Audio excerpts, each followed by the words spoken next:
Hello. Welcome to the stream. Happy Tuesday. We're back. It's time to play more DROD. Man, it's time to play more DROD. I'm so excited. Welcome to the stream. We're gonna play more DROD.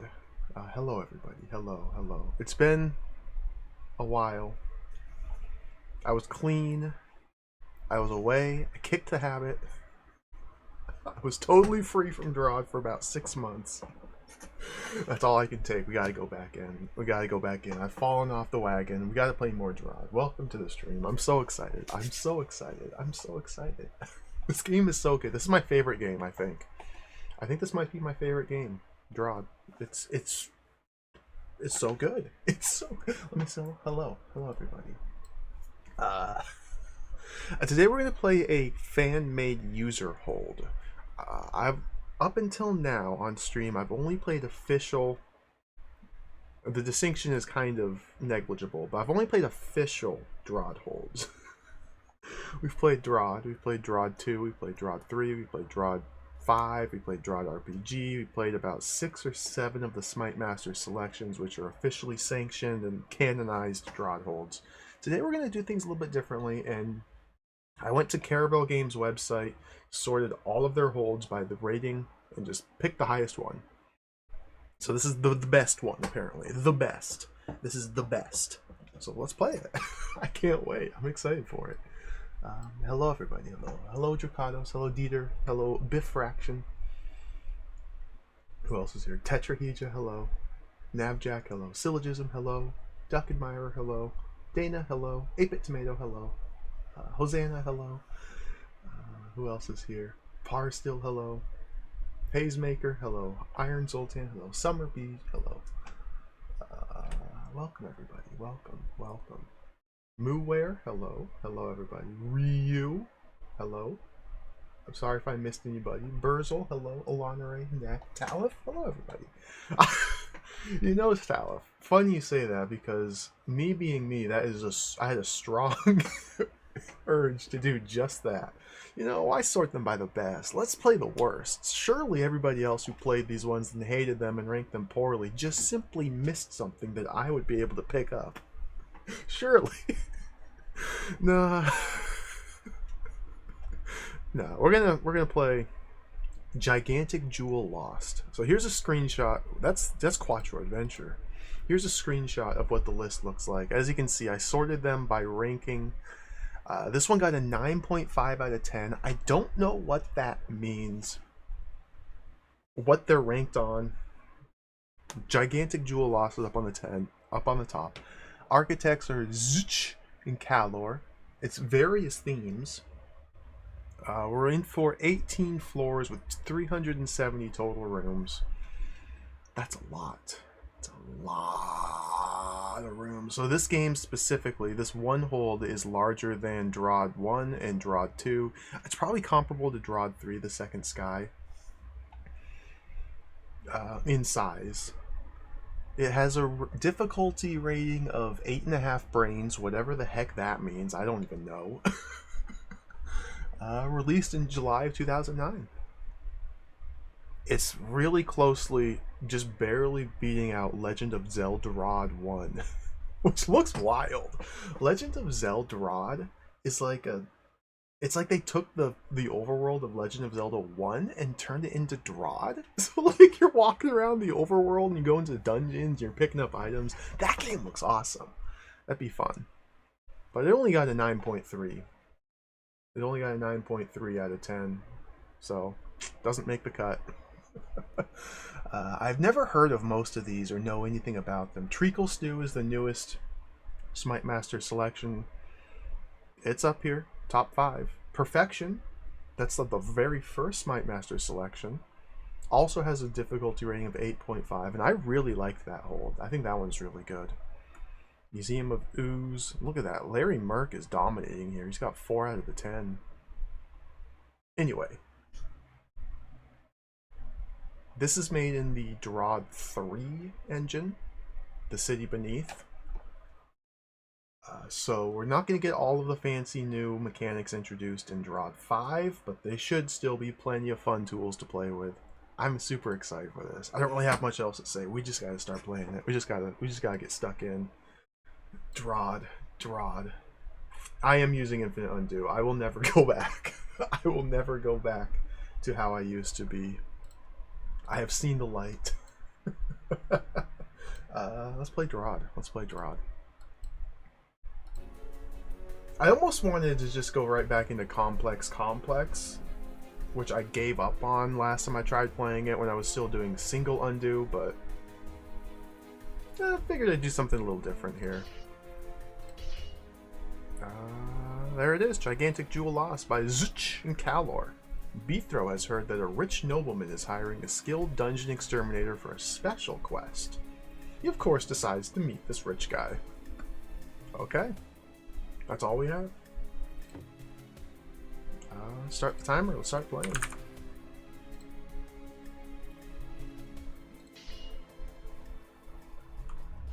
Beethro arrives at the castle of a rich nobleman hiring dungeon exterminators. It's a luxury palace with green ornamental floors and fine statues everywhere. Something seems oddly familiar, he thinks. I guess if I don't feel like listening to long, boring stories of some senile rich guy, I could just go south already. Then I'll just do some random heroic acts and hope that's what I was supposed to do. Oh, we're so back. We're so back. Oh, it's been too long. What is this? Oh, special things. Look at all these people. Chaos, Curious Shy Rabbit, Otto, Kinunen, Tannen, Tokyo Kid, Ilka, Reb, Twimu. These are fake names. Discorin, Sippa, Flar, Chaco. Cool.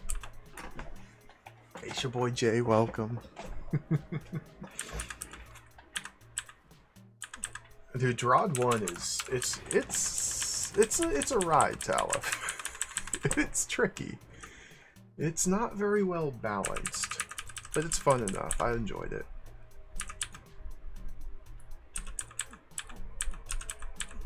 I'm sorry. So one of the things that's immediately sticking out in these fan holes is you don't get the voice acting. The voice acting is so good. Hallway Keeper's office. Knock on the door if you want to go somewhere. Oh, hello, mister. Are you here because of that job offer? Yes, I'm a dungeon exterminator. Throne rooms to the north. Professor Gouda is waiting for you there. What? Okay.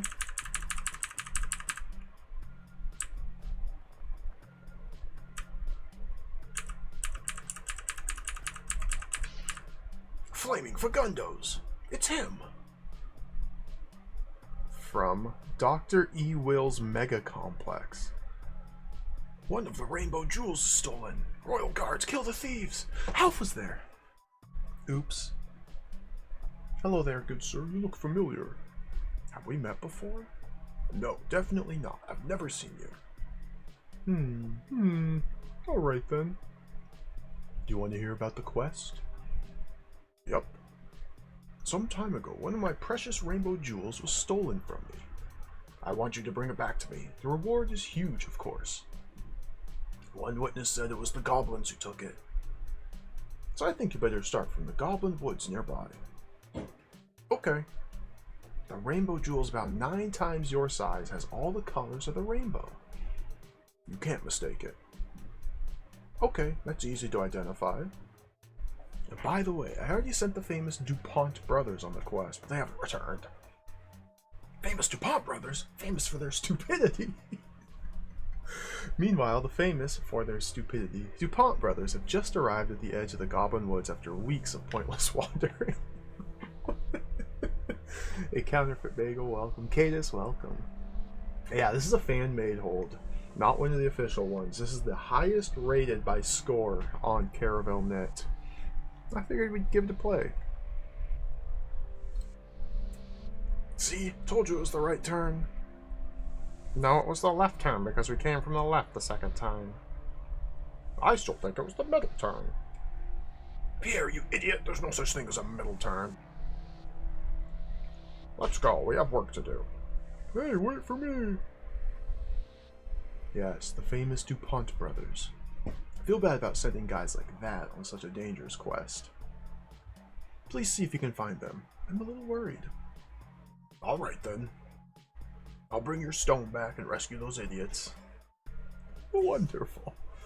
Feel free to fill your stomach at the kitchen before you go. Thanks, I will. So apparently this is a sequel to the author's previous hold. I haven't played the previous one, so we're just jumping in here. We're missing out on the precious nuances of the story, which, if you know me, DROD story, it's kind of there. That's kind of the way I feel about it. It's interesting, but it's kind of also just there. Oh, I see the professor granted you permission to enter the kitchen. Go ahead, prepare for your journey. Nom nom nom nom nom.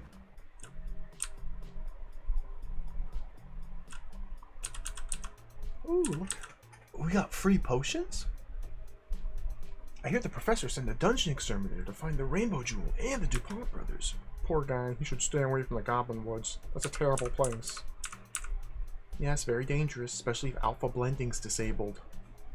Why is that? Rumor says that one secret room's almost impossible to find without alpha blending. Okay. There's also some backtracking issues, I hear. That's what they say, but I think all the required rooms are backtrackable. You mean you can't find some secret rooms if you conquer some rooms too early?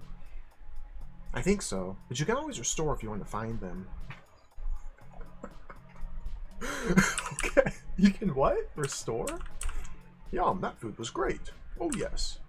Oh, don't mind that. Anyway, I hope that brave adventurer will have fun.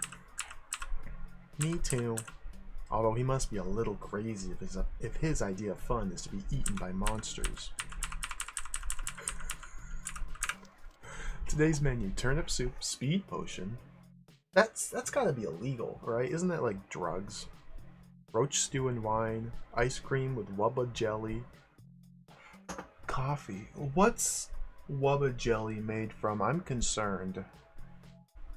You don't eat wubbas. They're friends. You don't eat wubbas. I hope they're able to source this jelly from an ethical source. I hope it... You can't. It's wubba. Okay, let's go. Did you eat well? Now good luck with your quest. I didn't do anything like custom tile set wise still. I literally just clicked on the hold from Caravel.net, imported it into DROD 5, and now we're playing it. So I might miss out on something like that.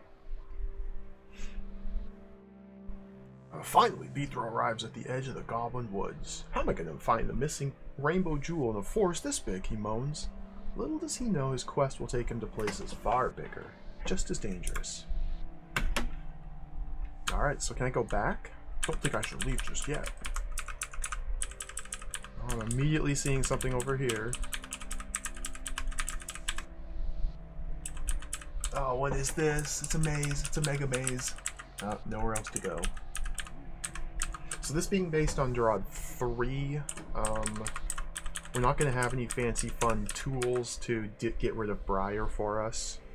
The only way we'll be able to get rid of Briar is with Fagundos, I believe. Briar is really problematic in DROD 3.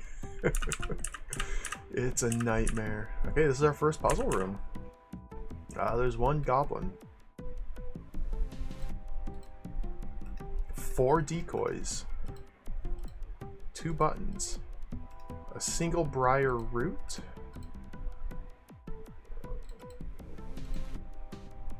What in the world? No, there's 2 more briar roots. Let's go read the scroll first. This is a new puzzle type developed by ourselves called Decoy Slide Puzzle. Hope you like it. Where you'll face some variations of this in different sizes. What?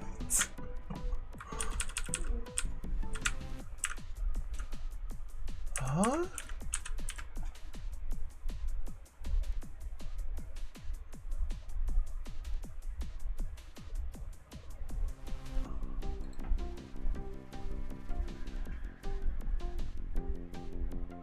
I see a heart. Maybe Nestra, maybe.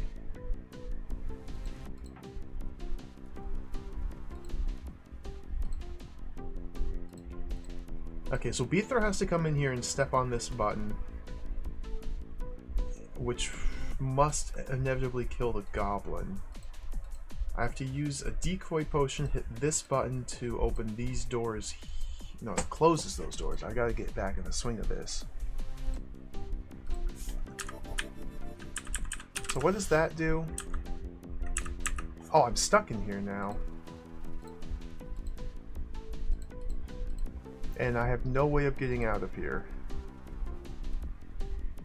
Well?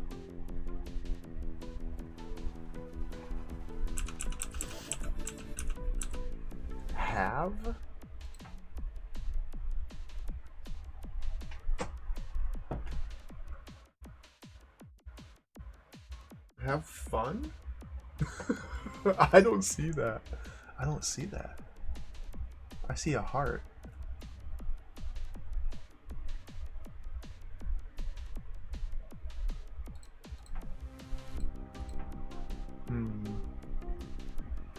I can kind of see like the AV, maybe? Fun.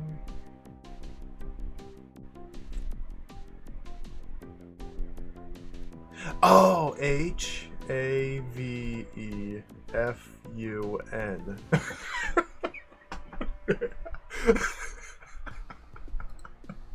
Cool. Cool. My name is Beethro. This is confusing already. So I can't put a decoy on either one of these buttons, otherwise I'm stuck in here. Yeah, I gotta slide somehow.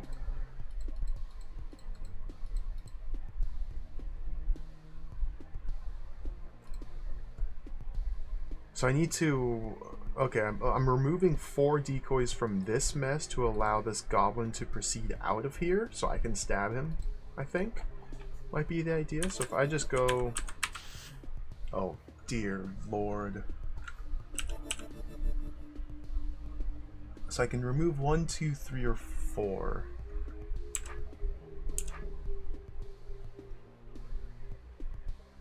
Yeah, I gotta... Oh my god, it's a bloody slide puzzle. No, I need the goblin in... What? This is wild.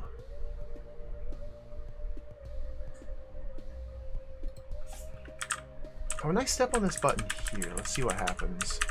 The roots are released. Yeah. So I think I need to remove these 2 specifically.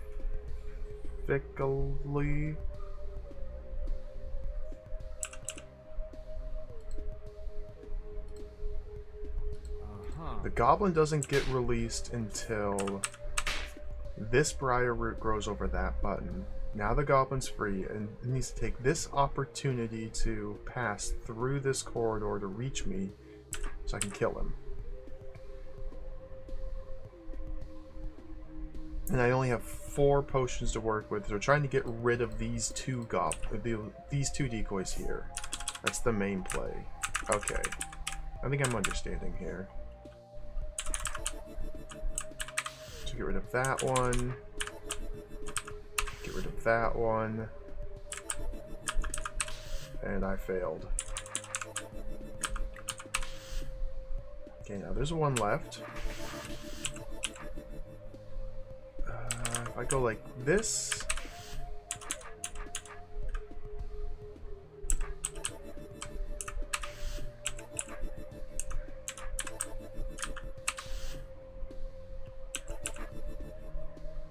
Yeah, there's like a blank tile here that I'm sliding around.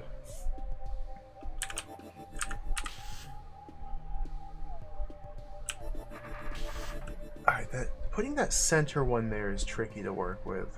But I'm forced to put that center one there.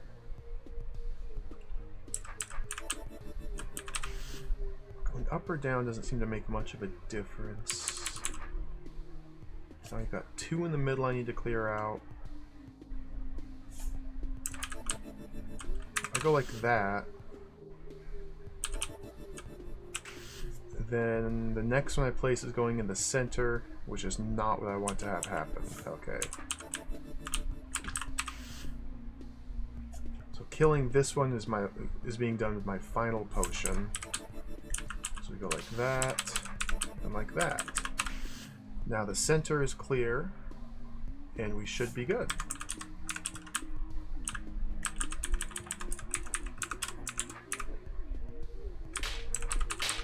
Here it comes. Alright. That's interesting. See, they've already introduced a brand new way of using DROD puzzle elements to create a puzzle. That was cool. I don't think there's any custom scripting here. I think it's just decoys and Briar's interactions and buttons. That was interesting. Interesting. Gel. Oh god, there's a lot of parts here. Gel makes me nervous. 2 buttons. There's a character stalwart. Okay, that's interesting. Enemies on these arrows, which cannot be killed unless I press one of these 2 buttons, which cannot be pressed unless I drop all these trapdoors, which cannot be done with my current available set. No, I've got 4 mimics. Okay, 4 mimics used for 4 sets of trapdoors. Let's see what this character stalwart does before I try and analyze too much. What's your problem? The goblins trapped me. Can you please help me out? Look at the force arrows. To me, it looks like you can escape any time. Just go around the pressure plate. Well, I'm trying to. It's not that easy. I'll see what I can do. Stalwart. Dude, I don't remember how stalwarts work. Oh my god.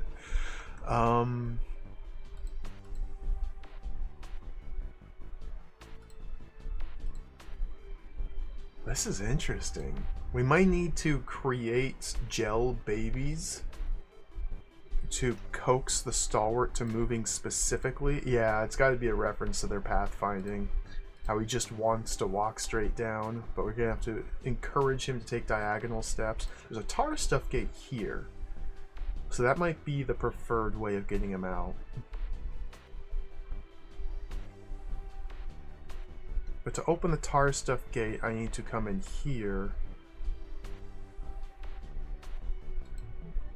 which will then spit me out here and leave the room. 9 goblins here that will never leave. Hitting these buttons down here will kill them. So this is clearing the room.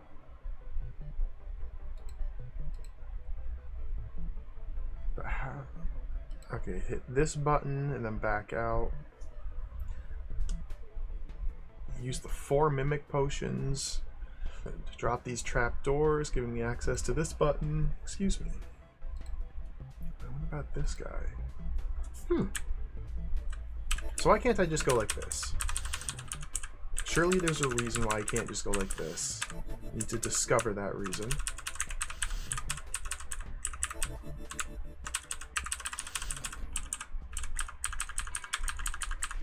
The mimics are not welcome here. Why'd you step on the pressure plate? Now you really are trapped. Why did he do that? Because upon stepping on this button, this door opens and the stalwart sees a viable path to these goblins and wants to take it and attack them. So before I step on this button, I need to put an alternate target over here? In the form of a gel baby, perhaps?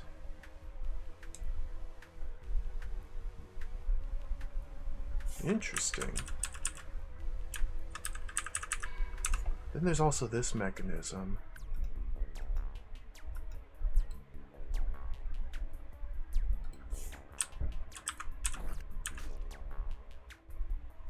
So yeah, any turn. Okay, okay. I need to use the mimics prior to getting them trapped to do simultaneous pops. We're trying to open the gel gate or the tar stuff gate. I see. Because if any enemy is alive and on the screen and accessible to the stalwart for a single turn, the stalwart will step on the button, getting himself trapped. So this is 4 mimics. We need to juggle and simultaneously stab. Simultaneously stab. Double stab down here. Although I'm not really sure what that would do. So would that pop the whole thing? That would. So 2 mimics, 4, 4, and then position them into their spots.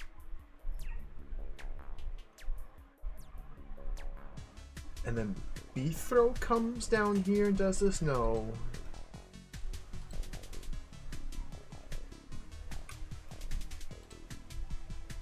Does Bethro have to do this first? Can Bethro do this first? Oh, not like that.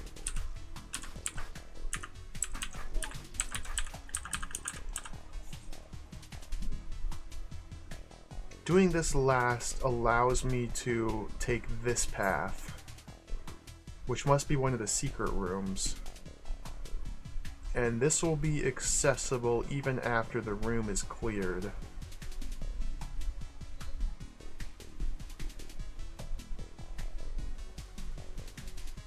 Okay.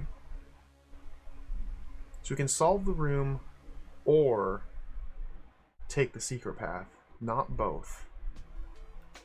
And we were warned in the prologue about paths being blocked off. Optional paths being blocked off. This one seems like it does not rely on the room being cleared or uncleared to access, as far as I can tell. I could be misreading it. A room clear gate. Okay, no, the room clear gate. The room clear gate. So even upon re-entry, if the room is clear, then this is closed, so I cannot clear out the gel. So if I want to go south, I have to do it now. Okay. Fun with mimics. Oh.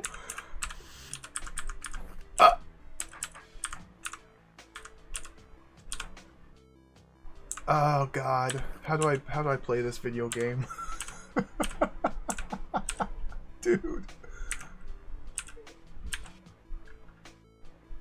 Oh my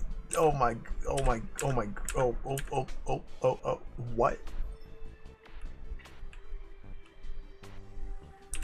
Let me rethink my approach here.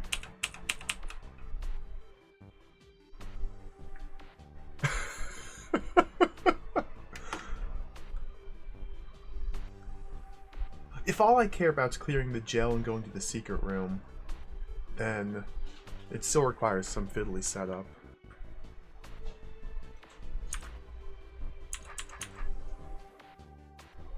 Yeah, they can't all have the same sword orientation. Oh, baby. Oh, baby.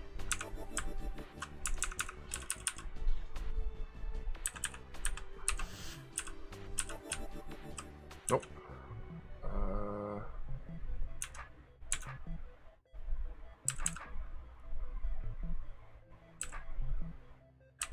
Please stop talking.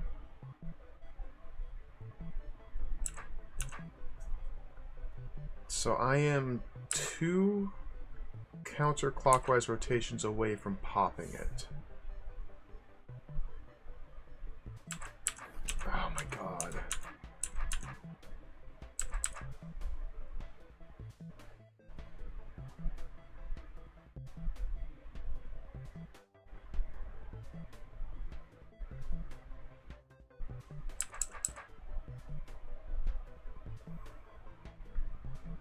What in the world?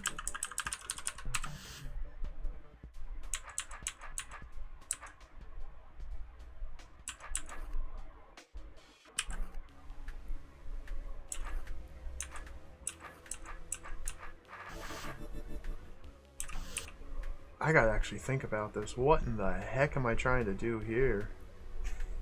So how do I get different sword orientations for my mimics, because they need to be all stabbing inward simultaneously.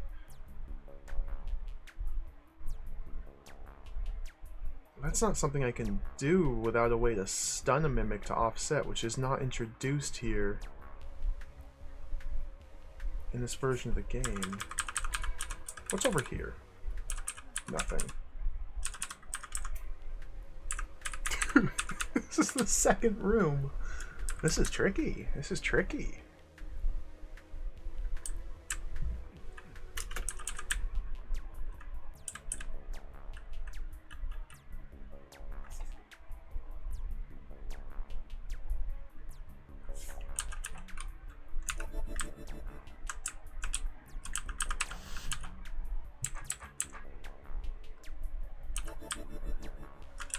I can do.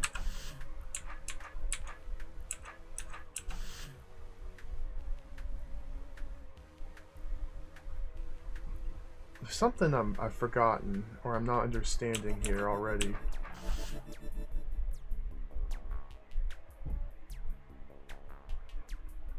How in the world would I do that? Like, I can use B3.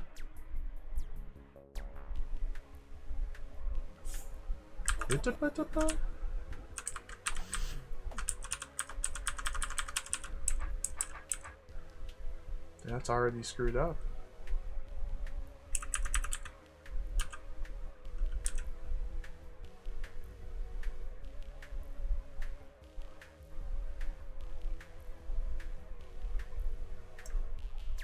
There's some shenanigans here I don't understand, which is awesome.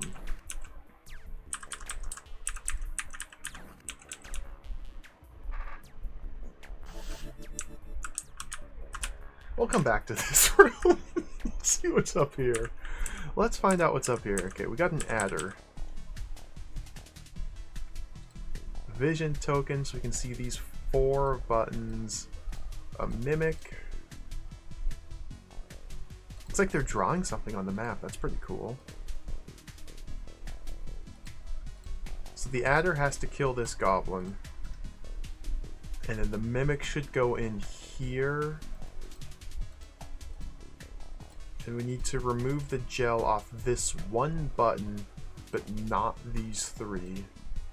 Or put the mimic in here first, and then clean the gel off. Although this square here will be unremovable, so we need to coax the adder into here and up. We will then probably also kill these, but I can manipulate him away. But not to have a stable tar formation on any of those. So the mimic has to be in here, it looks like, to clear out these guys. Adder comes in here to hit that.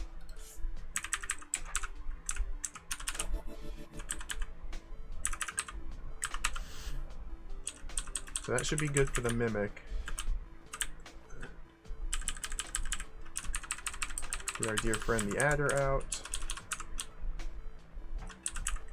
Oops. That's not really what I wanted, but should be okay. Adder.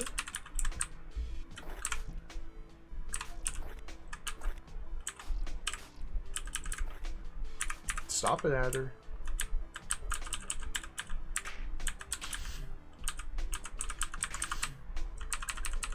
Hey, there we go. Oh!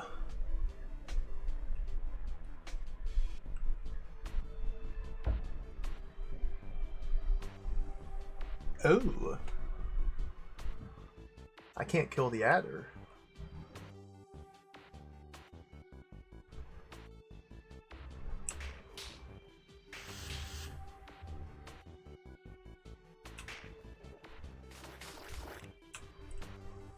Okay. Hey, Megami, welcome. Hey, Justin, welcome. Welcome. I'm playing DROD again. It's been a while. I'm a little rusty here.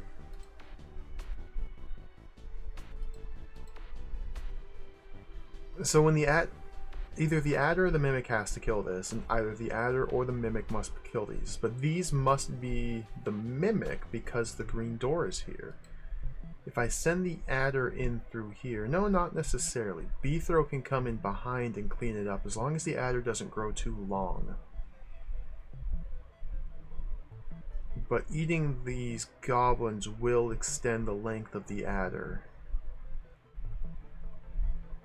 causing it to be problematic if I send Beethro in after it to kill. The button situation, it does seem to me like I only want this one button depressed, which doesn't seem possible.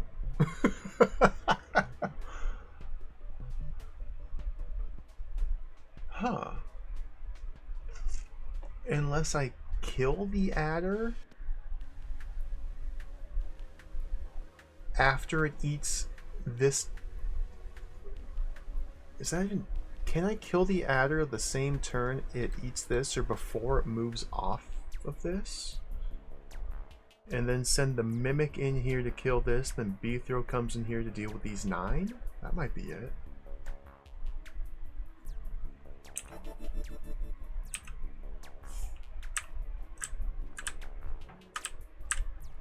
That might be it.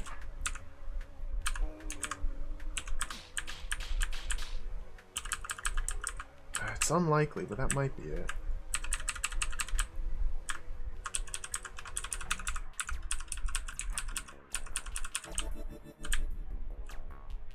Why wouldn't I want to kill? I feel like I'm not using the mimic appropriately.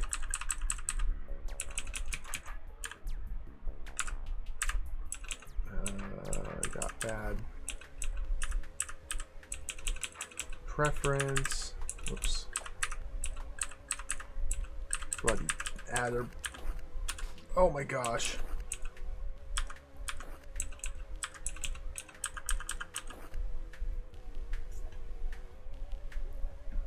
How would I can remove just that one.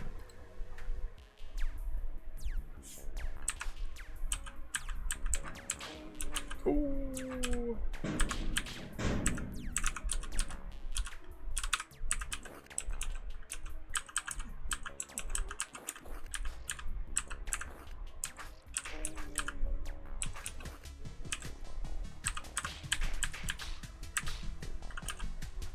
What's all this gel for? Oh, this is tricky.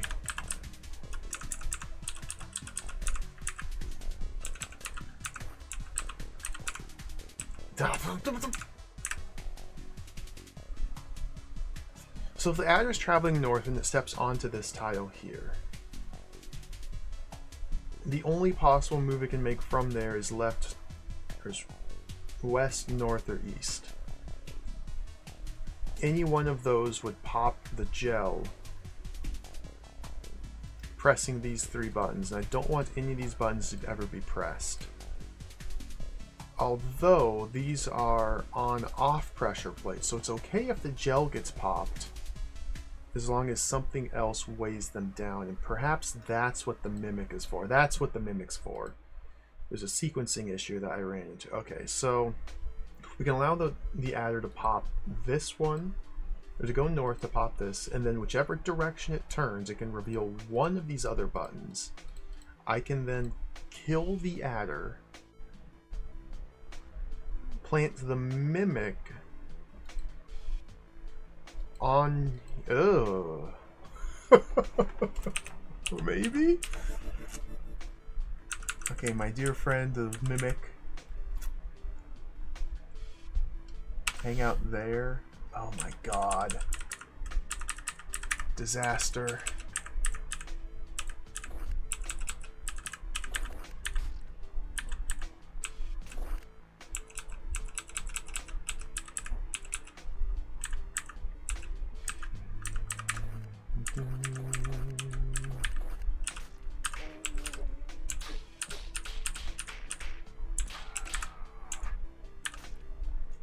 Oramites. I can use the Oramites to adjust the orientation of my mimics relative to Beathrow. Okay, that's how you solve this puzzle. Okay, dude, this is pretty tricky. All right, it's not starting off easy. I forgot about Oramites. I thought maybe they were only decorative, but no, they do serve a purpose.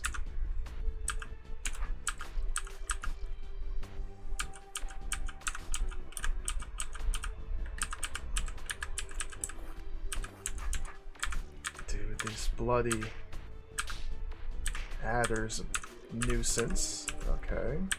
Nope, don't kill it. That's all. South. Go south.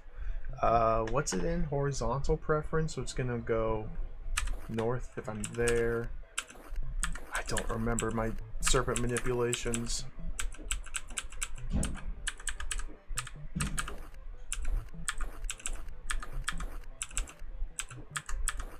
There we go.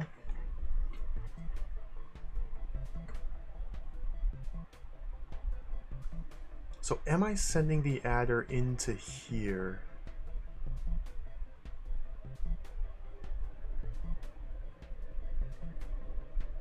Or am I sending it into here, killing it with the... No. Because now if I want to go in here after it,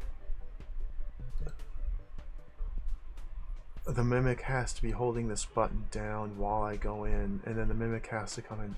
What the...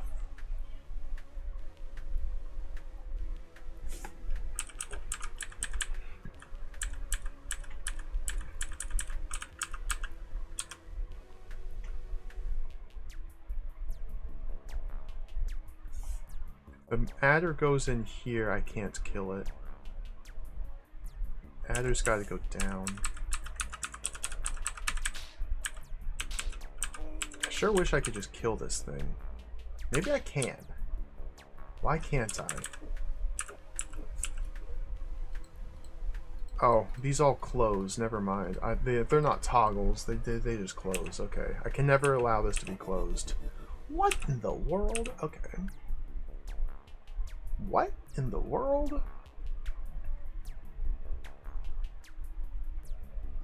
Unless the Mimic is already inside here after the door closes, but then there's no way to kill this and the adder. It's one or the other. So there must be a way.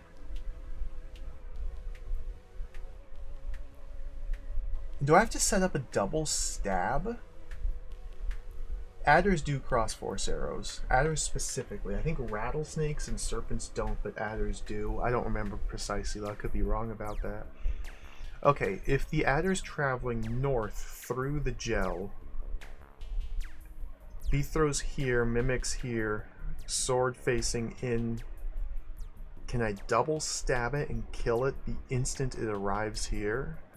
Which would require the adder to clean out this gel and then get trimmed. It's gonna have to be a double stab because it will lengthen when it eats this tile of gel. So even if it's at a minimum length,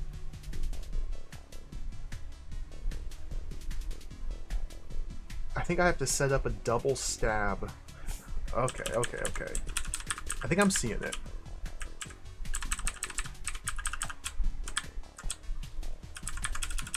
So we'll start by just clearing out this gel. Dude! Serpent! Adder! Dingus!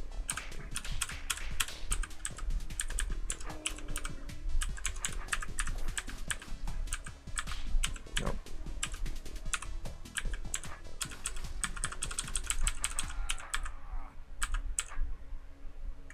This snake, gotta leave me alone. That works. Okay, now we trim the adder down to minimum length, which is there. Now I have to take the Mimic Potion to allow access to that tile for the adder, because potions block serpents. And then I need to somehow set up a double stab which means I need to offset the mimic relative to Beathrow using the Oramites so that their swords are facing that way. Good gravy.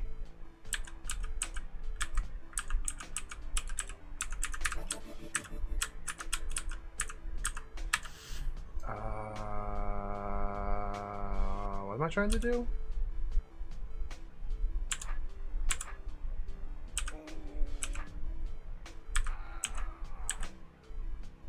It's not quite what I want.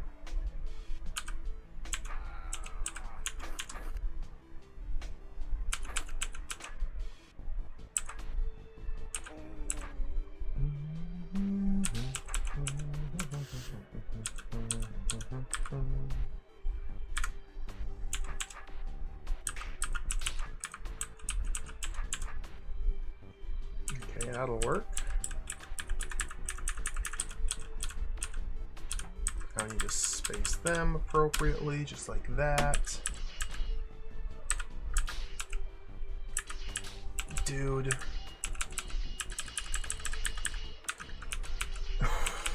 What is this? This is awesome. No, no. Okay.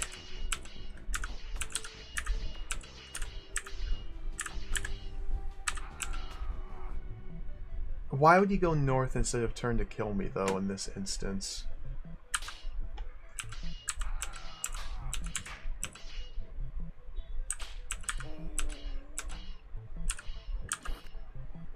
So yeah, now I need to be stabbing it.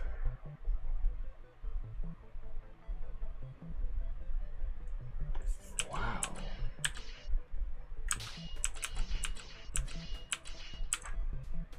Maybe I had the wrong idea.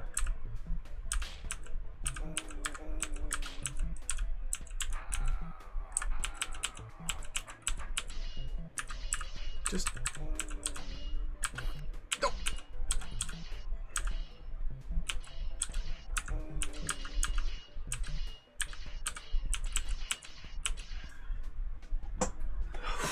This is... This is so weird.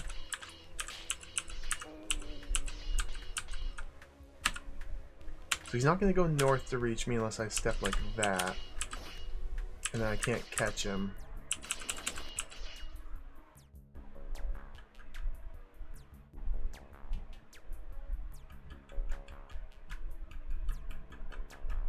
Okay, new possibility. New possibility.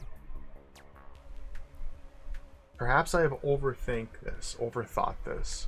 Perhaps if the adder eats all of the gel and babies and lengthens such that it's long enough to eat these buttons, or eat the gel over these buttons and replace the gel with its body, and then gets looped around into here.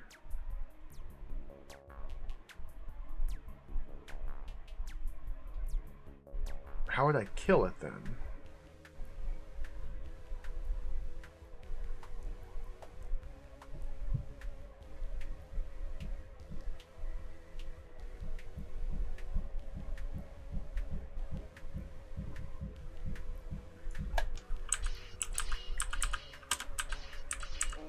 I don't think...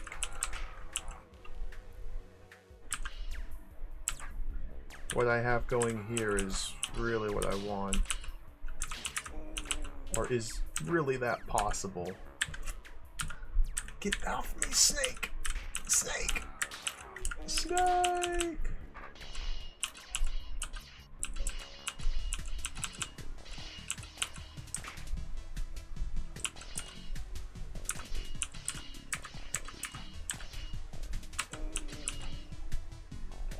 There's no reason it's going to ever travel north when Beathrow is directly adjacent to it. I need to step south, which gets it killed there.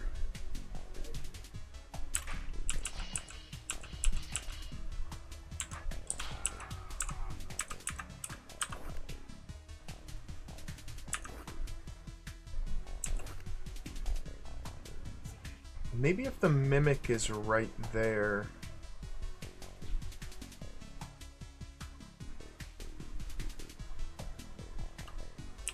Okay, maybe I... Dude, this is tricky. Maybe it'd be a little bit easier if I retained the gel down here.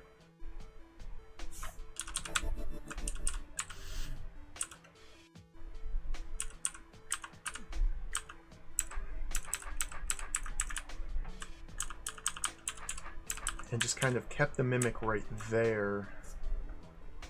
Send the serpent in, have it turn north, and maybe the mimic will just be able to kill it. I don't know if that's true though.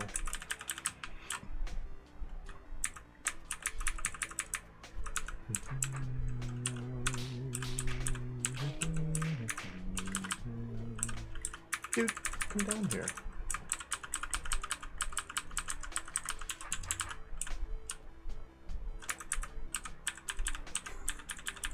God.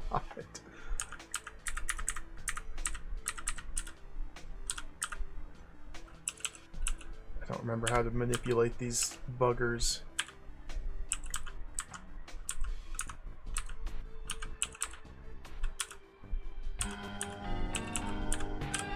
Okay. Let's see how this does.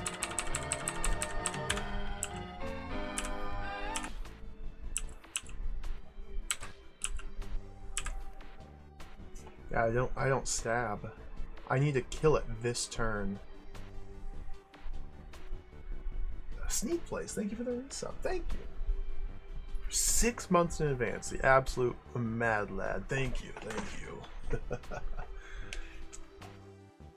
It's gamer time. Thank you for the cheer. Alright, there's one more step to this I'm not understanding, obviously, because I don't know what to do.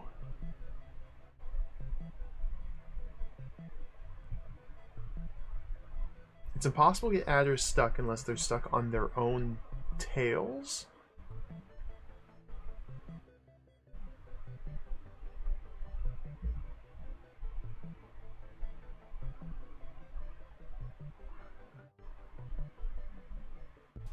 Wow. I'm not sure what to do. I thought I was there, but I don't see a way in which I can set up a double stab from here.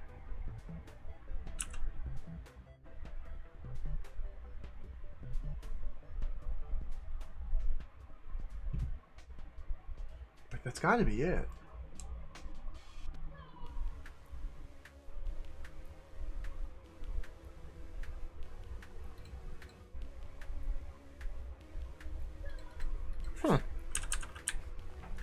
What's over here? Oh, gel mothers, tar gates, arrow rotator tokens, adders, trapdoors, tunnels, vision tokens, goblins, buttons. This is tricky. Force arrows, rotator tokens. What is happening in this room?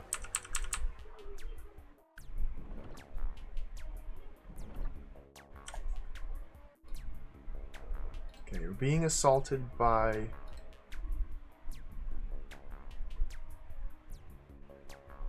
gel babies, which is no big deal because there's no room clear gate. To gain access to these, I need to hit these rotator tokens twice, probably. So B-throw has to come up through here, hit one, come back out, go through here, hit the other, come back out. There's no trapdoor gate. These are just pressure, it looks like. This doesn't seem too bad. Let's find out why it's difficult.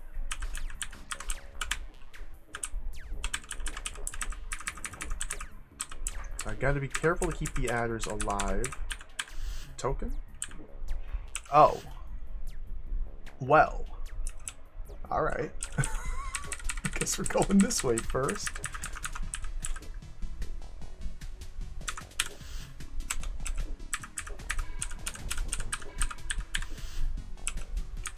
What?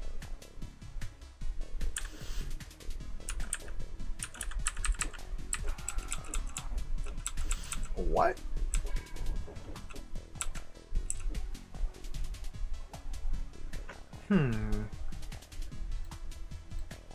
So stepping on either one of these rotator tokens gets me stuck.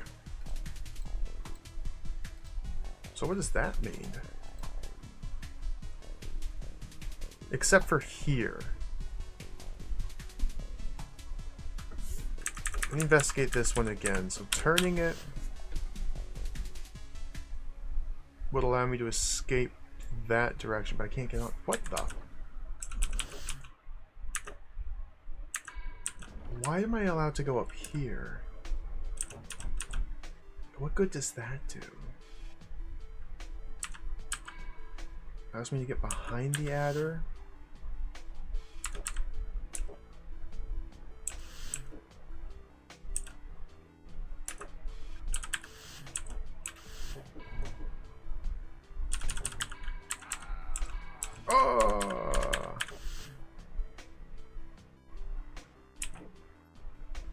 Alright, there's something I don't understand.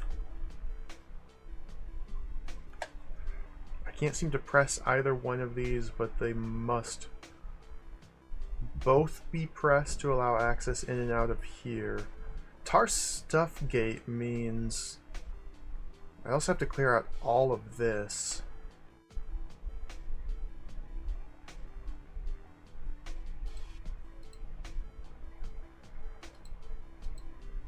The adders don't activate the tokens. Hey, Alpha, welcome. Mesahide, welcome. So we need to get an adder out here, because these formations here are unpoppable by B-throw.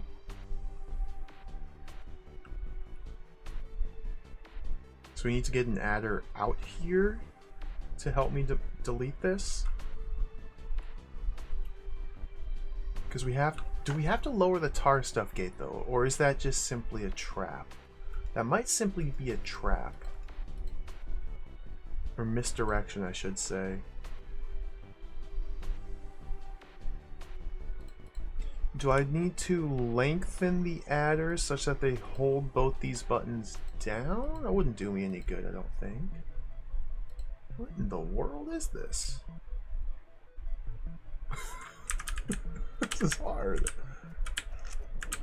Go down here.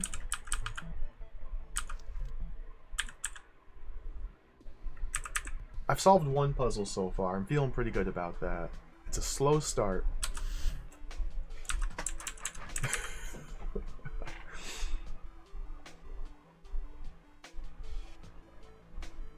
I think I know how to approach this one now. I'm just kind of getting a taste for all the available rooms. This is a tricky first floor for this hold, I gotta say. They're not starting out easy and ramping up, they're starting out hard.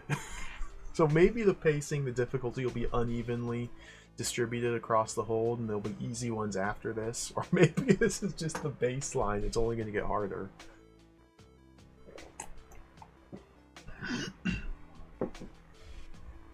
I've never seriously considered making my own hold, no.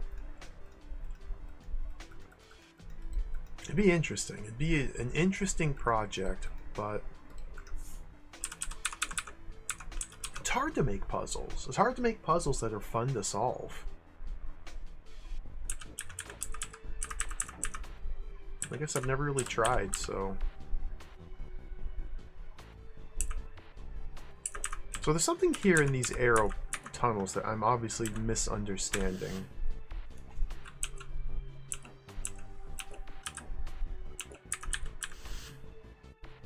I can't get an adder trapped. If I do that, then I get stuck. Meaning this cannot be the first one I press. I have to press this one first. But I seem incapable of doing so. Because pressing it from this side gets me trapped.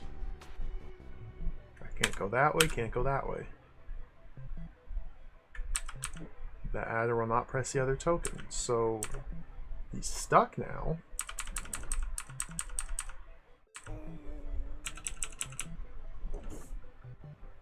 The presence of this path here must be the answer.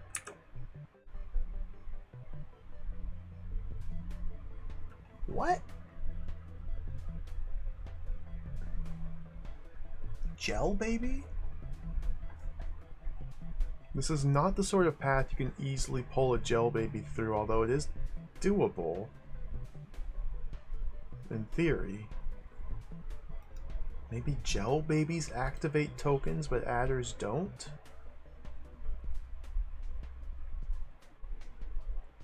And I use this path to manipulate a baby onto there? Huh.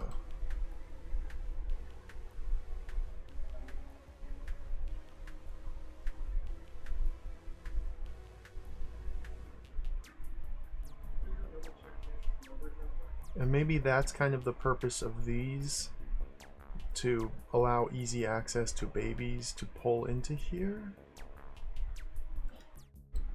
Gel babies move like golems do, so they get caught on corners very easily. What in the world? Is this for real?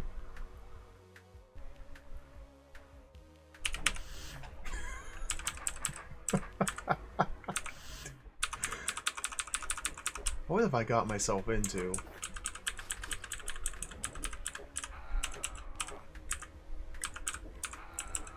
So yeah, even just getting a gel baby in and around here is not trivial.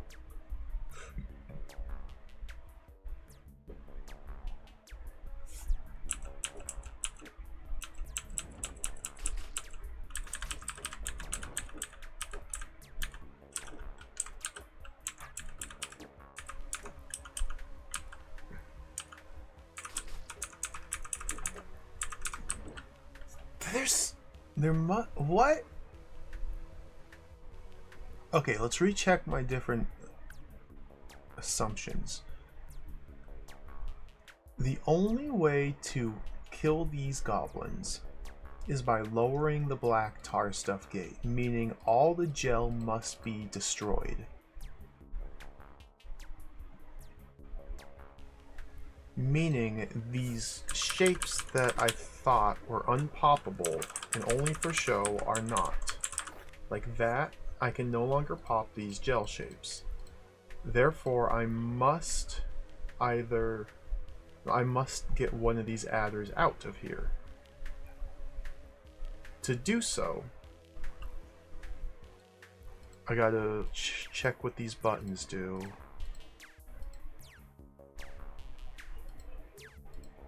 So the adders are on a circuit.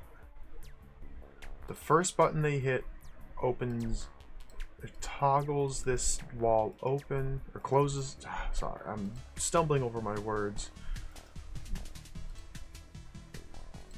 Meaning if the adder is too long, it will get stuck here. So I cannot lengthen the adder. And then it comes over here and hits this button and opens this door, which will allow this one to come out. But they are offset on their circuits such that this one will never be at the door while this button is open. And this is the same. If I lengthen this adder at all, then it cannot round this corner. Okay, so how do I offset their period? We can't lengthen them. The rotator token. That's what the but then I'm stuck on here.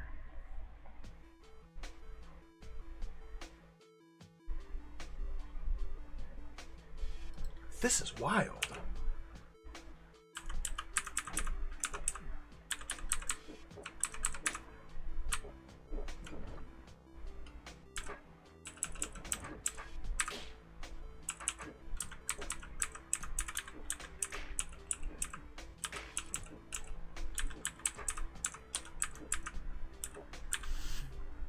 Again, if I step on this button once, I am now stuck.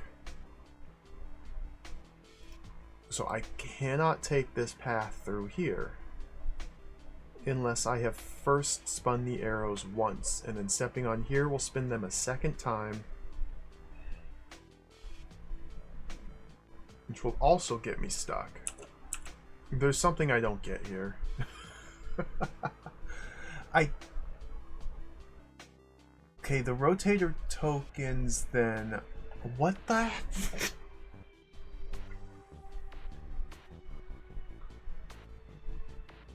We're not touching the rotator tokens to allow Beethro to kill the mothers.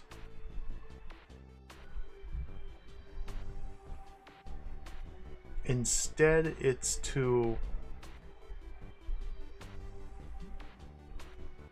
offset the... But I can't step on any of them.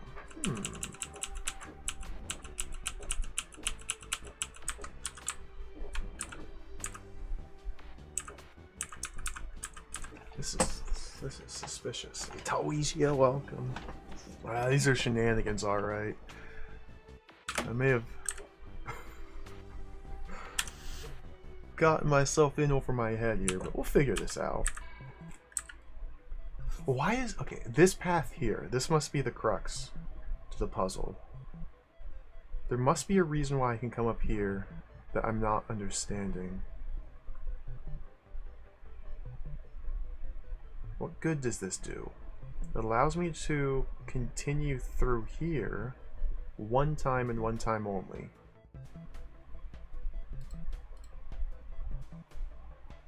So that way I can hold this button down to allow this adder to escape. Whoops. Whoops. So I can hold this down. Of course, the synchronization, he's on horizontal preference. So he goes north instead of south.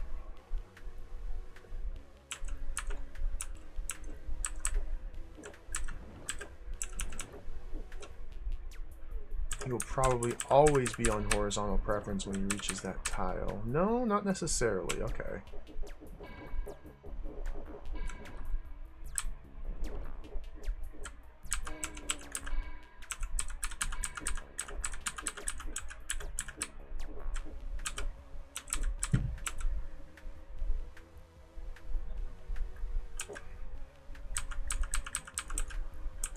Okay, we got one out.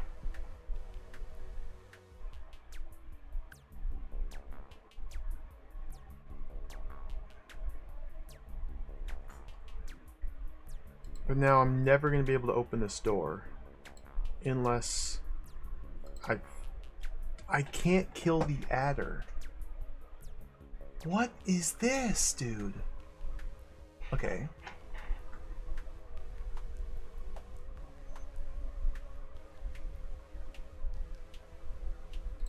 So the adder's loose. We can have it kill all of the gel. I cannot lengthen it. I gotta kill all of the gel and then bring it back in?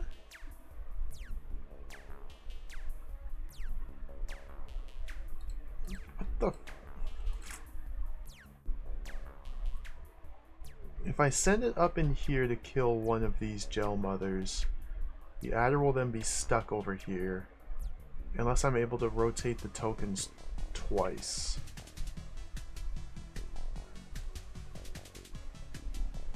Which I have provenly am not able to do. This almost seems like it's a hole for each adder. Like one goes up here, the other goes in here. How would I get both of them out?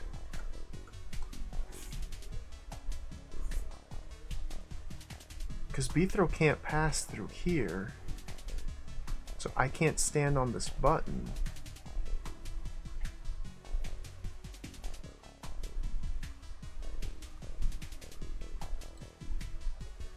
So maybe I was supposed to get this adder out. No, but how? Wait, okay.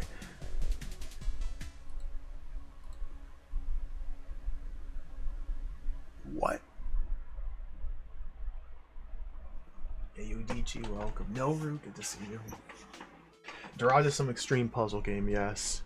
It's a puzzle game, it's a turn-based, tile-based puzzle game. Your goal in every single room is to, while playing as the player Beethro here, stab all the monsters and then leave the room.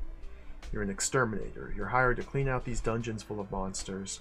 Every monster has a unique movement pattern and behavior.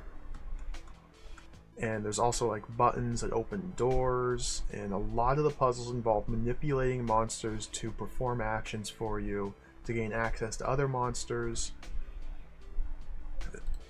Yeah, this is Beethro. We can click on him. He makes funny faces. Sometimes he talks.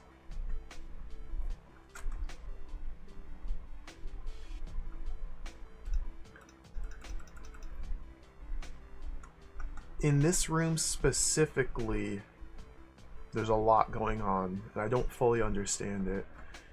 Arrows block movement in directions against the arrow. So for example, a down force arrow means you can't walk north into that tile, but you can pass through it from the north heading south.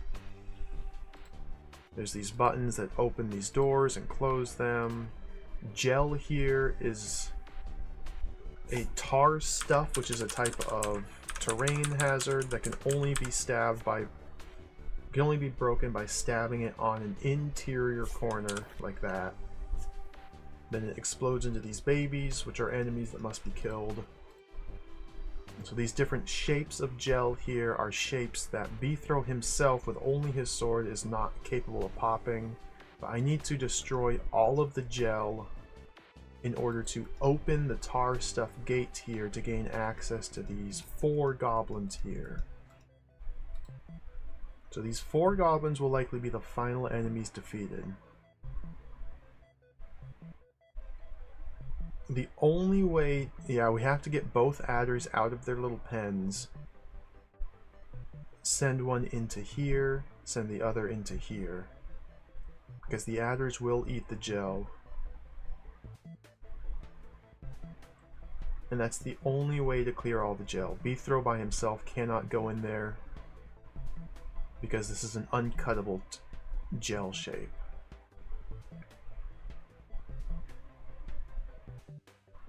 And once the adders have eaten this gel and this gel, presuming I have also had them help me clean up the rest of this, and the black doors will open, I can kill the goblins, I can kill the adders that were trapped there. So all I need to do is figure out how to get both adders out of here.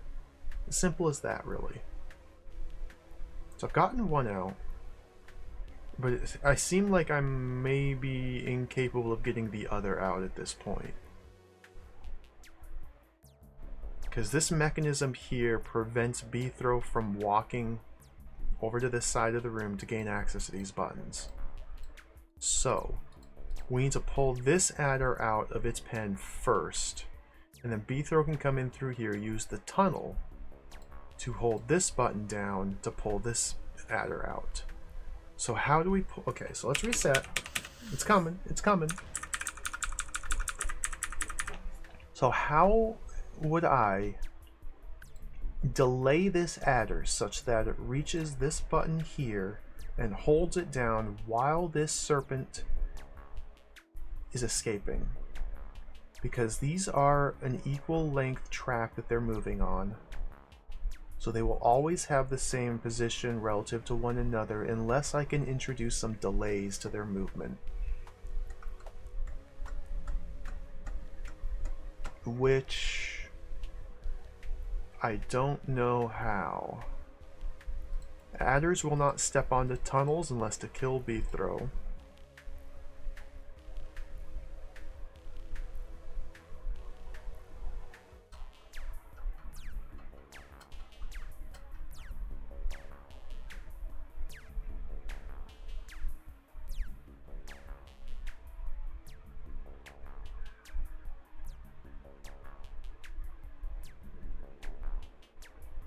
Doesn't seem like the answer is to lengthen this adder, because I don't know how I do that while keeping it in here. But if I were to lengthen this adder, then that would increase the number of turns that this button is way down, but then you can't make it through there. Nor can I shorten him. What in the world? Okay, gel mothers will only expand the blob of gel that they exist in.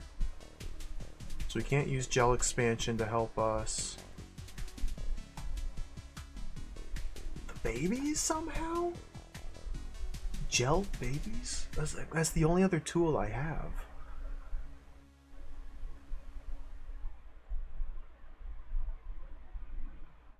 There's no way I can shepherd a gel baby through this. Unless there's another mystery of the rotator tokens I'm not comprehending.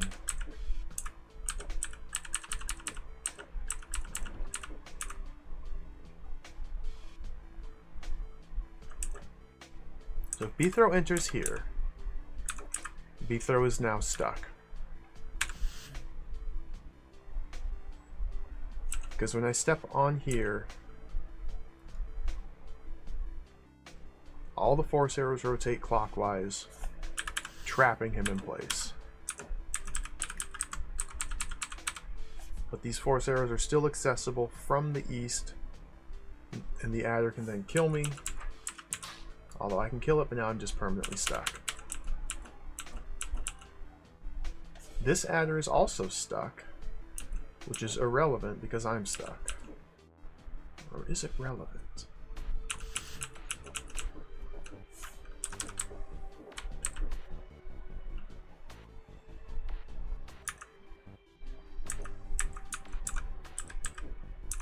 Same thing happens here.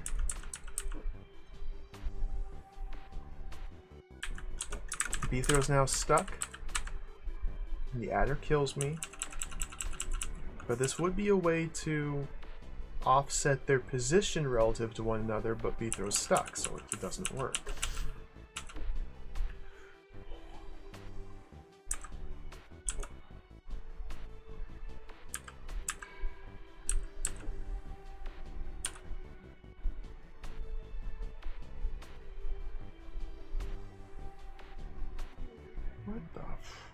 What the?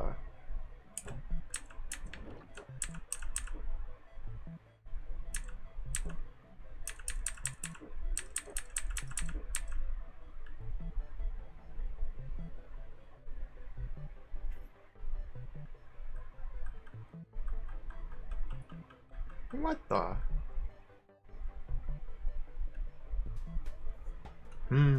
It's a mystery. These are trapdoors, only allow one-way passage across this little chamber. Which seemed like it's a way for me to prevent getting trapped on the button. If I can only do it once, then what good is it?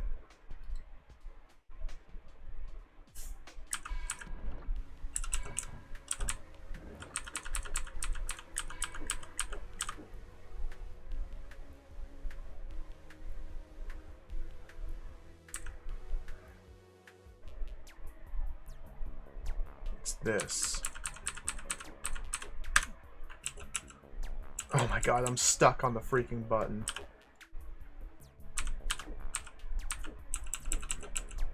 I thought I could use this to synchronize them, but Beethro gets stuck with the freaking force arrows. Huh.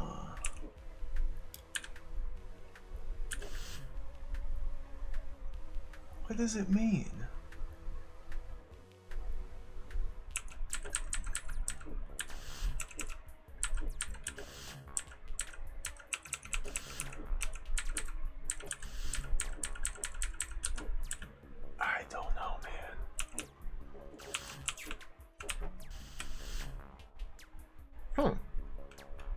Goblins can't come out of there to help me hold these buttons down. Wow. This is hard. There's gotta be some way to get both adders out rather than just one. Perhaps if I get the one out...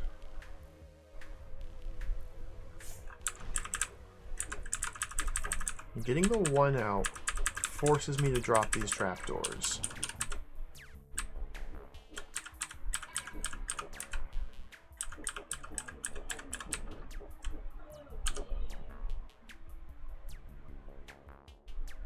And now I can no longer take this route, nor do I have access to this button to get this guy out.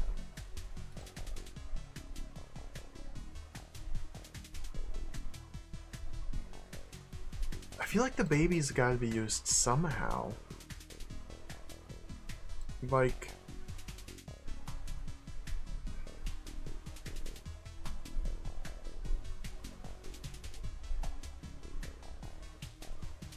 if I were to somehow fill this with babies,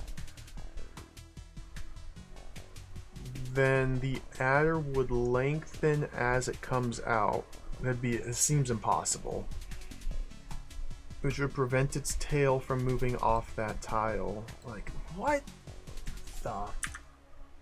I can't go back in here because now I'm stuck.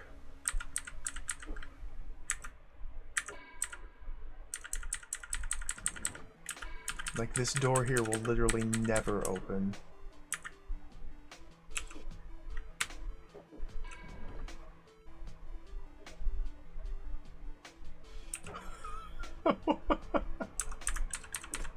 Huh.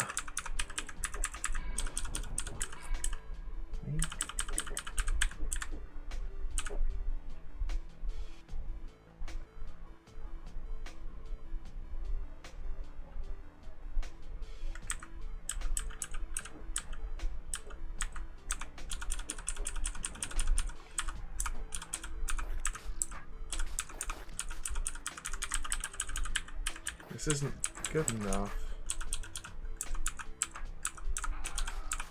Like, I can use this adder, I can lengthen the adder, but a long adder won't really help me here.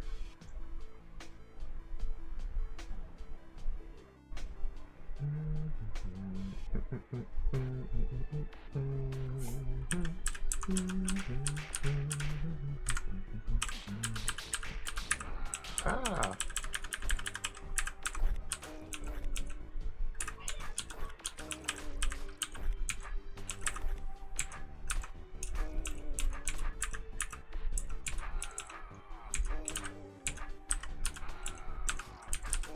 Come on.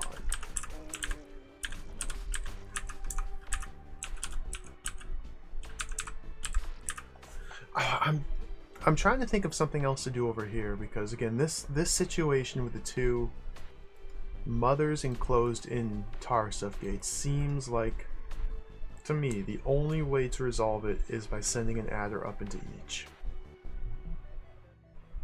It also seems to me like once I pull this one adder out from the left side, I will never be able to pull the right one out, because the only way this door opens to release this adder is if this button gets pressed down.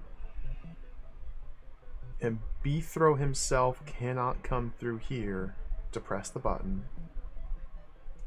I guess I can send an adder back in here. I could try to send them back in.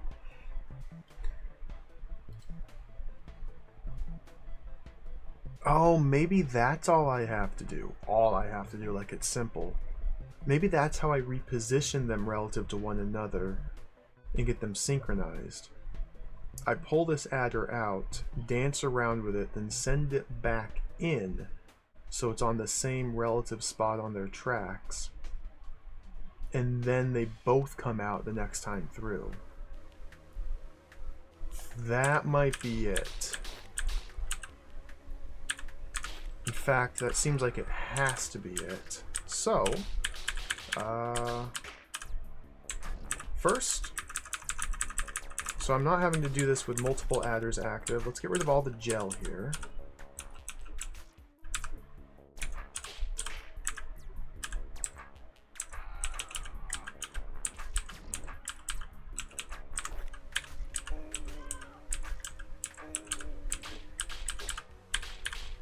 Keep the adder trimmed. It cannot be over 2 tiles long once it goes in. This is wild.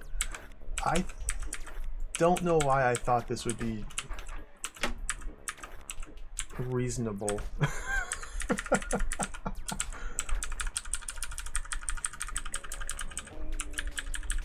I mean, this is cool. These puzzles are interesting, and they're very complex and intricate right out of the gate here.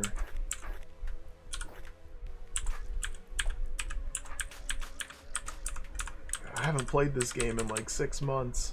I wasn't ready. Okay, there we go. Come on, Adder.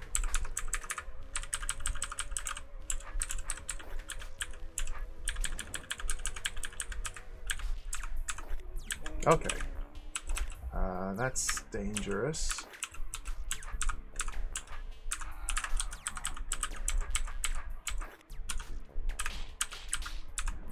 So this should be perfect. This should be everything I need. Except you.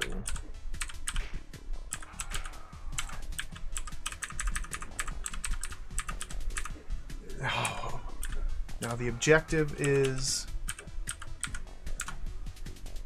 Adder, go north. Adder.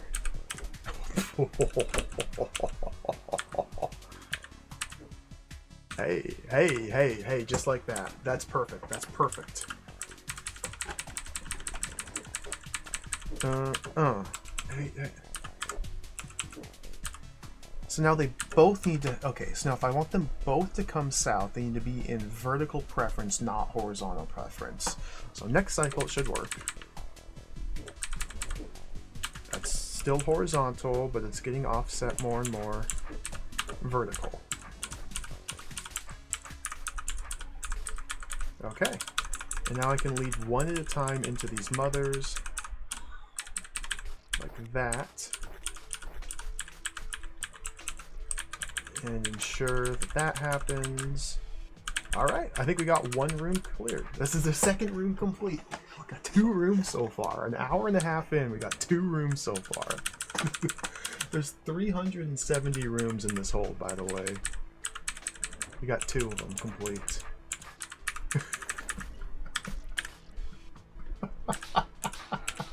A lot of those rooms were used in the introduction for story sequences. It's not 370 puzzle rooms, but still.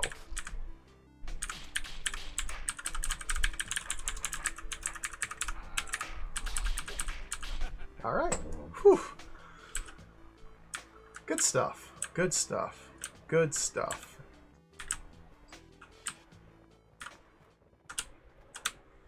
Let's head back over here and give this one another shot, since I understand the mechanism by which we can attempt to solve this.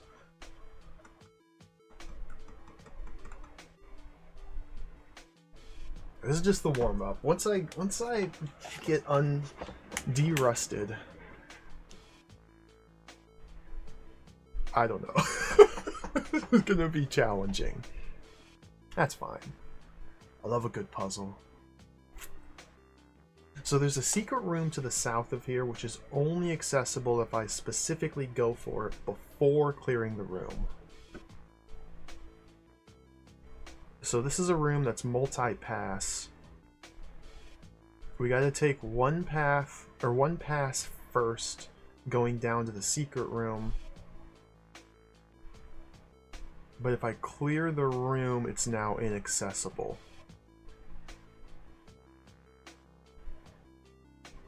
Clearing the room leads to the next floor.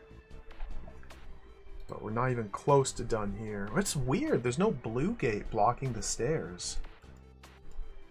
So maybe this is going to be like an open-ended sort of hold, where we can move from floor to floor before clearing any specific or any given floor. Complex was like that.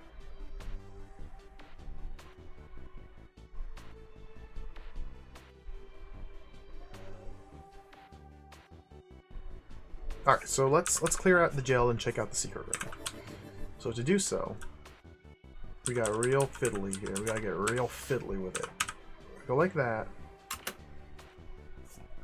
I need to create 4 mimics with 4 sword orientations, all different. so I can simultaneously stab the gel from all 4 sides with mimics. So we go like that.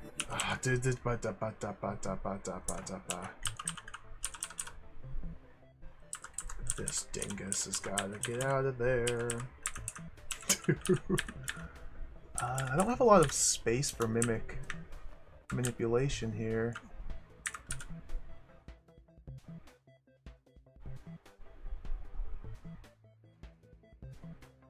I really don't have a lot of space to manipulate. I really don't have hardly any space for mimic manipulation. There we go.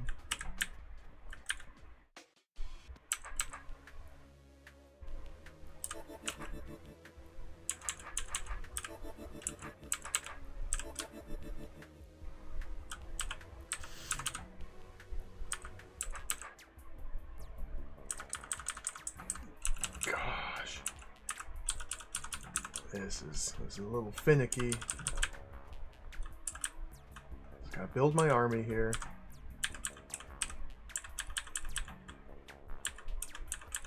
Okay.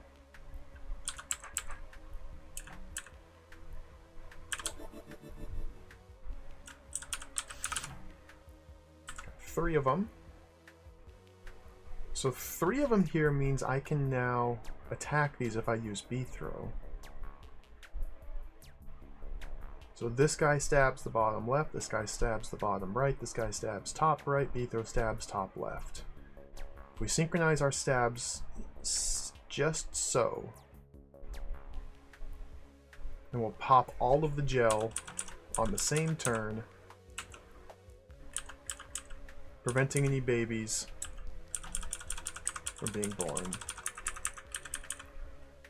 So let's get ourselves out of here. Goodness. Okay.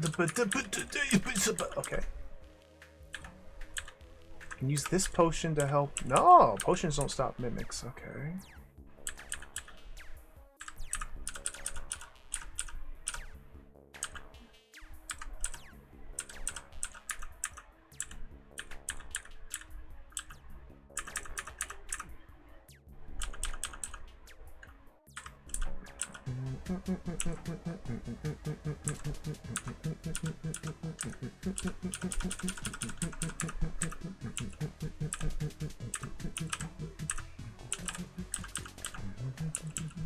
Dude, juggling this many mimics. Oh, okay. Okay. Okay. Okay.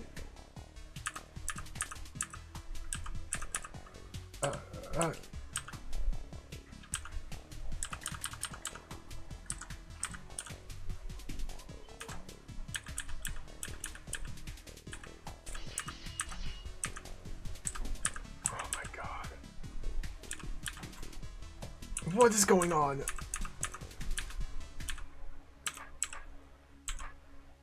Let's turn our sword like that so I'm not in danger of getting them. Accidental stabs.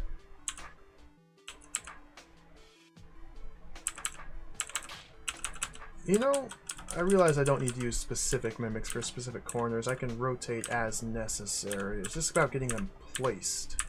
So, okay, so I'm only concerned about getting the relative position of each. Dude, okay. Dude. You come over. And you go over. Okay.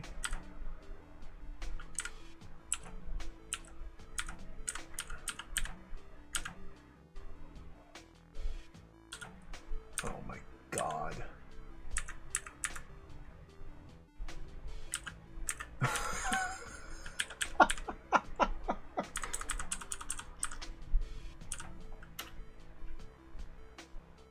Oh, this is a problem. This might not be doable with B-throw. Like, I think getting B-throw in the mix here might have been a bit of a mistake.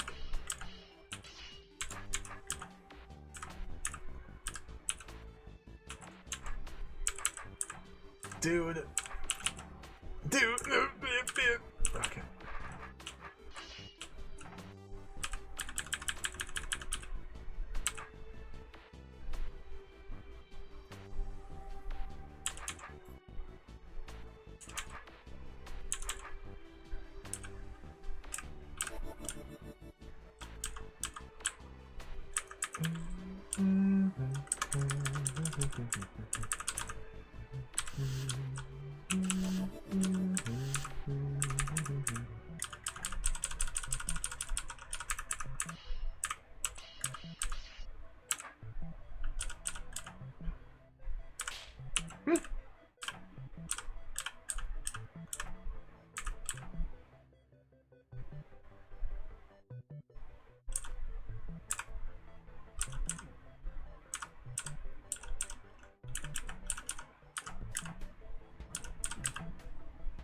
I can get 2 of them easily enough.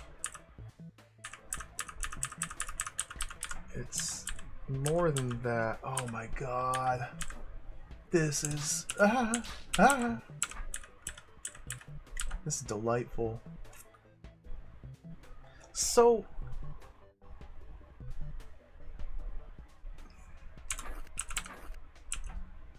These are the wrong ones.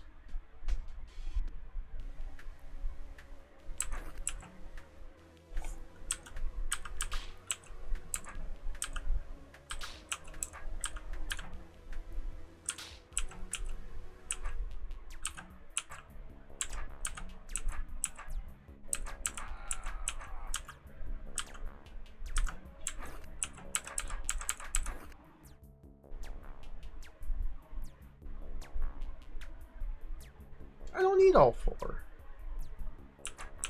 Why have I been assuming... Oh, because... No. Oh my god.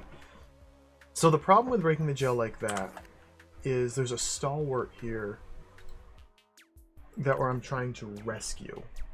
And if there's any gel babies alive, then he calculates a path to travel to them and steps on this button, which closes this door down here, preventing me from getting in here to pop this final blob of gel.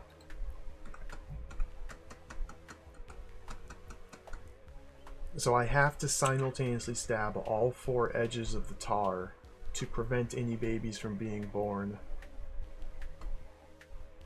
I think it would work. I mean, not instantly. It'll create a couple babies, but I'll be able to kill them on this turn before the stalwart makes its move.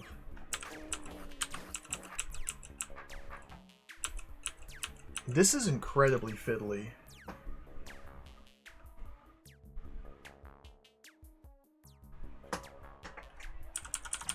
And the angles of attack for these gel formations are not simple. Like,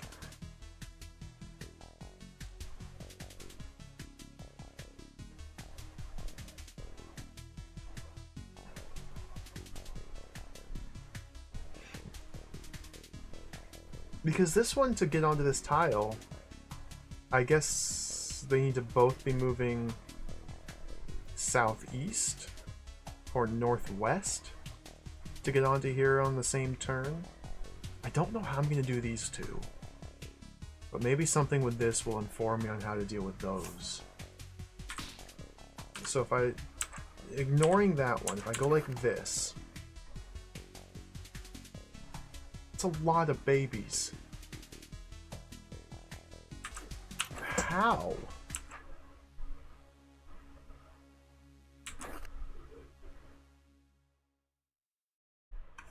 Even if I had, say, 1 there and 1 there with their swords in, that's still creating 1, 2, 3, 6 babies, which I can't kill with 4 mimics.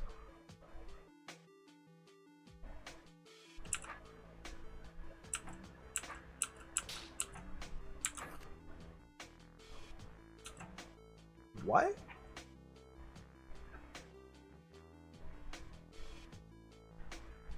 I guess that tells me this is the last? But no, this must be...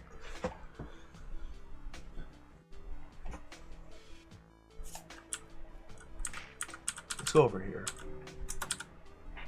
Let's see what we have over here. Nice peaceful room with nothing happening. Check out down here. Oh, they're drawing something. Look at that. There's an adder.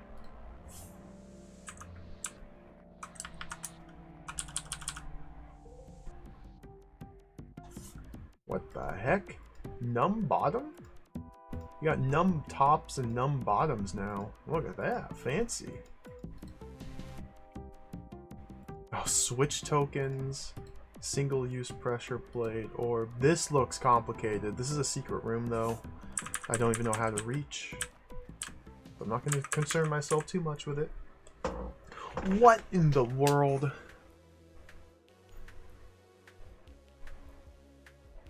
What is all of this? What the... What? Who? But who? What?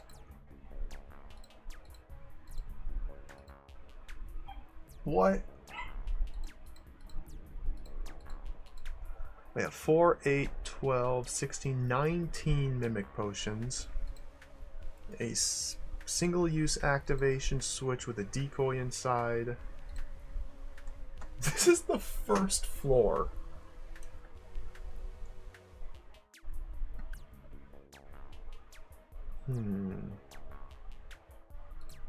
So the enemies that we have to kill are 3 goblins, 10 goblins, and 2 adders. Killing them, then leaving the room is our goal. So to access either one of these, I need to press this switch. Pressing this switch here is a one-time thing, but it will release these 6 goblins. It'll also allow Beathrow or Mimic to access this orb.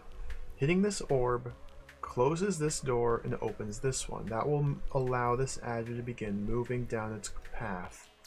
Why does it have a path? What is this for? I have no idea. There's a trapdoor gate that must be opened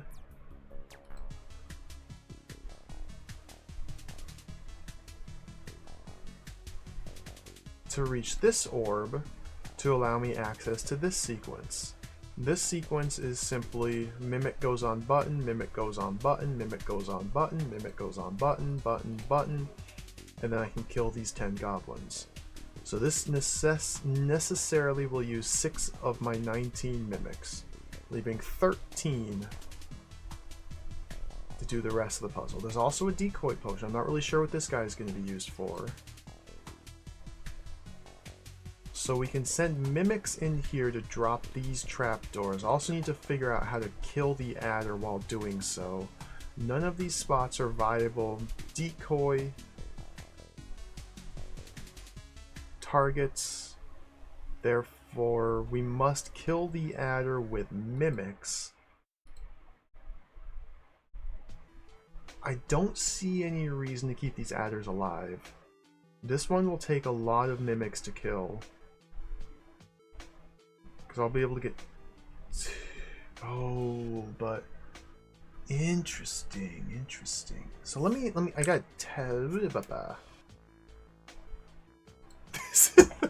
Okay, so we just gotta unravel the correct sequence here for this room. There's a lot of things to focus on, but figuring out what goes first should lead into what goes next, and so on and so on. Of course, I can only drop the Mimics on every other tile in here. So we want to have the correct sword orientation.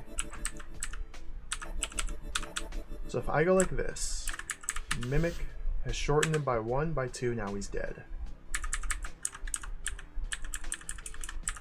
And go like that. That seems good to me.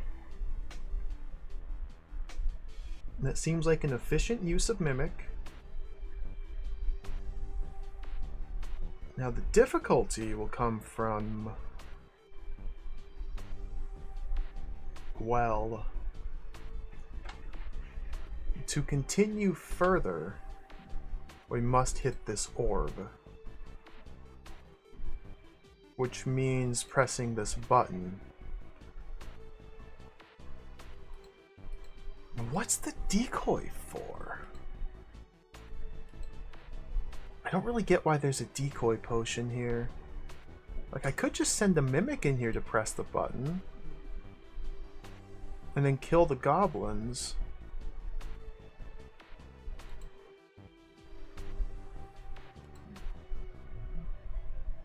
Right?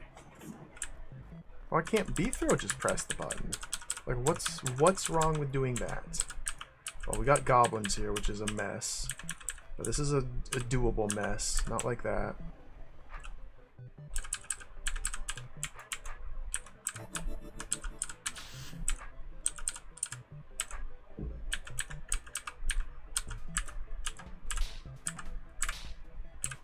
I think they got me. The technique is sloppy.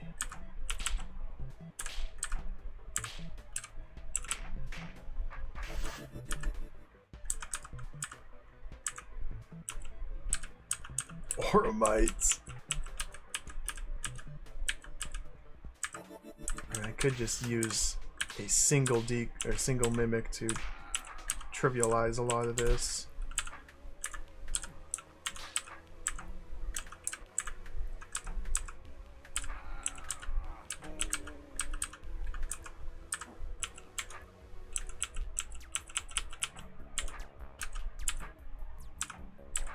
Oh. There. So now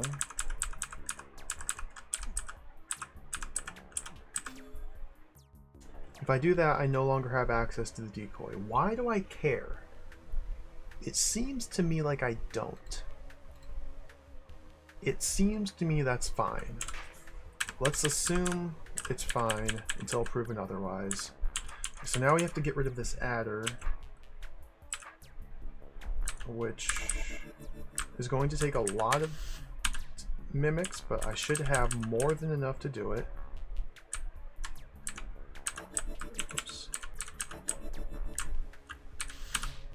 But maybe this is why I did something wrong elsewhere. I might run out of mimics, because I'm going to need to have 6 left over to press these buttons.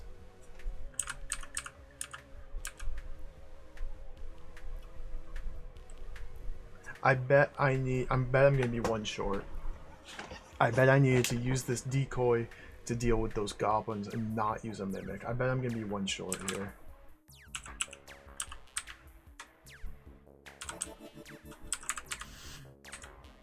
Oops.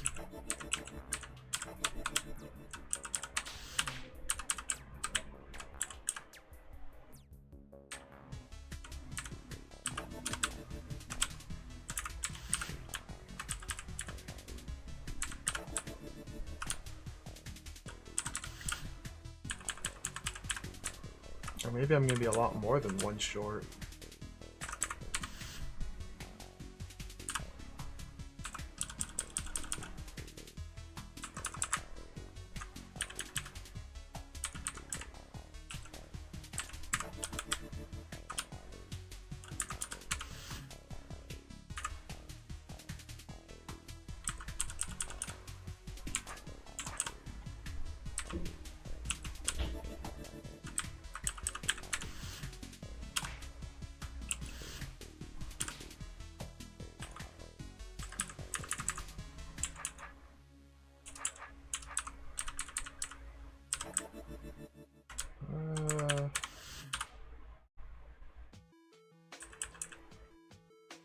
I got 2 more. This is... what? Okay, there's something I've obviously missed. Because this ain't happening here.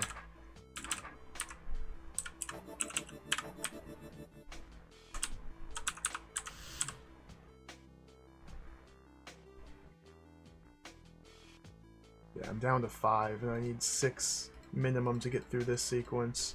And this guy's not even close to dead. Okay, so there's something I've overlooked, obviously. Let's back it up.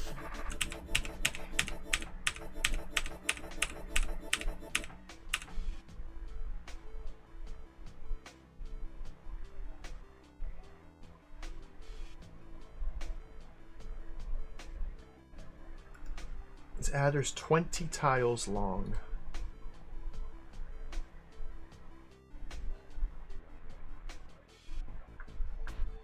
Decoy.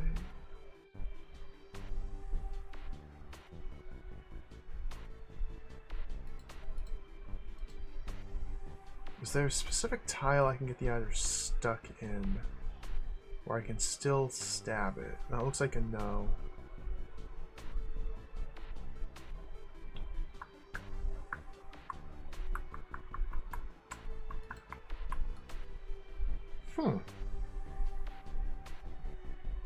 First wrinkle has appeared here. What are we doing about this?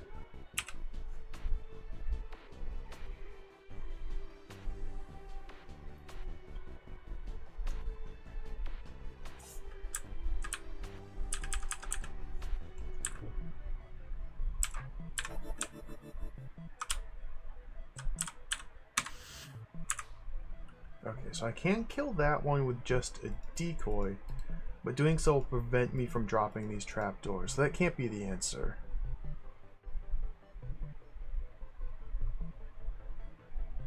Because I can also do it with a mimic, and I have to drop a mimic in here to drop the trapdoors. So using a decoy there is pointless.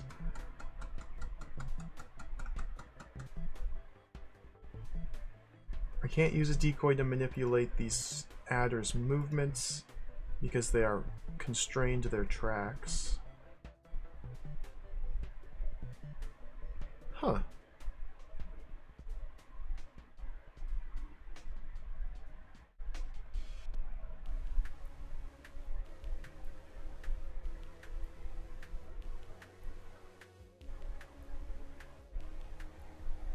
I guess I just need to be better about killing this thing.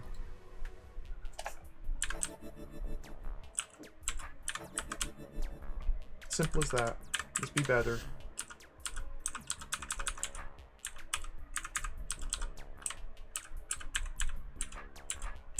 Oh, dude, how do I don't know how to deal with goblins anymore. My greatest nightmare. Goblins.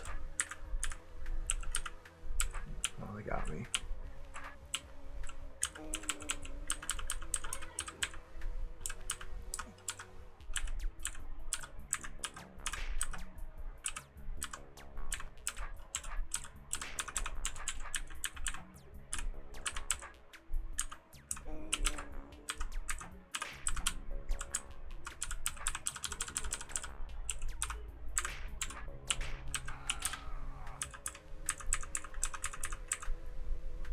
Oh, the Ormites.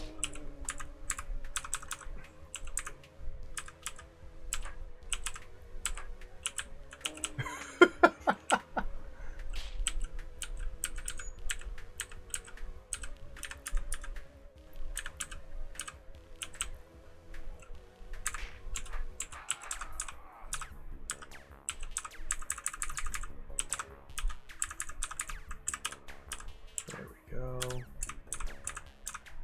Come on. There we go.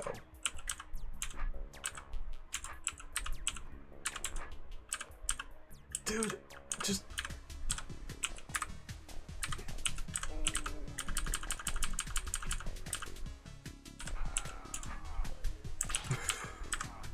It's just two goblins.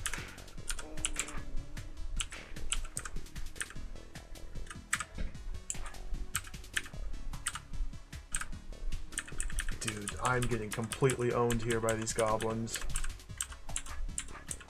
Okay, I gotta use my funnel here. That's good enough. There we go. Okay, goblins are programmed to avoid your sword and try and hit you from behind. So in small quantities, they're pretty simple to deal with, but in large numbers in open areas as well, they're a huge problem. But you can kind of use walls or choke points like this to manipulate them to get them into killing positions. And if you're really good, you can anticipate their movements, but their movement algorithm's very complex. And in open fields like that, it's almost impossible. But anyway, let's reassess this. There must be ways to get more stabs on this adder per cycle.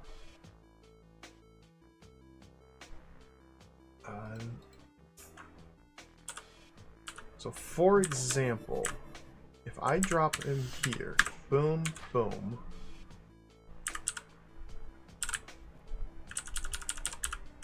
Oops. Okay.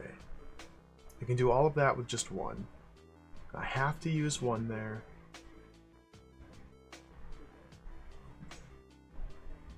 And now we can hit this orb to release the adder. We no longer have access to our room, but that should be done. Now the adder's been released. And so I have 4, 8, 12, 16, 17. I've got 18 potions remaining. 6 must be used here. So I've got 12 potions with which to kill a 20 tile long adder. So to do so, I need to use a similar technique as I use here. I need to use the corners to my advantage. Meaning, you drop them there. Wait. So that lengthened it by 1. It's not enough.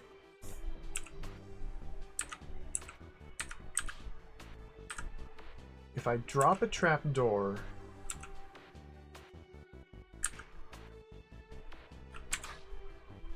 then the adder becomes stuck.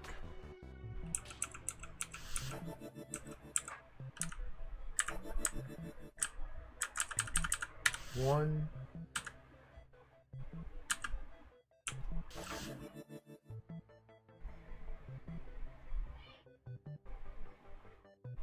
So now I'm faced with how do I kill this adder.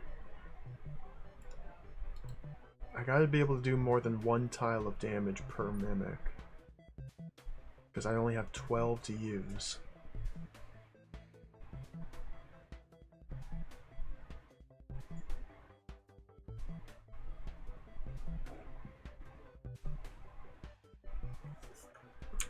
So what happens if I go...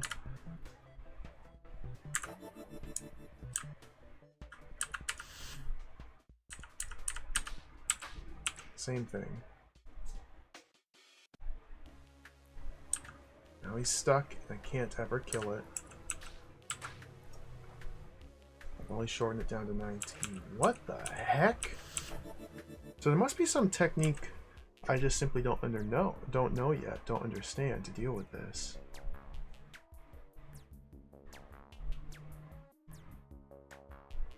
So what's happening is I'm stabbing it with the mimic, shortening it by 1. I'm stabbing it again, shortening it by 2, and then it's eating the mimic and growing by 1.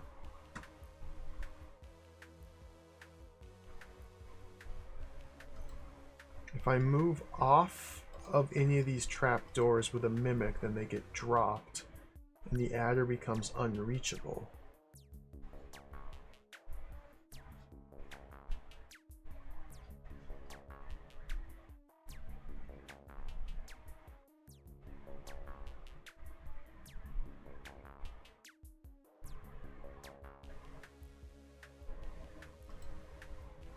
This only opens, it doesn't toggle.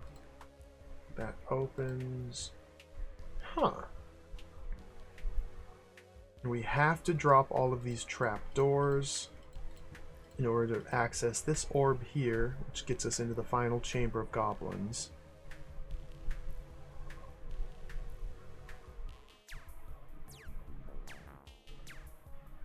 Surely they don't expect me to push these buttons with goblins. They expect me to push these buttons with goblins, giving me the extra 6 mimics necessary to do this. Oh my god. I have to keep those goblins alive? What? And that's what the decoy potion is for, to create a stall. Oh my god. Okay.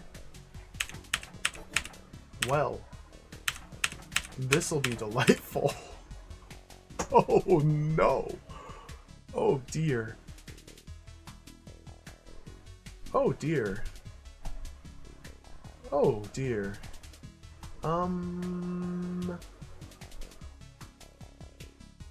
Okay.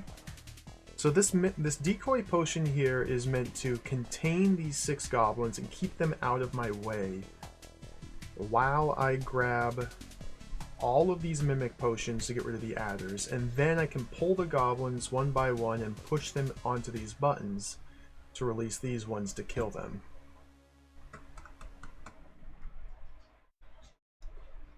So I can't get more stabs on this adder. That's the wrong approach. I have to use 1 mimic potion to get 1 tile on the adder and just slowly chip it down. This is calculated out to consume all of these mimic potions.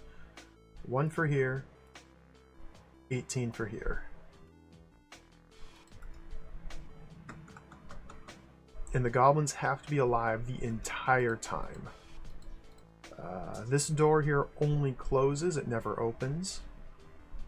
So I can't bring the goblins in here and keep them trapped. I have to plant the decoy somewhere out here.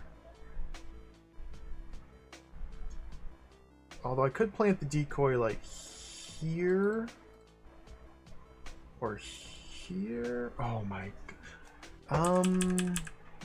Well. Interesting. This just got interesting.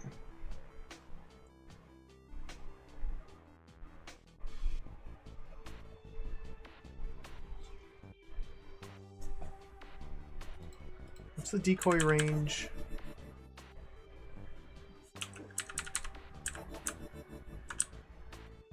I suppose like here.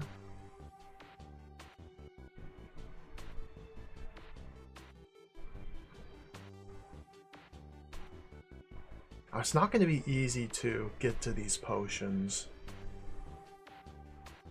Like there's no... Oh my goodness. There's nowhere that's like far out of the way. I also have to get in here to hit the orb.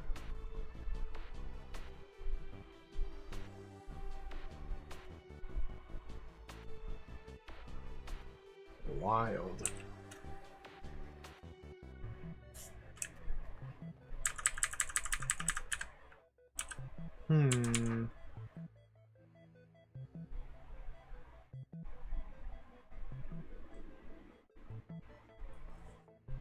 So I guess it makes sense to grab a potion, get rid of this adder first, and then put the decoy near where that potion was grabbed.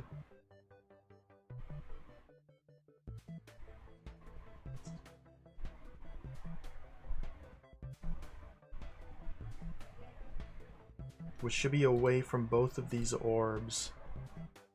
Perhaps down here?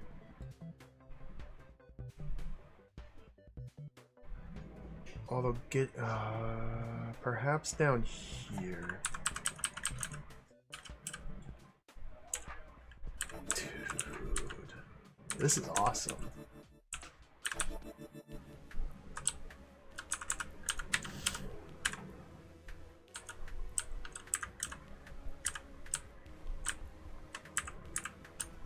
Okay, so that's done with. And now if I put this down here.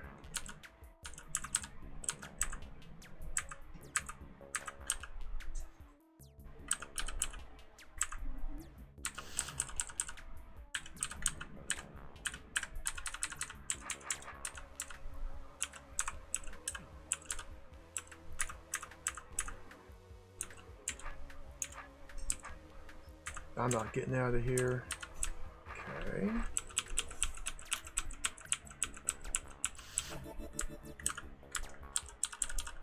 Oh my god.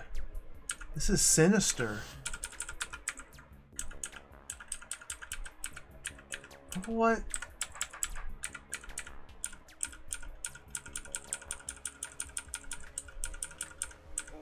What? I guess the tricky thing is just simply finding the correct decoy spot. That's all. That's all. That's all. That's all I got to do. I mean, you can't possibly shut it up. Just find the correct decoy spot. That's all.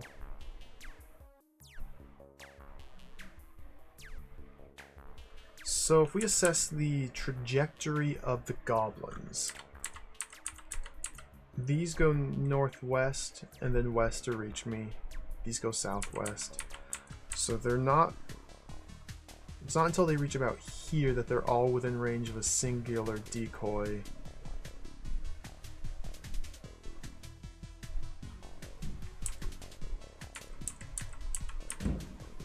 So... I put this guy, say, here, what happens?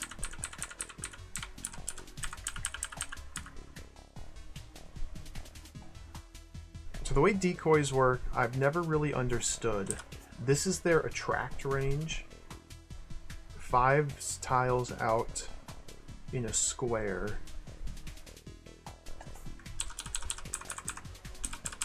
So as long... Oh no. See, again, I don't really understand precisely how they work. I guess it's time to learn. They will prioritize the decoy unless B-throw gets closer to them than the distance of the range. Like if I move north and all of a sudden the goblins are coming for me because I guess B-throw also kind of emits a similar shaped box. I just 1, 2, 3, 4. Yeah, so B-throw stepping here causes this goblin to be in B-throw's attraction range, which takes precedence over the decoys. And then they come to me. You can't see B-throws. yeah. Okay. So I can get them stalled out here, but grabbing these 4 potions specifically will be a challenge.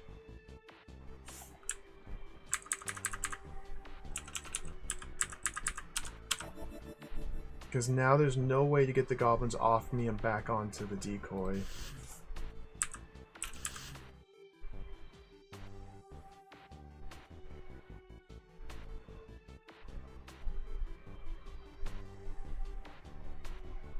Wow.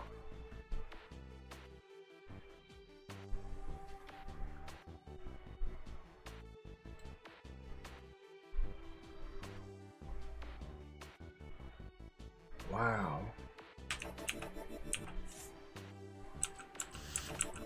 Wow. Let's try this one.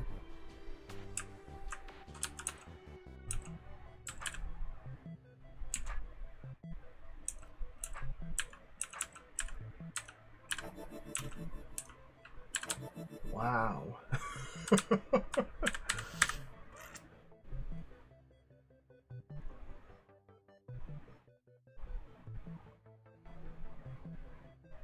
Like, I'm trying to think, a decoy here with this potion removed would keep... but I have to get up here and hit this orb. I have to have free access to this chamber.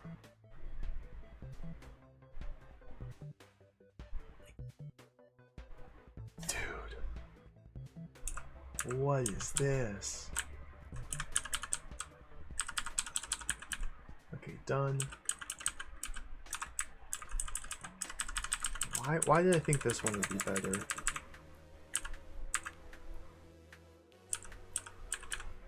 Because I can put it... Like, that's not gonna help me.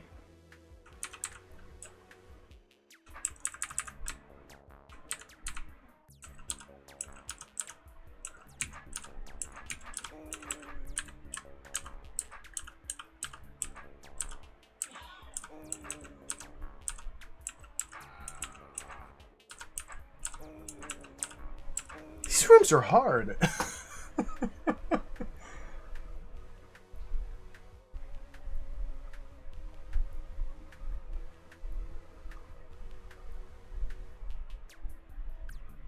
Okay, look at the distance of the potions from one another.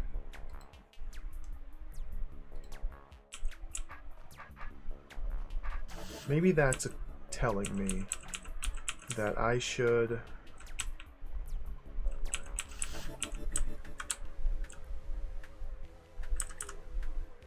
use this guy here.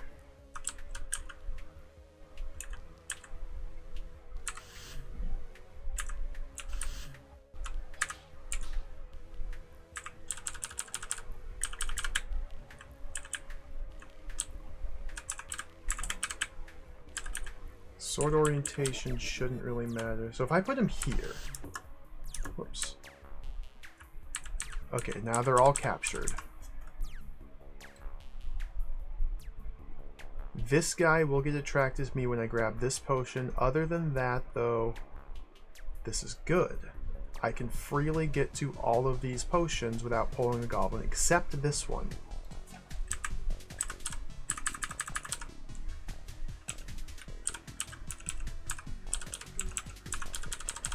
This guy is going to be a problem, but one goblin being a problem, I think I can deal with that. Okay, let's see how this shakes out. This might be what I need, or at least close enough to work with.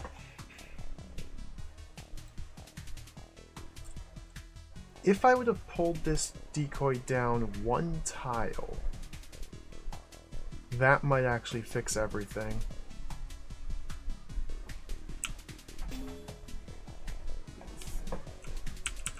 Let's try one tile south of there.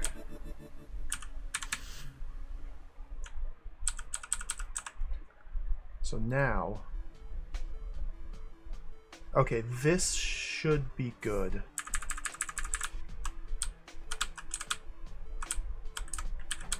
So hit that.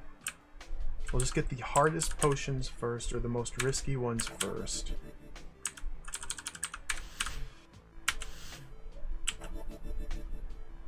I can't step south. Of course not. That's fine. Go like this then.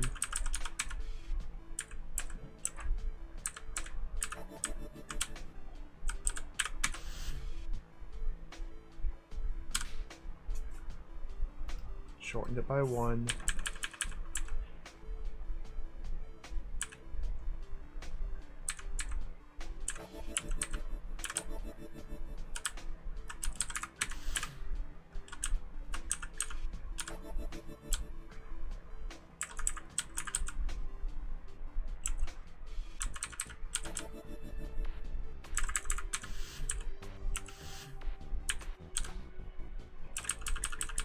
This is awesome.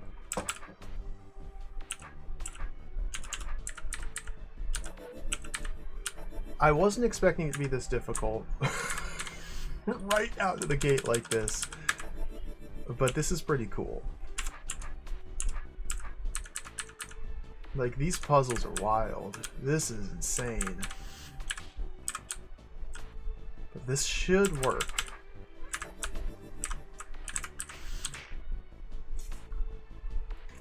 Down to 14.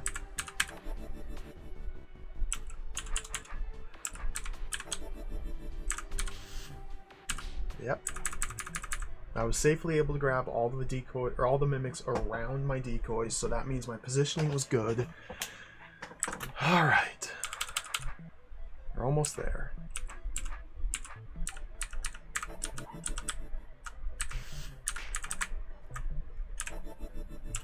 Man, DROD's fun.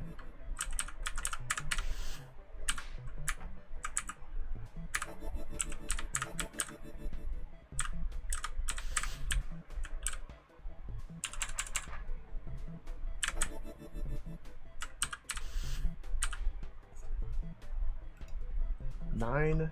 Oh, yep. It looks good.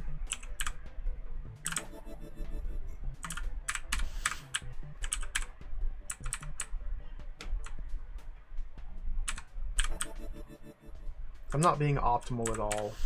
Some people are truly insane and they optimize the move counts of rooms like this. You'll never find me trying to do that.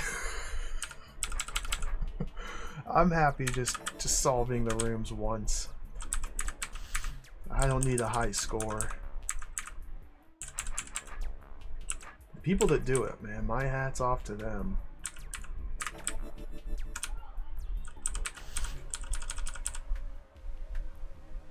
let's save that one for last. Let's go grab this guy now.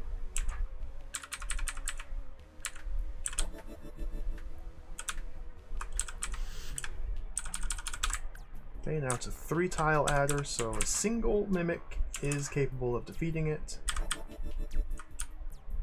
Now we drop all the trapdoors. Careful not to attracting the goblins. Boom. Okay. Step 2 complete. So now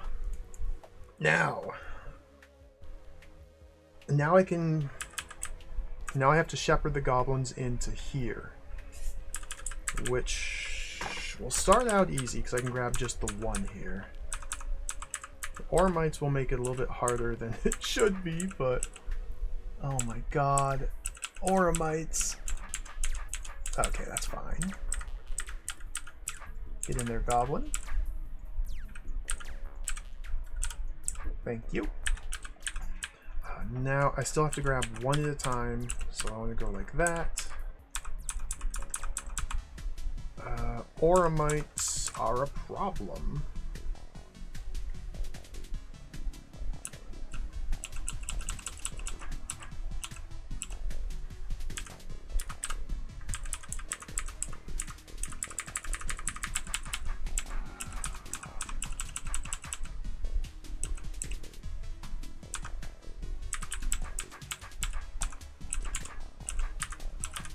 There we go. Need to relearn my goblin herding fundamentals. This is good. Get away from the wall.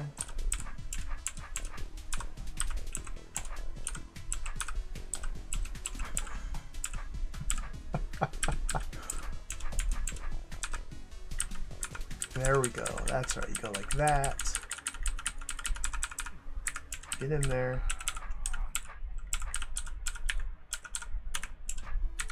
Get in there. Okay.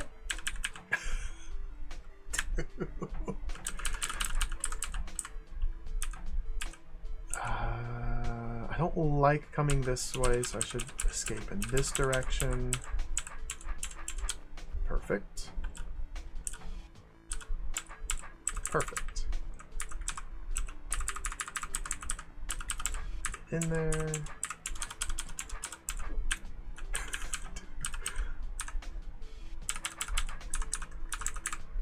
Get in there. Almost done.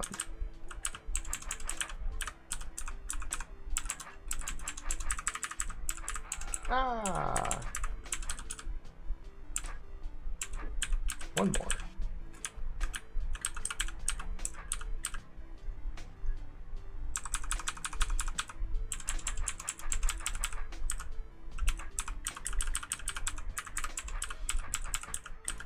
There we go.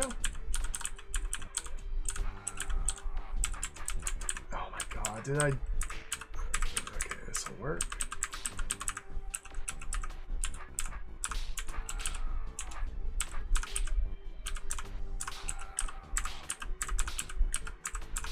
So goblins do not really understand choke points very well, or rather, you can use choke points to dispatch them fairly easily. Alright. Wow. We did it. Another room complete. It's 3 now. We got 3 rooms complete. And look how large this floor is. It's 3 rooms complete.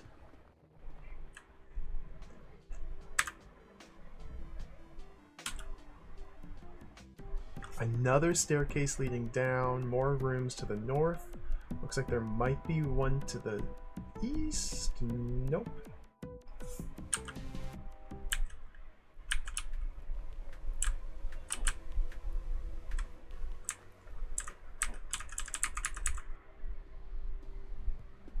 What even is this? Okay, this room we gotta access it from a certain side to get to all of these. And then we solve it by grabbing decoys, apparently. Very mysterious.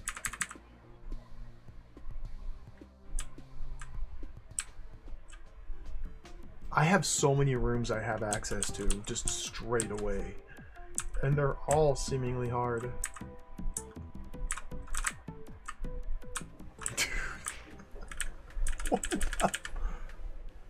What? Oh! Oh, we got Briar here. Okay, that's exciting.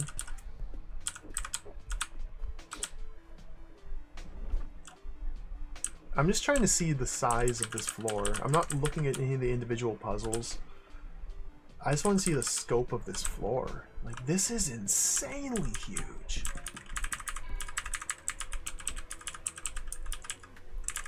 Okay, this doesn't lead anywhere, but I can take this tunnel to get over here, which is nothingness. Except I probably need to keep that goblin alive for some stupid reason. Decoys... what?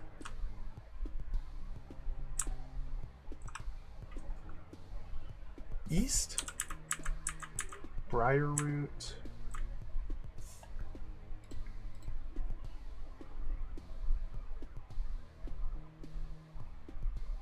So there's definitely more rooms to the west. We can see the entirety of the adder here.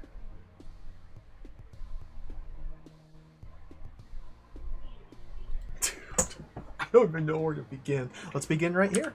Alright, let's begin right here. Let's look at this room, see what we have to deal with. 9. The number 9.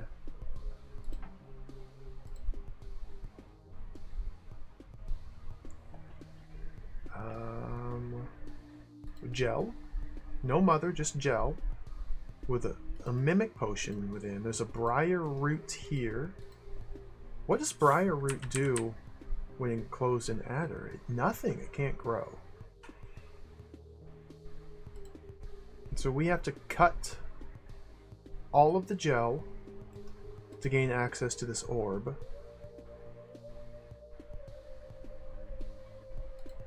Toggling this orb, or poking the orb, will open this door, releasing the adder, and then we're on a timer, a briar timer, to kill the adder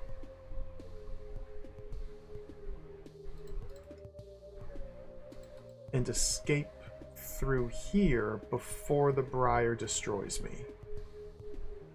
I can't get a sense for how long that timer is until we're actively in it. This doesn't seem too tricky. Famous last words, I know.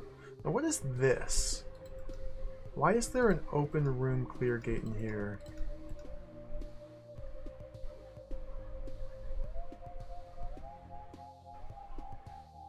That just seals the briar root off from the growing briars. So we're not on a timer to kill the adder and escape. We're on a timer to kill the adder, period. And killing the adder closes off the briar root from everything, allowing us to be safe. Presuming the briar roots have not grown in front of our tunnel out by that point. Okay. So it's a 2-step puzzle. First step, just gel cutting with a mimic. Gel cutting is not something I have a lot of practice with, so that'll be fun. And then second is speed adder killing. Let's go in. There's checkpoints here. Let's not worry about that. So gel cutting. Okay.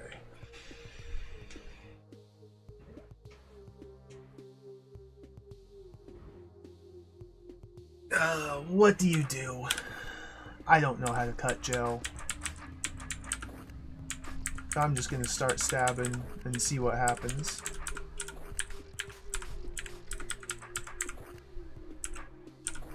Okay, I think from here I need to employ the mimic. Well, that might not have been how I wanted to do it.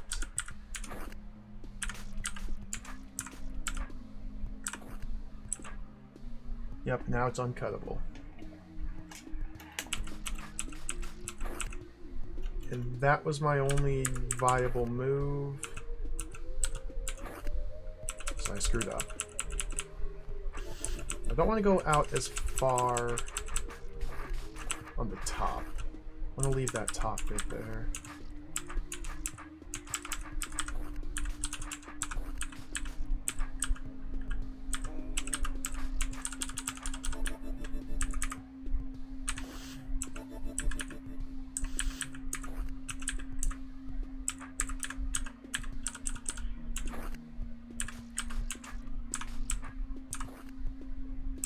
seems okay.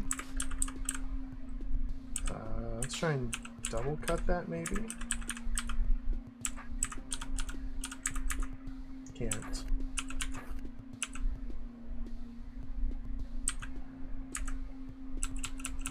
Not without a way to offset the mimic relative to B-throw, which I can because, dude.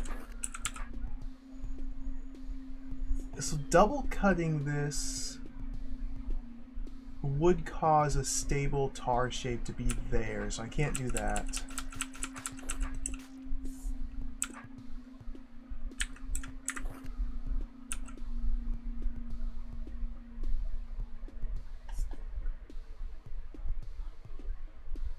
If I double cut this now,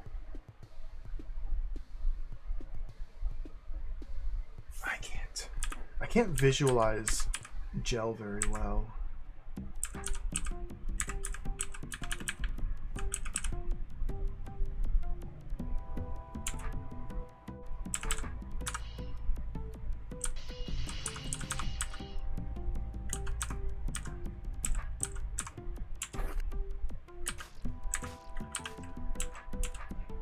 And now to resynchronize our swords, and we should be good. So they're really hammering home this trick here. Use Oromites to reposition yourself relative to mimics. They're really hammering that idea home. Multiple puzzles now have required using that. Okay, so this part here is not going to be trivial because now we're on a race. As soon as I pop this orb, I have 1, 2, I've got a lot of turns. Okay, I cannot allow for a single brighter expansion after it connects to the main route. So we have to be actively cutting it down instantly, the instant it's removed, which makes me think B-throw down here, mimic up here, because that way B-throw can try and attract the adder and the mimic can be cutting away at it, which also makes me think mimic needs to be above it so we can reposition our sword. Like that. Hey Summer, welcome back. What's this? How's the hold so far? It's really hard. I'm still on the first floor. All of the puzzles have revolved around adders, gel, goblins, and mimics. I've solved 3. And there's about 1 billion here to work at. The story is some rich guy wants us to find his diamond, his jewel. His jewel's been lost, and we have to find it. I don't know anything else more than that yet. Okay, so I want to get this mimic up here while B-throw toggles the orb. So we got a little bit of jostling to do here. I can jostle. I can move mimics. I'm no stranger to mimic moving. Even that, it's not quite good enough.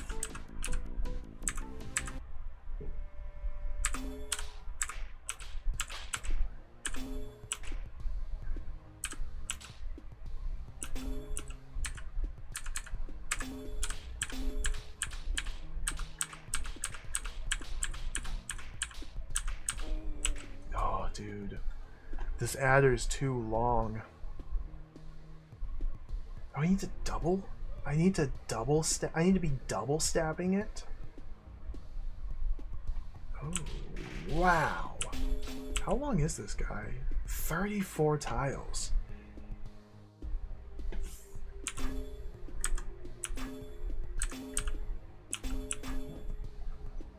How did I get it caught down here? It needs to be in vertical preference, not horizontal.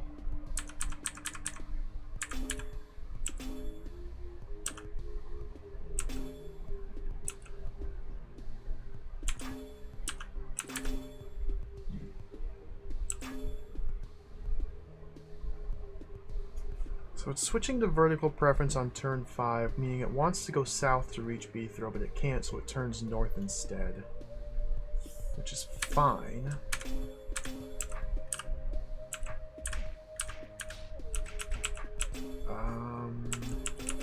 So maybe I want it to be...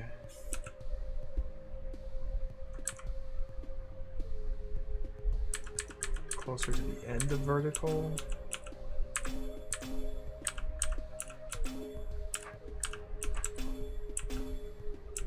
No, I want to be... goodness gracious. Vertical, vertical, vertical, vertical. Horizontal. Horizontal. I got it caught on itself. Just incidentally, the very first time I hit this button.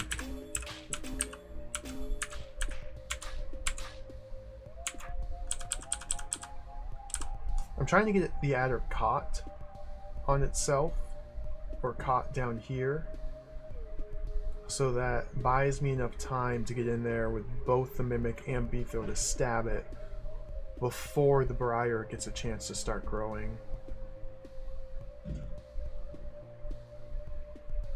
So if I want to do that,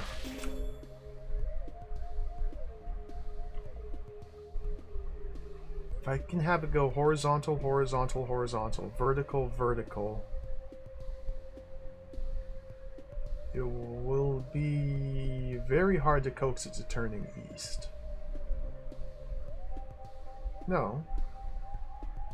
Vertical will be blocked, so it'll go east. So yeah. So it needs to be in horizontal, horizontal. So last 3 turns of horizontal preference.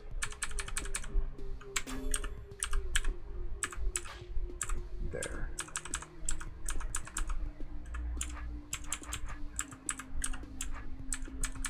But now I don't have... I can't access it to stab it before the fire grows. Okay, that's not the answer.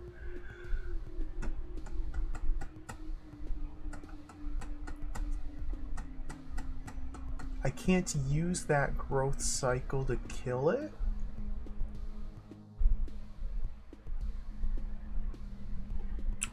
But...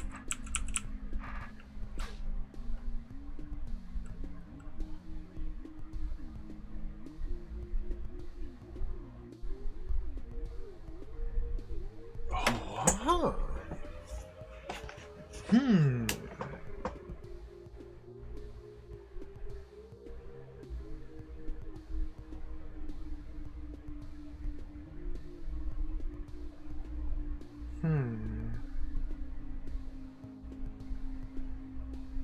So all I have to do is kill this adder.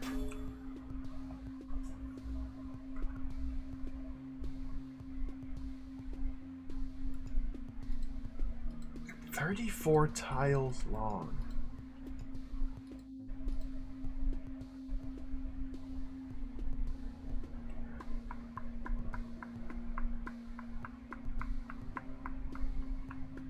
There's no like hidden way out that I can see.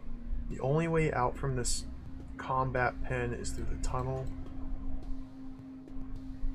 which gets blocked as soon as the Briar connects and grows once.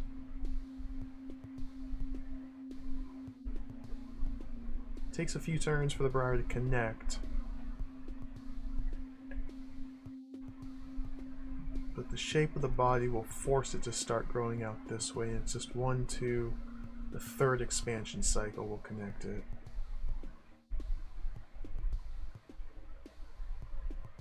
Or block the way out.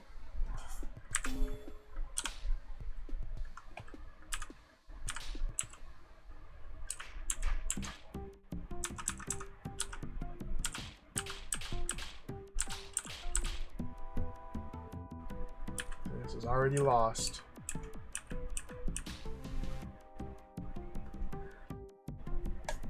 The Briar grows over the tunnel as well, yeah. Unless I can... no, it'll never work. I was thinking, unless I can get like the Briar's head near the root, and the growing of the Briar could kill the adder for me, but no. This is jacked!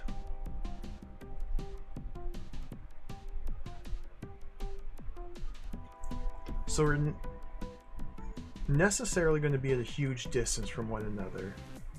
Whether I stab the orb with B-throw or stab it with the mimic, they are going to be separated. And the amount of time it takes to cover this distance, it's not that long.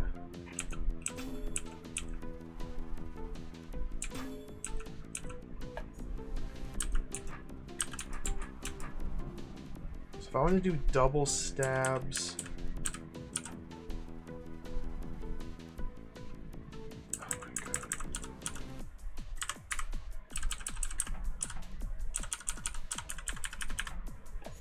maybe the checkpoints are a sign.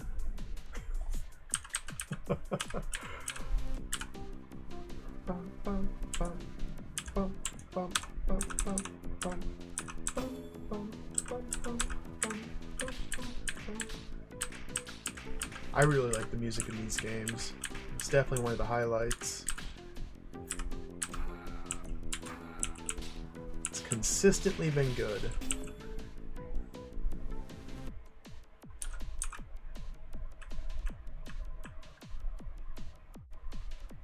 I am not even coming close to killing this thing. That's a problem. Perhaps a different approach is in order. Perhaps I can park the adder in a spot that prevents... It's connecting... No, these are all connected. Because Briar can connect diagonally. So technically these are all connected. I can't wedge the adder up between here to break this connection. Plus it's also connected this way.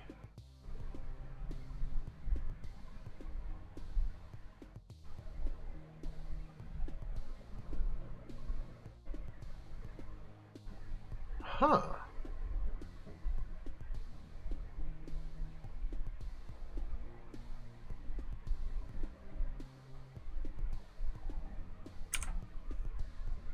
Yeah, dude, if I only had a pickaxe. If I only had a pickaxe. Like, I'm trying to think of some way to use the Briar expansion to help me here, but the shape of the adder's body is funneling it such that it grows this way.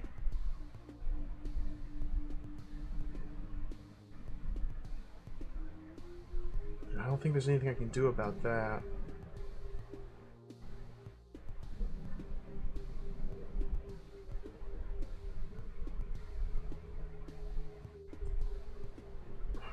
Interesting.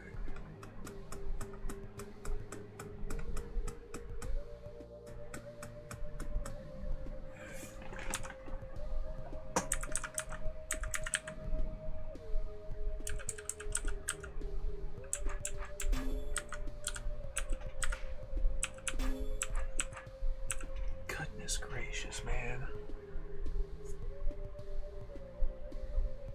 How can I be attacking the adder with the mimic while moving B-throw towards it?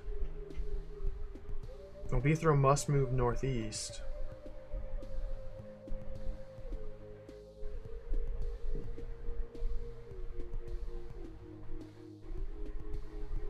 The mimic can't really land shots if the mimic's also moving northeast.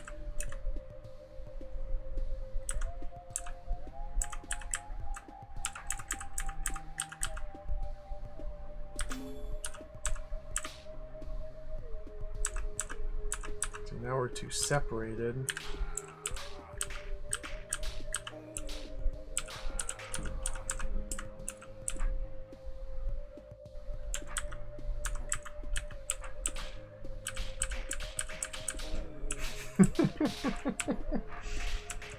That was almost something. That was almost something.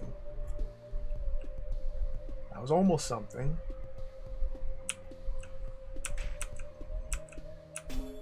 Okay, that might be something.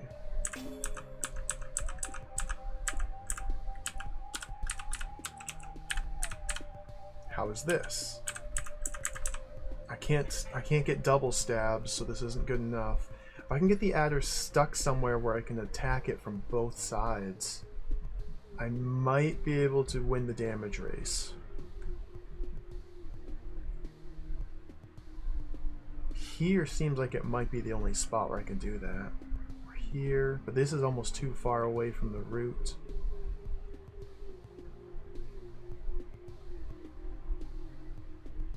Interesting. Yeah, as this confirms, briar does not grow over adders. It just doesn't.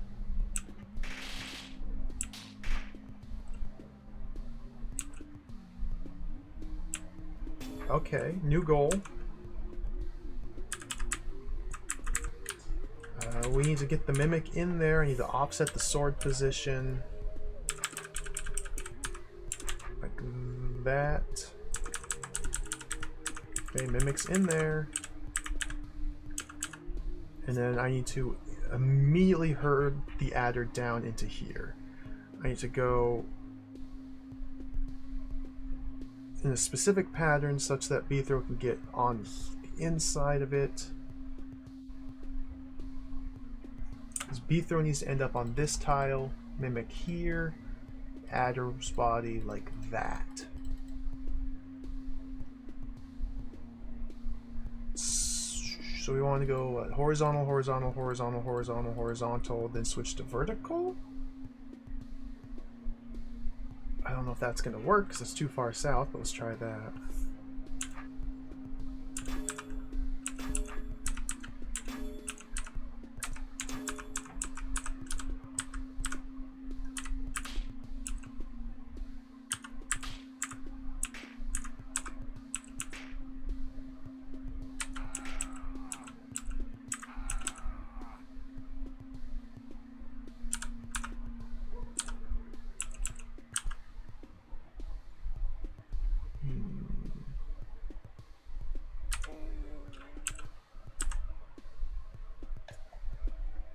I think Beethro needs to be in here leading it. That's the only way it's going to work. Beethro's in here leading it while the mimic stays here. Oh my god, dude.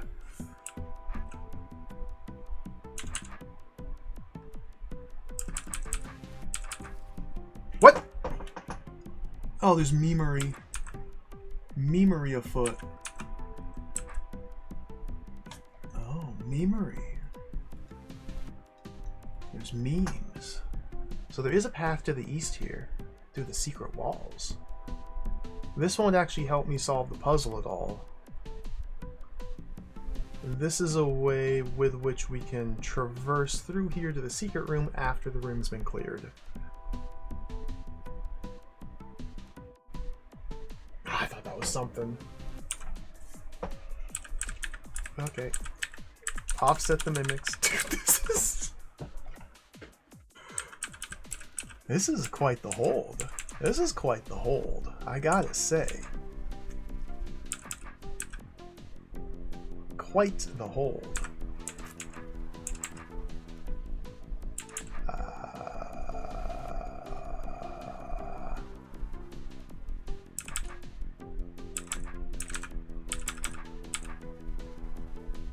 There.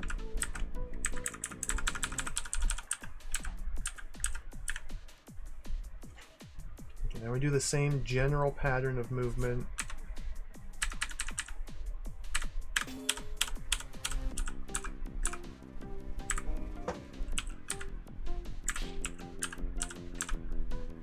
Perfect. Oh, but I can't get the mimic down there to help me. Except, oh my god. I almost can.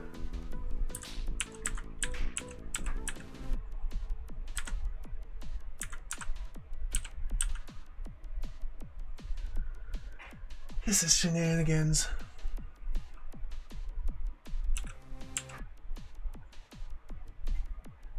Can't go down again.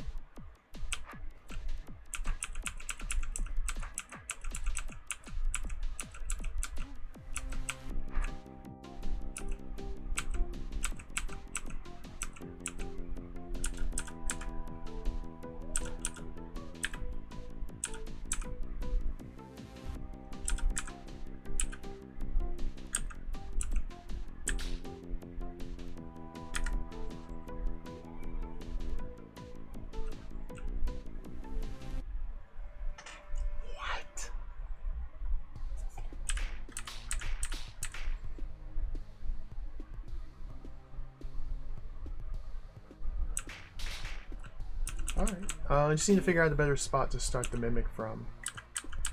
Obviously that's not working. So let's try closer to like this. Maybe like that.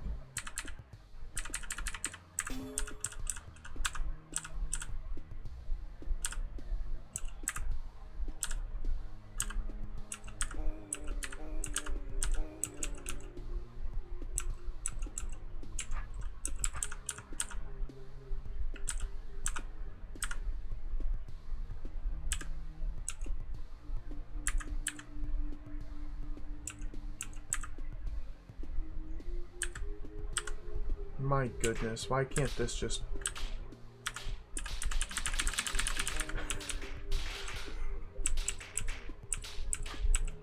Okay, so I need to end up the mimic here, Beethrow here. Like that. No. The mimic has to go south. Southeast or southwest.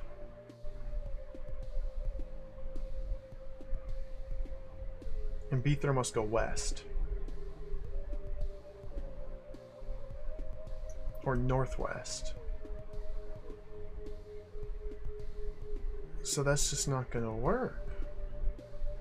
Well, I thought this idea would work, but apparently it's not going to work.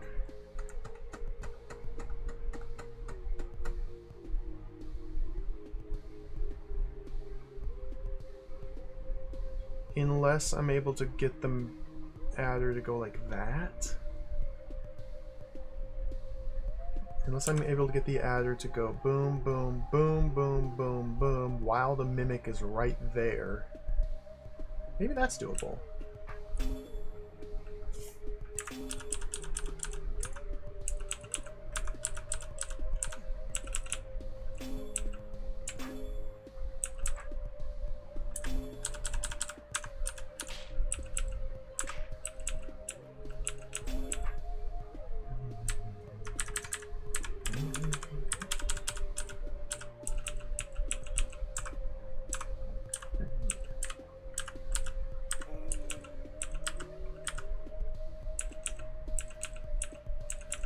If I go one turn later, that's what happens.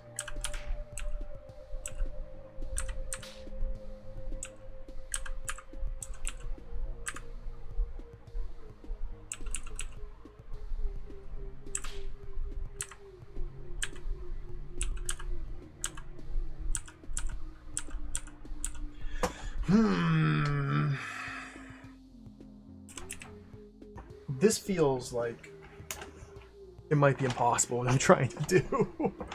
So let's reassess from a different approach. What else can I try? If I could just simply stab it with both Mother Mimic and Beethrow consistently every turn, I'd easily be able to knock it out before. I'm not able to get that to happen.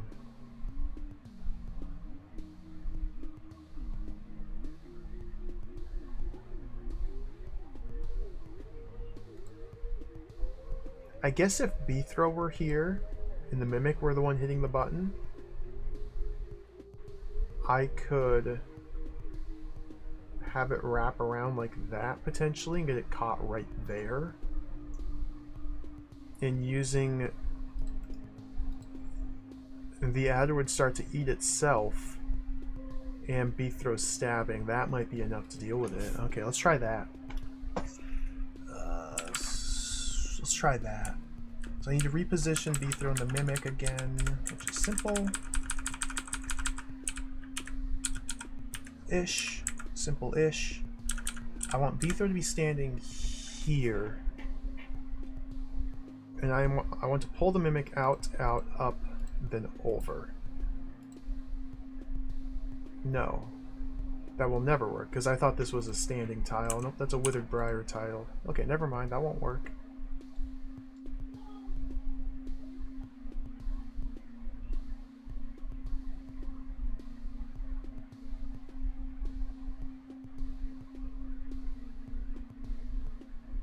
This is out of control.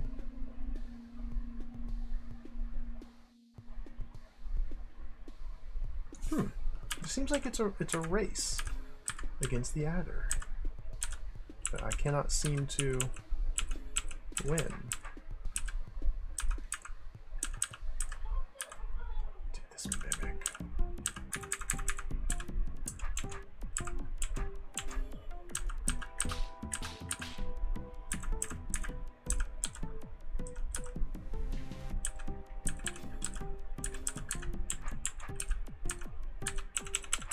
So once the tail passes here, we have 1, 2, 3, 4, 5, 6. 6 turns. And it's 19 tiles long. What?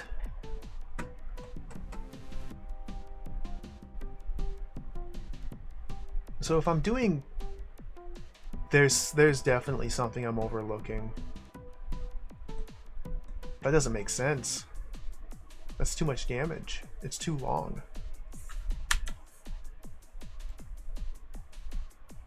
Even if I did 2 damage per turn,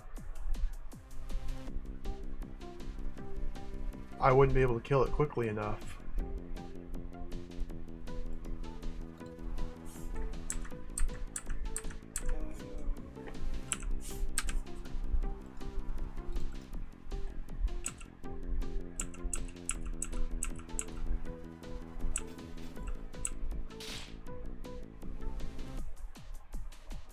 Dude, what in the hell?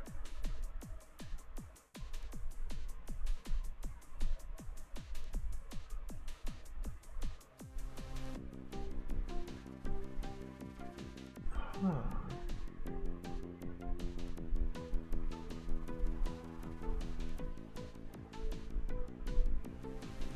Yeah, again, it feels like I need to, in order to kill it quickly enough, I need to get it trapped on itself so it starts to shrink while I'm stabbing it from 2 sides.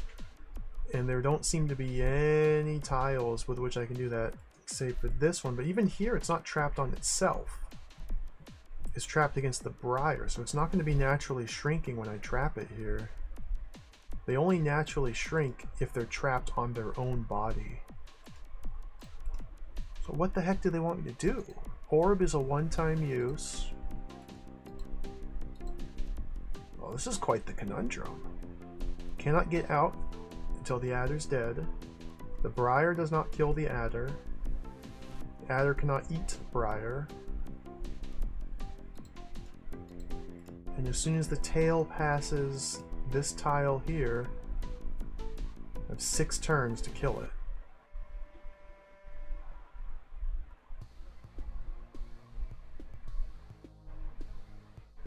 There's no way to prevent the briar from growing over this tunnel once it's connected to this larger mass, because these are all considered connected. Everything points to just a damage race that I don't know how to win.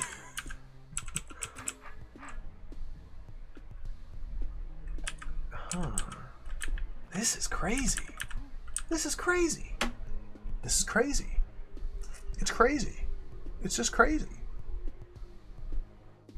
It's simply crazy.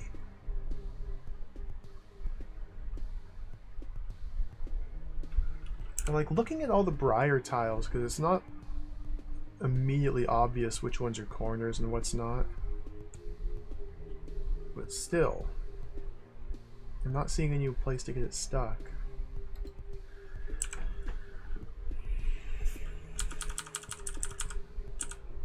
I think it seems to point to this section here, but I couldn't get it to happen. Because to get this to happen, the mimic has got to be standing there while Beethro's standing here, or vice versa. Why didn't vice versa work? Why didn't vice versa work? I'm sure there was a reason why I couldn't get the mimic.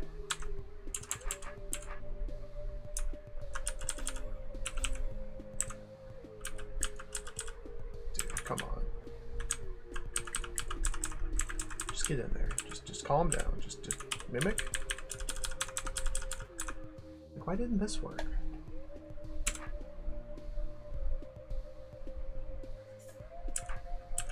Did I just not try hard enough? So...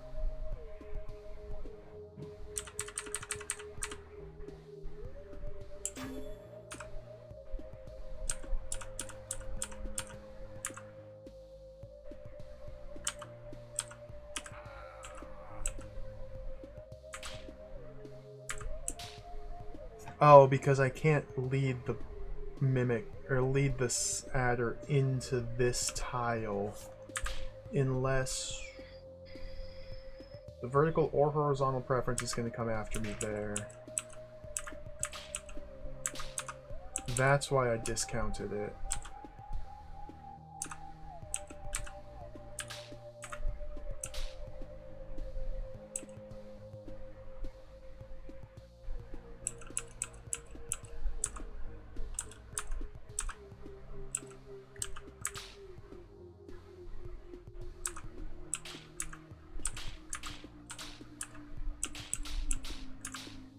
This is a huge problem.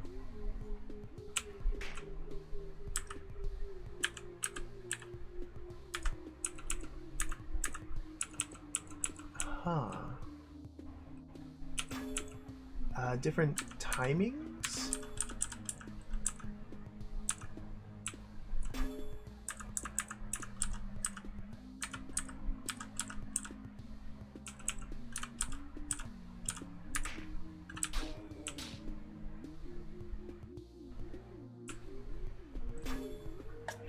Could the gel or the gel babies be used to help me at all?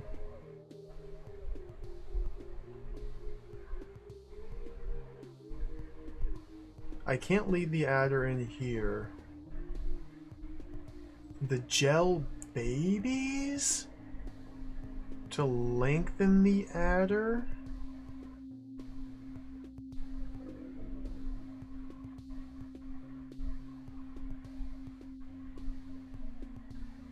But to what end?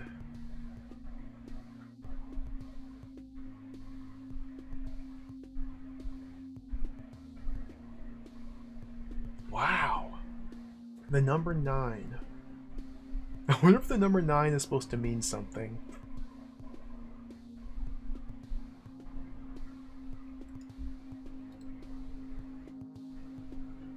I don't know what to do here.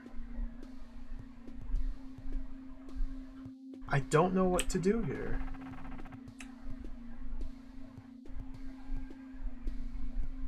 I don't know what I'm supposed to be doing in this puzzle.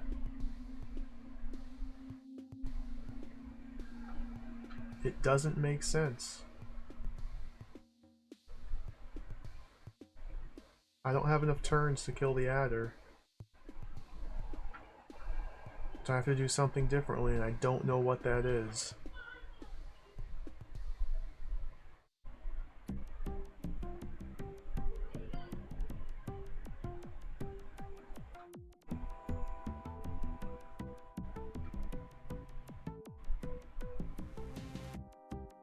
I don't know.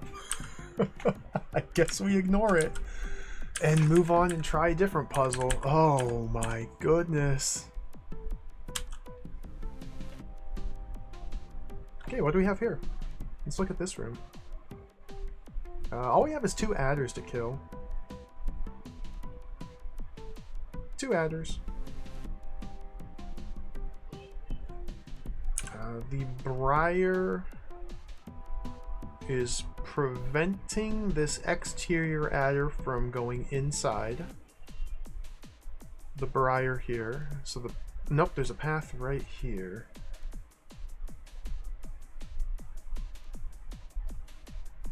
What do we have? 1, 2, 3, 4, 5, 6, 7, 8, 9, 10, 11, 12, 13, 14, 15, 16, 17, 18.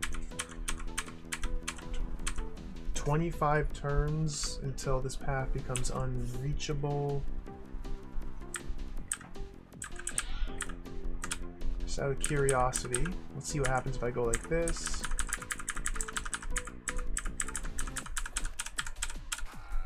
One turn too slow. Did I lose a turn anywhere? No.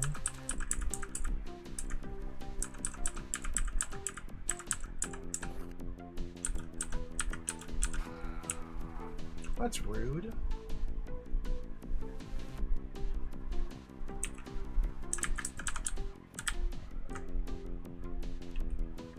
This game's impossible. So again, this looks like a timer. This looks like a timer. Does Briar grow over Oramites? Should. I don't see why it wouldn't. Briar's not metal. Let's find out. It absolutely does. Okay. So once we reach this expansion, so basically I have to go in here, pop all of the gel, kill the adder, and escape before it expands into this shape?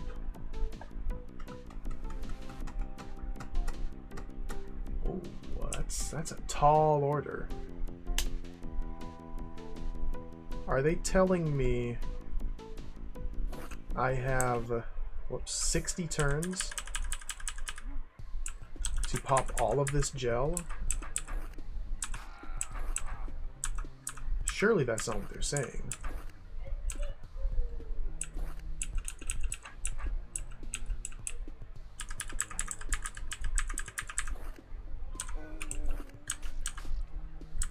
Especially when you factor in things like babies.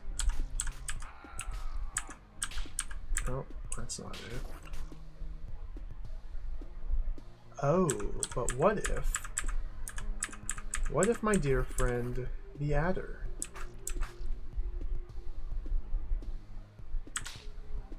chooses to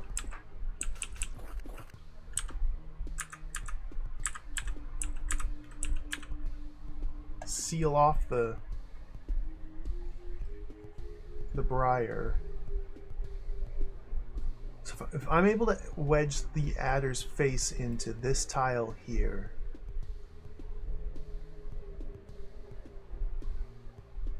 then that would work. Then this would be sealed off, and I would have enough time to, well,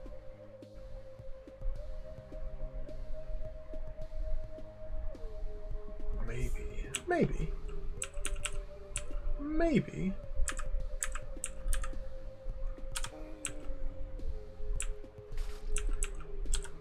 Come here, adder.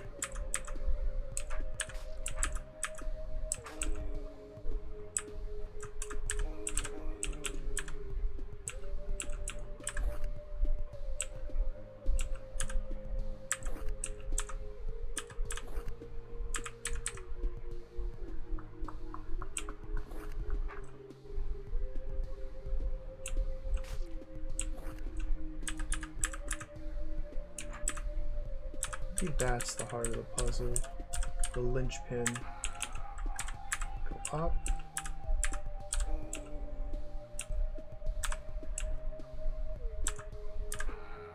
The heart of the puzzle.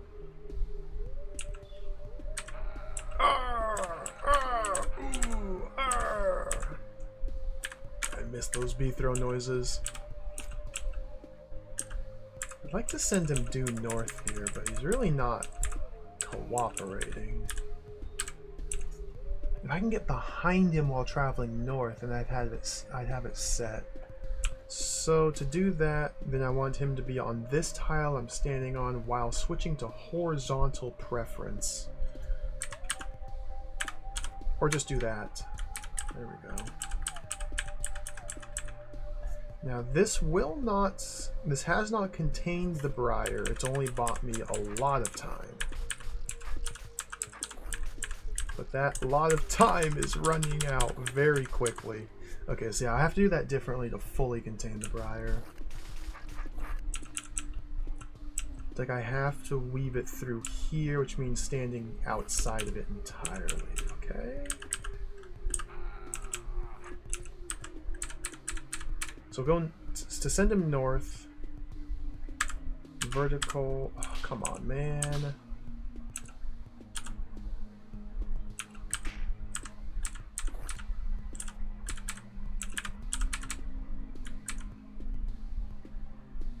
same deal.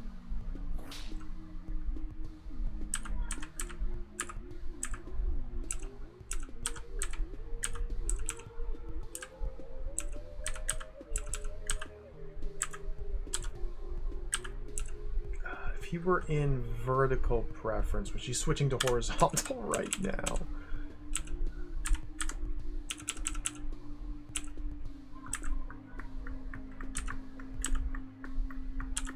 Okay, go north. I can't.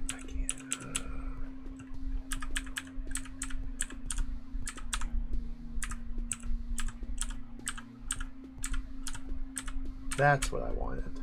There we go. Okay, so now we create a barrier.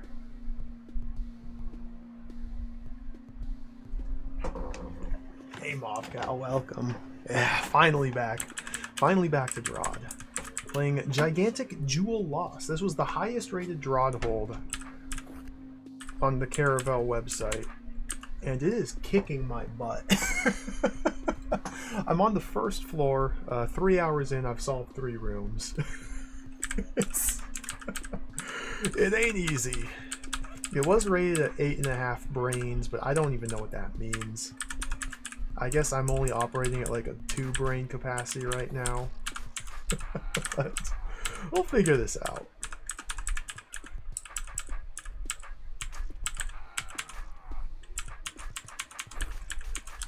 It'll come. I'm making progress, it's just very slow.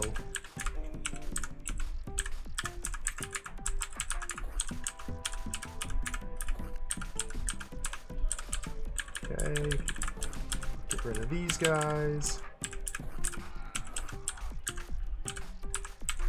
Now this may not be good enough, like getting rid of this adder here is still going to be challenging.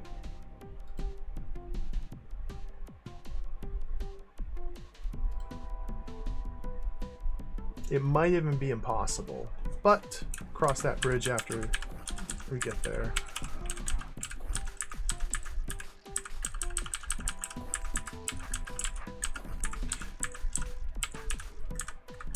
Okay, so now you're free. Why do I want to keep this guy alive? I might need to keep that guy alive. So what happens here? Clear. And I'm dead. That's what happens.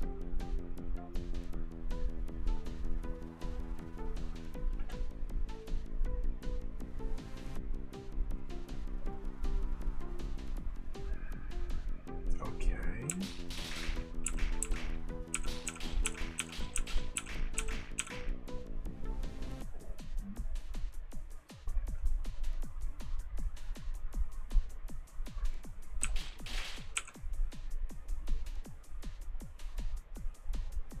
This is a problem.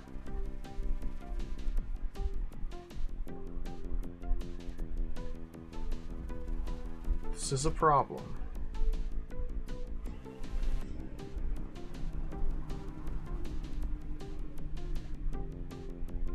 This is a problem.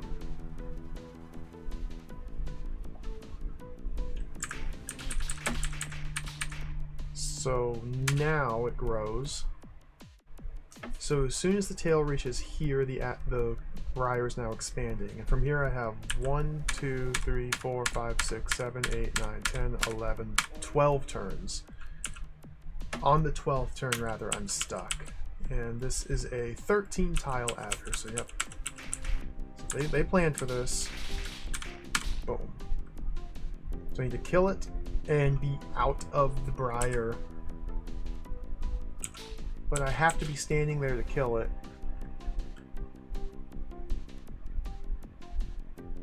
So there's something else I can do here.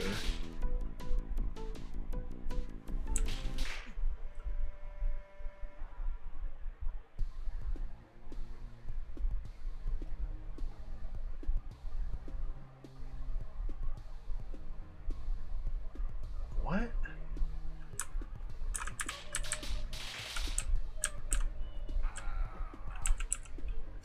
This is all considered connected. Yeah. So now all of this grows simultaneously as soon as it connects to this bit. Or from... Okay, wait, there's 2 gaps here.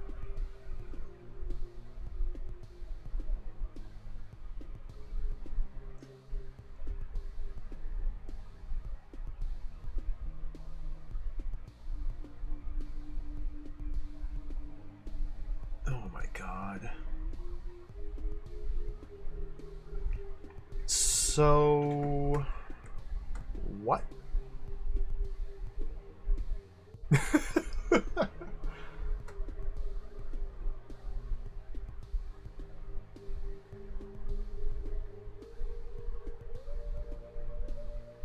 Run the other adder through here?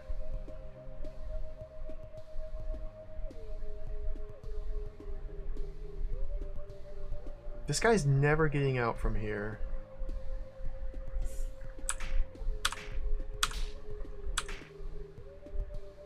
And even if I place the second adder here, as I trim this adder up, I'm exposing new terrain for this briar root to expand onto. So the briar's going to get free as I kill this, and I have to kill this guy.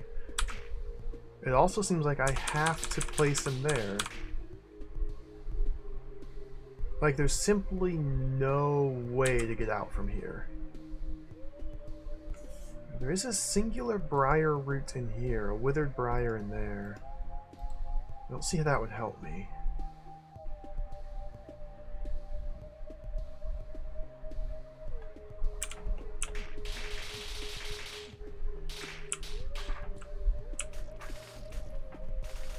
I mean, if I keep a bunch of gel babies alive to lengthen this one?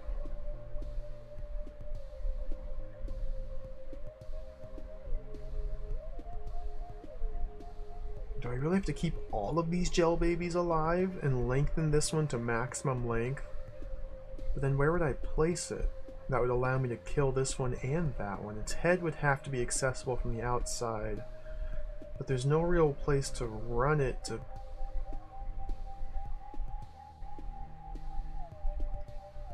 What in the world? I need to get in here. I need to lengthen this adder. Kill this guy.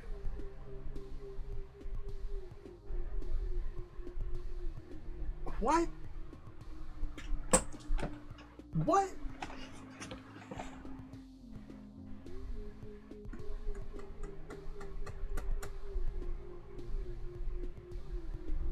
This is hard. This is hard.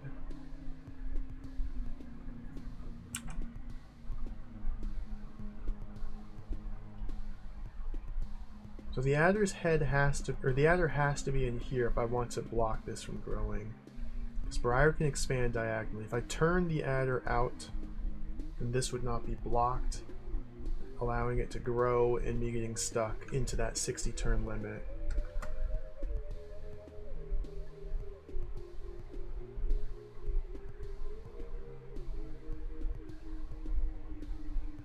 And there's nowhere else to block the briar from growing except for this path instead of this one.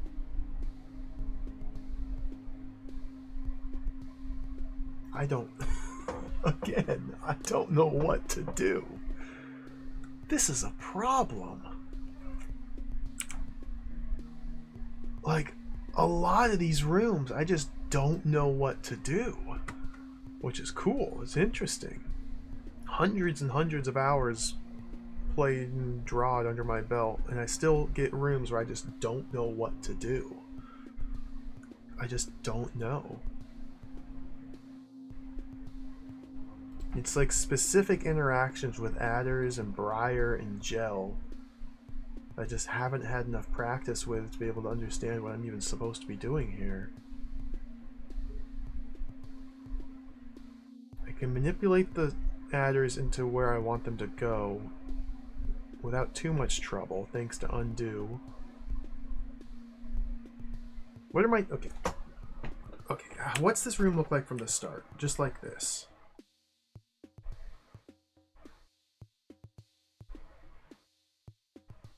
One turn until this grows. I think it's really funny I can't make it in through here. I'm one turn too slow to make it in through there.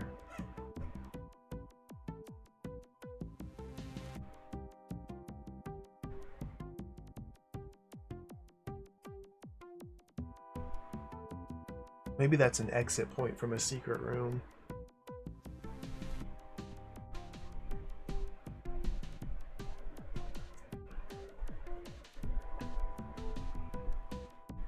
The only way to release the middle adder is to kill all of the gel.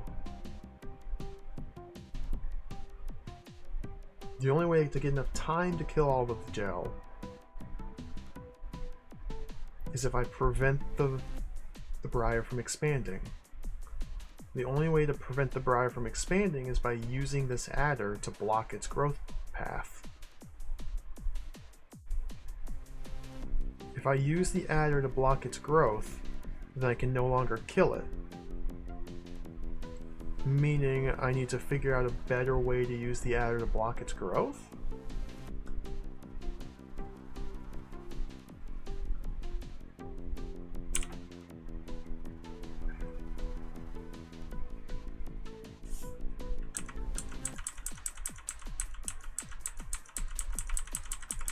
Got 25 turns until it's grown into this shape.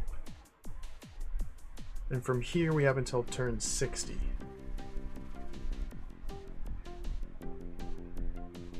I don't think I can get the adder up there in under 25 turns to maybe put the head here. That just doesn't seem realistic.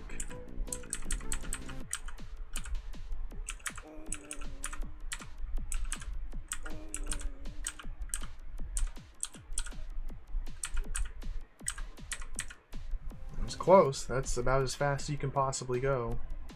So we're never going to get the head to block this spot up here. These are the only two paths in and out for adders, is right here and right here.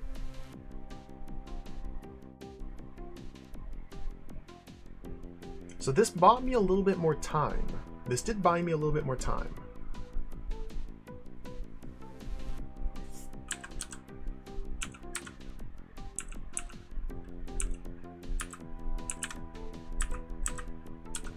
Bloody adder.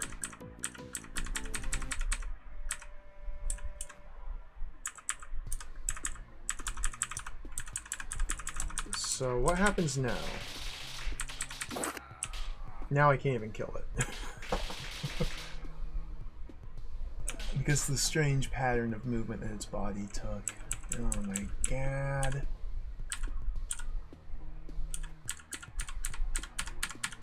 Okay, what happens like this? A Doppelopoulos, welcome, welcome.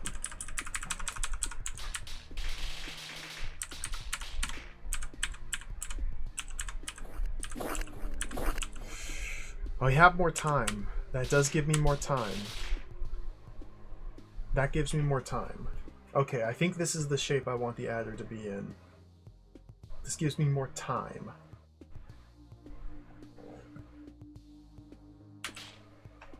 Specifically like that. This game's not easy, yeah, Doppel, I understand. It took me a couple attempts to get into DROD, personally. I bounced off it like twice before I was finally able to sit down and power through some of the harder puzzles and really fall in love with it. It challenges you in ways that you often do not anticipate.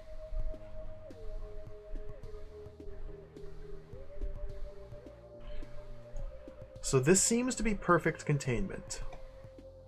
So the next order of business is placing this adder down through here.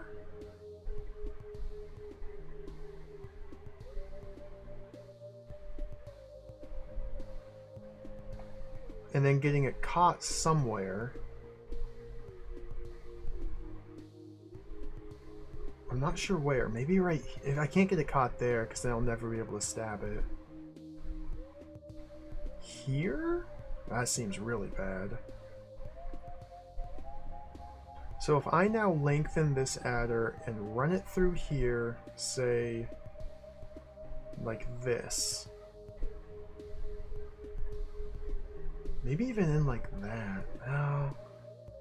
I need to be able to kill this one and escape out of here. So if, just for the sake of argument, you go like that, and then go boom, boom, boom, boom, boom, boom, boom, I can't get out. And the problem is, this has connected. So the only way I can buy myself more time is if this adder is preventing this connection from forming.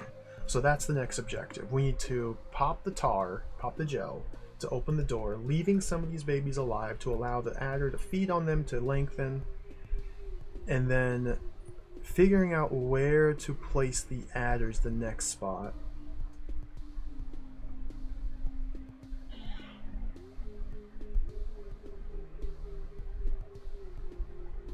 But I need to have the adder's body through here.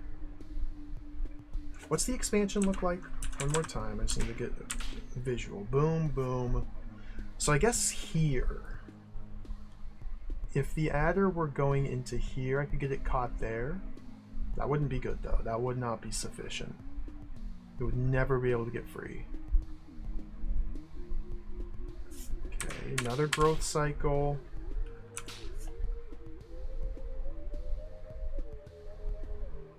It's like if its head were right. So I'm trying to see where the heck I want to place the adder. It's got to go through here, but then where? Into there? And then I have to stall it. I can't just run it through here and let it keep moving. I have to run it through here and then get it stuck somewhere, so that I have enough time to come up here, kill this one, and get out of the circle of briar, and then kill that one.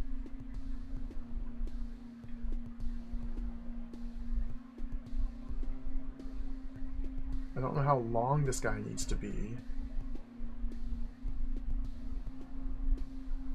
Good gracious, man. I guess we tried to make it as long as possible. And there are no real good spots to get it stuck on the outside of this ring.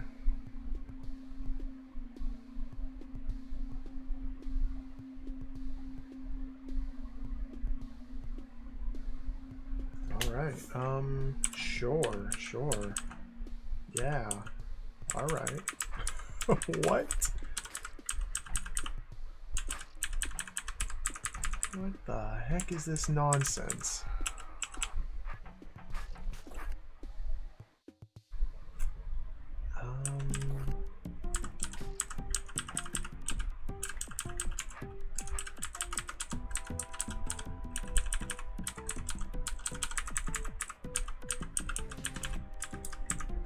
Go there. Absolute nightmare. You go there. I don't even know what I'm doing here.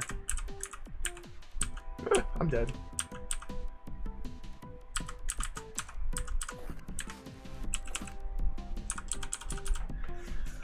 What? See, I like to have a plan. And I don't have a plan for this guy yet.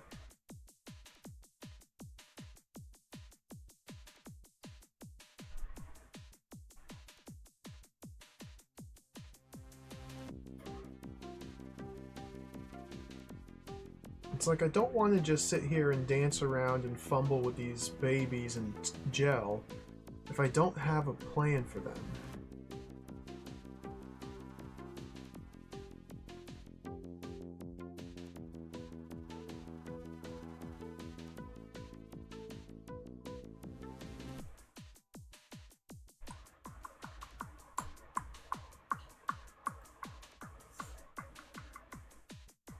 I wonder if it will work. It's get this adder caught here. And then as I'm stabbing the tail, boom, boom, boom, boom, perhaps the adder can thread down through there. Can we watch this again? It will definitely not work, okay. But if the adder were caught here,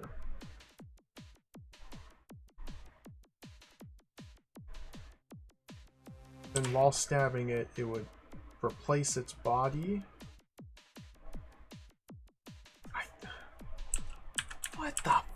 What the heck is this?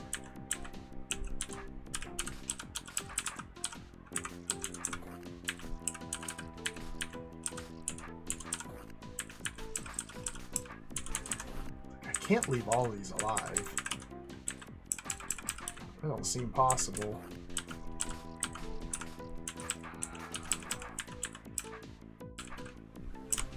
Whoops.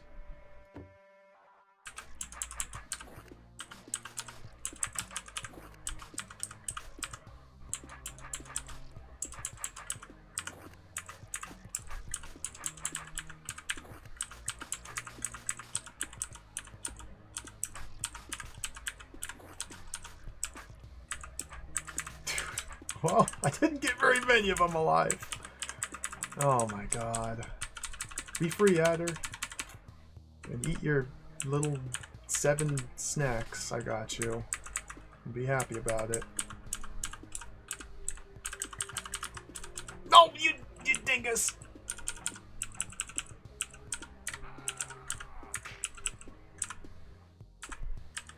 I got treats for you. Treats for you, snake.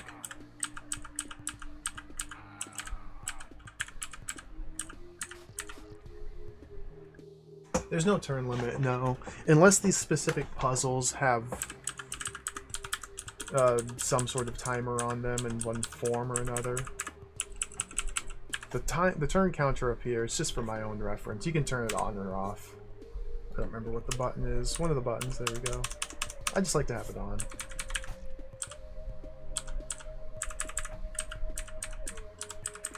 Alright, jabroni.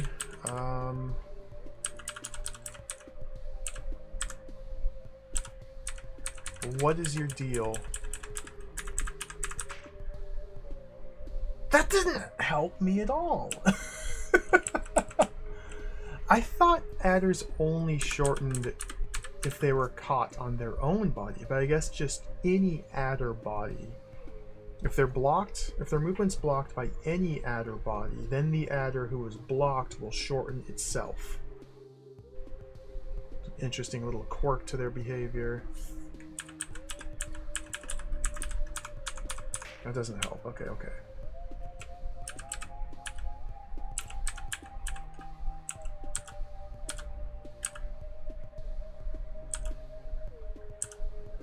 But now there's nowhere for it to get caught down here, so I can't, like...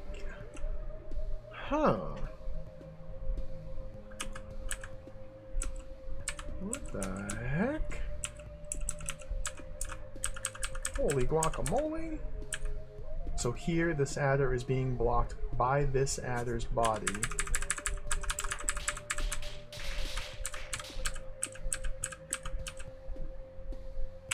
So close.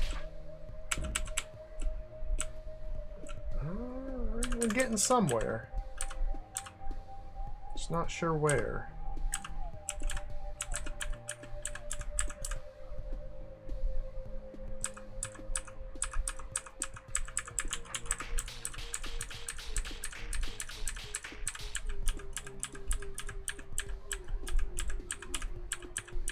How about that?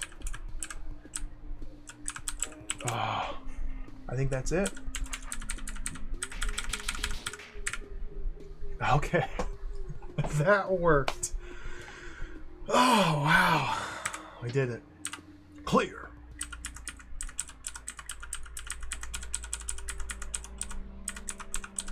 I still can't get through here. Or can I?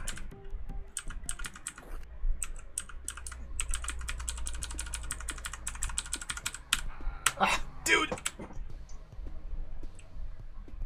Is that really the exact same number of turns as trying to approach it from the other side?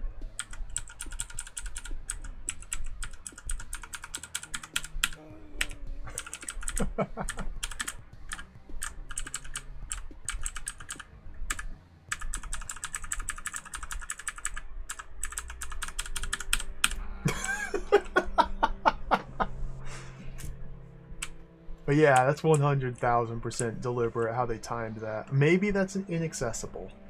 Maybe this is an egress route, not an entrance route. That's really funny, though.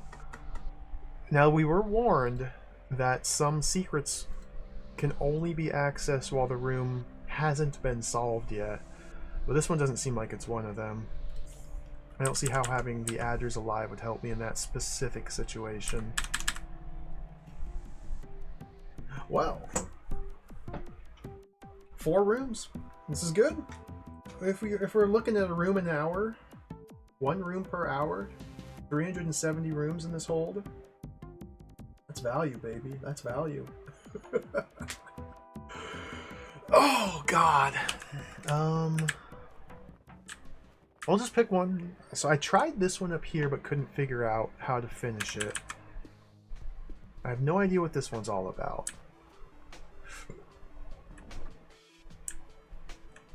I haven't looked at this one. Do we have access to all of them yet?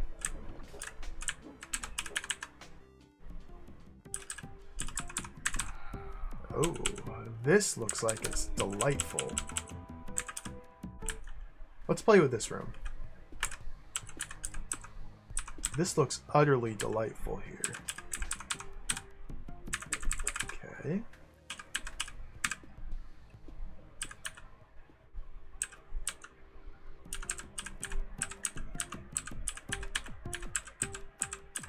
Oh my god, what the heck is this? So it looks like I need to enter from here. And this is where we start the puzzle. Well, part of the puzzle is getting to the start of the puzzle. So there's a briar root here. It's the only briar root on this screen. So we are now racing the briar to get in here and kill these 3 adders and leave down here. So this is just efficient killing. Just. While being chased by the growing of the briar root, like that and like that. It doesn't seem like it could be that hard. It's just movement. It's just stabbing. So let's check to see what the correct sword orientation is. Well,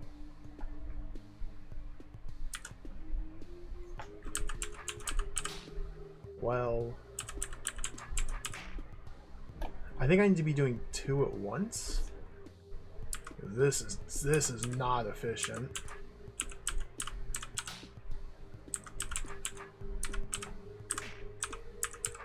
What?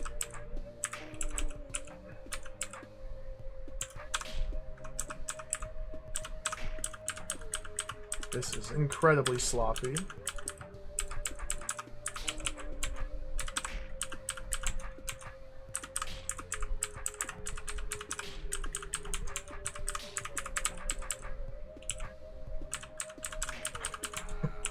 What? Okay, so that's turn 111. Okay, how do I clean this up a little bit?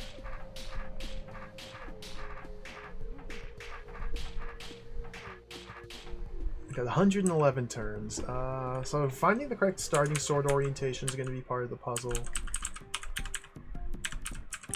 It feels to me like we want to minimize turns spent rotating the sword and utilize movement instead with a fixed sword position, although if we're jumping back and forth between the two, that's not going to be possible.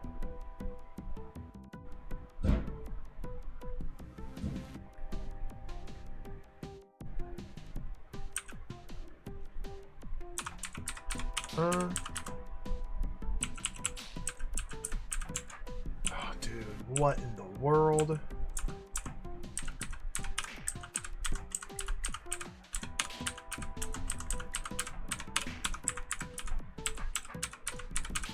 There's no way.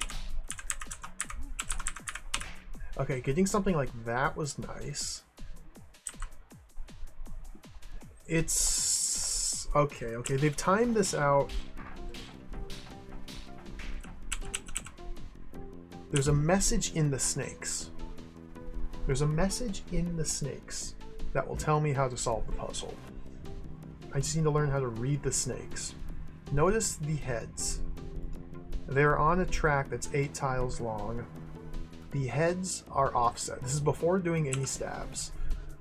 One head is here. The next head is 1 tile to the left, and then 1 tile above that. So they are positioned 1 step behind the other in their track. What is that telling me, though? What is the message of the snakes?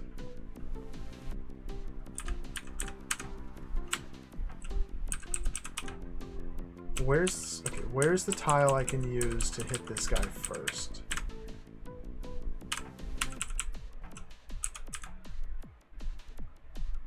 So with a southwest sword, I can hit that guy on turn 15.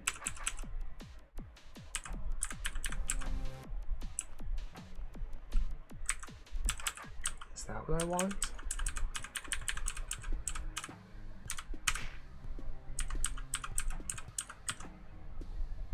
See, now I'm a little too slow here.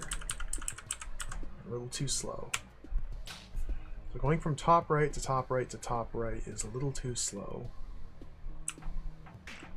So if we go instead...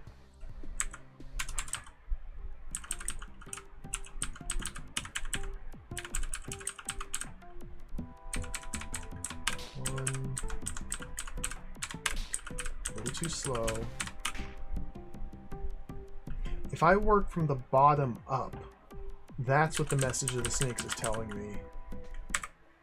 We gotta work from the bottom up.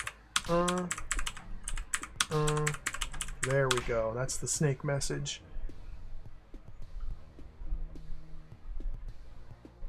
And now what? That? I don't know if I like that.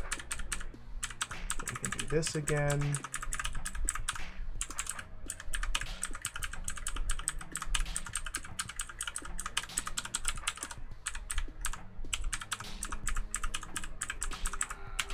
Too slow.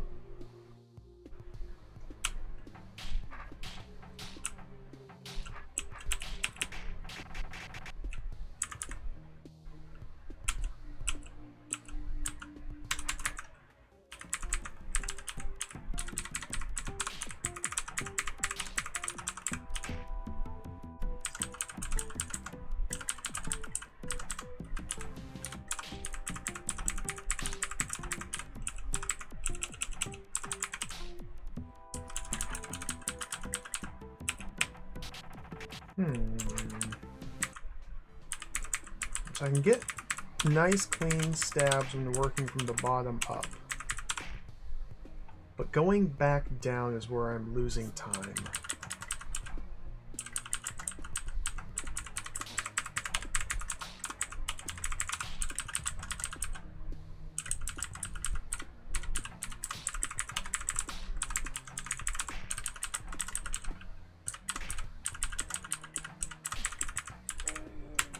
Way too slow. I need to figure out how to get multiple cuts when going back down.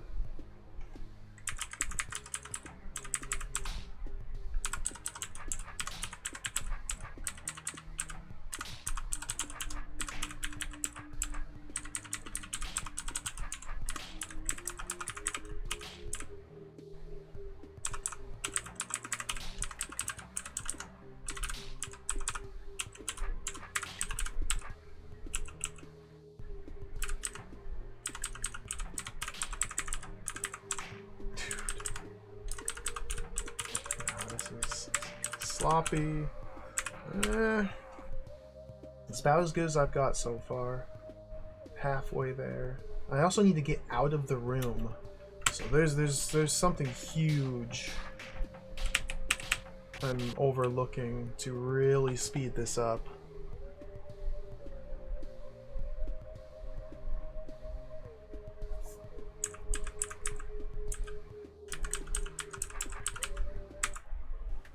This seems like it's a good start.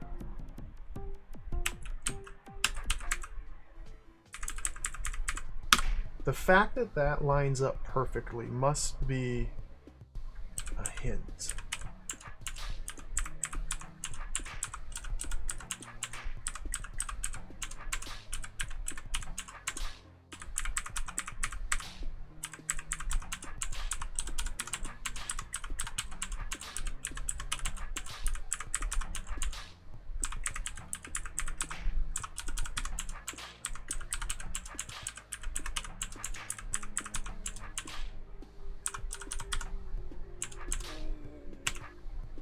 What? I thought that was good. Well, it's better. It's better, but there's still more to do.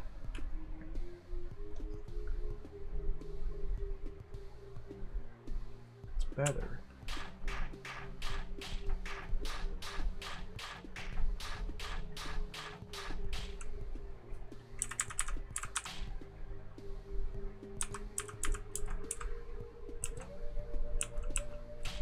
What the heck?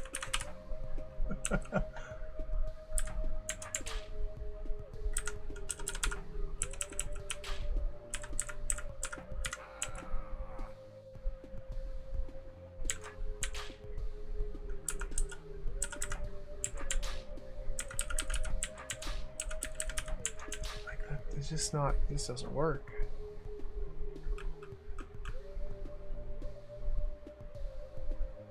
"37 turns is much too many turns. Much too many.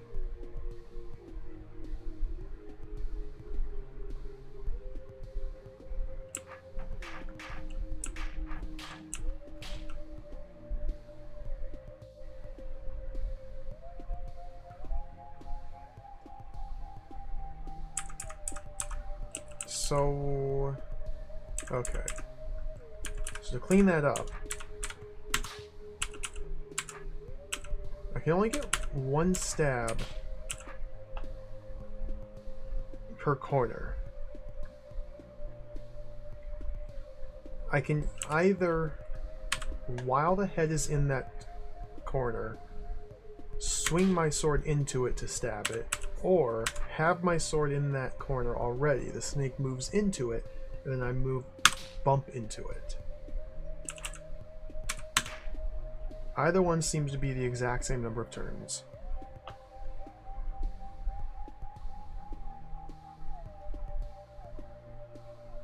I can't beat it around. Huh. Like, this is just a simple little puzzle. Just a simple little puzzle. Find a pattern of movement that kills these adders optimally and repeat it 3 times. Seems to be what it's implying, but not necessarily.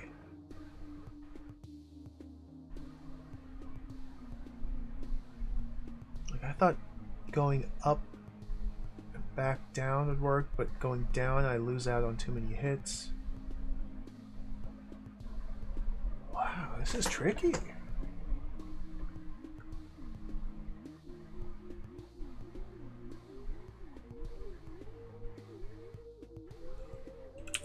Like, it cannot be a coincidence that that just works out.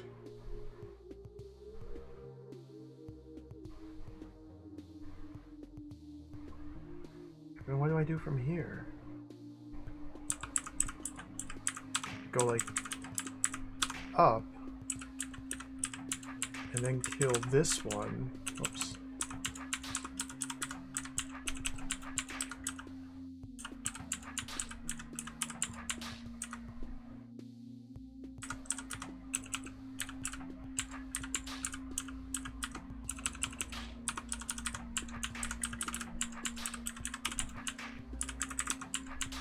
Not what I wanted.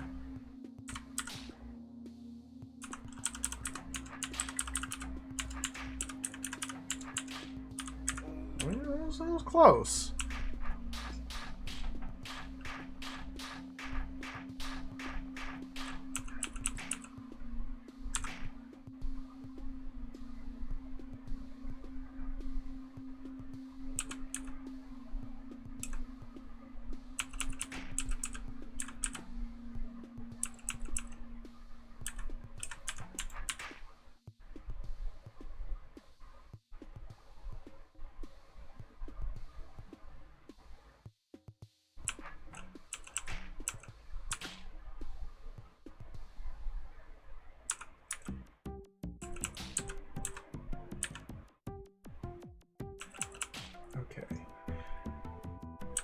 If I go back here, I'm too slow to hit it.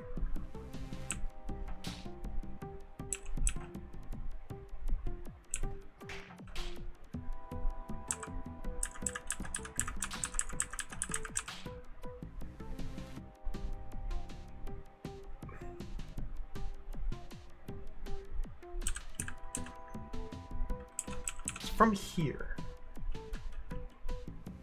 What the heck can I do?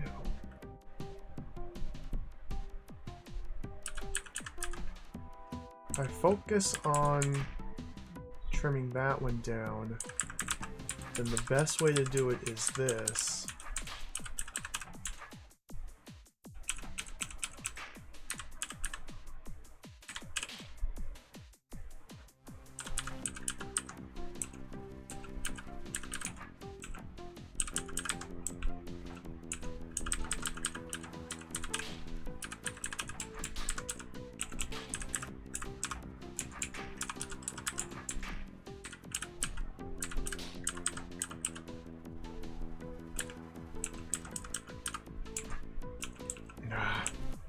That really messes with my sword orientation.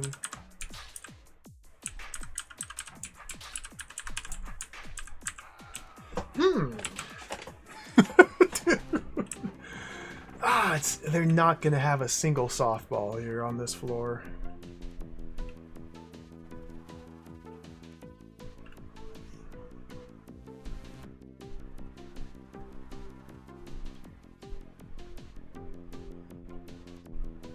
So it seems to me like I'm going to start here and end here.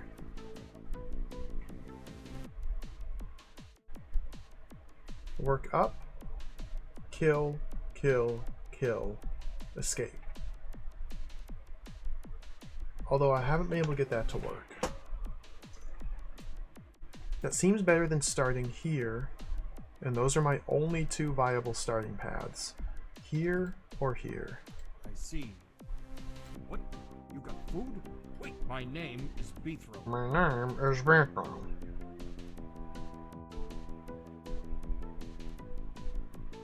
What?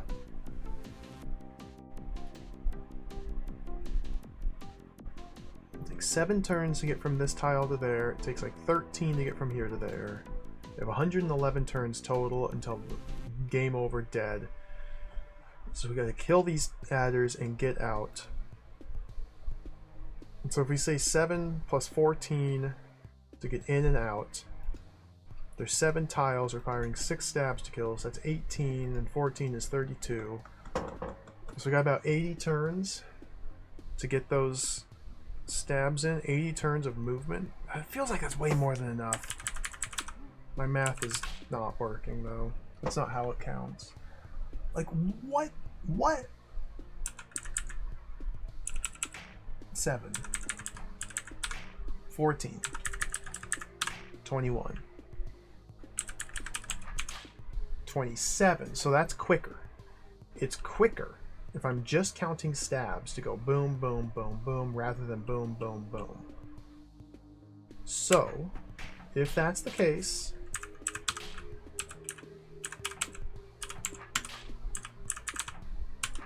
then this is more optimized. Whoops. Okay, 31, 37 with the kill, 36 with the kill.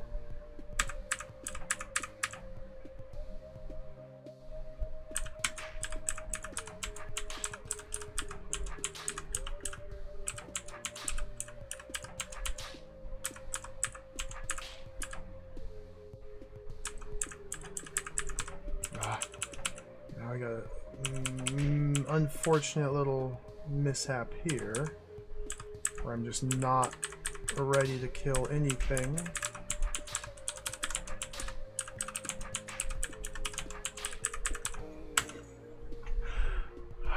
This is slower than what I did before. Okay. So this move here messed me up. So let's go like that instead.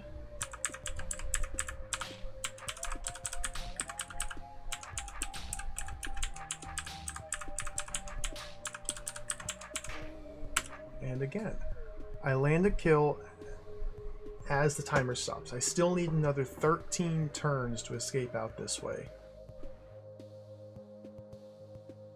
So I'm just bleeding turns throughout this entire sequence that I need to clean up, but I'm not sure how.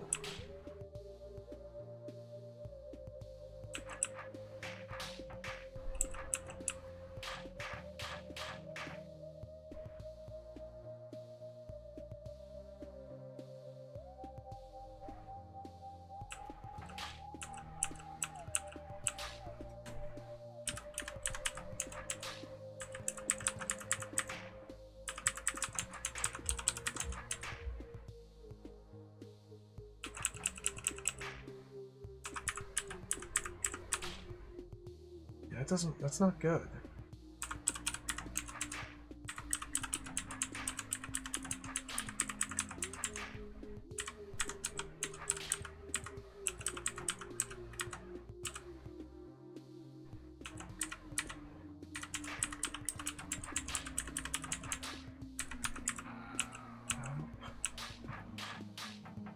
Huh.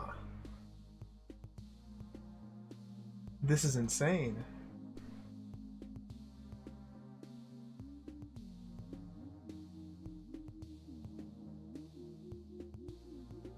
Would starting from the top give me any advantage over starting from the bottom? I don't see it.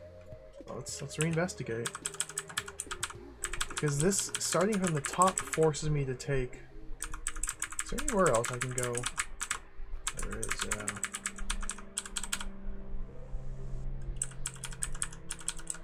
Welcome to Happy Worker Town. Hey, buddy. Vithro, so nice to see you. Remember us?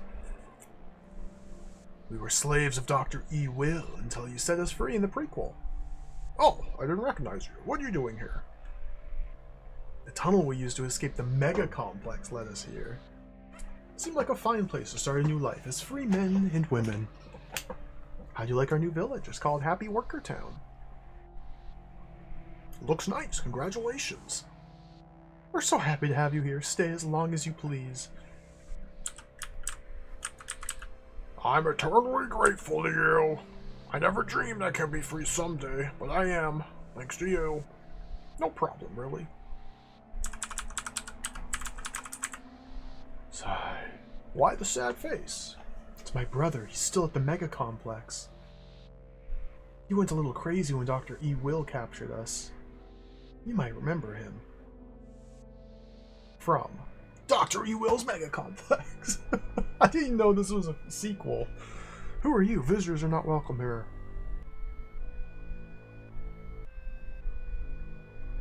Apparently there were a lot of loose ends in the prequel.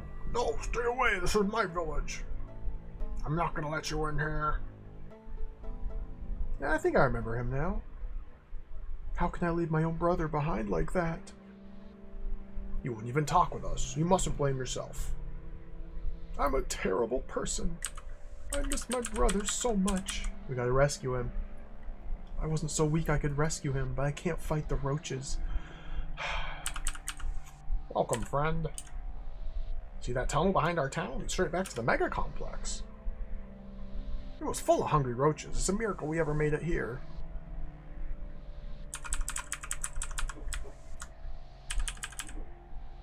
So we can't go east until we probably rescue the brother. Let's check this out, because man, that's a lot of red, and I'm getting nowhere fast. The long path to help people in distress. Vithro descends into long and twisty tunnel filled with hungry roaches. Get a nice classic DROD tile set here. Presumably this is just an optional area here. Rained roach combat.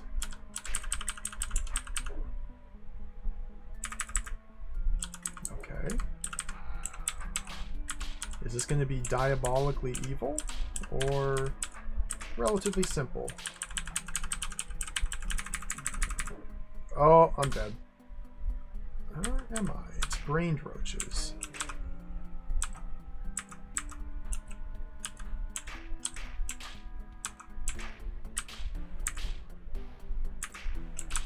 And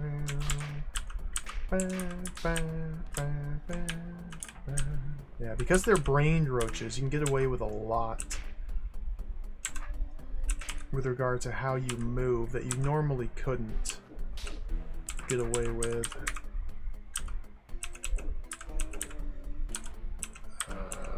I say as I get myself caught.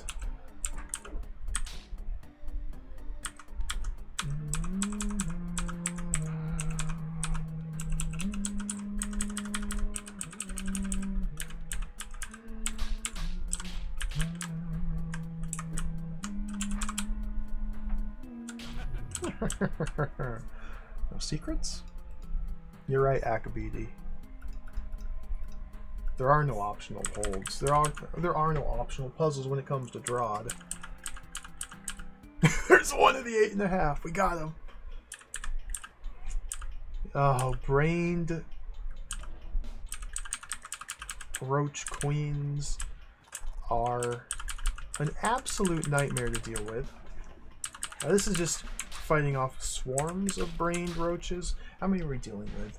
2, 4, 6, 8, 10, 12, 14, 16, 17. That's a bad number, but it's doable. So here we go.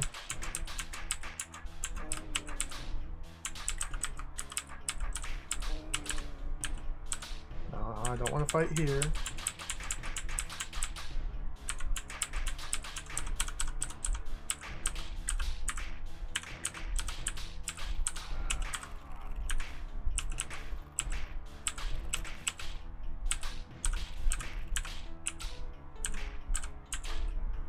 That's not where I want to end up. Okay, advance. I want to advance that way. I'm surrounded, so I know I'm dead. Okay. I want to pull them here.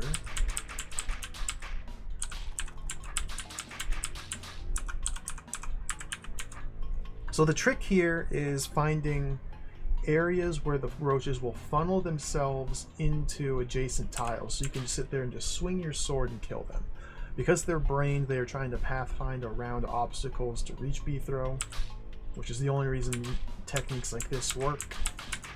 If they were not brained, it would be a different story, take a different approach, trying to get them stuck and isolate groups. Okay, let's go up this way because I got flanked. This is good. So now we are dealing with a split here. So it's not going to be simple, but we can start to put some pressure on the queens soon. There we go. And so now being up here prevented them from flanking around this way because their pathfinding algorithm decided this is the shorter route to be thrown than this one. So it's preventing them from flanking.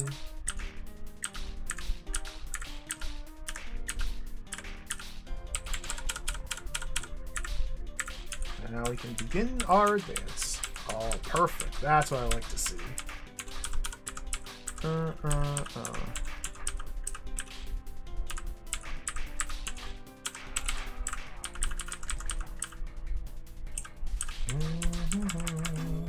Ooh, let's maybe not do that. Oh dear. Let's get rid of these guys first. They're not going away easy. Okay.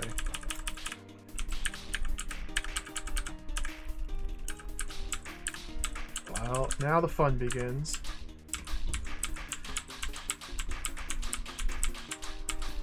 So this could be a problem now, because the roaches are laying too many eggs to kill. The roach queens lay eggs on all adjacent tiles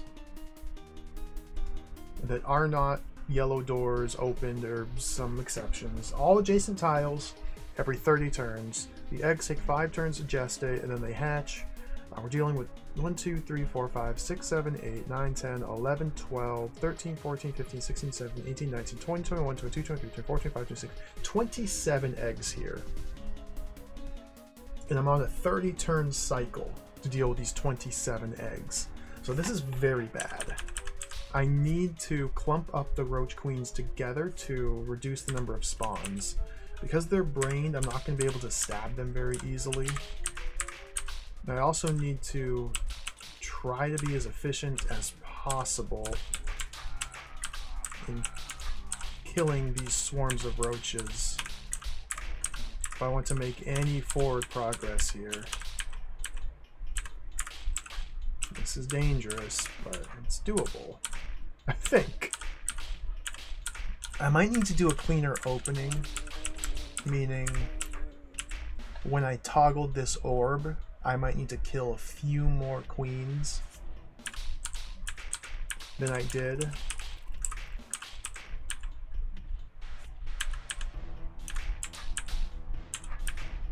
Okay, push that one out.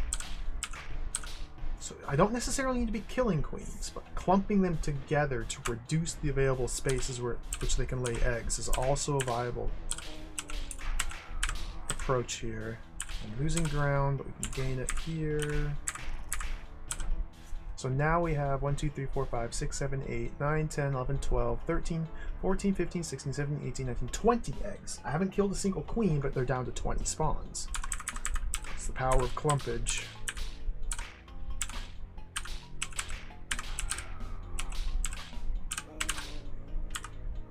That was real sloppy there. It's okay.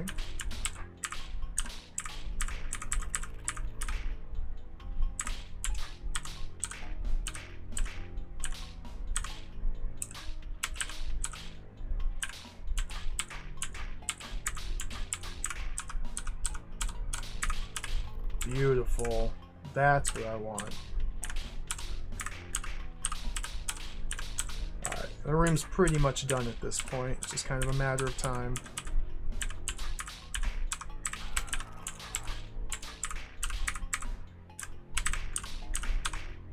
See, I can do puzzles like this. I'm capable of solving some of these rooms. It's not all impossible.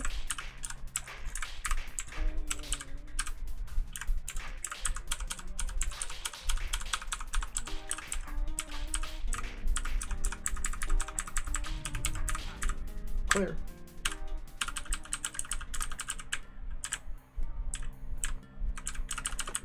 Roach Queen Hordes. These are fun puzzles.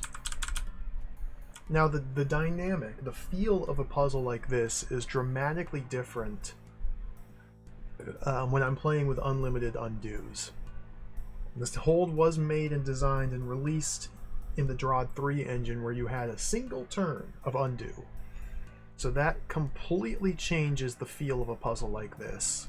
If you only have one undo, you prioritize stepping on these checkpoints much more heavily, and it forces you to play things a lot safer rather than just going full aggression and backing up and adjusting your attack patterns as necessary.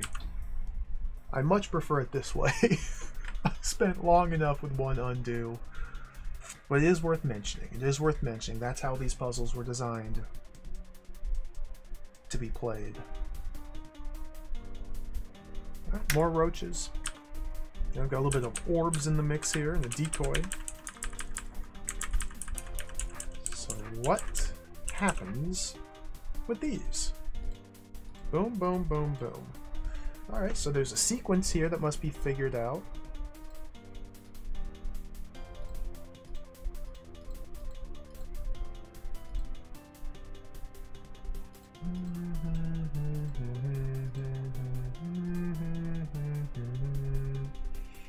I don't know how to kill these guys.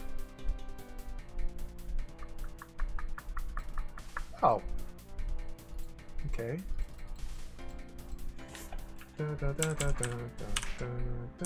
Let's go like that to start with. So we got 4 orbs to pick from. It seems to me like the bottom and the right one could be done at any time. Top one does these. This one gives me a decoy. The decoy is going to be used to survive something. So why can't I just go like that?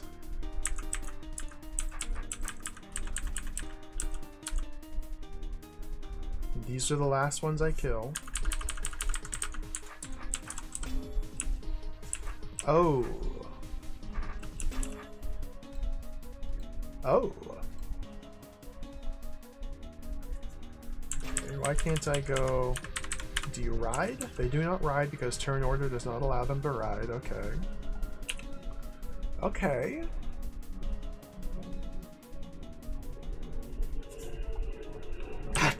There's no checkpoint. Okay. So why don't I go like this? You can go right there. And then you go like that.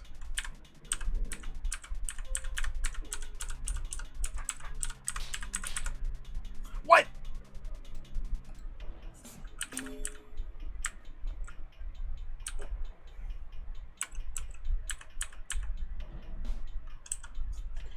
I need to create a mechanism. Gotta get this guy in play, I think. Okay. So I need to be able to press and depress this button repeatedly to get to these roaches.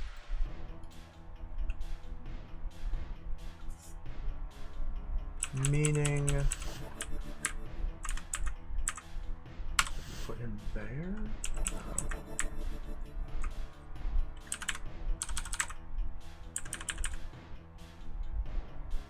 Meaning what?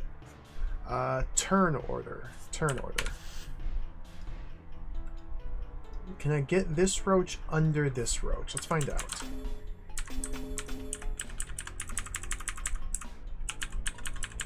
Not with the decoy there. Okay.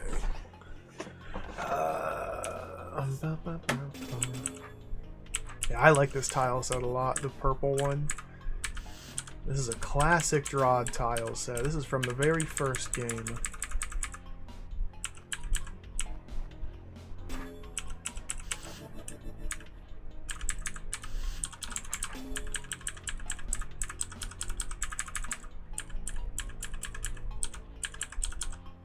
I'm not quite able to get close enough to get that one, so we just need to put that guy one more tile down, just like that. There we go. And now they ride. They should. They don't ride? It's the other way around? Higher turn order first? It's the other way around. No.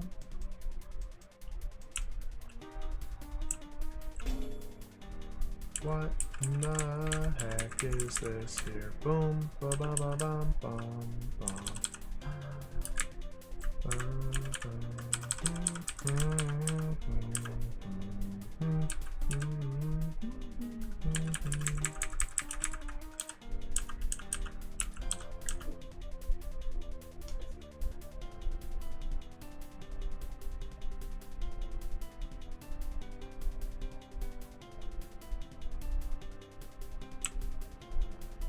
Interesting.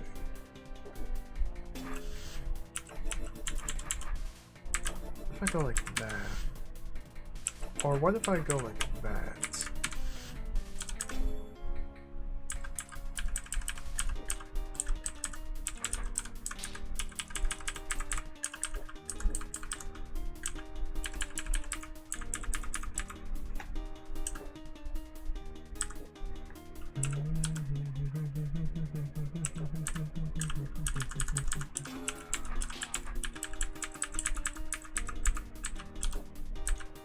Dude, this is gonna be really slow.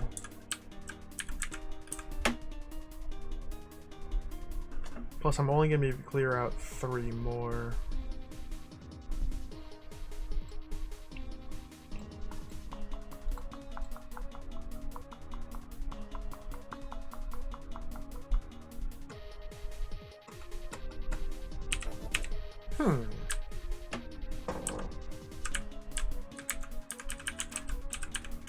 So why can't I go like that? That's a queen!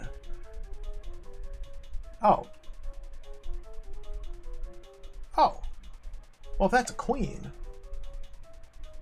then it's not even a puzzle. Queen go up there, right? Well...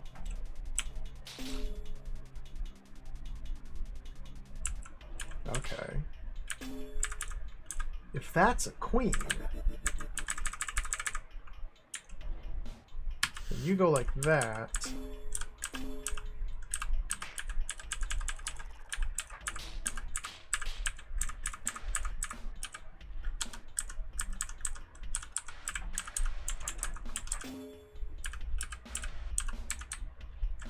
What the heck is happening?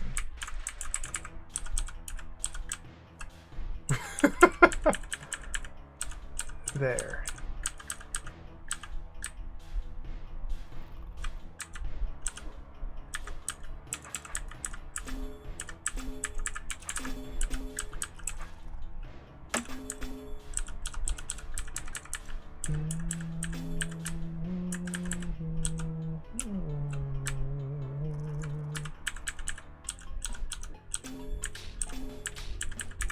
Oh, we're gonna run into problems here.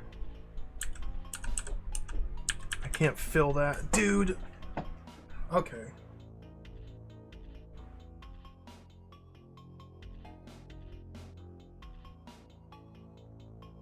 This is tricky. This is interesting.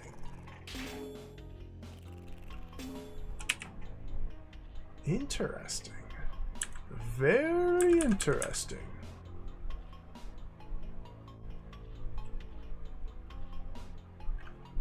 So how can I use the queen to my benefit here?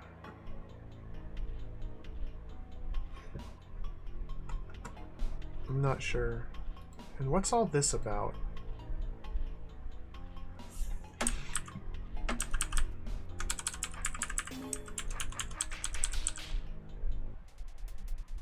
I don't understand what all that's about.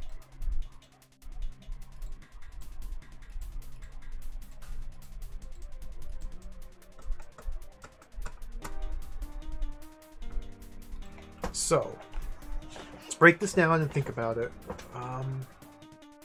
We have to remove enough roaches from this chamber so that this button becomes depressed. The only way roaches can leave is when this door is open, which happens when this button's depressed. And this is like an airlock here. Roach can come out, but while this button is depressed, this door is closed. So I need to create a mechanism whereby I can press and depress this button repeatedly while standing down here. See, it's the while standing down here bit that's tricky. Because I have to be south. I've got to be on this line or further south in order to pull roaches down and out.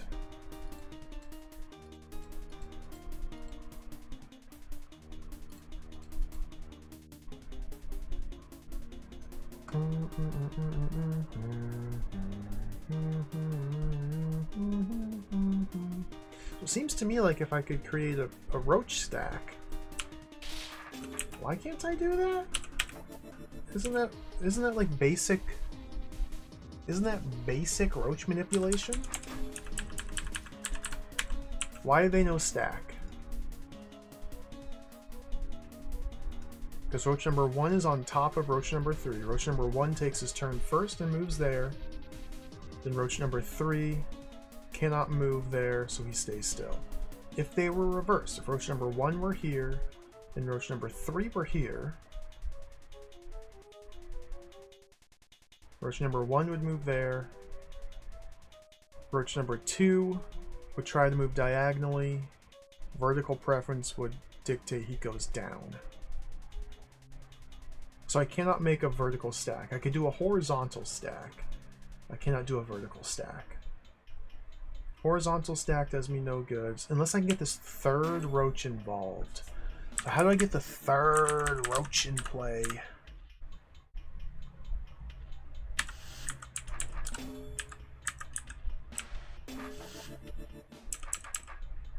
I gotta get the third roach involved?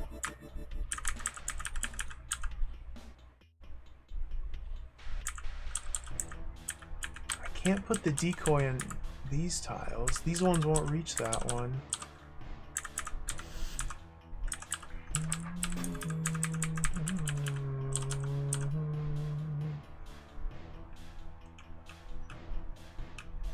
The queen. It has to be the queen.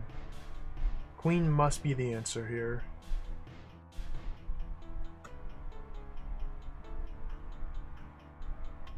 I gotta use a way. I have to use roach spawns to create clumpage here.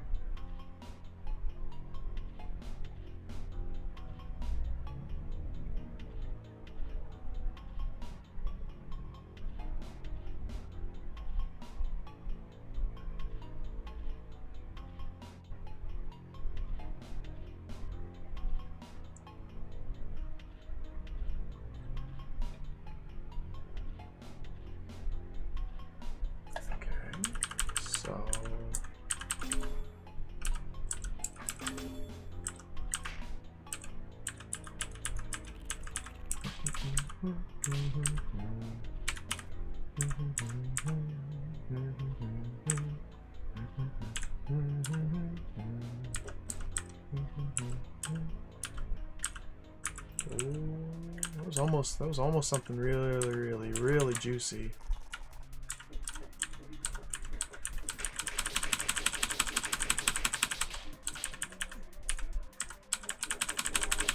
There we go. That was the juice I needed. Okay. Clean up.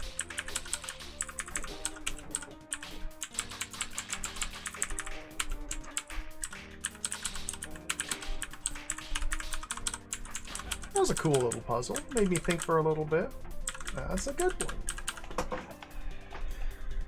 Oh, I got weird bomb timer mechanisms now. Alright.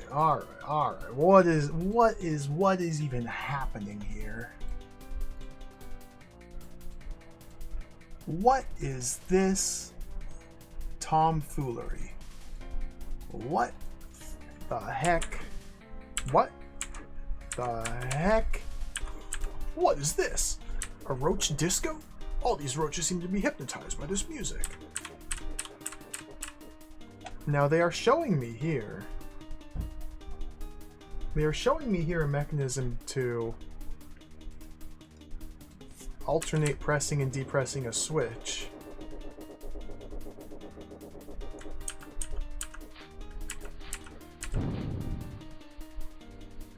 So is that the puzzle?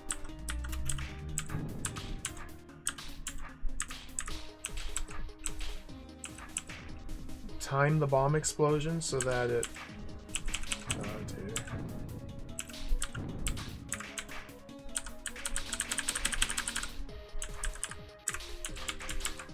Okay. I guess it's kind of showing off their cool little construction there and then timing the bomb explosion, which just happened to do first try so that all the doors are open. Alright. Alright. I can play your little game. What?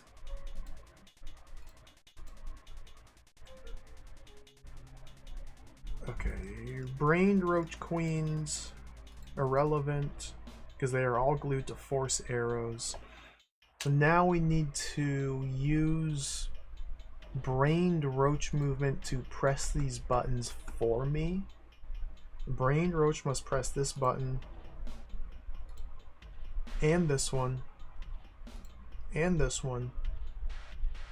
And this one. And then B-throw can kill this one.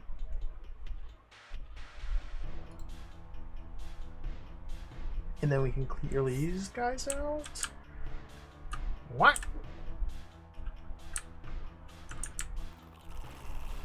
Well, that ain't the answer.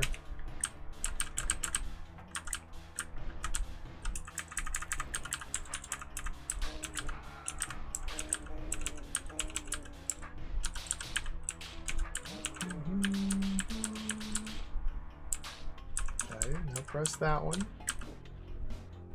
Okay. Oh dear. Oh dear. Oh, I'm safe here. But the thing is, the brain roaches are never going to go down here. They will always take this path to reach me, so that's not good.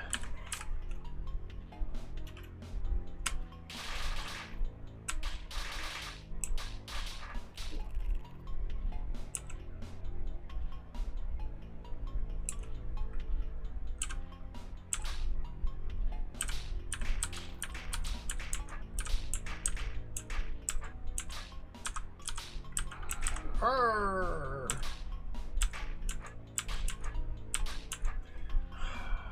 Huh. So this button needs to be pressed now, which leads to this one, which gives access to brain. So how do I get this one? Interesting. Beetho's got to be up here. Okay, well, we can definitely clear out a lot of these queens. I don't need to leave all of them, but perhaps one queen per chamber would be sufficient.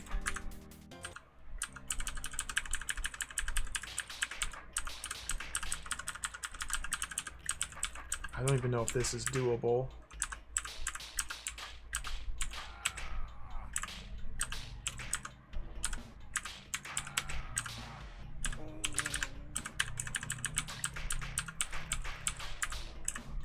Oh, I don't like that. I don't like this.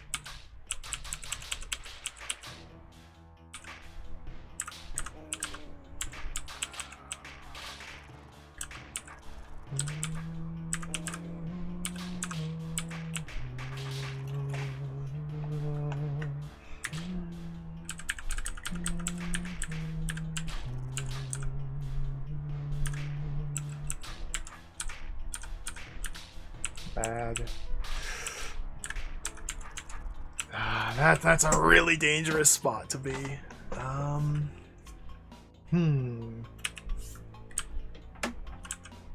me reassess.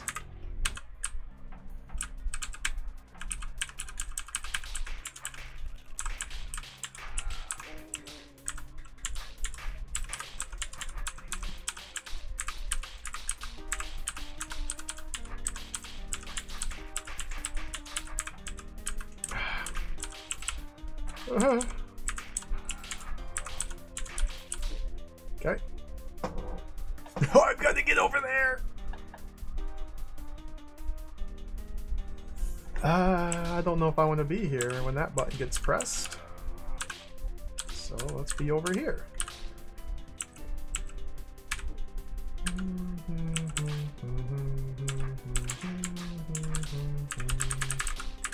I think I'm stuck. I think I'm eternally stuck. That's a soft lock.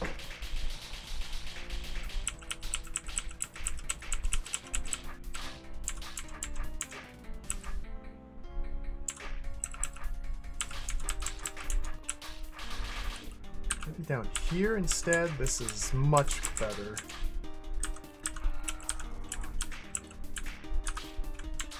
Oh, don't back into the corner.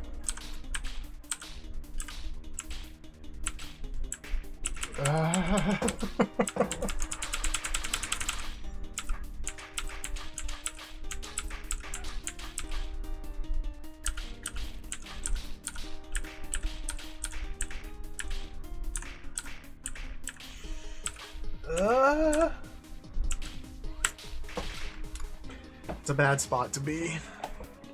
Let's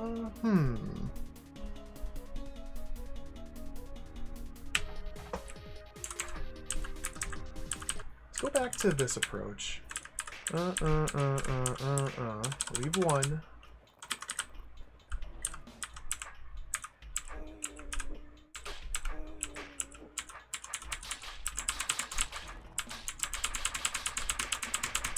How did I do this so easily the first time through? Not like that.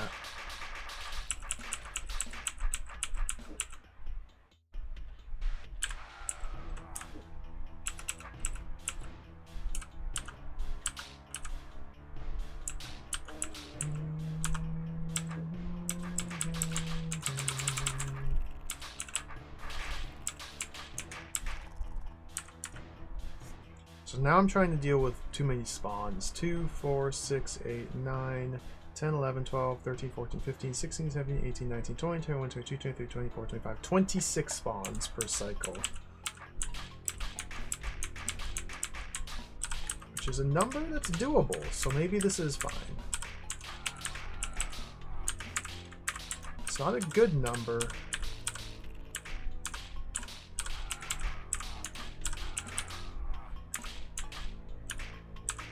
Dude, no, I keep backing myself into the corner there. Is this almost workable?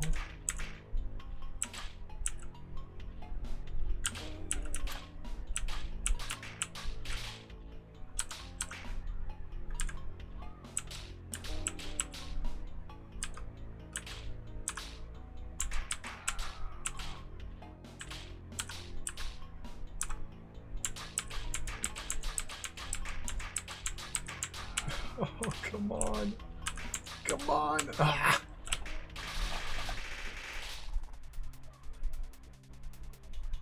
This is rude. This is a tricky little swarm room. Let me think here.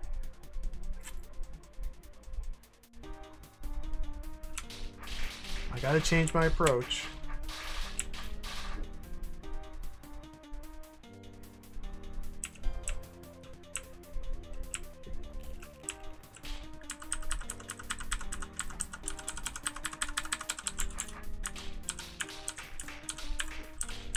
That seems much better until I get into this spot.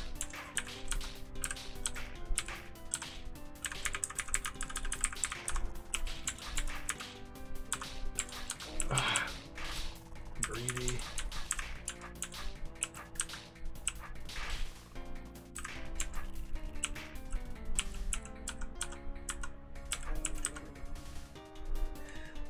So that wall gets me a shield. Maybe this is good enough.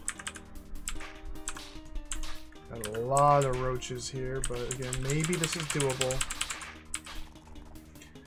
2, 4, 6, 8, 9, 10, 11, 12, 13, 14, 15, 16, 17, 18, 19, 20, 21, 22, 23, 24, 25, 26, dude.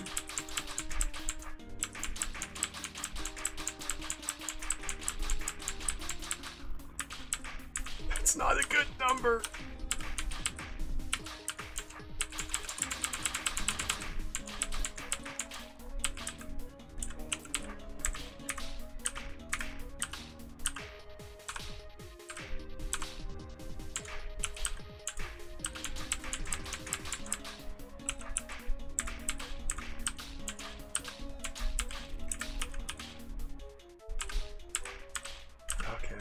Got one queen deleted. This is a nightmare. Let's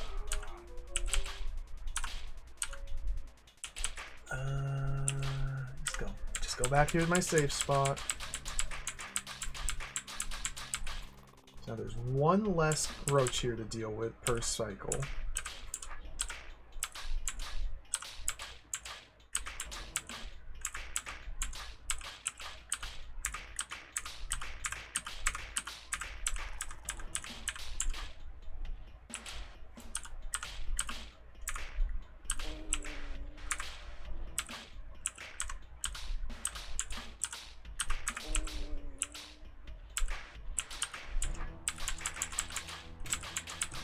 Lost my turn that I've got. Man! I really wish I could have cut some of these down. Or even these. Like, I feel like I have to trim some of these back even further before starting the sequence of buttons. This feels hopeless.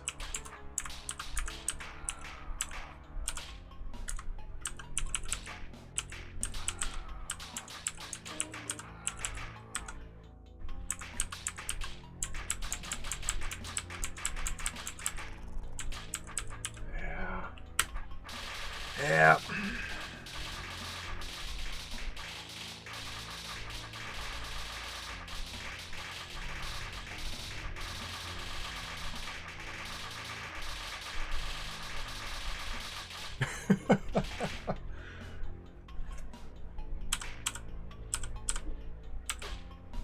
What about going this way? Now I'm being flanked. Okay.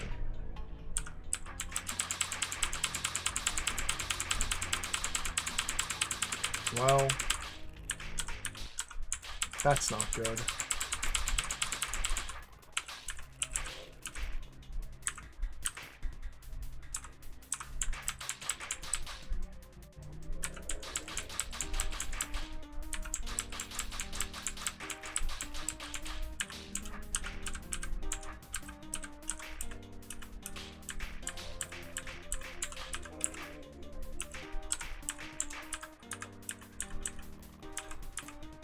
Unless... Oh, this is a dead end! I gotta fight my way back through it. Okay.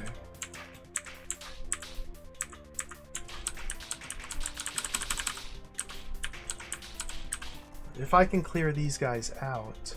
Do I need any of these? I'm gonna need one to press this one inevitably. Which I can do from one of these guys. I can't... each one of these pockets serves a purpose. This one doesn't anymore. Disaster.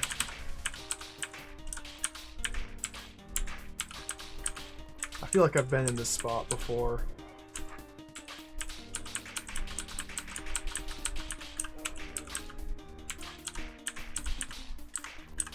Nah.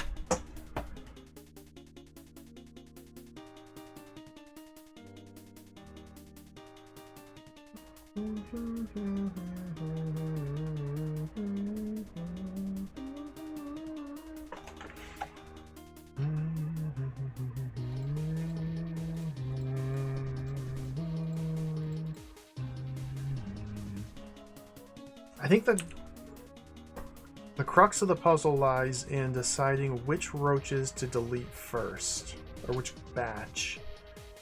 I can't get to this one. I can't get to most of these. I can barely get to these. What about these? This is just unreachable?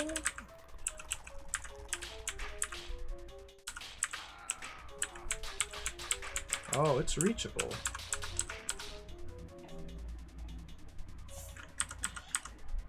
Oh, it's reachable, all right. It's reachable. Now, we have a whole mess to deal with up here and here, and I need to go up here via this path in order to...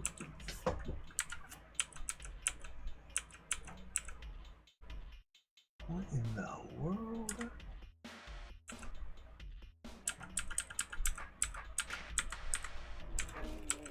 Ooh, ah! Why leave this one alive?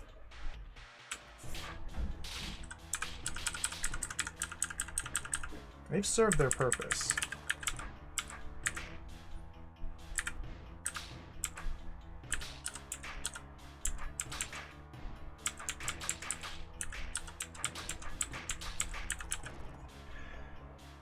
Two, 4, 6, 8, 10. 2, 4, 6, 8, 19, 20, 1, 2, 3, 4, 5, 25. Like, I can't efficiently.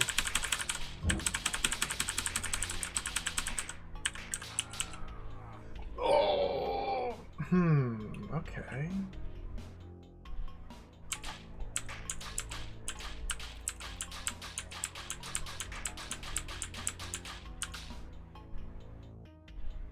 This is not a good spot to be fighting them.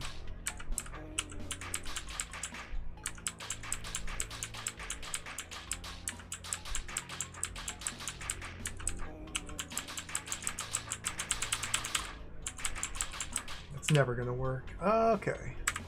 What in the world am I doing here?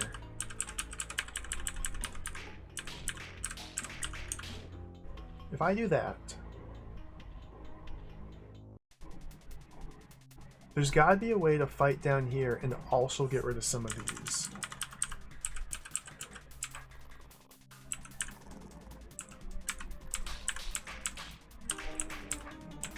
And not get myself stuck. or killed.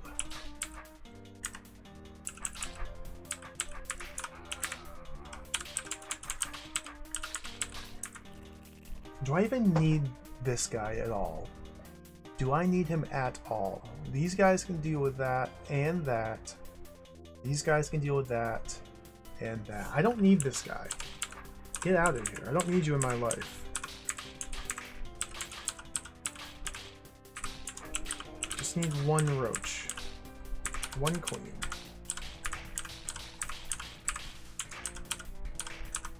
Boom.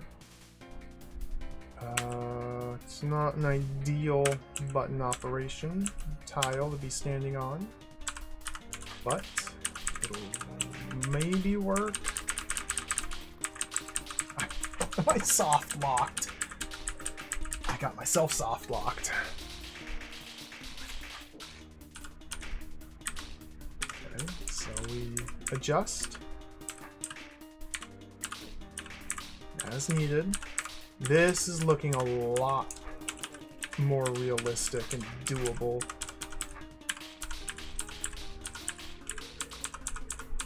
Hit the button. Their brain, so of course they won't.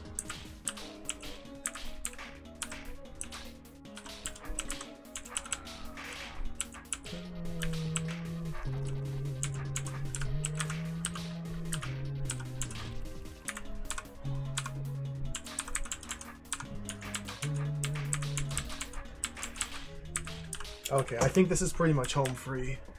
So these guys can go now.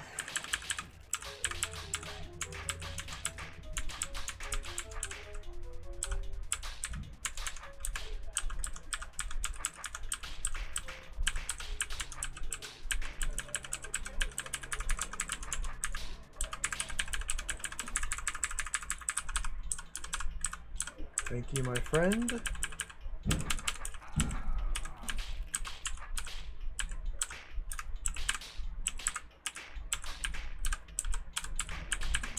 Served your purpose. So now you die.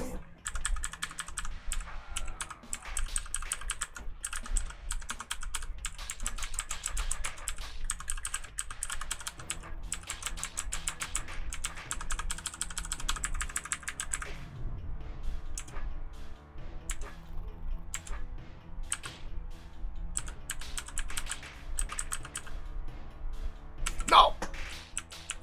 You dingus! You dingus! Okay. Roaches are no longer brained. Now it's back to basics. Just, got it. Alright. That was tricky. That was tricky. I got hung up on trying to figure out how to kill them. I just need to be a lot more aggressive. There we go. These are fun. These are fun. These are actually doable.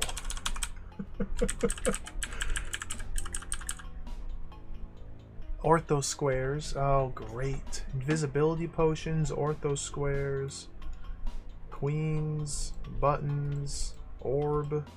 What? What is this? I need to... Why are there ortho squares?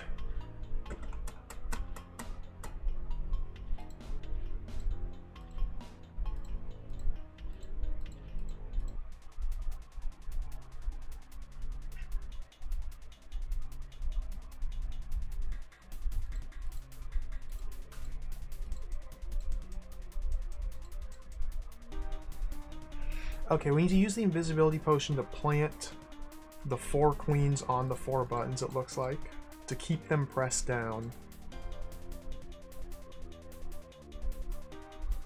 This will be a little tricky, but nothing I haven't done before. And that'll give me access to down here. As long as I break this, this potion will release the queens from their hold. Turn me visible again. Escape out this way. Okay. Doesn't seem too unreasonable. I guess we just go like that. So, Care must be taken here. I might have already screwed this up. I might need to release them so that they lay eggs here. Let's try that. Let's wait till 29. Like that. Ooh.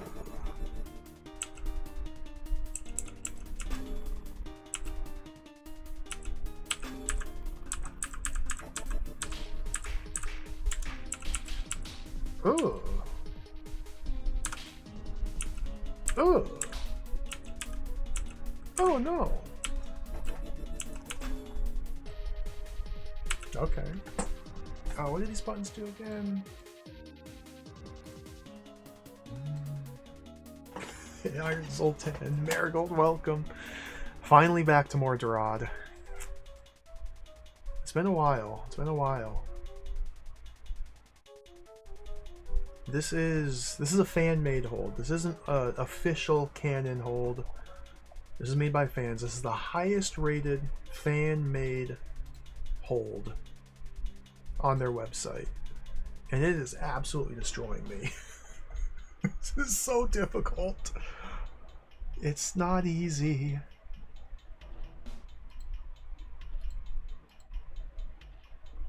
It's not easy. So if I just go now and grab the potion. The problem I face is... what? Are any of these roaches irretrievable? Well, I used to be able to tell at a glance. That's definitely no good. But if I allow it to lay eggs here,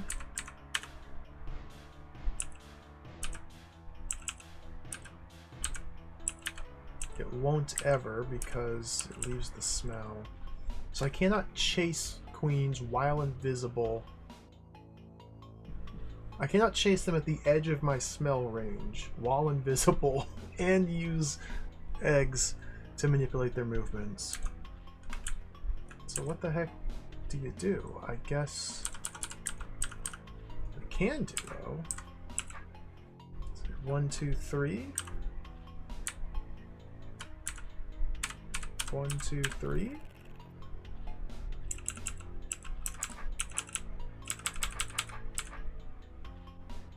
One, two, three.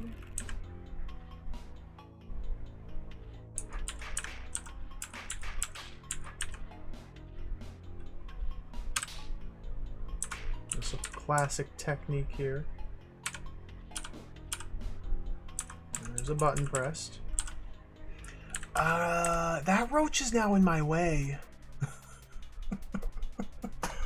This just got a little bit more annoying.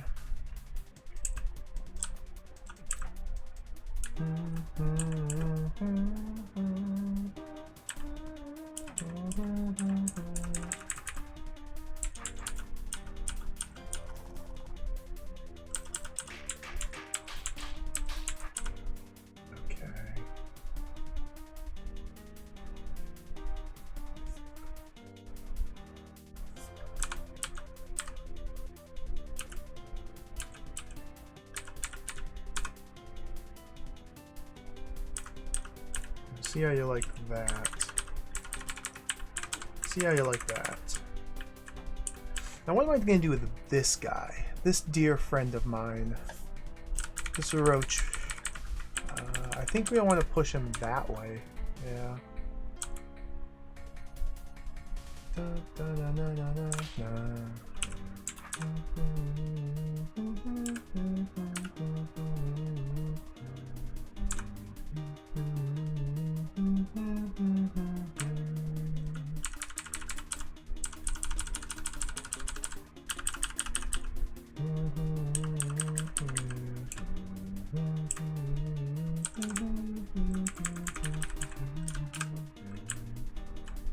Okay. Got him. Now, we might have a bit of a situation developing down here, but let's try and salvage that.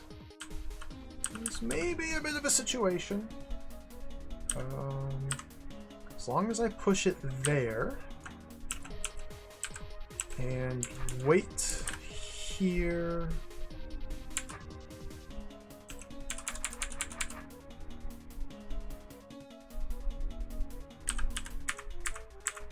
That.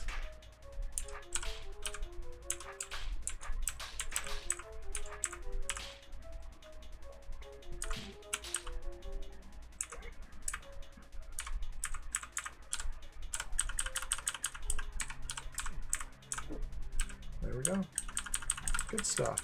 Good stuff. Quality puzzle. That was fun. So where's the gotcha? Am I gonna get owned by a gotcha? Have I been gotcha'd? Nope, I think we're in the clear. It was a good puzzle.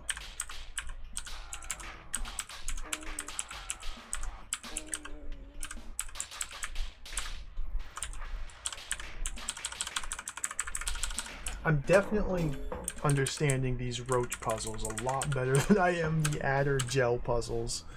But we're gonna have to go back there and solve them eventually. And this is just one big linear track here. So what's this?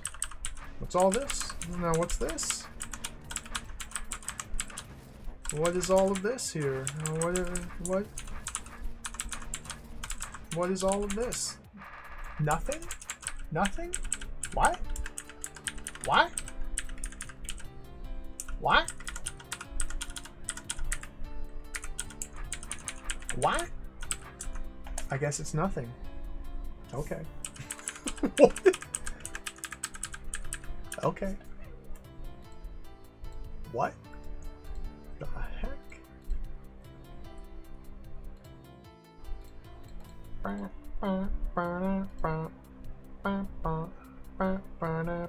Is this a mechanism for getting around a roach? It might be.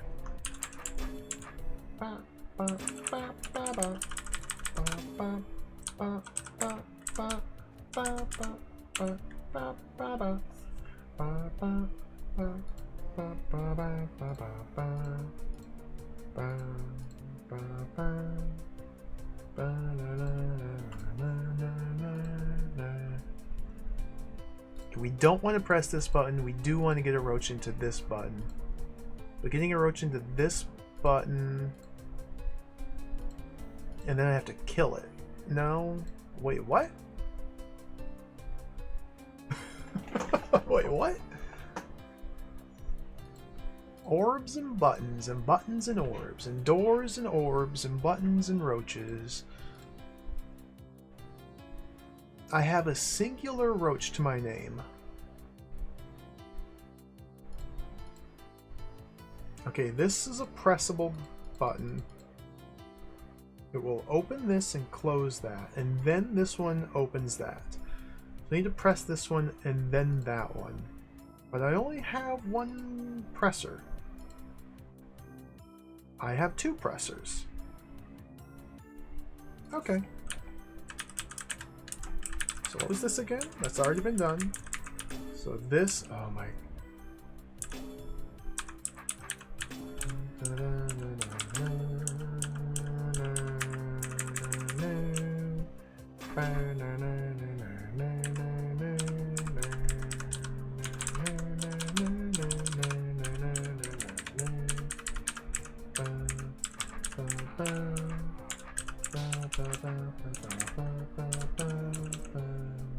How in the world do I use this thing here?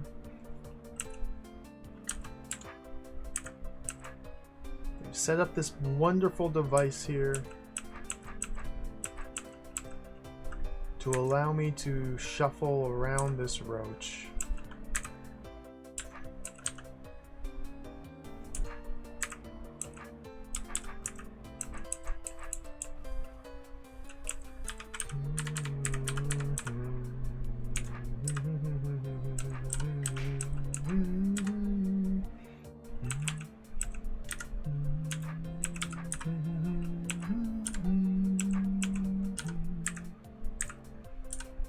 Why am I not able to do this?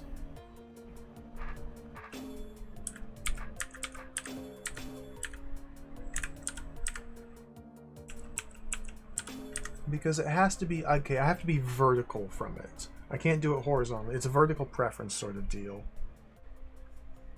Now, why can't I... Okay, I gotta hit that again.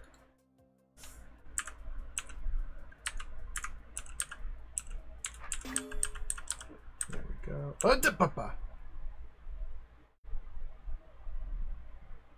Who's a bun?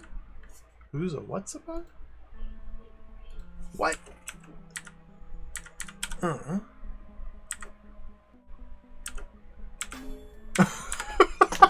What a silly game. This roach... Okay.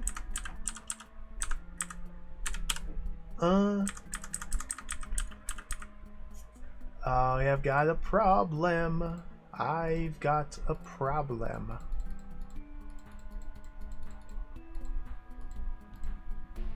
Because I need to do that one first.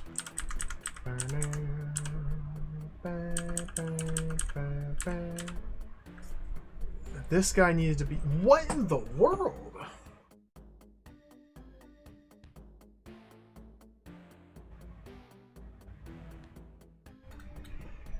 It's a sequencing. I just gotta figure out the correct sequence here. It's deliberately obtuse. Just gotta figure out the correct sequence here. Reg, welcome. Thank you for the 25 bits. Thank you. I like the roaches. I like all the art in these games.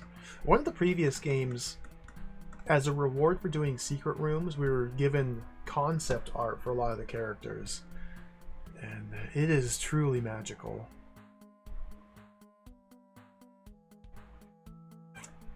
What? Okay, what's the sequence? I had something going on and then I lost it.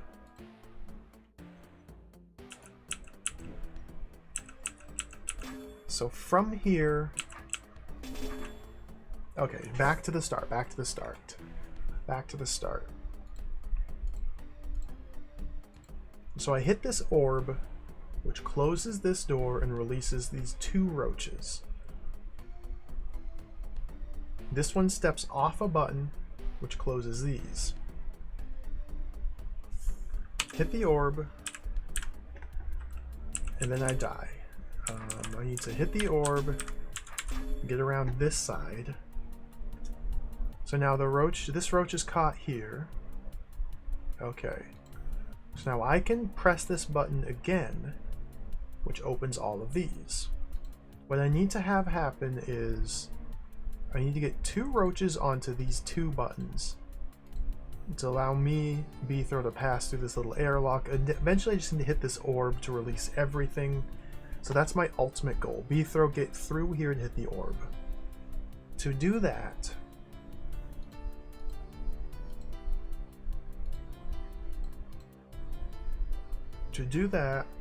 I need to get a roach onto this button, which will open this and close that.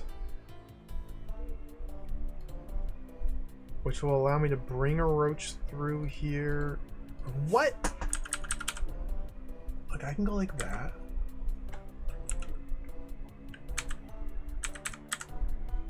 I can go like that.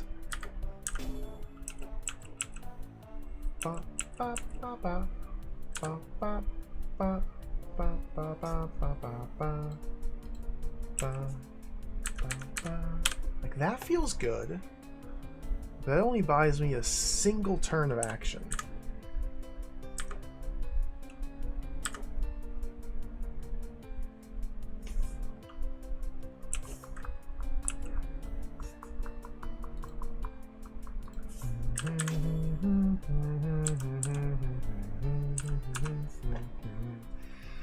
So now I'm at the state where I can pull this roach into its little nook. Okay, so now he's beyond the airlock.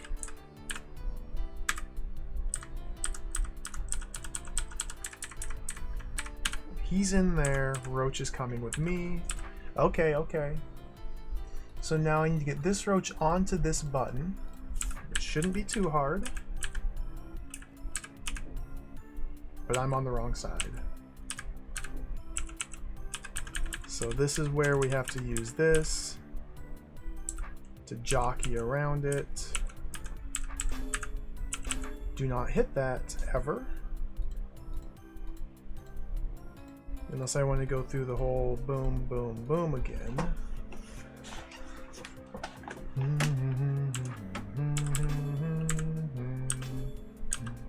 But I know that jockeying only works if I do it from a specific angle.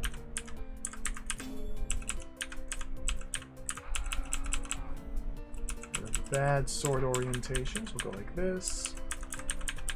I gotta be south, otherwise I get killed here. And just jockey like that.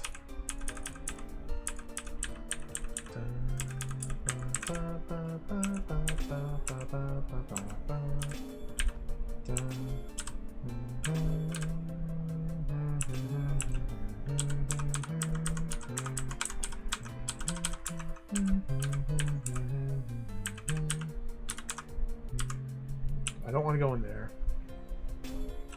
So I'm trying to get around the roach so it's chasing me from the other side so I can be running through this door and leave the roach on this button. That's what I'm trying to have happen here.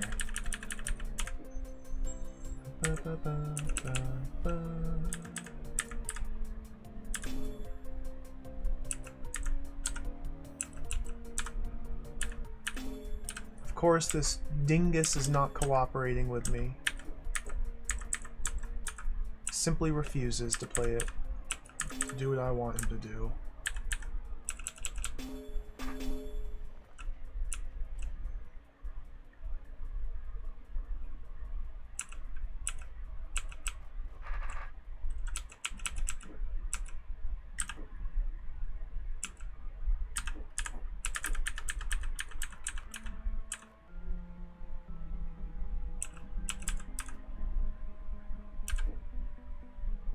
So if he goes there like that,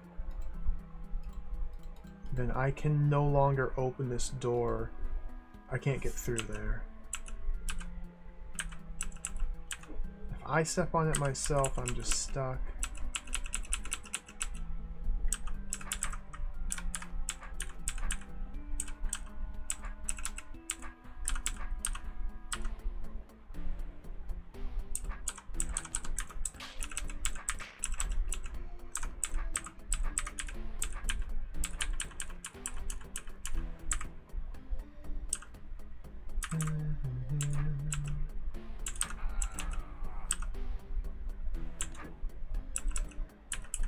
I gotta flop.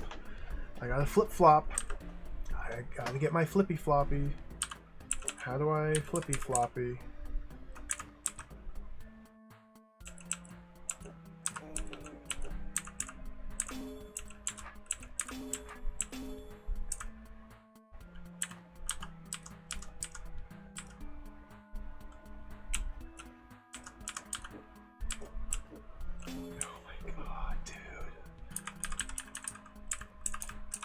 Roach.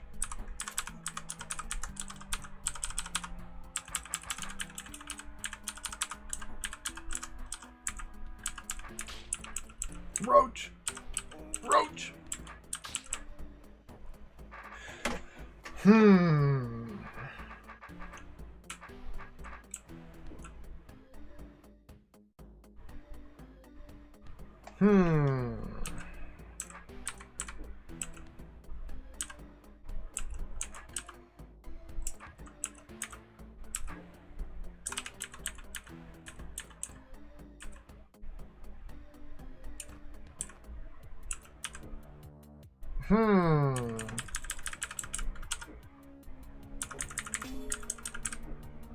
No, that doesn't work. So what the heck? What?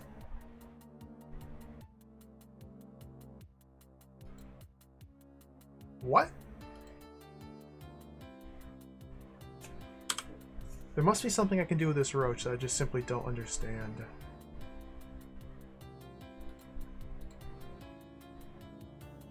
I gotta be able to swap places with it using either that or that.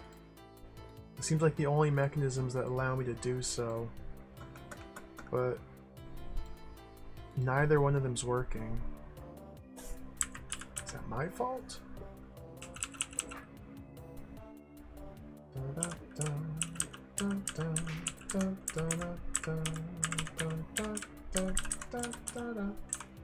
I can create one tile of distance here.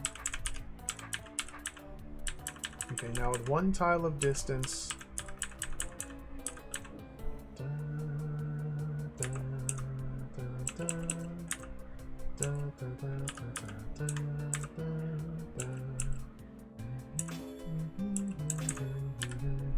I think the idea is to go like that, but I don't have a wall to peel it off on.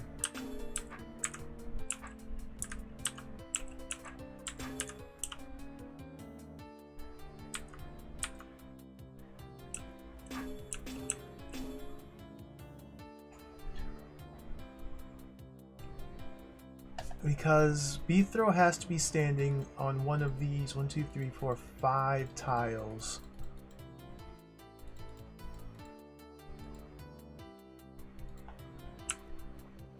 When the door gets closed.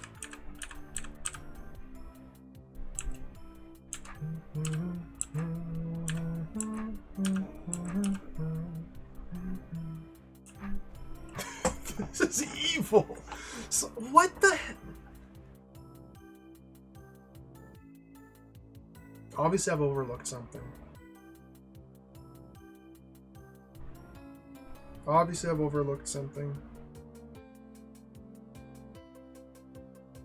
I'm going about this the wrong way. Let's see.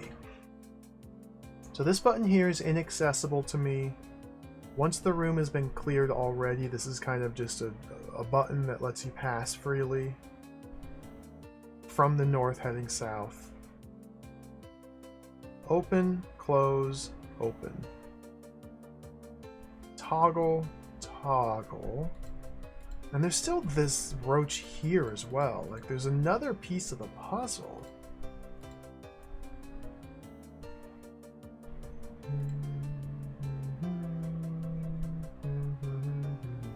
Maybe I made a mistake dealing with this guy the way I did. But how else can I do it? I have to pull this guy through the airlock.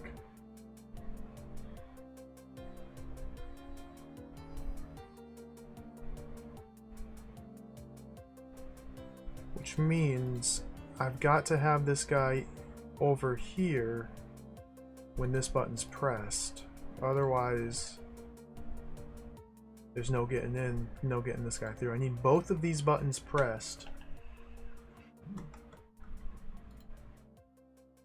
This one first and then this one in order for Beethro to get through. Once this button's pressed, I cannot pass through it because it blocks the path. So I need to be on this side of whatever presses the button, which is this roach, because this one's got to come up here and hit this one now.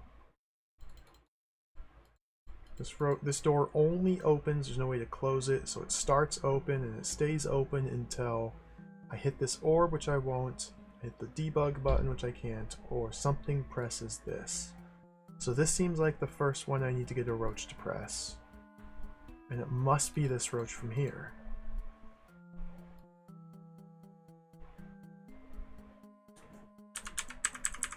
So this seems like what I just have to do from this point. I don't want to move too far left, because if this roach gets caught here, then he's no longer going to get in there, which is fine. It's set up to accommodate for that. Pull him around that button, because again, this button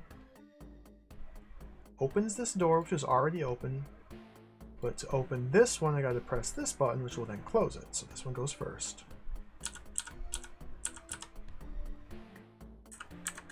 Boom.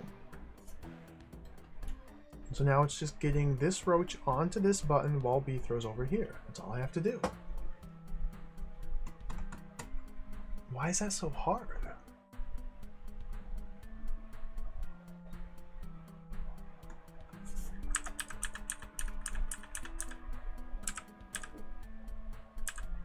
is a fail state. Because now I have no way to open this door to get through. Unless...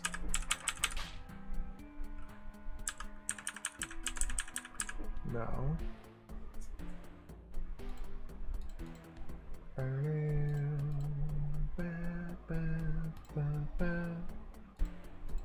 So I can't reach that orb in time unless I had a roach alive to step on this button for me.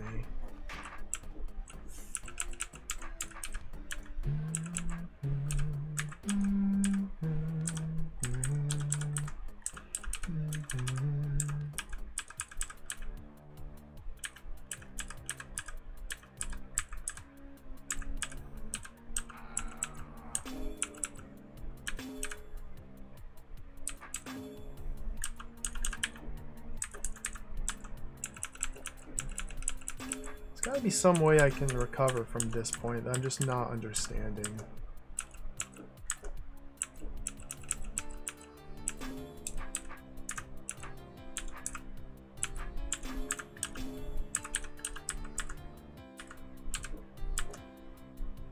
I can't use the door to help me here.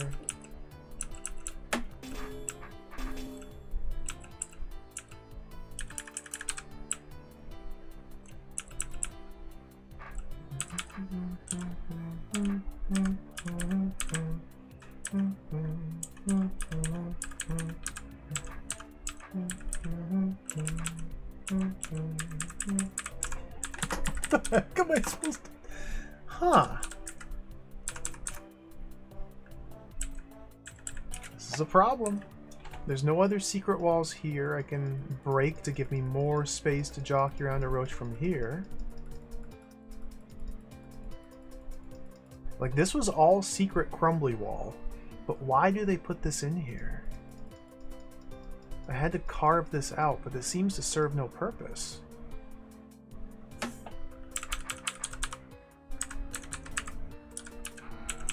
I can't get around the roach from here.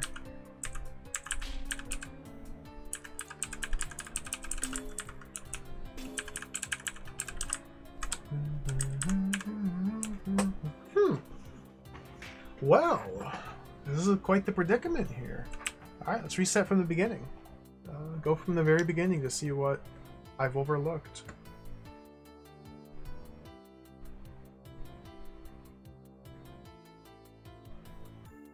Is there a specific path I could take?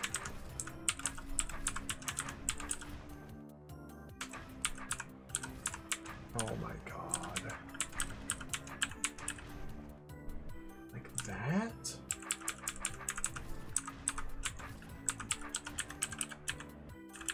That would then allow me to... I think that might allow me to get around a roach. Oh my goodness, dude.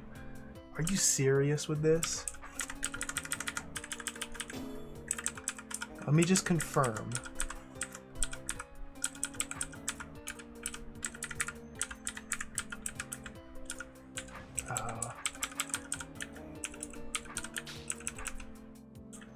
Is that quite... It's not quite...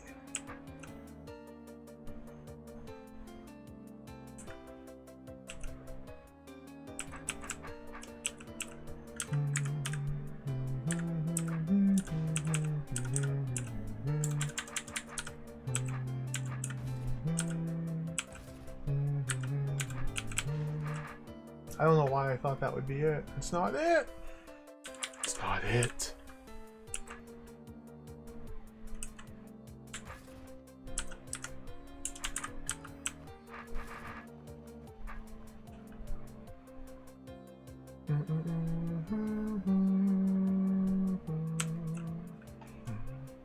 Would it be advantageous leaving any other crumbly wall in place? I could leave that one, I could leave that one. Those wouldn't help me.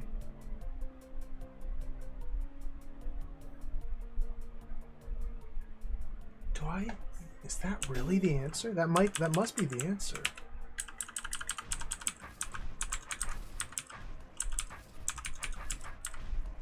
So from here,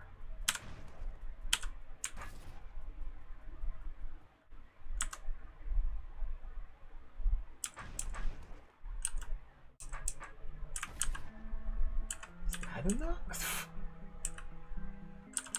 What? I don't know what shape to make.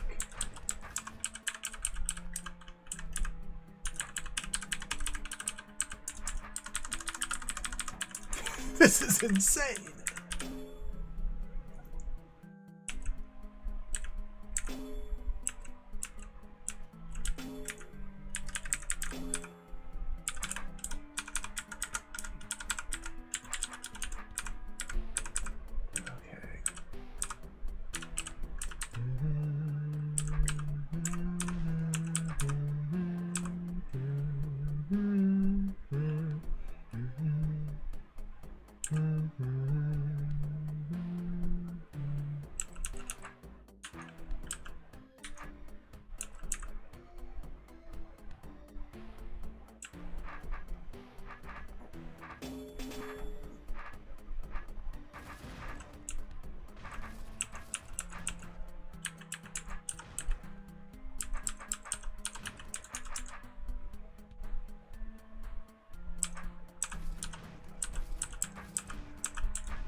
I don't know what I'm doing.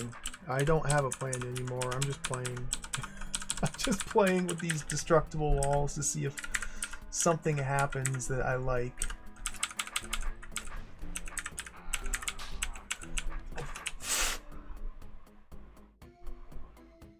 Long path, Septent South. Okay. I don't understand if I could use those for anything. So let's just ignore it. Let's stop playing. Let's focus on the puzzle. What am I doing? How do I solve this? This is utter nonsense. So the opening sequence here was what again? I hit that orb.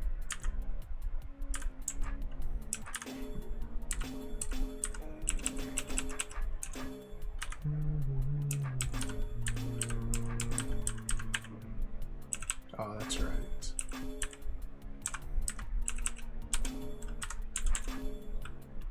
So here, with the roach to the south of the orb and Beethrow to the north of it, I am able to, as long as I'm willing to stab the orb, I'm able to shift sides like that, which will allow me to press the button, press that button. This is the only way though that I can get down here is if I use this roach to close these doors long enough for Beethrow to get down here to hit that. So the same technique won't work again on this button because I won't be able to get to this orb. I will stab it. Plus, we got Roach now caught here. So the next move, I stab that. Let's go shake this guy out of his little pen. Like that.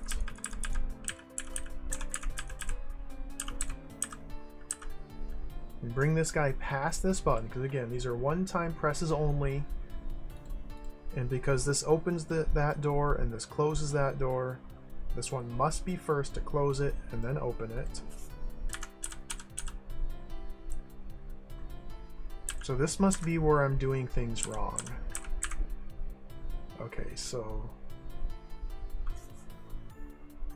now we just need to get this roach onto this button, while Beethrow is to the east of it. It's that part that's tricky. While Beethrow is to the east of it, that is the thing that's tripping me up. Because this button is the only way to open this door. I'll never press that one. I can't hit that one until this has already been opened.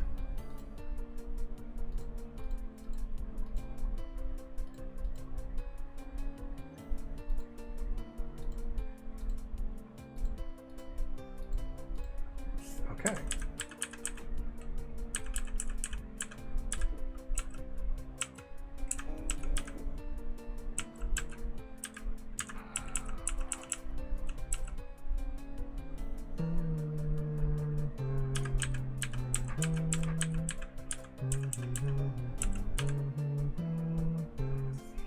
if I do this, then I have no way to open this door to allow me to get through.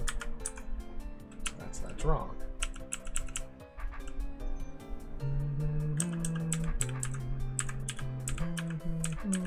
If I do this, now I have a tile of space. So why can't I use this tile of space to position myself a little bit better here?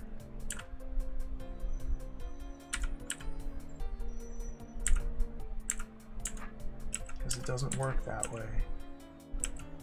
Roaches don't like that.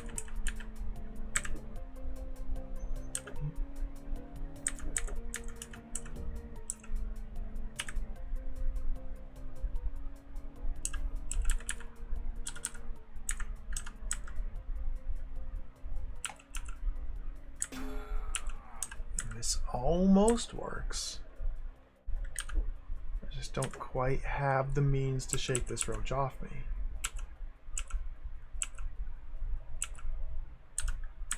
Because I'm too scared to hit that button.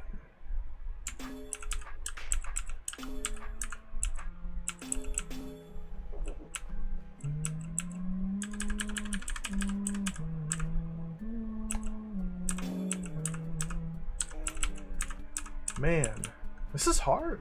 Like, there's so few puzzle elements here at play. I'm still just struggling to figure it out.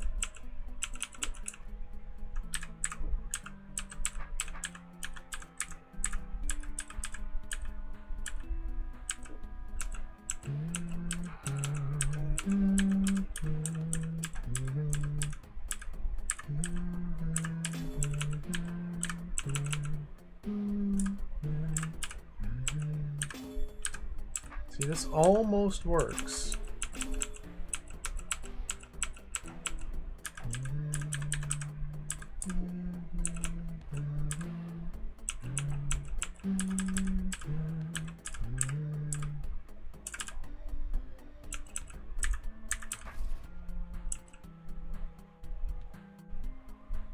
I don't want to go in there.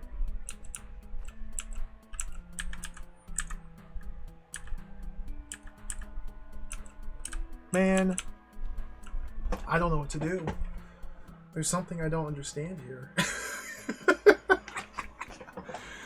Like, it seems like as soon as I get this roach onto this button, while I'm over here, the puzzle is solved. Because from there, we can safely and easily go boop, boop, boop, boop, boop, boop, boop, hit this orb, stabby, stabby, stabby, clear. And that's that.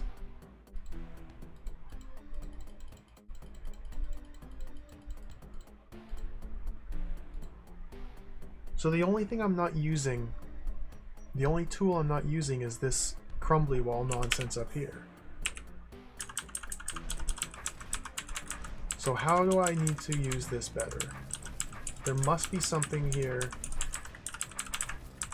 that I'm failing to comprehend. A utility for this specific shape of walls, or something that I can carve using the destructible terrain here. I cannot seem to get around a roach. If I pull one into here, there's not enough space here to get around it. So I could perhaps leave a roach up there, or shift sides of a roach. Like, this seems to be used for nothing.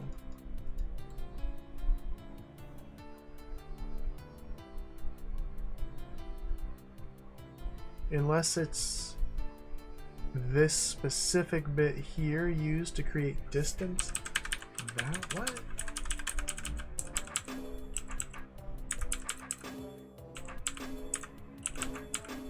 What am I doing? This.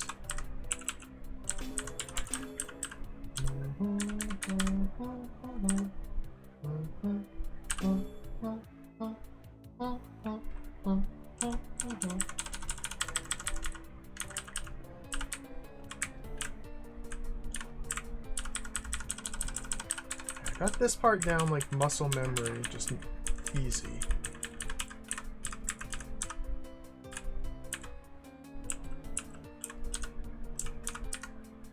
But again, from here,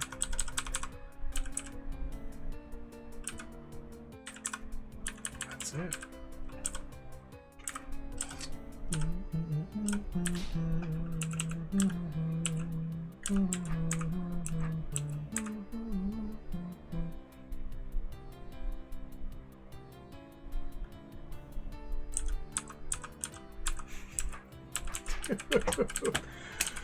Huh.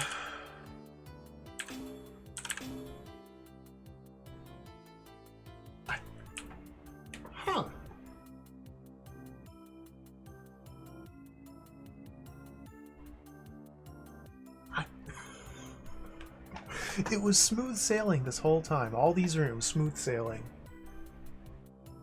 And now they just, all they do is introduce a couple buttons. And that's it. That's all.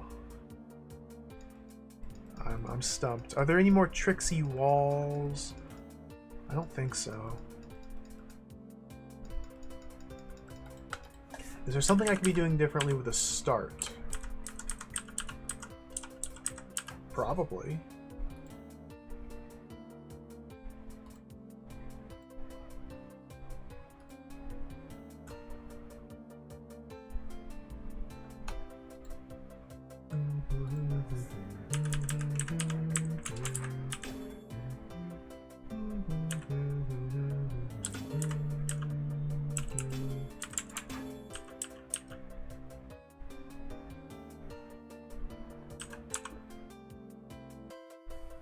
This seems like all I can do. Like, this seems like all that I have the ability to do.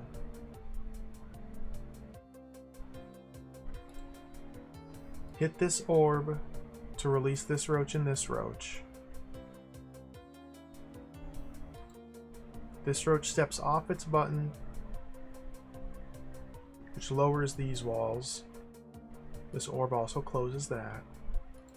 Lowering these walls, I can manipulate this roach to step onto this button, which keeps this guy trapped momentarily, not for long, for a single turn,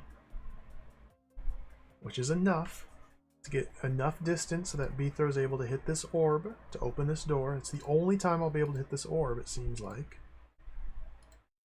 So I can't close this again, which means I can never hit this orb again.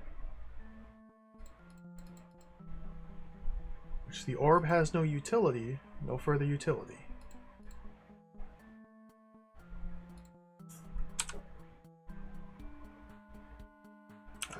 Hit the orb.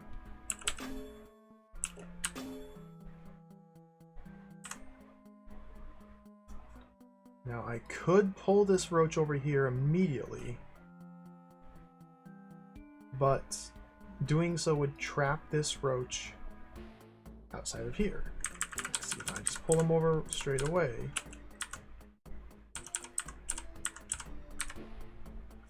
And now I have no way of getting this roach through there. So that's wrong.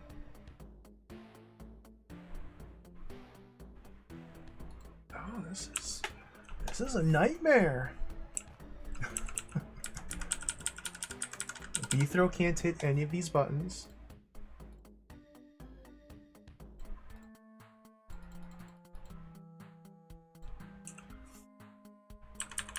Beethro can't hit that. So the only thing that opens this door is this orb, or these buttons, which roaches cannot press or toggle. So I wonder what I'm missing.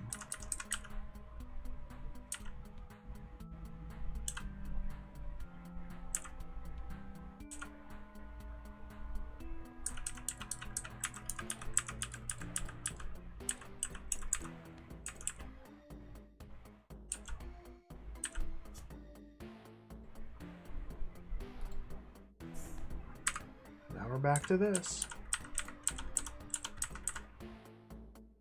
Is there something else I should do before putting this roach on the button? See, the thing is, there's nothing else I can do.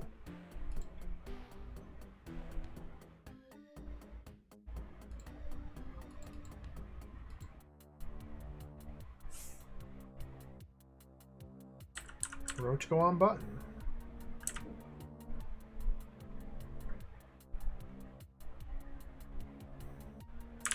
power back to this.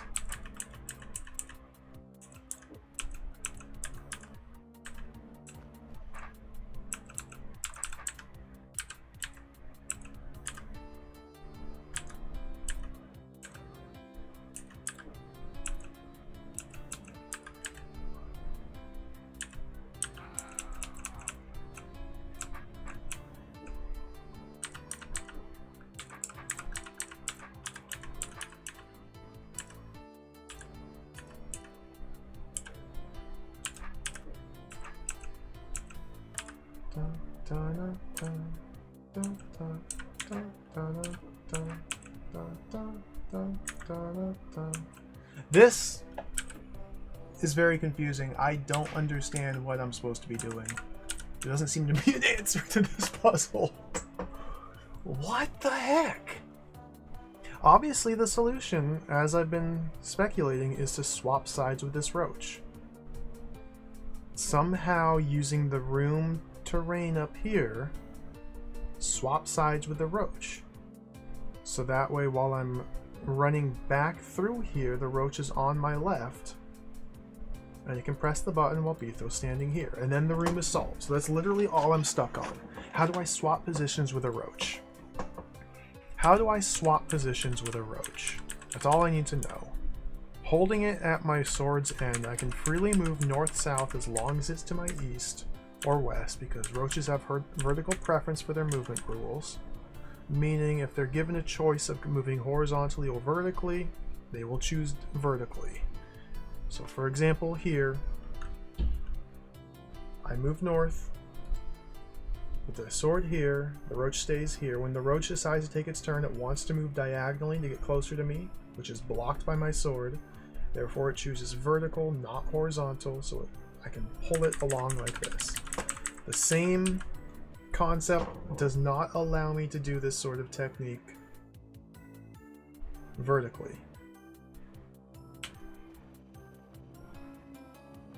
Meaning from here,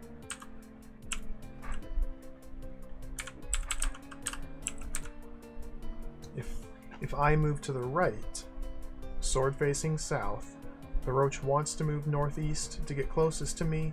It cannot, so it moves north rather than staying at my sword's tip. So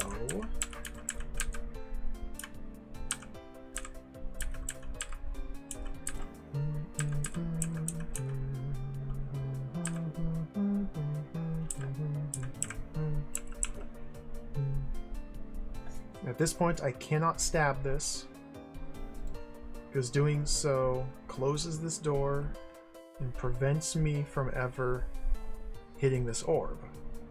Or rather, this button prevents me from hitting this orb without help from down here. If I can't stab that orb, then I can't pass my sword through it.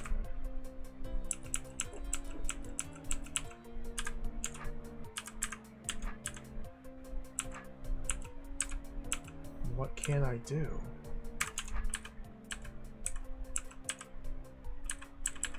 Create distance like that doesn't help me.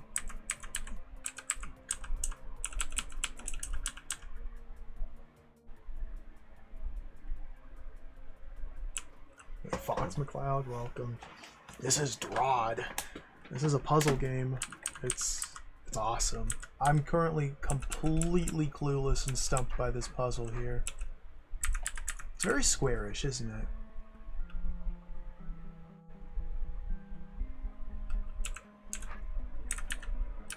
Like, there's gotta be something I... What am I... What am I missing?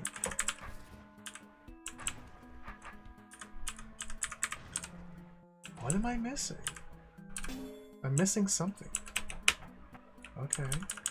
Let's reinvestigate this. How will this set of walls ever help me?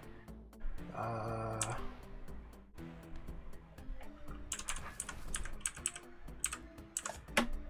shape like that.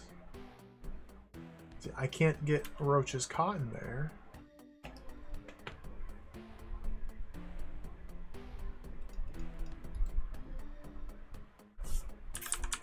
Okay, let's investigate a little bit further and a little deeper.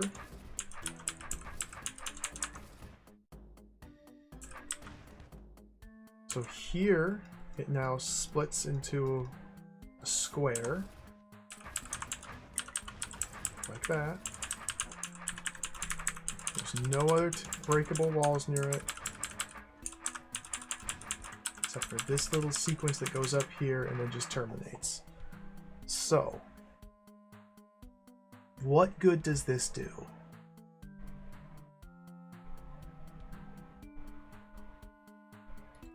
Now there is a loop here. It seems to me like... even if I don't... What the... Boozabatapa?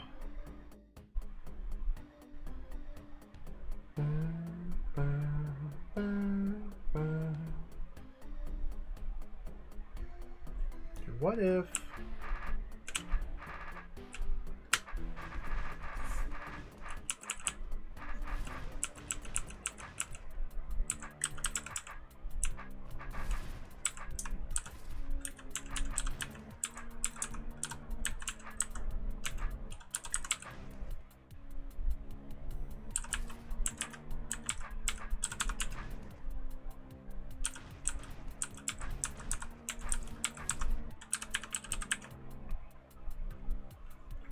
How would any of this help me?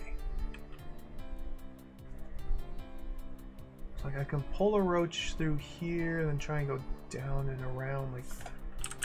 What? What am I even doing here? This is driving me insane. I don't... What the... There must just be a way to use these walls up here to get around the roach. That's all there is. That's the only possible solution. But whatever it is that I'm meant to be doing, it's just too mega brain for me to figure out right now. Like, I just don't see what there is I can do.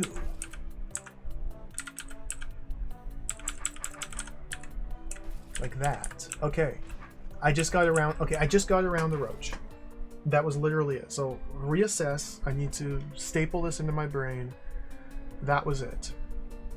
Staple it into the brain. So with this specific shape here, I can roach in.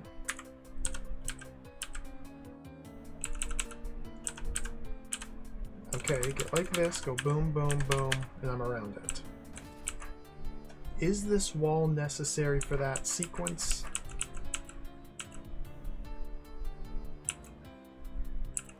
Find out. Yes. Yes.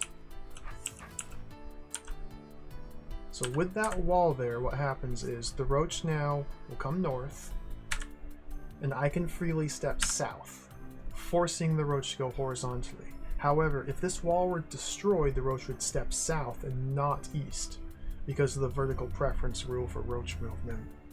So this wall must remain unbroken. Okay, puzzle solved.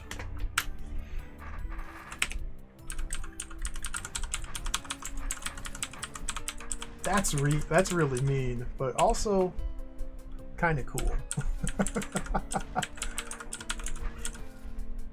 You have to craft your own tunnel for roach manipulation. So you have to kind of know what sort of shapes are viable and which ones aren't, which I don't know, obviously. I didn't at least. But now, that shape right there is stapled into my brain. Stapled in? Why am I saying stapled in? So we can go like this. Okay. Rescue this guy.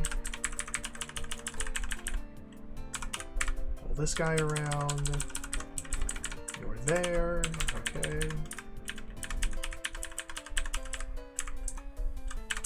And you follow into here.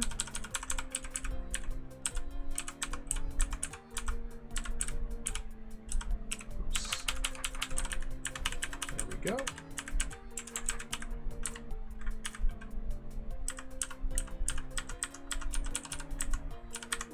And we're free. Dude.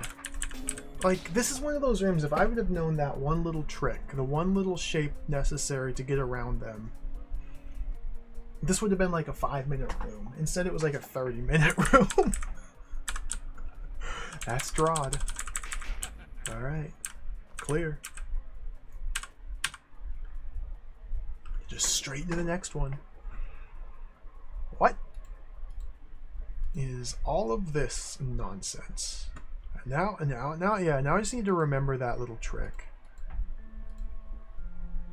It's just that sort of situation's never come up before, where I need to carve out destructible walls to create a structure to get around roaches. I've never had to do that before. And they trick you. Well, kind of. They tricked me. Because typically, when you see destructible walls like that, you clear out all of them. That's just kind of the standard operating procedure, but you need to specifically not cut one tile. Tricksy, tricksy, tricksy. Okay, I have no idea what's happening in this room.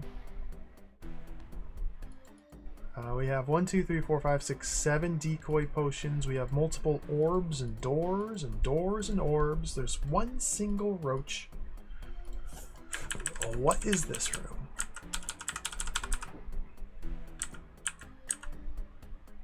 What?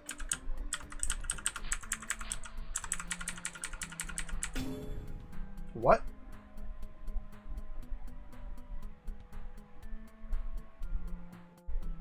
What?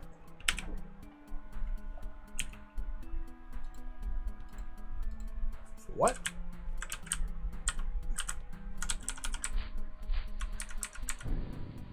What?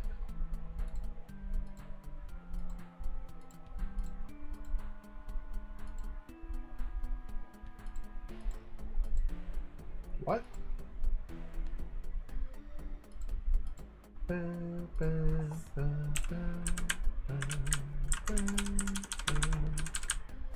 Wait, what? No decoys here, please.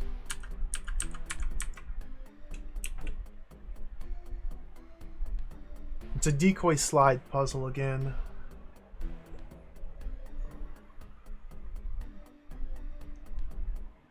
Okay, so I have 1, 2, 3, 4, 5, 6, 7 decoys with which to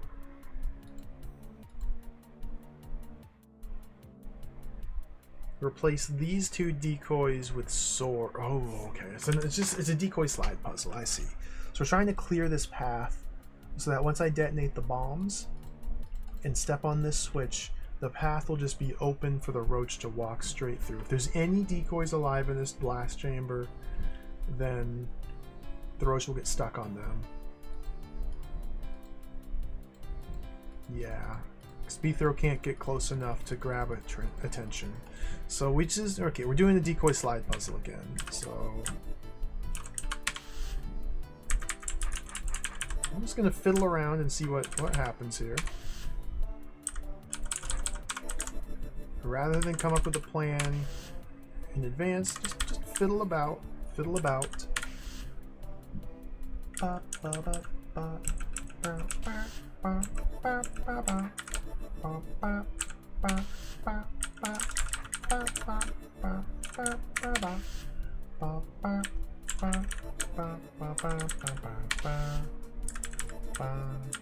That is not gonna work. Nope.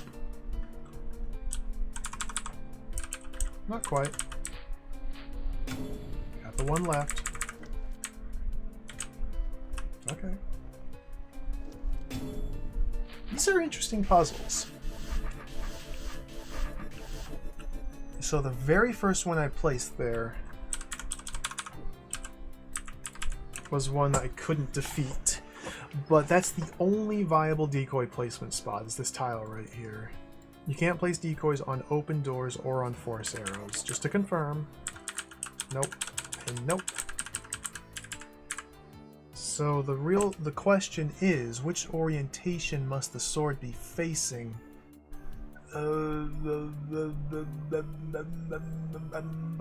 Because we also need to get rid of these 2. decoy 3 and decoy 8, as well as the decoy I'm placing.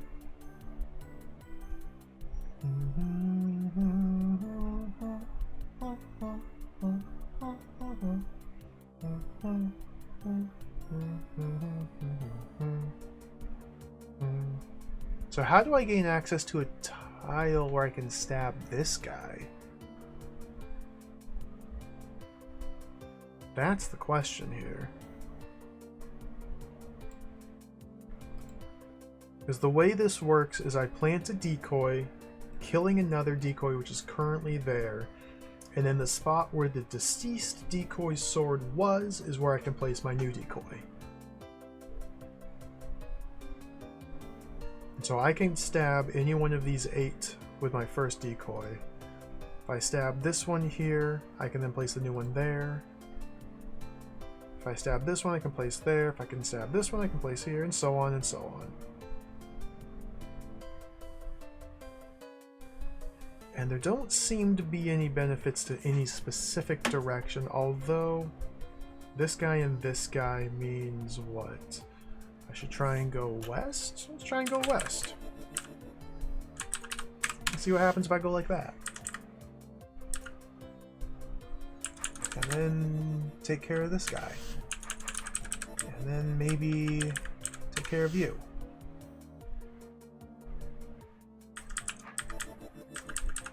Perhaps you? Maybe you? Maybe you?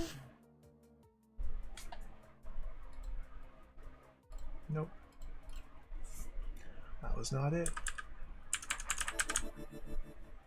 All I can do is that. And I got 2 decoys that still live. Ah, this is tricky.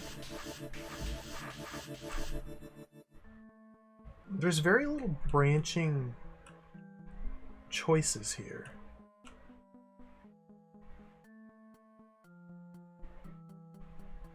Because I essentially must be killing another decoy every time I place one. So from here, killing that one there has opened up this single tile. The only orientation that makes sense from here is northeast, because no other sword orientation will kill a decoy. But then if I'm using that, if I'm killing and then killing, why not just kill that one directly? So this seems like it was an inefficient play. Why not just go straight like that?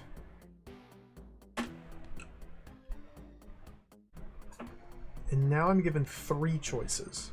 I can stab north, I can stab northeast, or southeast.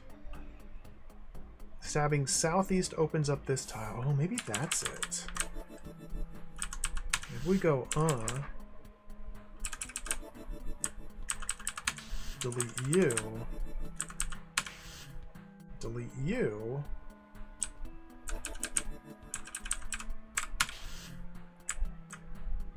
not quite. Not quite. If I had 2 more, I could have made that work, but I don't.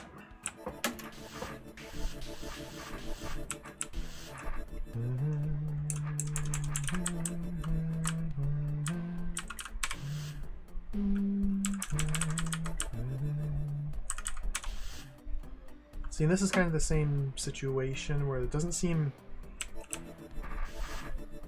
like it's worth putting one there.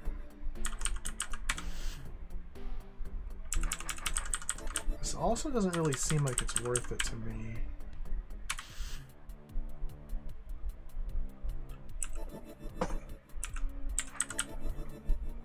Yeah, I guess I can do that.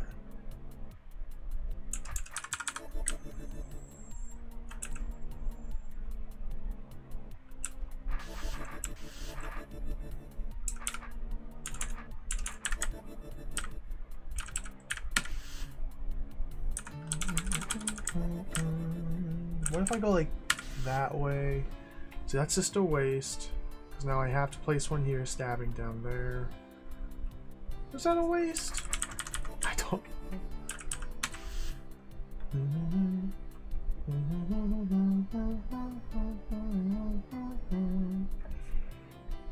can go stab, stab, or stab. I need to kill these three. I've got 3 decoys to do it with.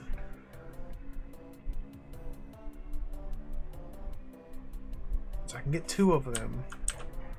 I go like this.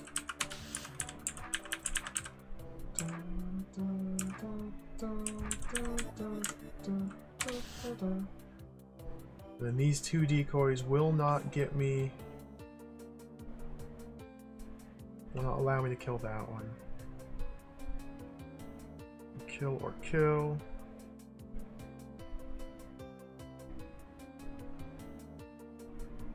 No.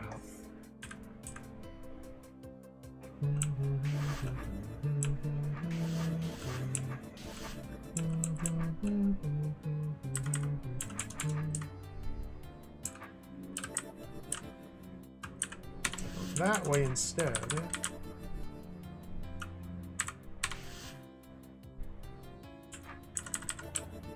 This is a weird style of puzzle.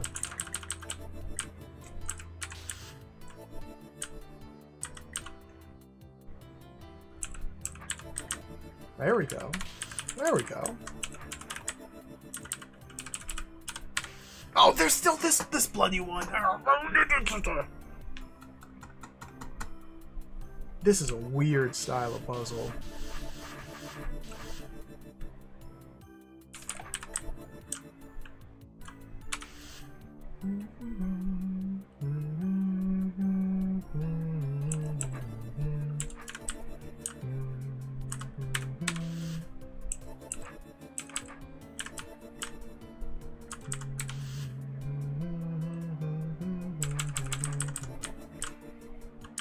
That doesn't feel very smart to me.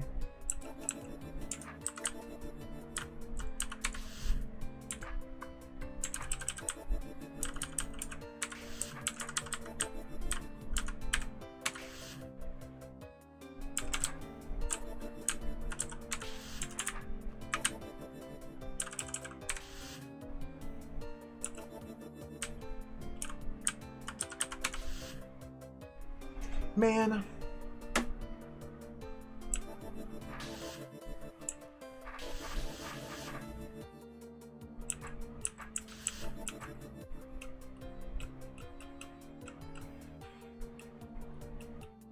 Man. 7 decoys. Alright, just slide puzzling them through. This is so weird to think about. Like, it's hard to step through this in my head to try and plan out like a path.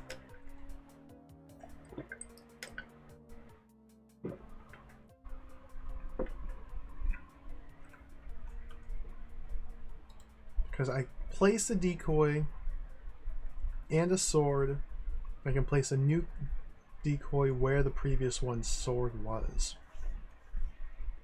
So like the pieces are moving, or the empty tile is moving 2 squares.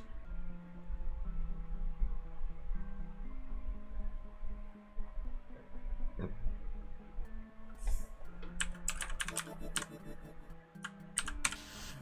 feel like east or west is the correct start. From here, we're given 3 choices. I can go here, I can go here, or I can go over here. That one seems bad, that seems bad, let's go north.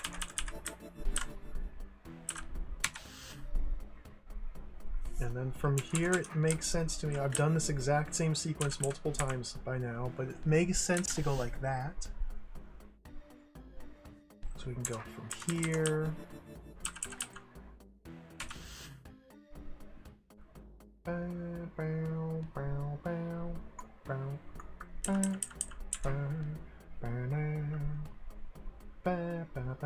What if, okay, what if now I go 1,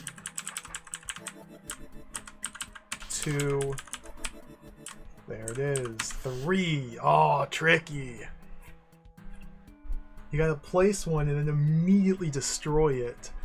Oh, that was tricky. Satisfying, though.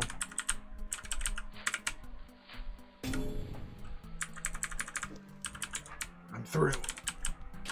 Ha! That's a cool puzzle. Yeah, it's wild, Tom. It's wild. Completely new styles of puzzle I've never seen before in my hundreds of hours of playing this game. Simply using the same base set of tools. That's why DROD is amazing. That's why I love this game so much. Endless opportunities for puzzles, just in the way that the different elements interact with one another. Myriad ways. Secret room.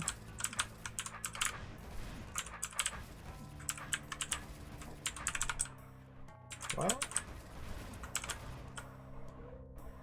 what am I even looking at? There's no puzzle to be solved here. A young William. I have played DROD RPG, yeah. I like DROD RPG quite a bit. It's a very fun Tower of the Sorcerer style puzzle game. I haven't played any of the custom holes for DROD RPG, but I really liked the main game. They're making a sequel to it. They're making DROD RPG 2. It's in development. I wonder if this is just art. This is just artistic. Are we just artisticing in here? No. Where is this taking me? Parallel dimension. What? Star Road? What? Oh, there's the Master Wall. There's the Master Wall. I guess this is a warp zone. Welcome to Warp Zone.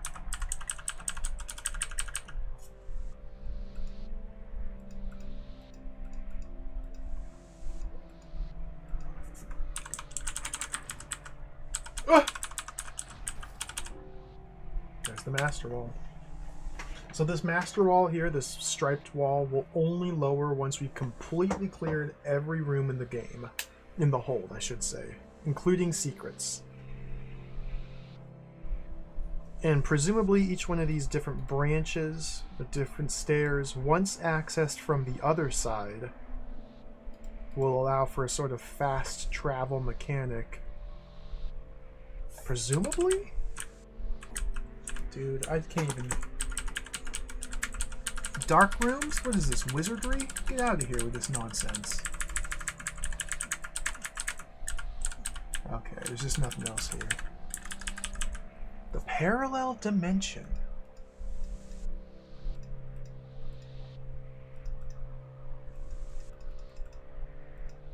Alright, nowhere else to go. Well, that's interesting. Very interesting. Very interesting.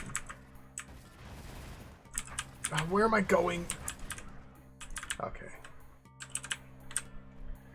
Let's move on.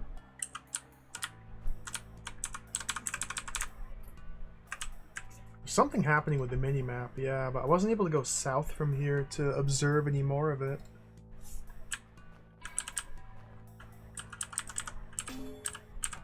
I don't know anything about this hold. There might be like meta puzzles that span across multiple floors. I have no idea what to expect. I literally just found the highest ranked hold and downloaded it. I didn't even check comments or anything like that. Voluntary work. Back at the Dr. E. Will's Mega Complex. I sure hope that I don't end up solving those annoying lights out puzzles this time, Beethro mutters when he recognizes a familiar place. I didn't even know this was a sequel. Like this is technically a sequel to the author's previous hold.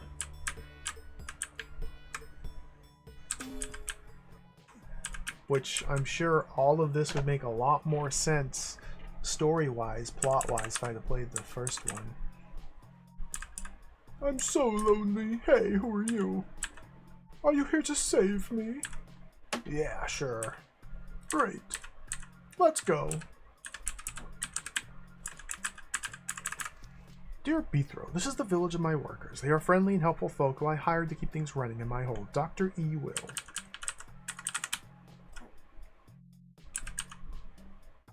Did I...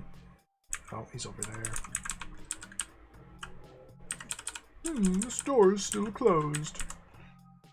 Do you think we can open it somehow? I gotta get to this orb. Alright, so we have traversal as a puzzle here. What's it over here? Trapdoor gate. Leading to a scroll. What's the correct sequence here?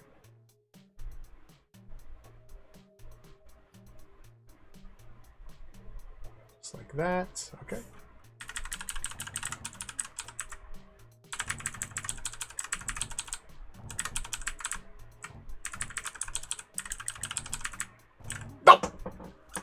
I thought I could get through there.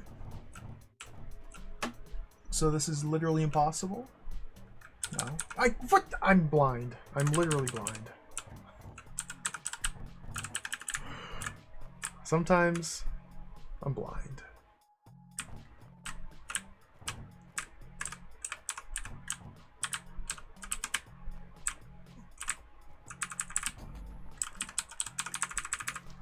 Oracle of Stone is out to lunch. We'll return next week. Okay. Thank goodness I solved that. So we can go through here. And this path terminates. Yep, so it seems like we're being forced south through here. Through here. Take this tunnel to continue. Okay.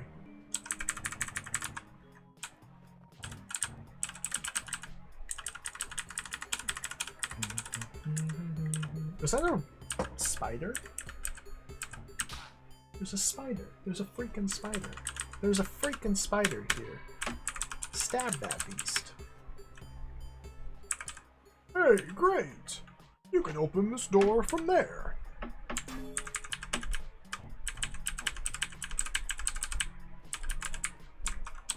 Alright.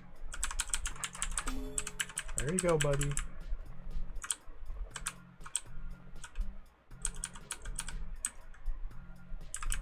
What?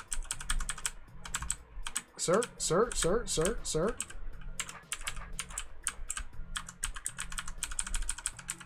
Sir? What are you... Sir? Am I supposed to lead you back, sir? After visiting the worker town in Dr. E. Will's mega complex, Bethro starts his long journey back to his interrupted quest and cannot help pondering how well distant places seem to be connected by underground tunnels. But what about... Okay, we've parked him.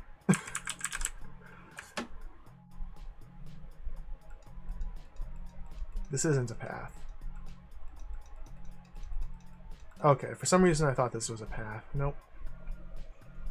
I can't get this platform out from here. I don't see any secret ways to go.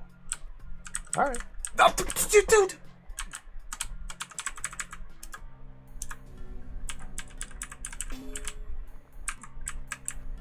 I guess we're walking back.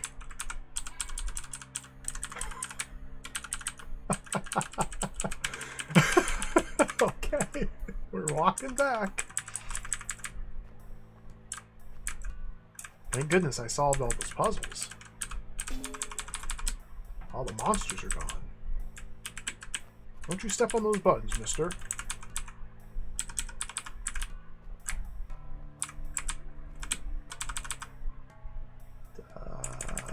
This way. Watch out for that button. Remember this room? It was a disco party. Don't stab the bomb, Bethro. Hey, hey, sir, sir, sir, thank you.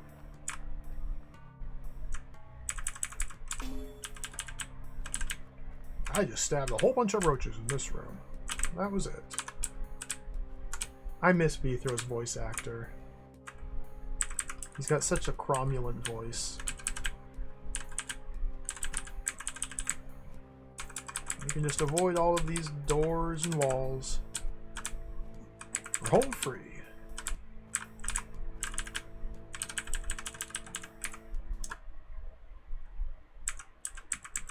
Alright, we're here now. Is my brother here also? Brother? You're alive! Hooray! I'm so glad to be back. Dear brother, all is well. Want to hit this button for me, sir? I'm forever grateful for rescuing my brother. Our family's united again. Thank you, thank you. You're welcome. Sir, you want to hit that button for me? I'm going to hold this button down. No? No? I thought that'd be my way over here. Sir? Maybe if I reset the room and come back. Yeah, now he's on the button. Okay.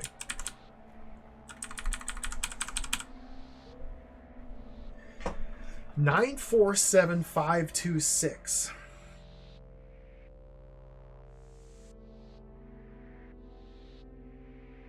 We got numbers. There's something going on here. We got puzzles, like meta puzzles. There's the number 9 in this room, 947,526 in this room. Have they been spelling out other numbers hidden in the briar? Oh my goodness, dude. What does it mean? What does it mean?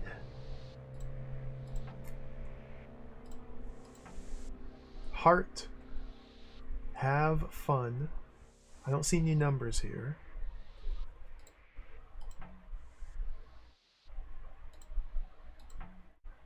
Well, this is mysterious. Still tons of puzzles here I haven't even begun to try to work out how to solve. And others that I've tried and failed. I'm just looking for numbers in the briar.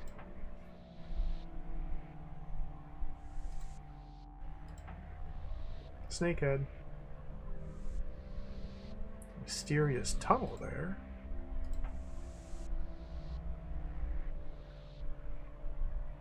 See, this is a path. A path to traverse. I don't see any numbers here. Some mechanism here I wasn't able to gain access to. Oh, very mysterious. Alright. Numbers. Got anything to say about these numbers there, Beethro? Is there a way out of here?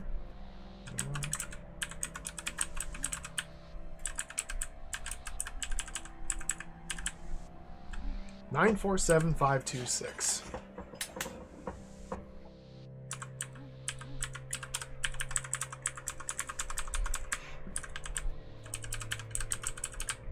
I don't know what that means.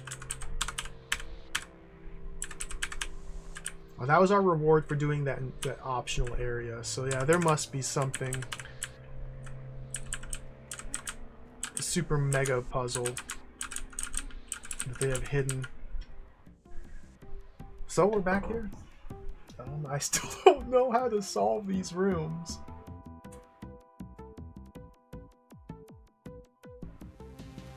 I sure wish I could solve this one.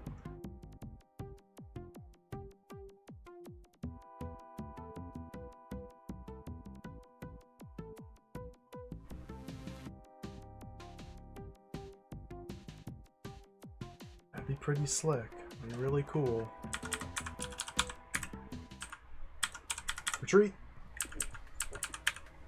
Let me try and get at least one more room. I think that'd be cool if I got at least one more room cleared. Let's just look at this one. Let's see what we have here.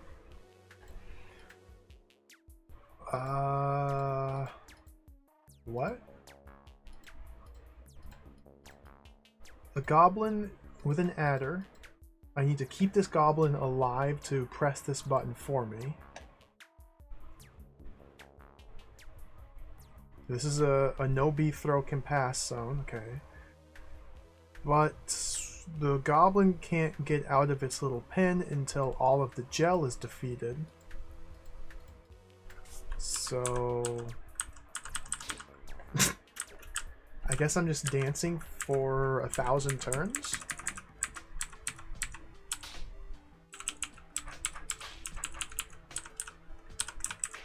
Oh my goodness, dude, this might be it.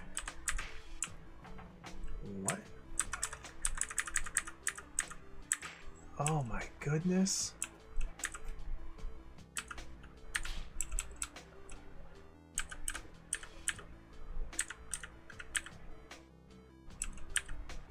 That's not good.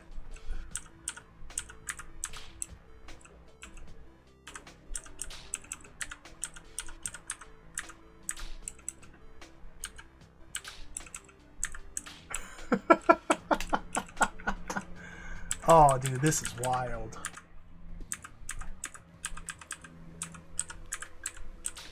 Ah,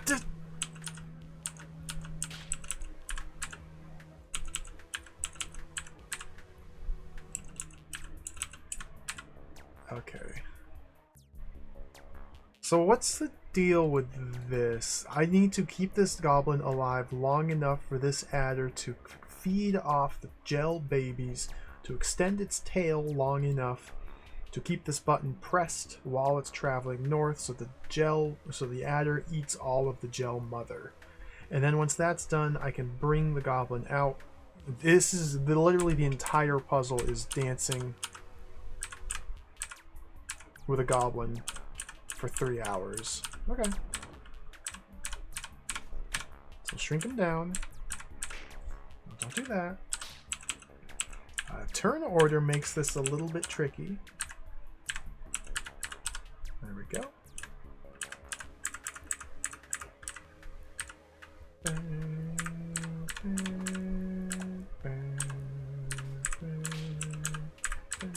Although this may be a repeatable pattern here of movement that just trivializes the entire room. Love it when that happens. Okay. You're free. It's not over. Could Adder do that? No, Adder cannot press that button. That must be Goblin. Okay. So get rid of him.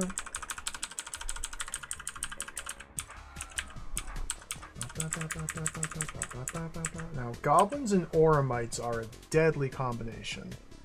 So, I gotta set this up a little bit. We gotta go...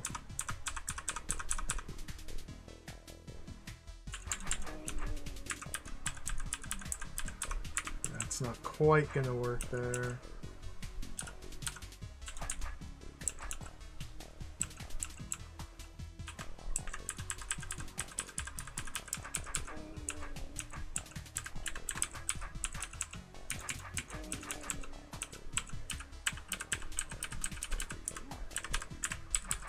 There we go.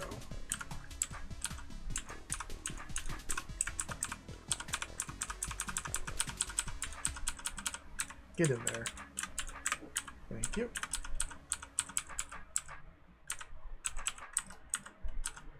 I got a goblin in open field. Let's get rid of you.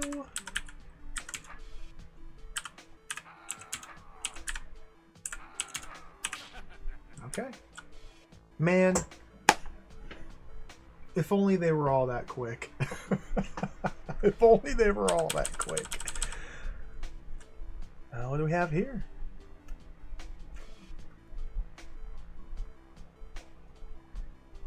What am I looking at? Tunnel. Tunnel. Okay, that's just a traversal. There's a secret. What?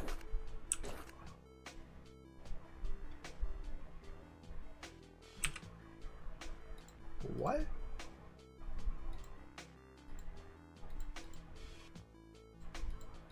what? I think I need to keep the gel mother alive to allow me to cut this gel.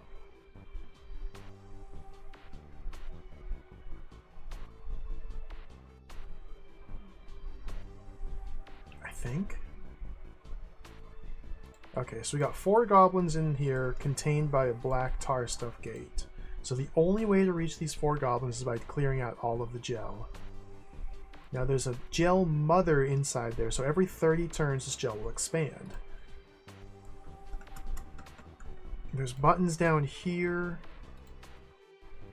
which must be pressed in order to gain access to this goblin.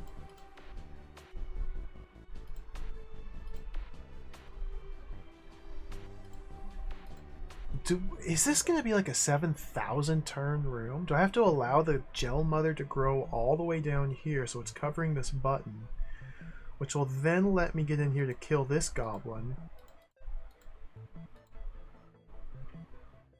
And then once this guy's dead, fight back the gel and eliminate it entirely. Because oh my god. This right here, this is a vision token. It lets you see under gel stuff, which is irrelevant in the DROD 5 engine. In the DROD 3 engine, when this hold was made, it would be valuable. Hello, Bat, welcome. Oh yeah, more DROD. This is a monster of a hold. I'm excited. This has been really fun so far.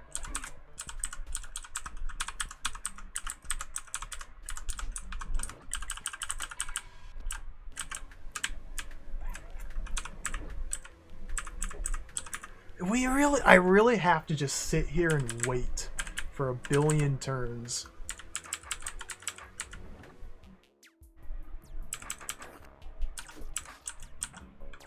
Or use one of these bad boys. Hey, buddy. I could use one more of you. Maybe. Okay. No, I can't get through there!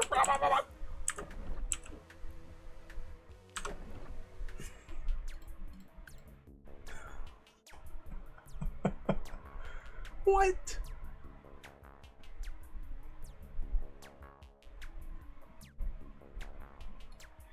My way back in is through here.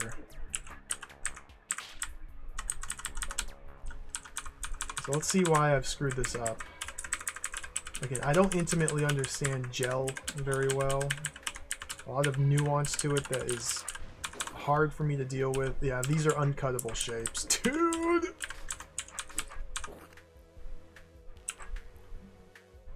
Okay.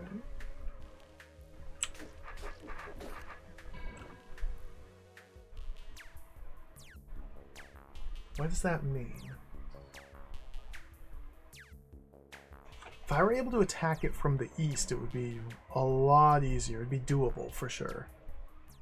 Attacking it from the west necessitates that I kill the mother, so every remaining piece of gel must be cuttable once I stab the mother.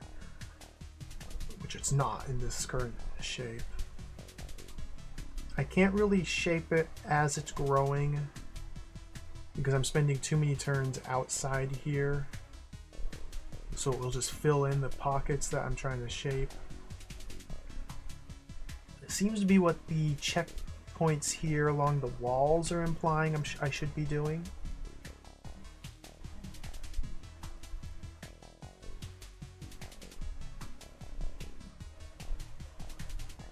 Or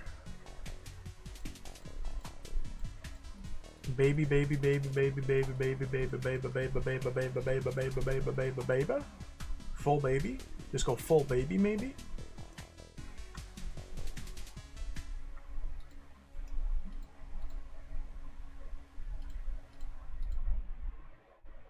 Full baby.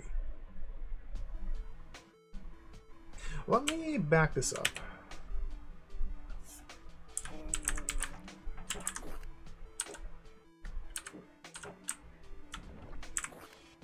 Okay. 2 babies. 2 babies. 2 babies. 2 babies. 2 babies. 2 babies. 2 babies. 2 babies. No, because it's... Once I leave, I can't get back in. That's so rude. That's so rude.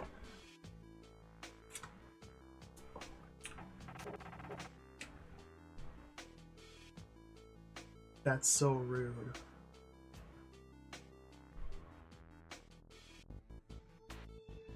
Okay, so how do I approach this?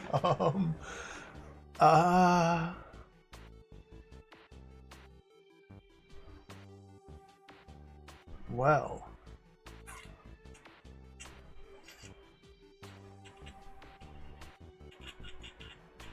Well.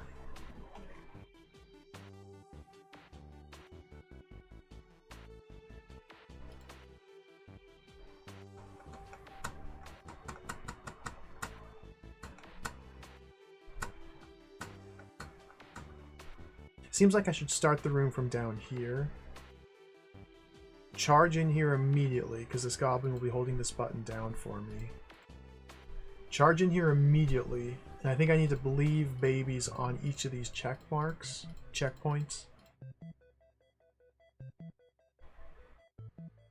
Allow the gel to grow out to here.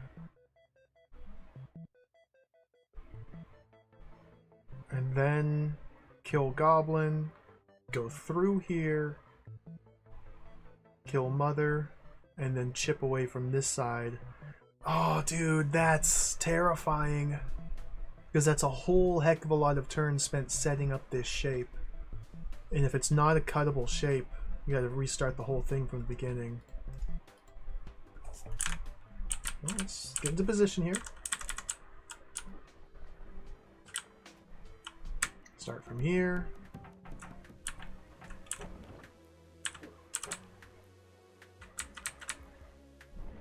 Baby.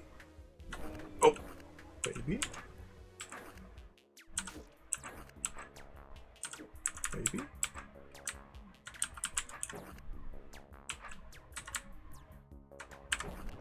Babies. Too many babies. Baby.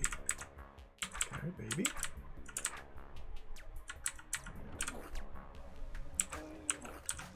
How in the... I hate gel. Hey.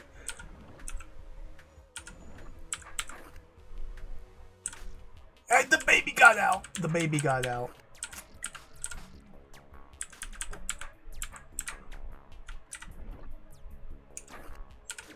Oh my goodness, dude.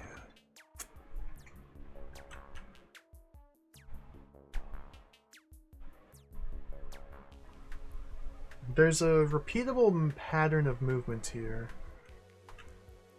that I can use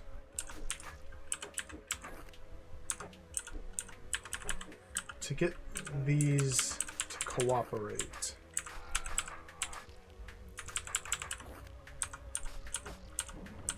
It ain't that. Because now the gel mother will always exist in gel. Should start expanding that way. Yeah.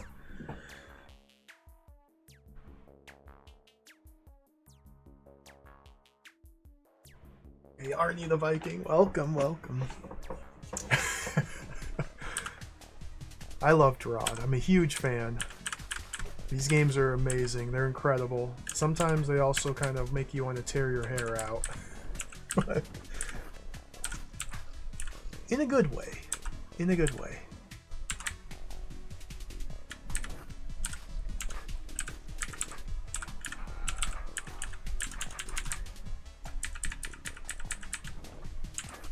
Ah, tama!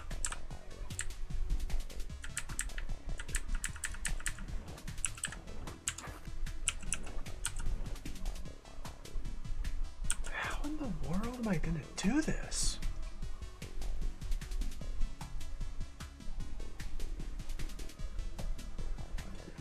I guess I should see what this note says.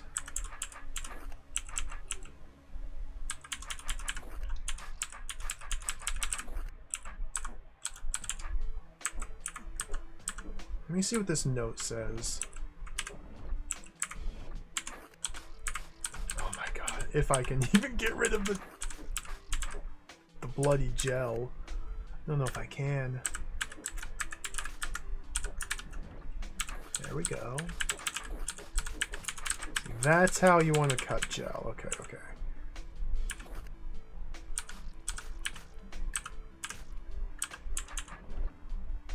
And then stand here.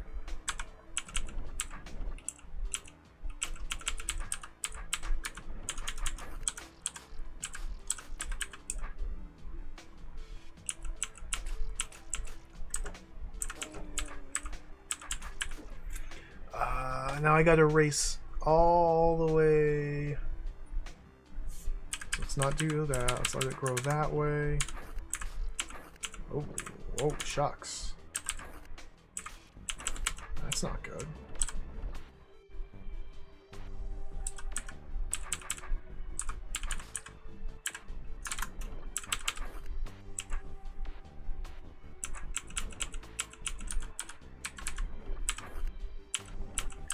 Can I even get to this mother?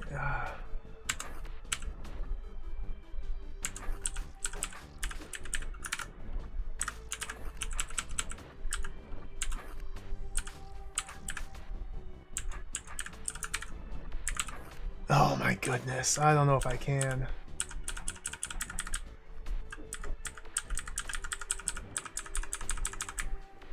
Whee! You really have to go through this whole sequence. It's deliberately designed to take 14 million gajillion turns to go through that sequence. This is... okay. This is a nightmare. This room's a nightmare.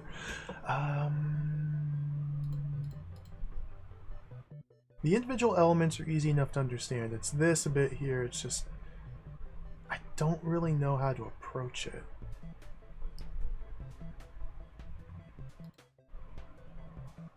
So these buttons must be pressed down in order for this goblin to become accessible.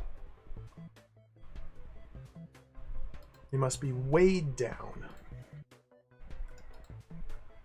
I can do so by either allowing the gel to grow all the way out here, or cutting the gel and bringing a couple babies out here. Even one will do. However, upon doing so,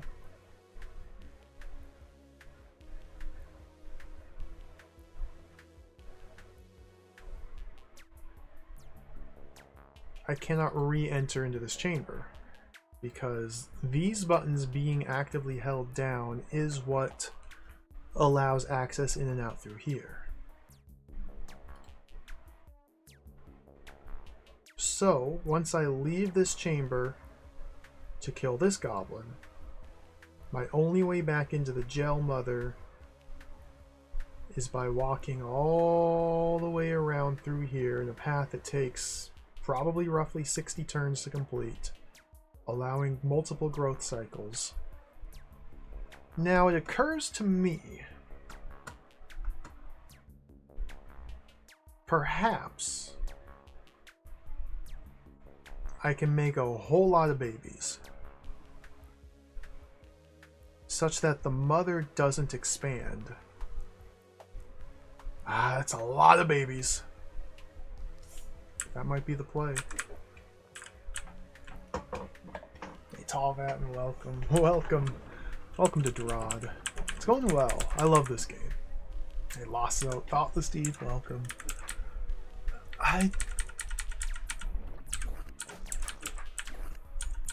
Again, all the gel must be destroyed to gain access to these goblins here. Gel can only be cut at inside corners like this right here. So it's incredibly awkward to deal with. There we go. But like, how do I...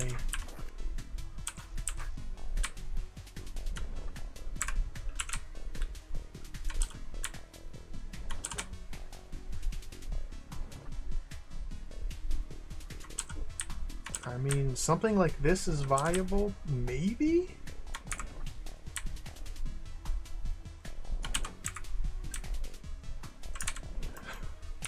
That might work, dude. That might work. If I didn't have this blob of gel here and it was just an eye, that might work. I'm gonna lose it when I go up and around, I think.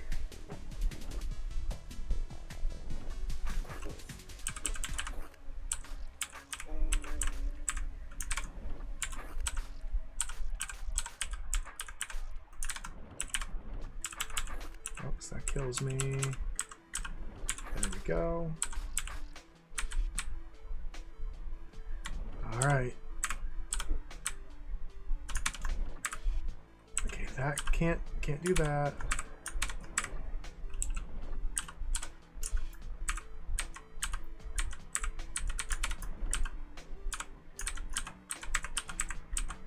I don't know about this.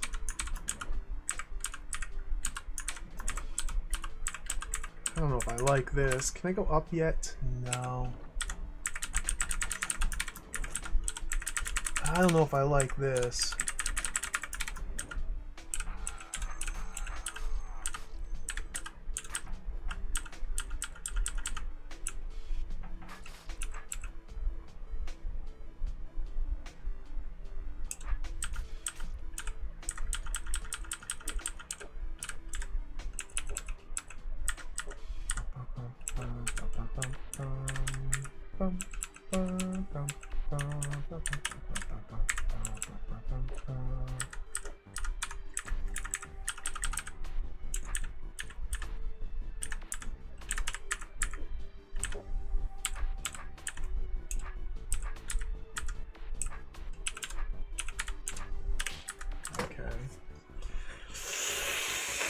The moment of truth.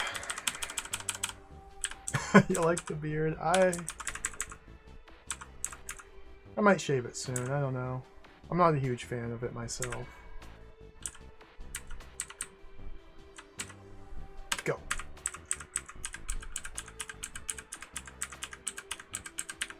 I should have spun my sword before embarking on this voyage. It worked.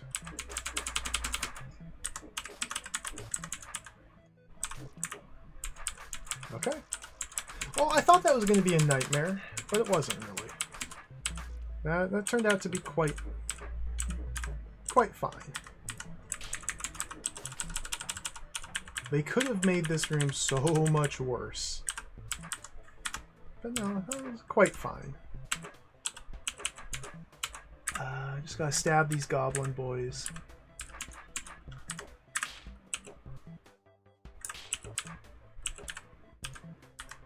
Goblin boys, goblin. Just gotta stab these goblin boys.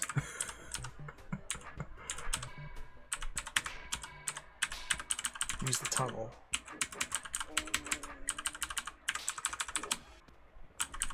Clear.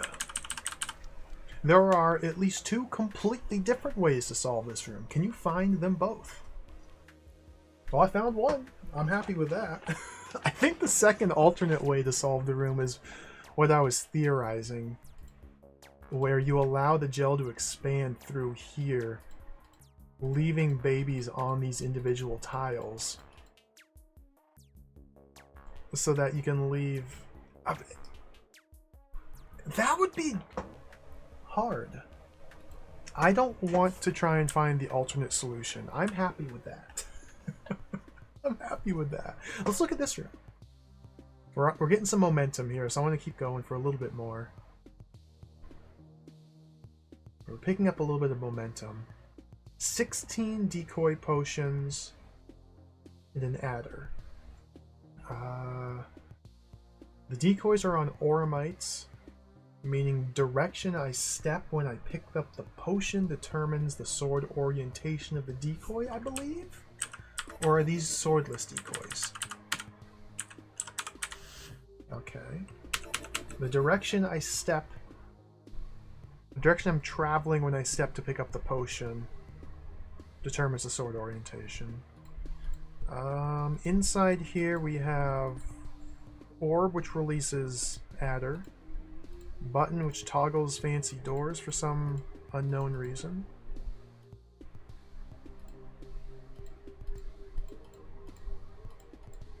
Adder's got to come in here.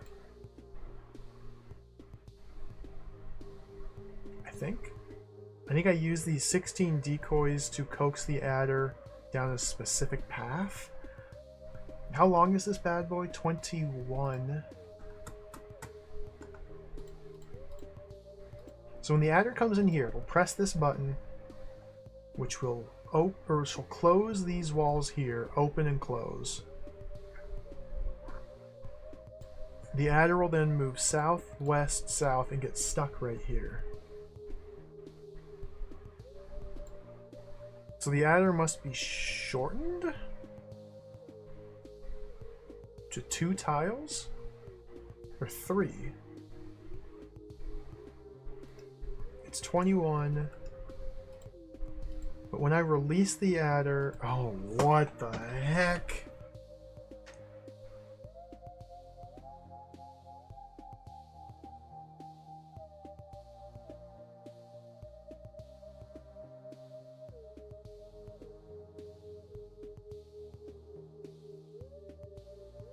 What? So, the only way to release the adder is by crossing over this trap door, a one-way path into this little chamber here, and then Beethrow's got to hit the orb. Now the adder is free. The reason it must be Beethrow is because I cannot place decoys on top of these open yellow doors. Beethrow's the only one who can activate this orb, releasing the adder. What's this do? It's just nothing, okay. And now that the adder's free, the only way Beethrow can get out is if this button gets pressed and then released. What? You got food? Pressing the button opens this door, and then releasing the button gets Beethrow out of here. And there's this little structure here in the corner of the room, which is very strange. I don't really know why this is here. I guess simply to prevent or to force the adder to be 3 tiles long or shorter when it enters in here. Because if it's 4 tiles long, what'll happen is it hits onto this button. It's forced to continue south here, but now these are closed. It can only go left and then south. If it's 4 tiles long, then its tail will stay on the button, preventing it from ever being released, and Beethrow is stuck forever. So it cannot be 4 tiles or longer. It must be trimmed down to 3 or shorter. And that's where the 16 decoys come into play. Not only to guide the adder into this chamber by placing the correct decoys ahead of time, but also the adder must travel through the decoy's swords and trim it down. It starts at 21 tiles, we gotta go down to 3, so that's 18 different hits. So multiple decoys need to hit it multiple times. What? What? What?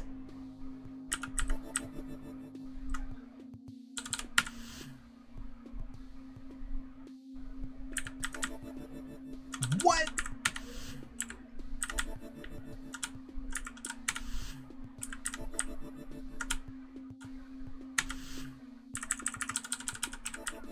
What?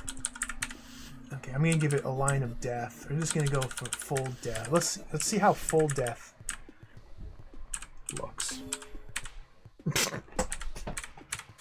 It just ate all my decoys.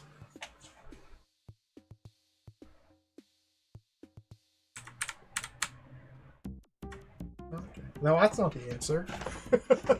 That's not the answer. I mean, obviously, it would be attracted to the decoys. That's how they work. Now, why are the force arrows here? I guess just to create sticking points. to make it harder to manipulate the adder.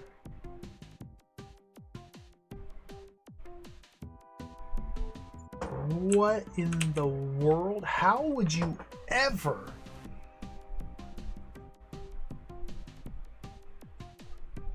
Figure this out?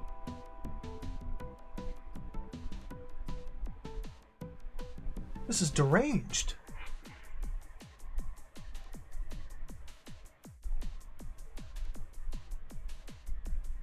This is deranged. If I can get the adder caught on itself, that could be a viable method to trim it down.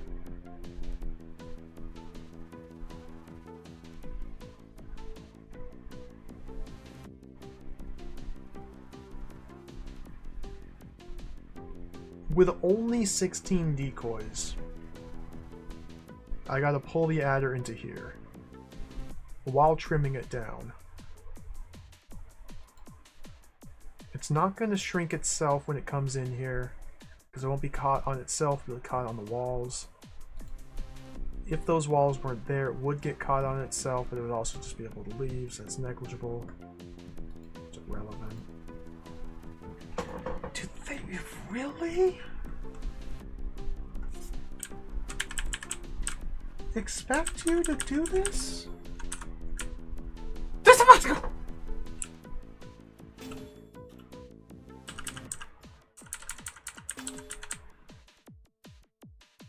Look at this idiot. Okay. Well.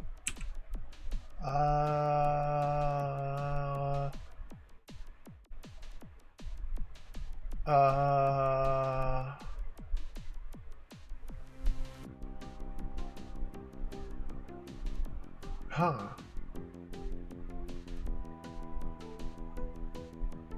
Huh.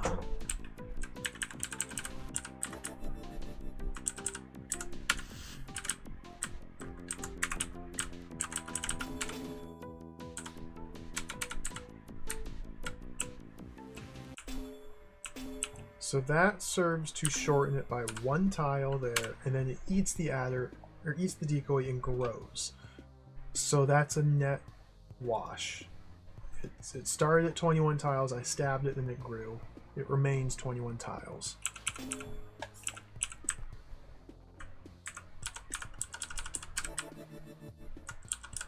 I go...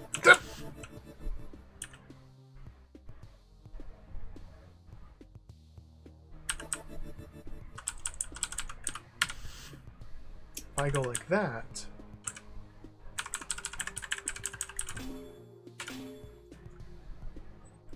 it's down to 20, because both of those swords stabbed it once, shrinking it by 2 tiles, then it ate that decoy and grew by 1.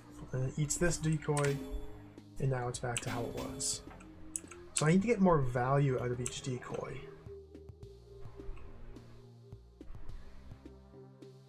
If I'm just stabbing once and then getting eaten, I'm not getting any value out of these decoys.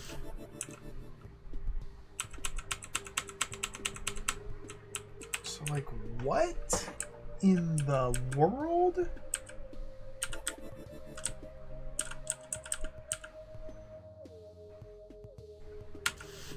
If I put one there,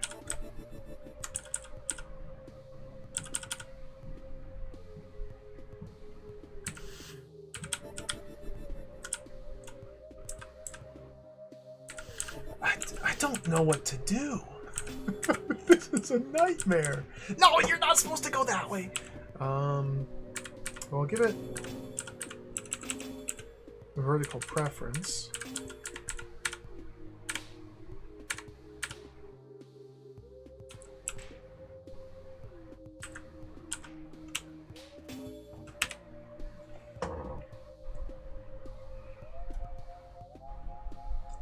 Wow, this is terrifying. This is a terrifying puzzle. There's so much open space here and so many potions I need to use effectively that the possibility space is basically unlimited. making this terrifying.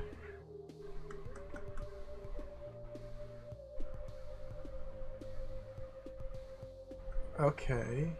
How do I go about simply guiding the adder into here? Let's take it one step at a time. Simply taking the adder and luring it into here. What's the play for that?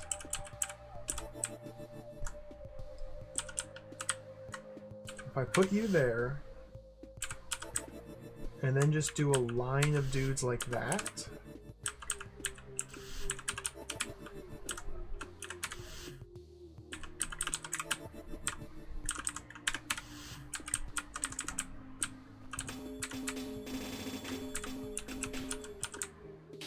I got him in at exactly 21 tiles.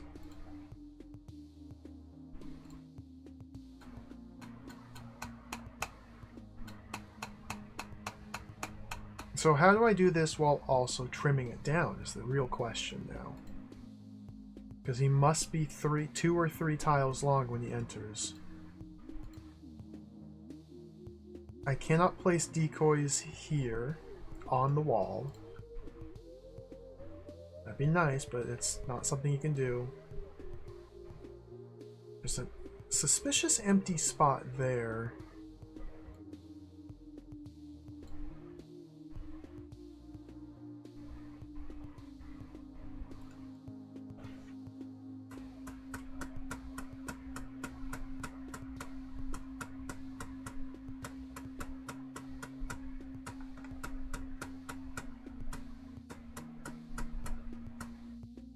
I'm trying to, like, well, how do you even begin to approach this? I guess now I need to figure out what pattern of placement to use for the decoys so that I'm able to actually get progress on the adder and not just always have a net nothing, no gain, no loss. So to do that, I need to place decoys and then pull the adder through their swords without the adder just simply eating the decoy. What? Doesn't make any sense.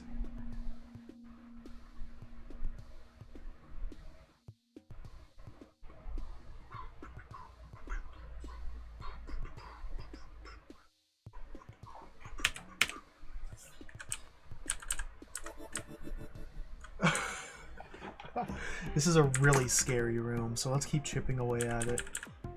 Let's see what happens if I put one there. I want to try...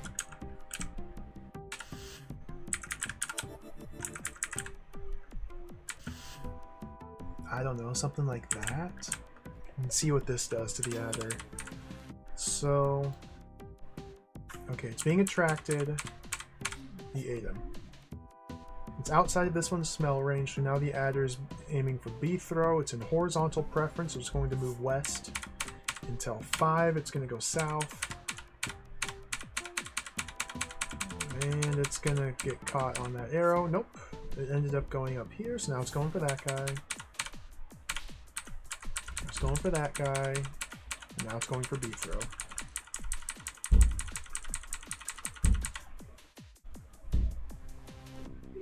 Perhaps creating a trap.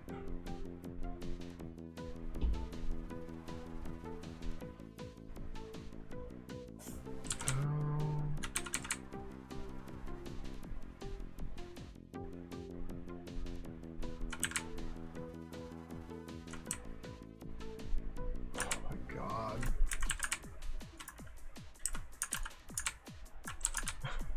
This isn't good. Is this one of those puzzles gonna solve itself? Whoa, look at him go. Sir, sir, sir, sir, sir. Excuse me.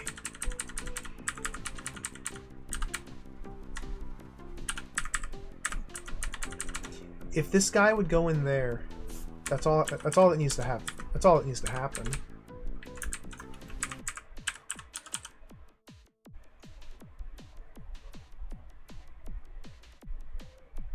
Okay, maybe that's the answer. Maybe it's easier than I thought. Okay, okay, okay. Idea. Idea's coming to me. Pull the adder in this direction. Pull it in this direction.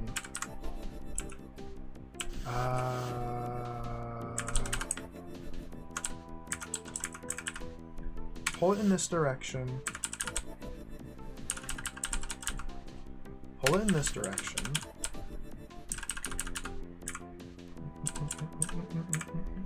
Pull it in this direction.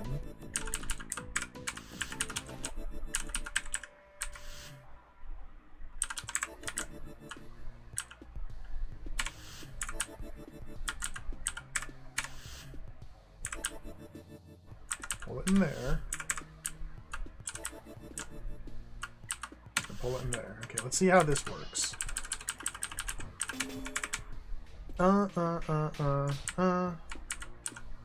Ye caught me instead of those guys. Okay. You're too long. You're too long. That's almost it, though.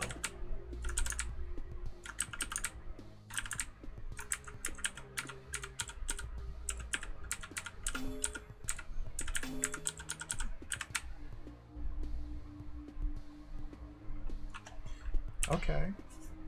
Well, we're getting somewhere. Getting somewhere here. This is good. Ideas are forming. Let's hit that one there. And let's see how just that one changes it.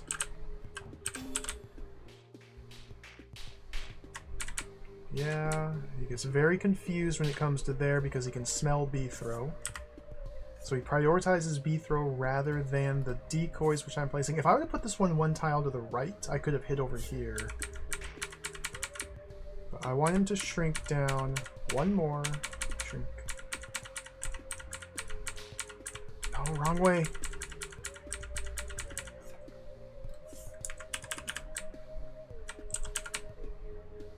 You dingus!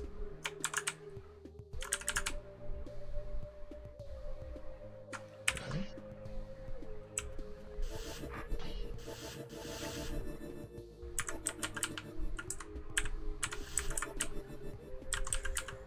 This is insane.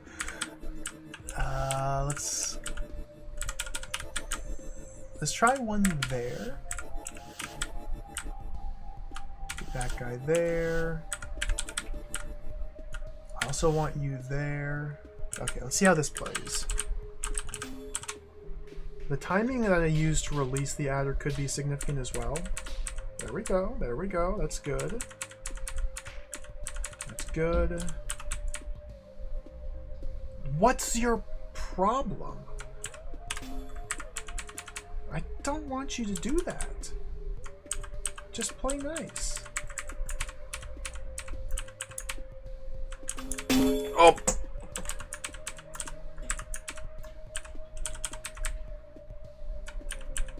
So the problem here...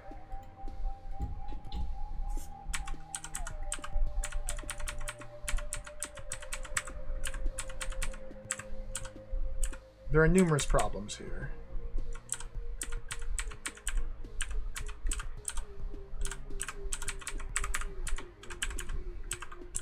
I got numerous problems here. So I need to more effectively use these remaining decoy potions to pull the adder into there.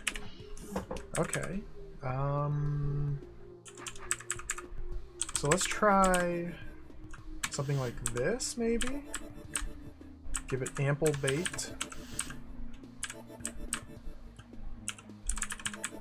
I don't know if this is going to be good. Okay, let's see how this plays out.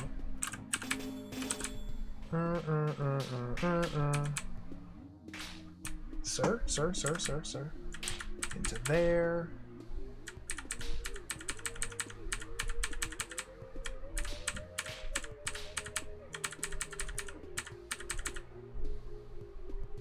So close.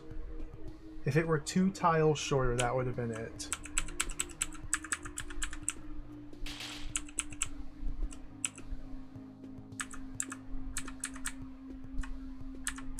Go back in.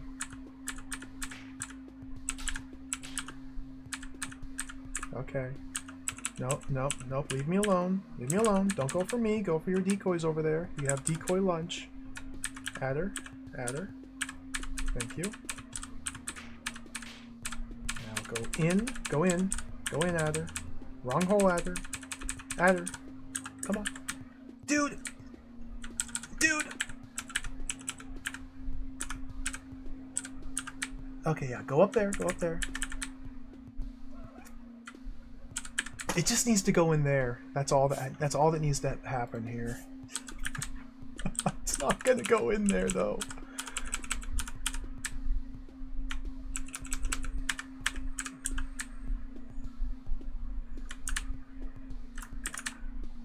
It's simply refusing.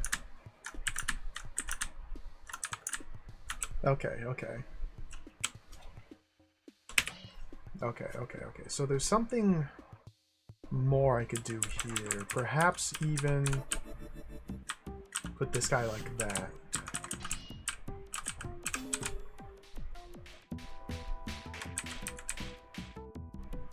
Why'd you eat those so quickly? Okay, let's prevent that. No, I don't want him to take the bait so soon.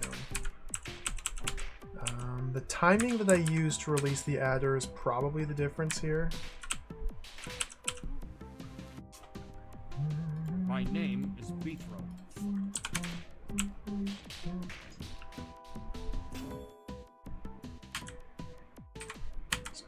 Go here instead. Yep, give it a different movement preference when it arrives at that point. Okay, go down, please. Sir, you are not doing what I want you to do.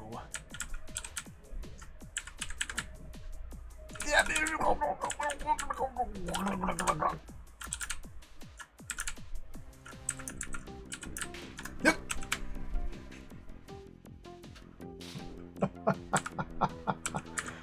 I'm going insane.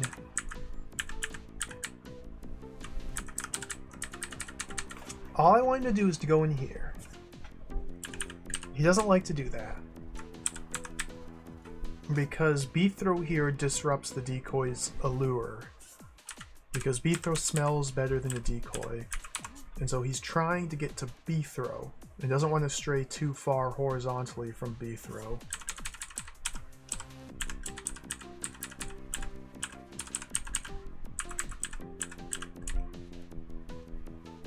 Yeah. Okay. Well, let's do a different timing here. Let's try there. There. Okay, that's good. This is good. I like this. This good. Good. You're nice and trimmed. Nice and trimmed. Nice and trimmed. Okay, now you're free to go. No, don't die. Now you're free to go. You're free to go. You're free to go. You can eat him. You can eat him. I got no problems with that.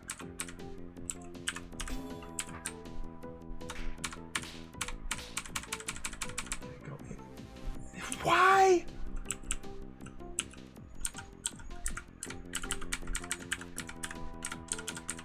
Don't come to me. Now he's locked into me. Okay, back up. Nightmare. This room is unpleasant. So he's in horizontal preference. If he were in vertical preference right now, I don't know which way he'd go. I don't have the ability to manipulate his movements. Step back to here. Send him on another ride before he goes out. Okay. Okay. Go down.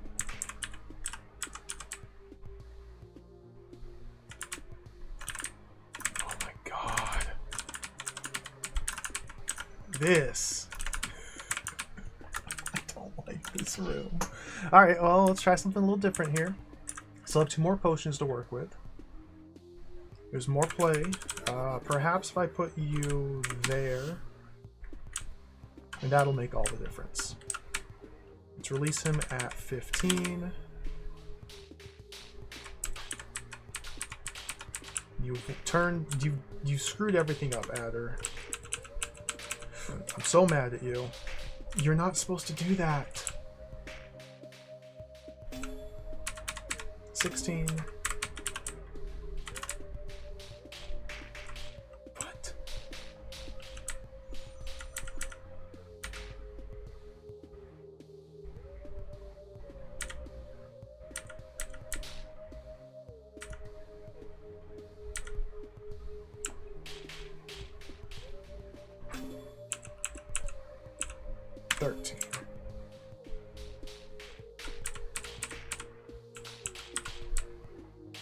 There you go. There you go, buddy. No bother. Ah, dude! 3 tiles too long. So this time we got him into the appropriate cubby hole, but he's 3 tiles too long. This is a devil puzzle.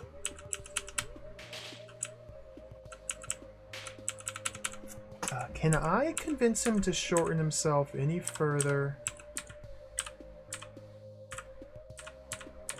Like that. Okay. No.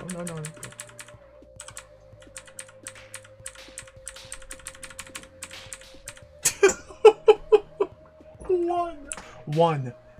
Okay, so this is almost it. We're almost there. We're almost there.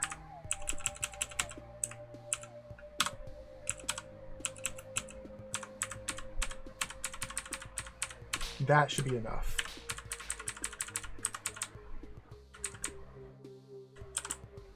Ah! Now he's moving differently. So from here, why is he not What? going after these? Because B-throw's in smell range. Switching to horizontal preference, so he's gonna move west to track B-throw. Unless I step there.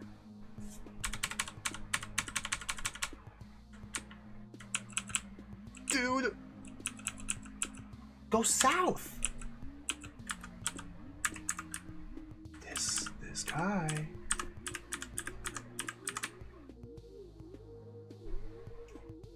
This is so close to success. It's so very close.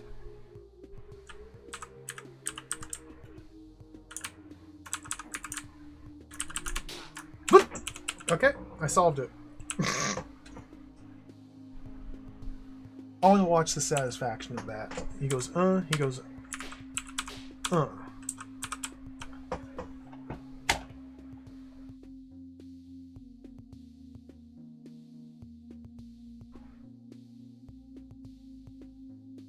Okay, I don't think I like this puzzle.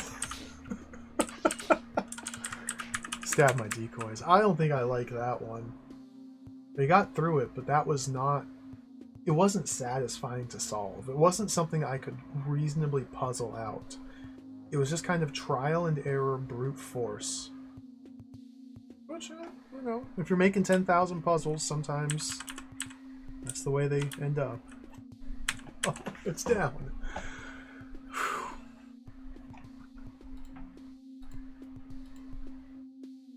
We still have 1, 2, 3, 4, 5, 6, 7, 8, 9, 10, 11, 12 required rooms on this floor, plus at least 1 secret room, likely many more.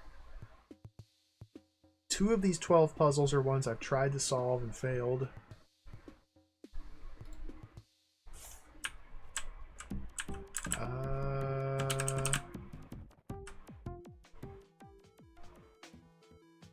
Yeah, they're all adders. Can't even get to this one. Gotta solve a traversal puzzle to get there. Ooh, there's more to this floor that I haven't seen yet. Interesting.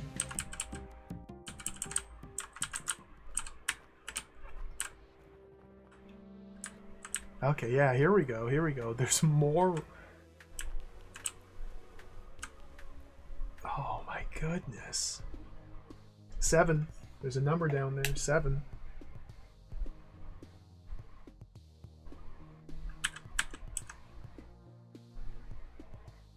This room looks very familiar. This is an analog to this one here.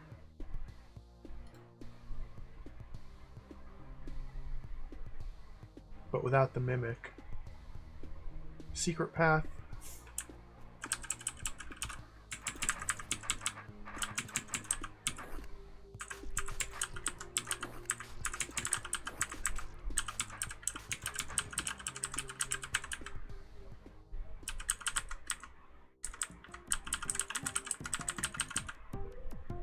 What is this? What is this?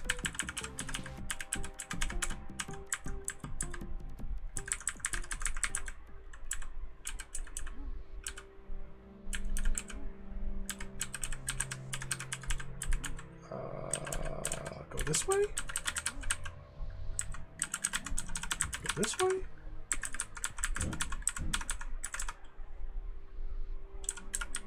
Go this way.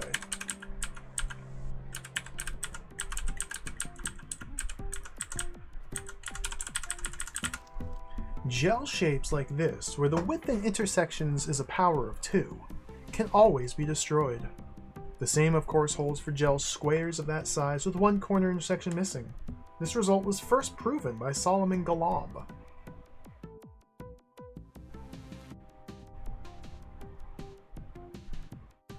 What? What are you telling me?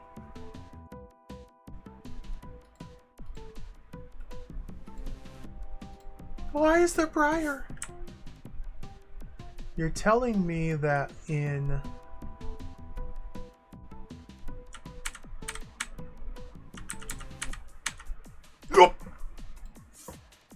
under 154 turns, I am capable of cutting all of this gel, defeating the adder, and leaving the room. Nope, just cutting the gel. Okay. Let's give it a shot.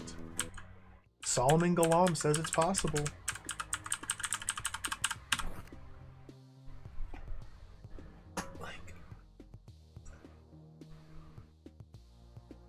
I guess now is as good a time as any to learn how to cut gel efficiently.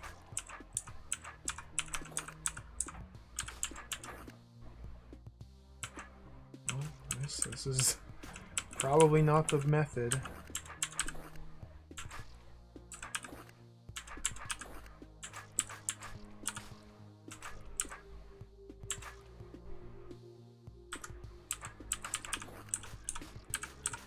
I mean, I see how... Yes.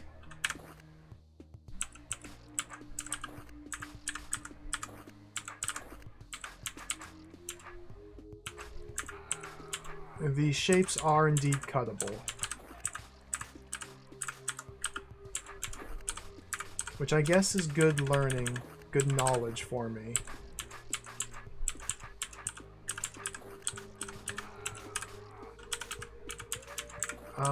There's obviously a huge problem. I got one of those gel shapes cut, and I have 2 more to go. And I'm almost out of time.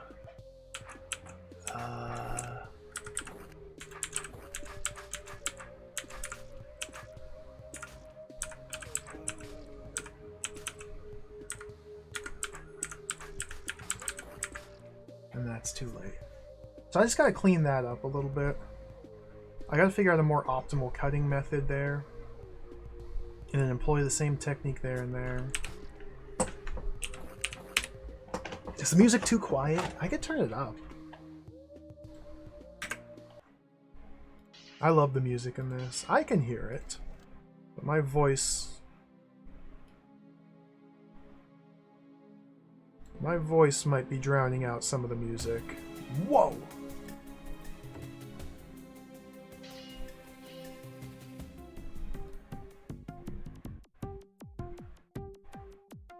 that should be a bit more audible.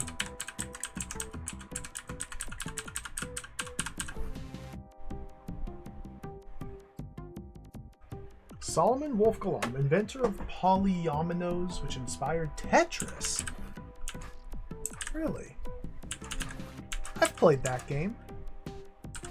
I've played Tetris.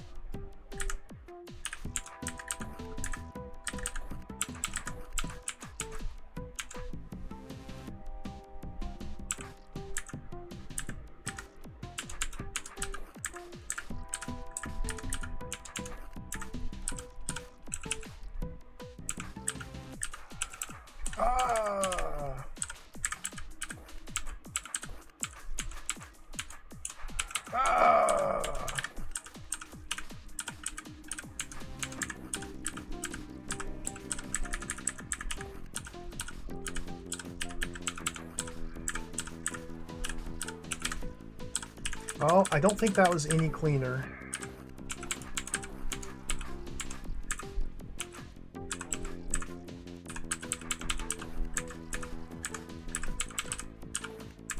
Dude, well, that was a little bit cleaner. It was a little bit better. So I'm getting a little bit too caught up cleaning up the babies.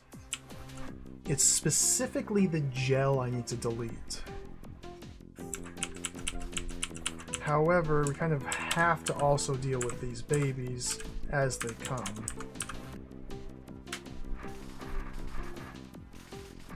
Okay, so this is insane. I feel like that one should be last because it forces me to do multiple steps away to deal with these babies.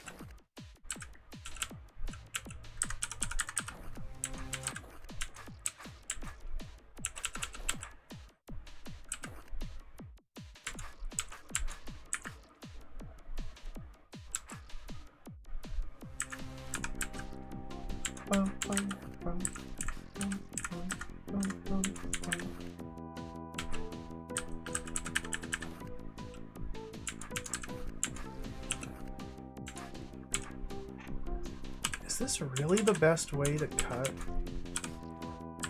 Obviously not, since I'm not doing this very successfully.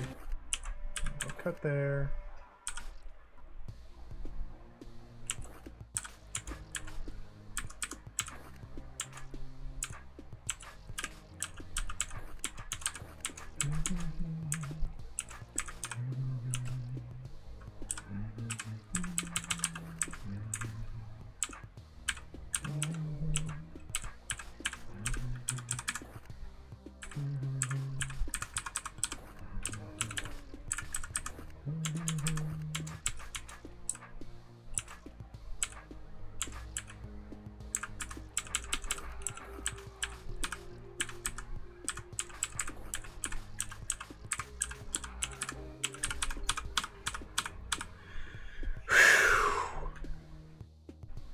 Close.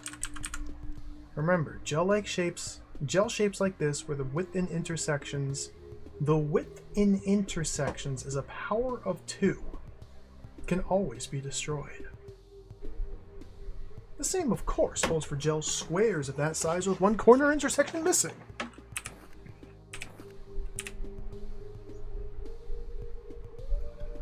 So what's that mean? Like in English? 5. 9. Where's the intersection? What's an intersection of gel? Here? Is the width of the intersection 4? Which is a power of 2? I don't understand. Like, I can understand this kind of intuitively, this shape is good. Like here, the width... Is this the intersection? It's 2? 2? 4, 4? I don't know. I ain't no mathematician.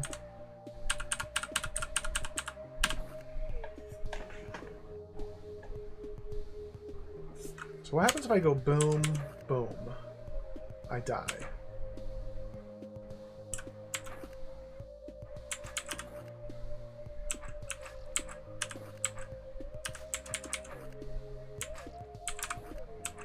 Well, that ain't good.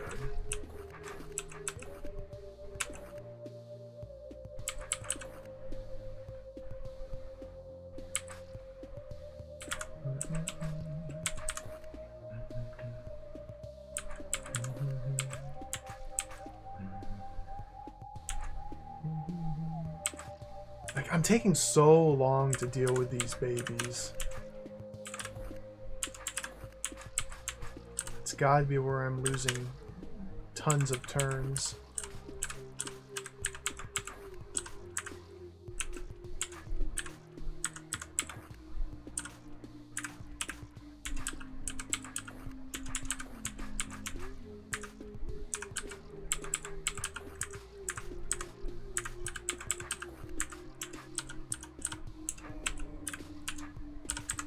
That was sloppy.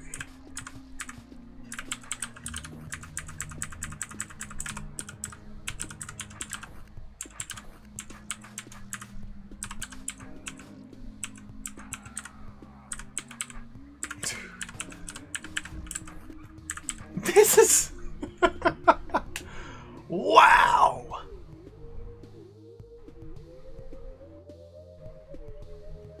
Well, I mean, the entirety of this puzzle is, do you know how to optimally cut gel? Specifically gel in this style of shape. And the answer, quite clearly, is no, I do not. So I just have to learn how to do this better. There is a specific pattern of cutting that I need to figure out. This must be the first move. I can only reach here at turn number 20 and no sooner. And it makes sense to me to go for the large section first, and then this one, and then that one.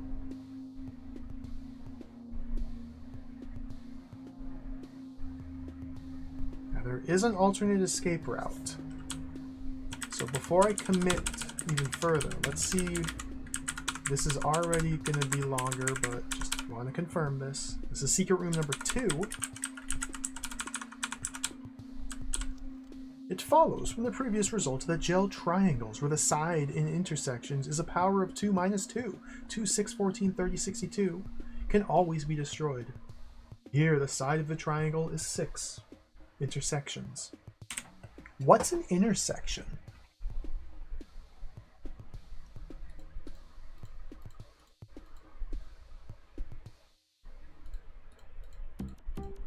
This? Are you telling me that this specific corner tile is called an intersection? And that is 6 intersections long?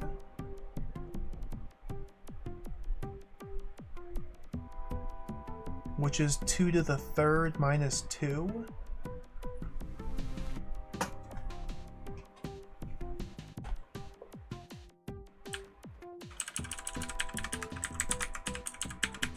Retreat.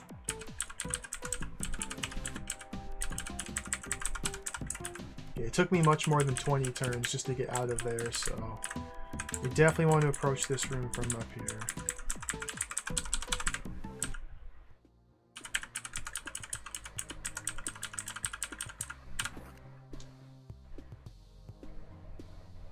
So if I run through, it's not a triangle. This has now become an uncuttable tar shape because, not that I can't stab it, but any place I stab it gets me killed. So I cannot do that. If I go in there, and the same thing happens. If I go in there, then I'm creating a bad tar shape up there, which cannot be cut. Okay. Makes sense to me that the first move is this cut, and then we turn and cut again.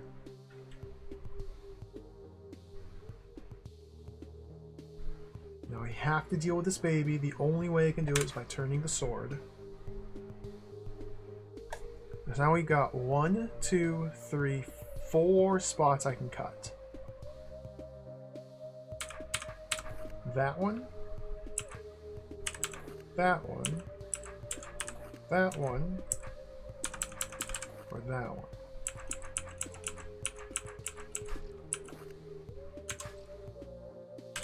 This seems like the logical one to me. And then start clearing that. Although this is what I've been trying to do unsuccessfully.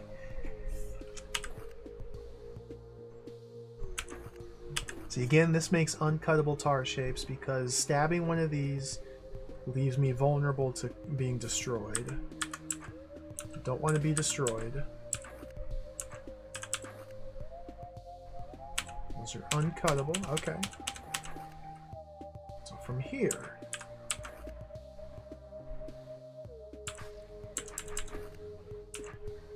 well, that looks nice.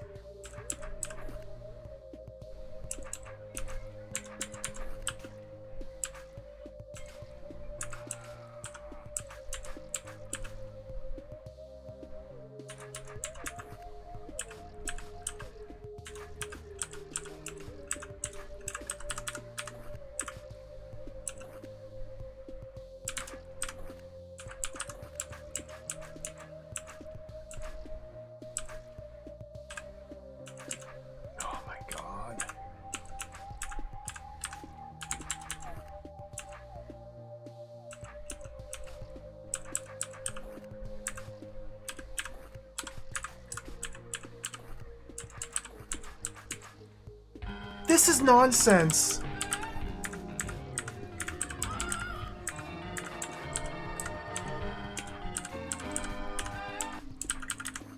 Who's that? Willie the Worm, welcome. Thank you very much for the resub. Thank you, I appreciate it. This is nonsense. Oh my goodness. Okay, that was mega slop. So trying to go full science mode got me mega slop.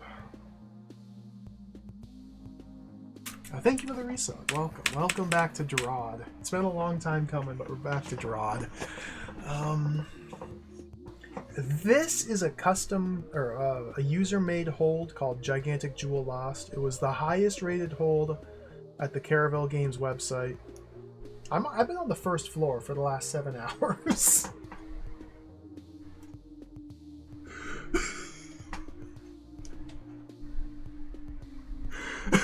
I guess not the entire time. We did take a trip into another floor. This is floor 1. There's 13 floors. I'm on floor 1. We may be here for a while.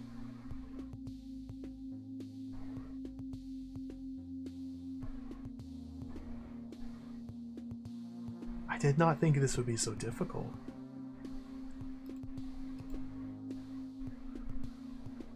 This could be a number 8. It's probably not.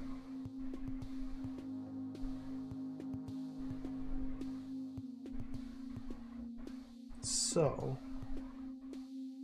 all we have to do in this room is cut this gel. Once all the gel is cut, the room is essentially done. The difficult thing is we're on a timer to do so. I need to cut all of the gel optimally before this briar extends out through here. It's about 150 turns. I forget.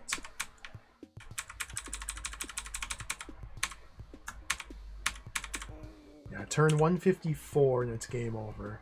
I have 154 turns to cut all of these.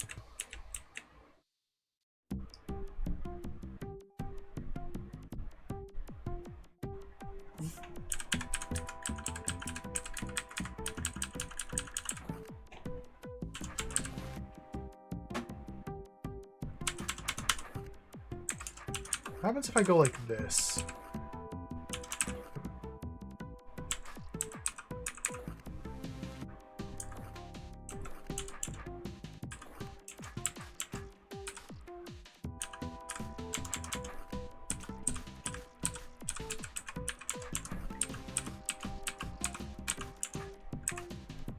if nothing else, that feels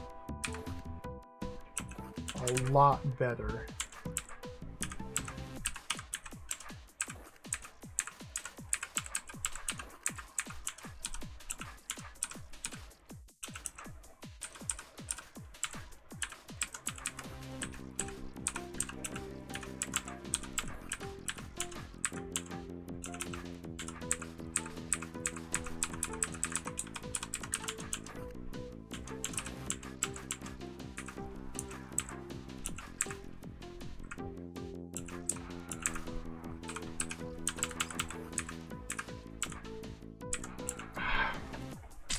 I always get to the same spot. Like, no matter what method of attack I use, I'm left with this chunk and this chunk. I don't think I've ever gotten more than this, which is pretty close. It's just not quite enough.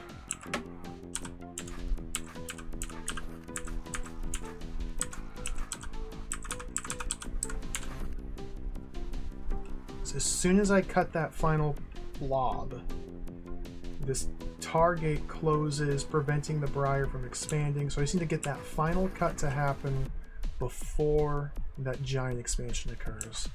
Okay.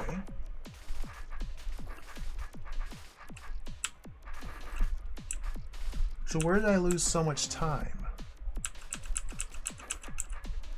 I mean, all over the place, obviously.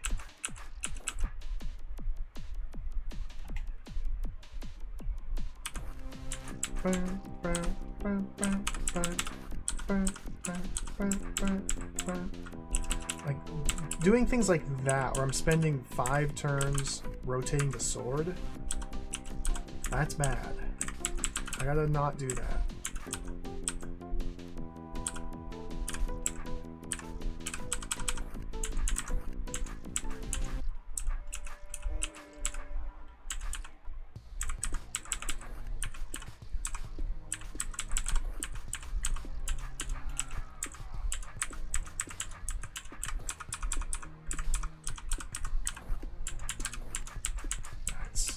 Also bad. Oh my goodness. Dude.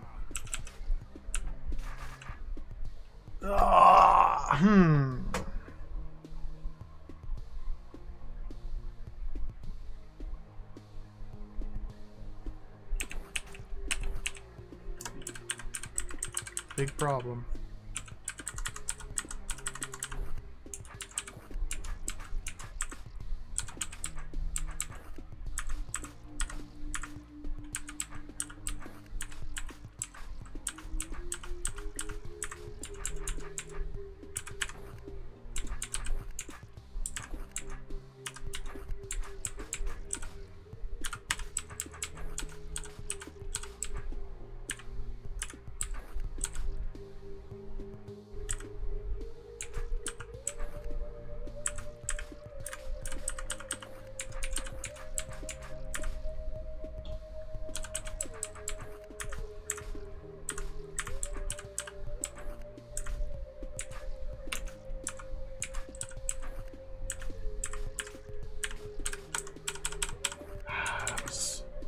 Slop.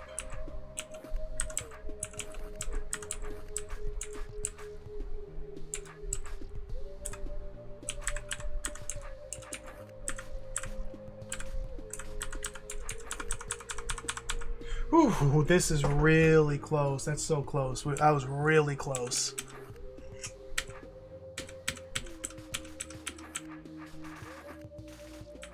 That was really close. Where did I lose those turns, though?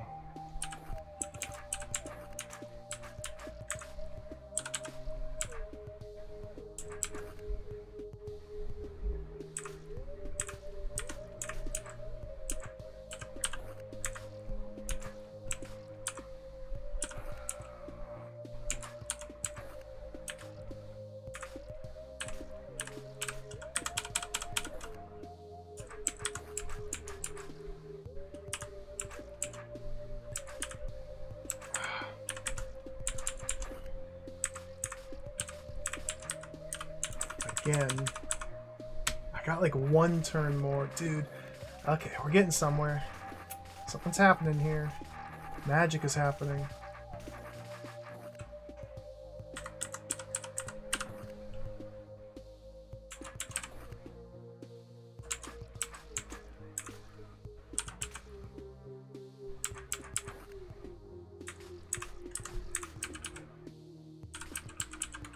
Okay, leave that there. I can get that on my way up.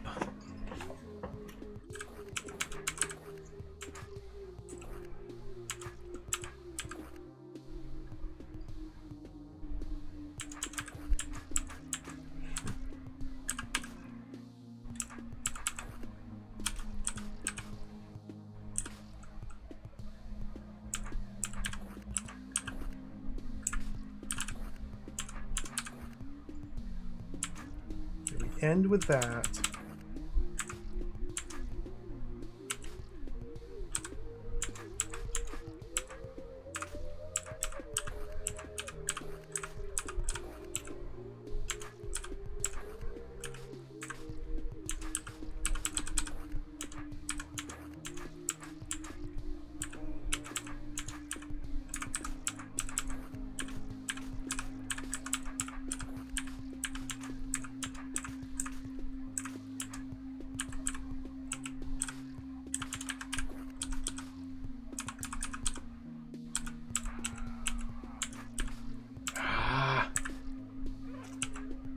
Close. Close. But again, it's not quite enough. Well, it's coming. Slowly but surely, it's coming to me. This room is terrifying. So can I can't punch right through that. No.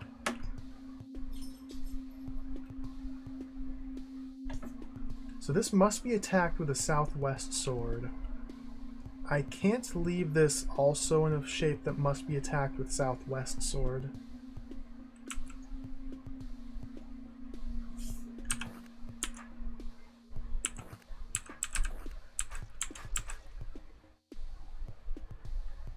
So this situation here is bad.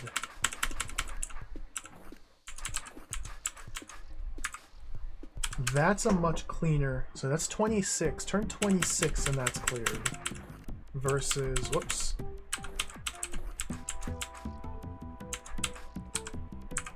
$28. So I'm losing turns like that. Okay, so there's specific situations here. So when I stab there, we have 5 babies here, and because of the way that, with which they're spawned or created into the room, they have each one has its own turn order. Because of the turn order, they do not move into spots where I can kill them as efficiently if I pop the gel like this. Whereas going up here,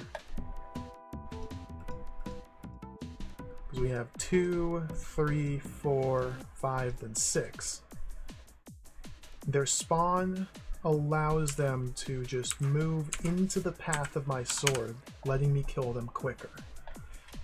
So, that being said, when given a choice between those 2 different attacks, those 2 different angles, I should always take northwest instead of southeast.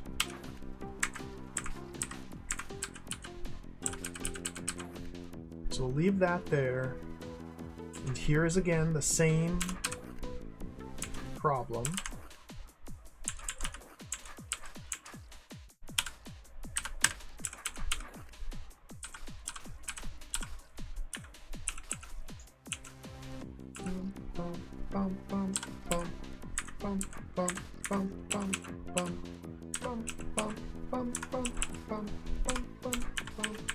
There we go. It's a little bit cleaner.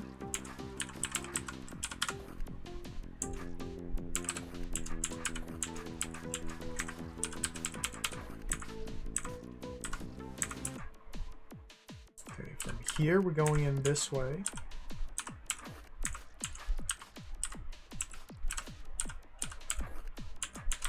Go this way. Okay, now.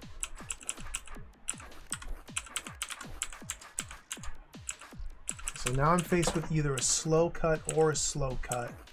Although this slow cut might be because of that guy. No, it's still a slow cut.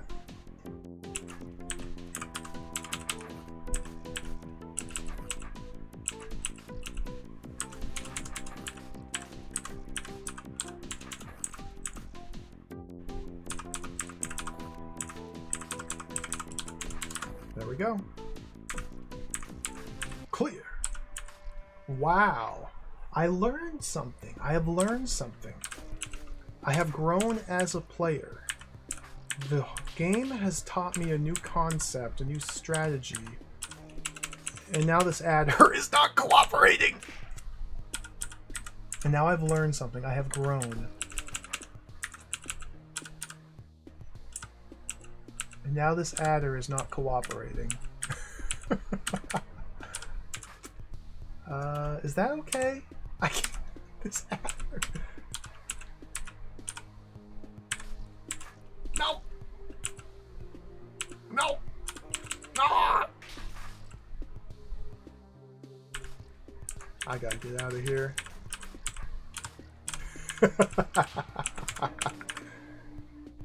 That's fine. An adder in the open grass, I can deal with.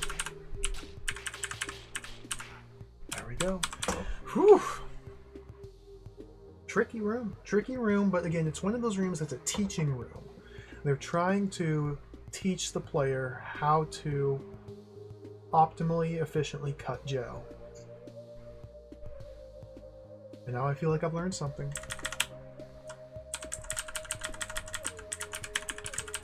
Let's go check this one out. I just want to do one more. Just one more. I swear, I can stop whenever I like. I just want to do one more. Just one more. I got more timers again. Now, this is functionally the same setup as before. Just cut the gel before the briar expands beyond its little containment center. So again, just optimal gel cutting.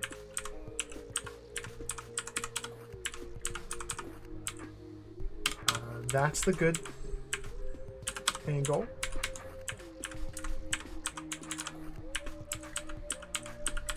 There we go. First try.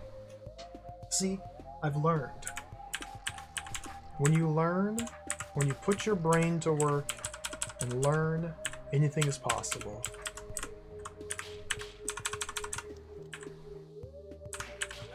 Look at that. 2 more rooms clear.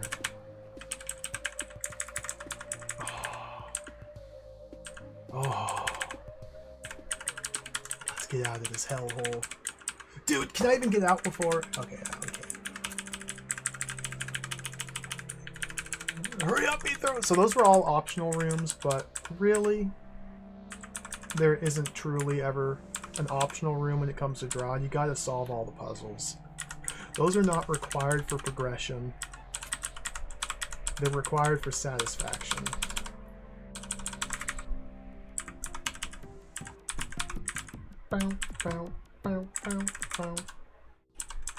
So now that I know how to approach gel a little bit better, let's try... I don't even know, dude. There's more rooms I haven't even seen yet. I still haven't even seen all the rooms. Look at this. There's another one here. There's another one here. There's another one here.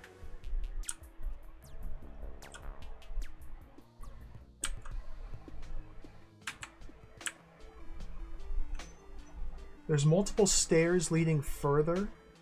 1, 2, 3, 4, 5. Like, there's like 5 different stairways leading down. 1, 2, 3, 4, 5. So 1 here. Whoops.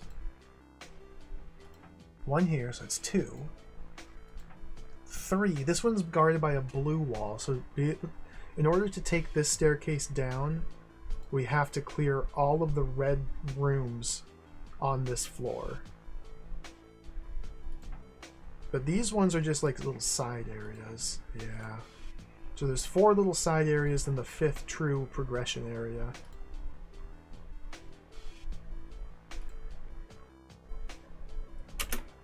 I've seen the master wall, so we have to figure out what's behind it. There's more rooms, dude! Look at this! It just doesn't stop. Any letters, any numbers, any words? Not that I can see. Oh, what is this? As you have probably noticed, sometimes two swordsmen can destroy tire shapes that only one swordsman can't. A third swordsman never helps. With gel, for every N, there exists gel shapes that can only be destroyed with N or more swordsmen. This one takes at least 6.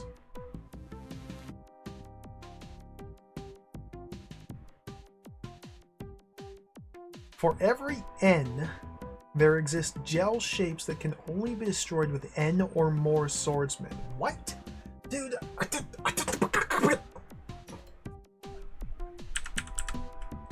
what do numbers even mean? Those aren't even numbers, that's a letter. N's not a number.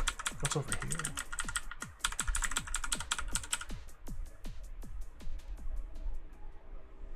Oh, dead end. I honestly had no idea what I was in for with this hold. I didn't look up or read anything about it. I just sorted holds by rating and picked the most highest rated hold. This is fine though. I don't mind learning. This is fun. This has been a good time. The picture is starting to come to focus here. It looks like this is mega. There's probably 3 more rooms there. It's probably a square. 1, 2, 3, 4, 5, 6, 7 by 1, 2, 3, 4, 5. It's probably a 7 by 7 square, which is 49 screens total. There's only 350, 370 screens in this whole hold, so there's a large chunk of them right here.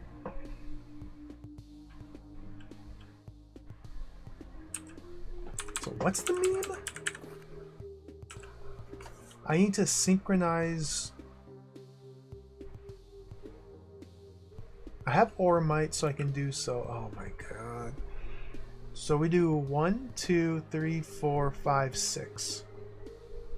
Why do I have decoys?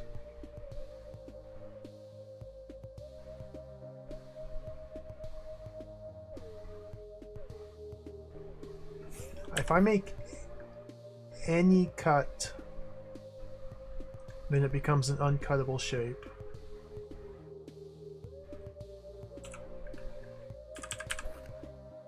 Yeah. If I make any singular cut, it's uncuttable. So...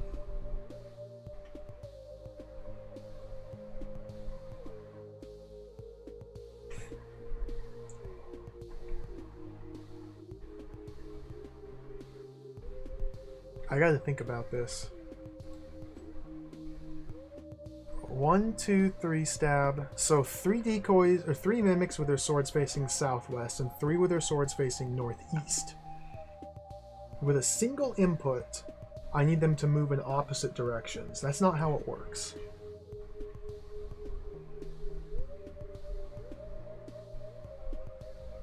So I'm running into the same problem here that I faced in this room, just on a slightly different scale.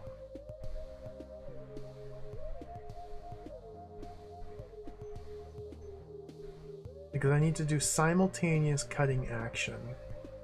And there's no way to force mimics to go in a different direction than I move.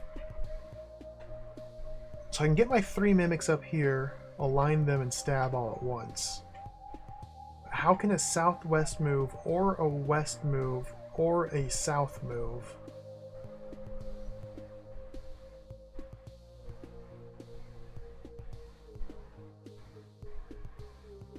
2, 3, 4, 6, 7, 8, 9 decoys. 1, 2, 3, 4, 5, 6, 7, 8, 9.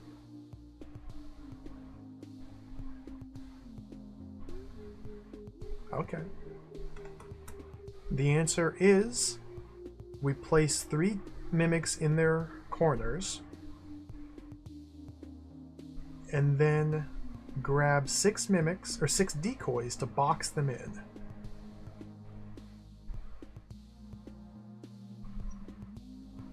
I may not even need 6. I may be able to do it with 3. And then, well, I can go 1, 2, 3, 4, 5, 6, 7, 8, 9. All 9 decoys will box in those mimics. And then, oh, maybe it'll work. And then with this 1/2 of this stabilized, I can get these mimics into position. And then set it so that rotating the sword is what cuts.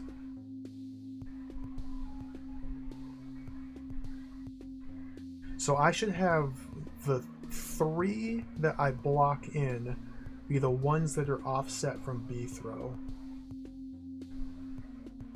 I need to place a mimic, use the Oramites to get offset from it, set it, decoy, decoy, decoy, rinse, repeat 3 times.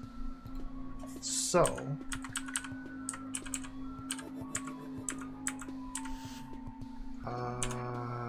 it doesn't matter precisely what I go. If I just go like that, is that good enough?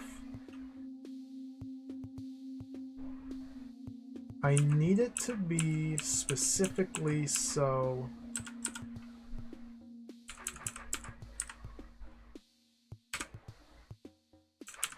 like that. Opposite direction. Okay.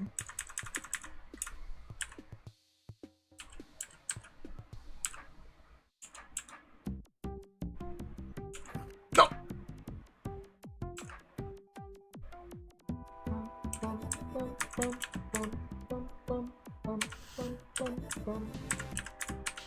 No.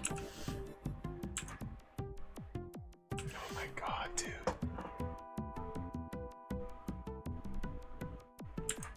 No! No!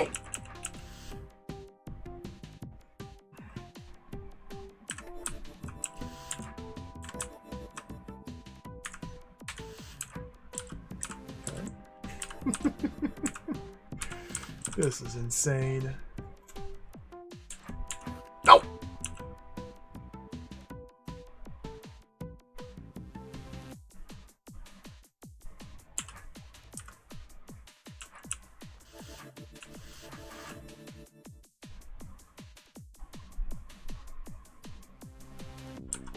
Maybe it's best if I...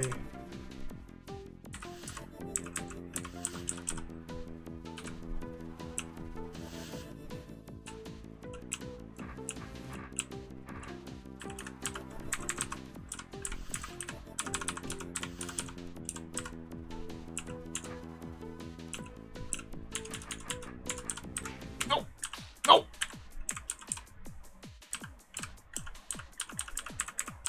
No!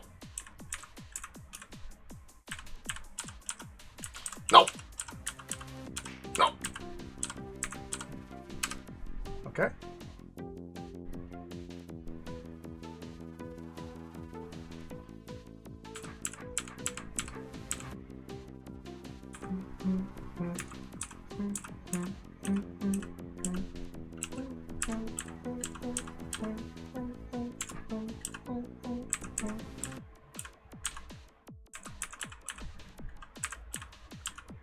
Okay.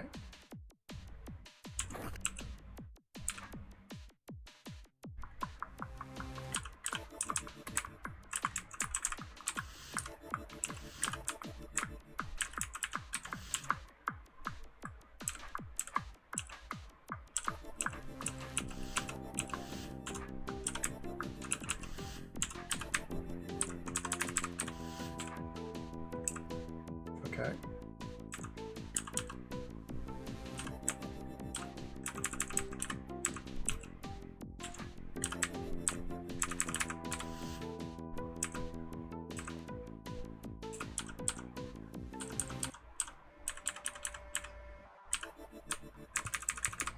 Okay. Get in your little hole.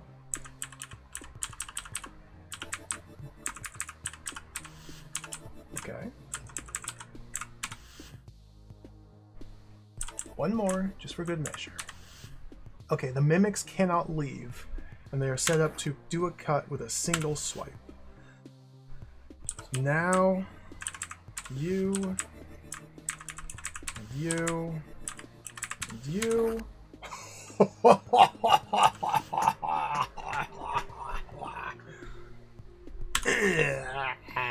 Carnage!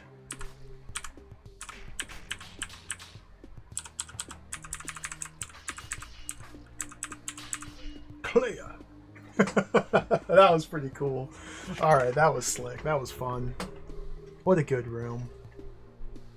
What a good room.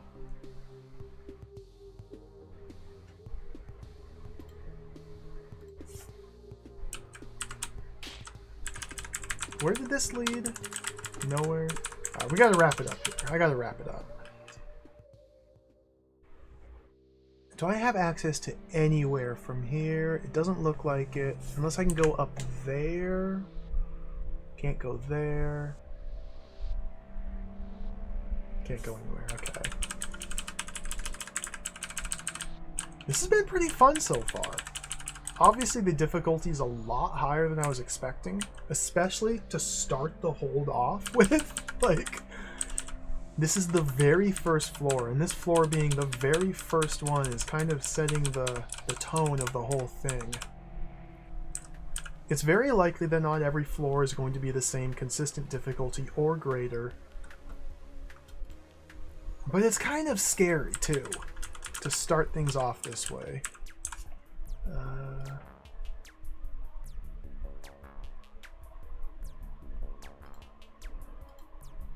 Wonder how I get over there.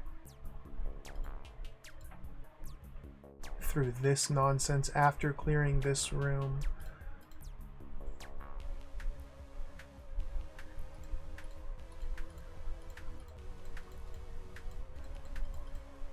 It's like, I don't even know what to make of this room here.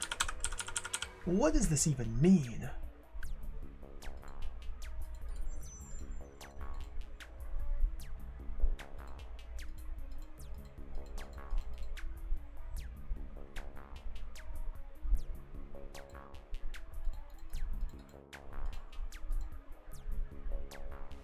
What? We got 35 goblins down here and 12 up here. There's 7 up here and 11 down there. Cut all the gel to release... Okay, can I just tell at a glance if these are cuttable? N intersections, N+1 needs help, N-1, triangles of N shape. What's an intersection?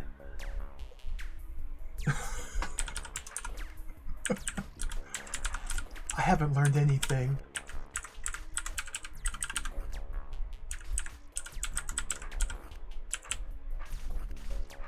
Okay, I think this is telling me all of these tar shapes here are ones that need help. So the mimic is used to help me cut all the gel. I think that'll be the case, Dom. Yeah, I think it's going to be roughly uneven, the difficulty from floor to floor. It kind of depends on the user, the player's familiarity with the specific elements chosen for that floor. And here, so much gel and briar is really throwing me for a loop, just because they're puzzle mechanics that aren't really too heavily utilized. Although briar's kind of just been used as timers more than anything else, not really much of a puzzle element. It's mostly just the gel.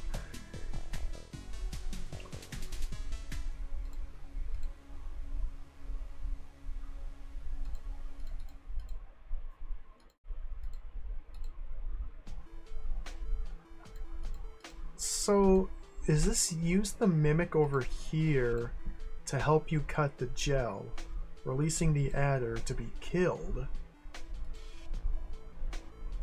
Well, why else? And then send... can mimics go through tunnels?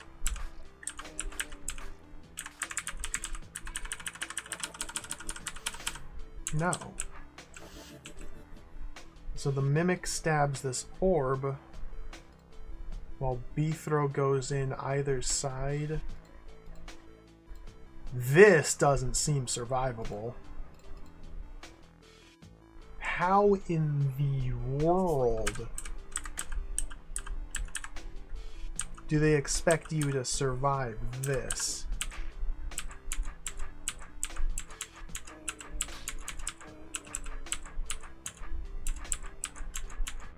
What?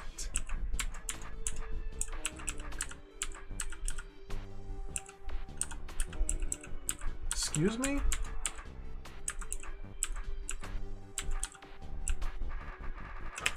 What? If the mimic must be used to cut the gel, then it cannot be used to help me defend this, nor can I send it in there to kill the goblins while Beethro deals with the orb.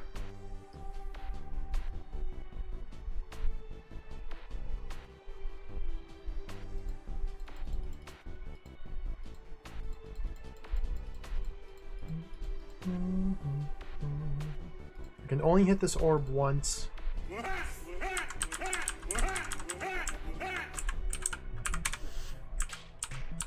We do have the no, because the mimic. Woofs, welcome. Thank you for the raid, Woofs. Welcome, raiders. Welcome, everybody. How's it going? Thank you for the raid. Hope you're doing well. Hope your stream went well. Welcome, everybody. My name's Bill. I'm playing DROD. This is a puzzle game. It's... My brain is exploding. This one's really hard. I'm playing a fan-made DROD hold. The highest rated one available for download. I figured I'd check it out, mix things up a little bit. Instead of doing official DROD holds, do a fan-made one. It turns out it's impossible. It's really hard. But thank you for the raid. Welcome. Hey, Archmagus, welcome. Woofs, welcome. I'm ready for DROD too. It's been too long.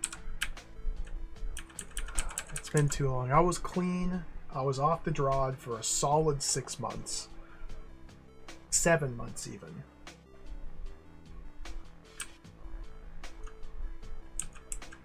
Now I'm back on the wagon.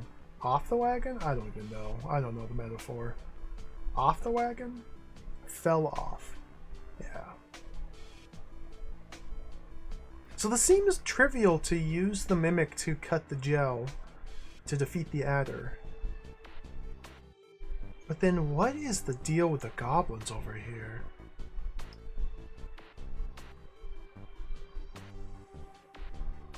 How do they expect me to approach this? Because the mimic cannot travel through the tunnel back over here.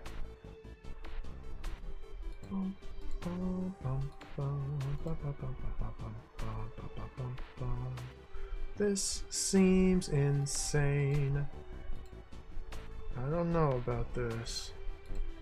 Like, these seem completely unrelated to one another, too. Like, this is two completely separate halves of the room which have no bearing on one another except for this orb toggles these doors. And this mimic gets used over here?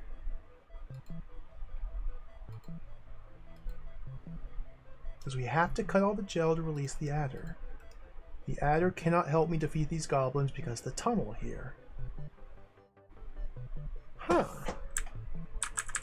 So therefore, it should be possible to just do the goblins first. In theory.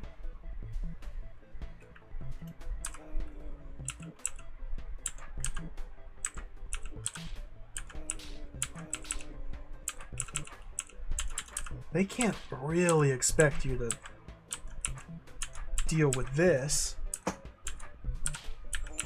Like, what? I got Force Arrow here to kind of throw off the Goblin's pathfinding to help me a little bit. Only a little bit. Ah! I guess they do expect you to do this. Okay.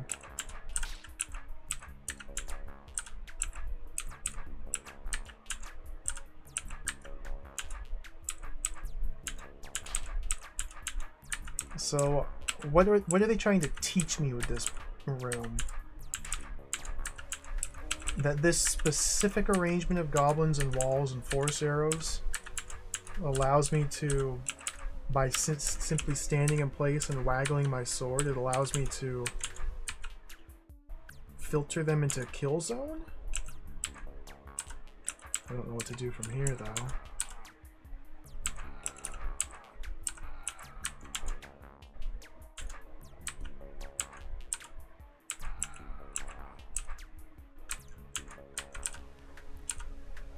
Except they're not.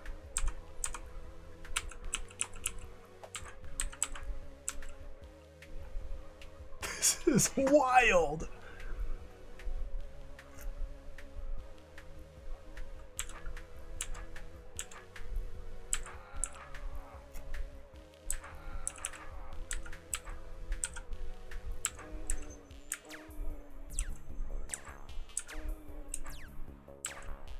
What? I'm stuck. Ooh. Okay, this seems like nonsense. Utter nonsense. I do not believe that they expect the player to survive being trapped in a 5x5 room in a corner with 11 goblins. But what else could you even do? How else can I manipulate the odds in my favor here?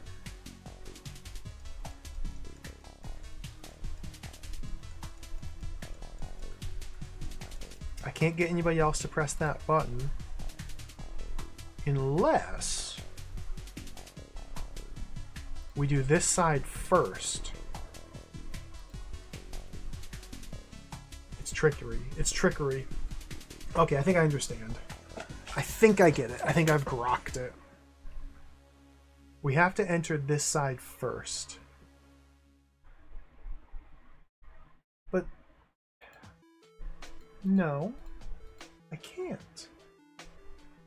Because once the mimic stands here to toggle the orb, if I step west, the trapdoor falls and I cannot re-toggle the orb. So I can I was thinking we open this door, step in here with beef throw, hit the button, kill most of these, and because there's only 1, 2, 3, 4, 5, 6, 7 of them, it's probably more doable than 11. Kill most of them, pull 1 or 2 out with me, retreat down here, and then push the goblins in here to press this button for me. And then I can use the choke point of the doorway to kill all of the remaining goblins. That's what I was thinking. But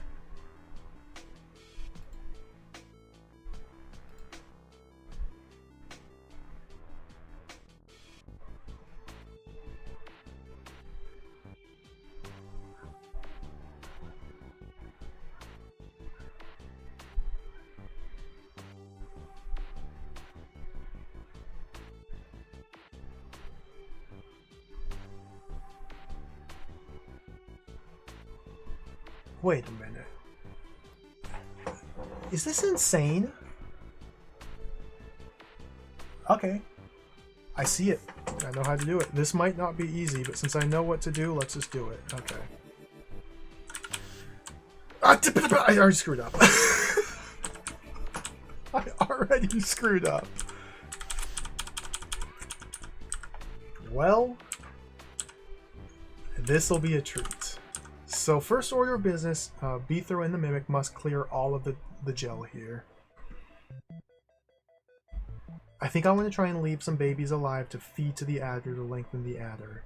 The trick here is you place the Mimic here on this tile, and then the adder blocks the Mimic in, allowing Beethro to move west without the Mimic stepping off the trap door. And that's how I'm able to go up in here and back out, and then toggle the orb multiple times. Now, all of the gel must be destroyed to release the adder.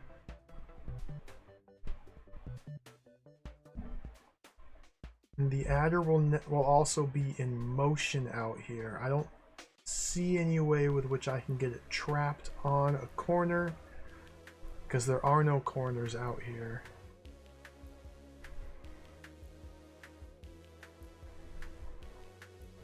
So it's still going to be a bit of a nightmare.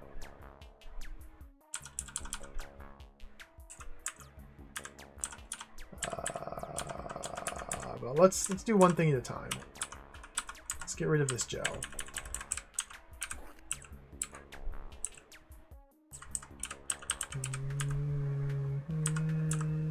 How? How me do that?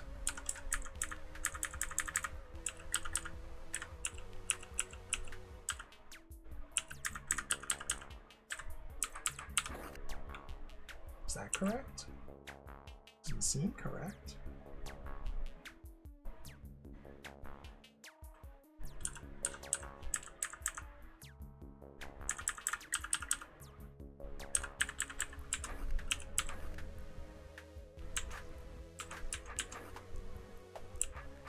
Where am I even trying to cut?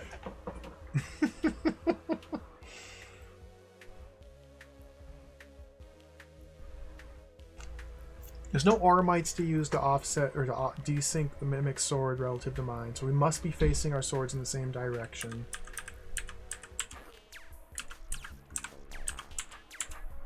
Okay, here, this one seems pretty obvious.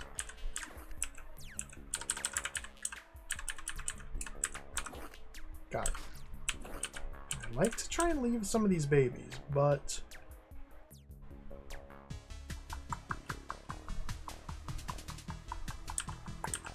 might not have that luxury.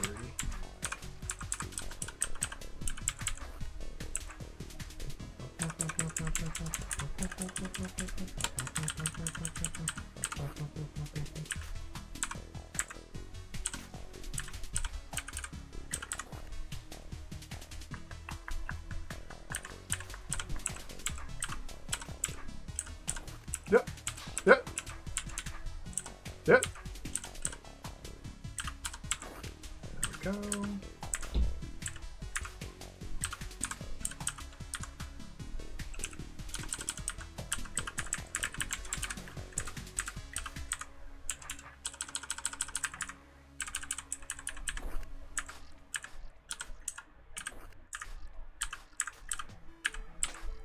Ah! Dude! I got stabbed.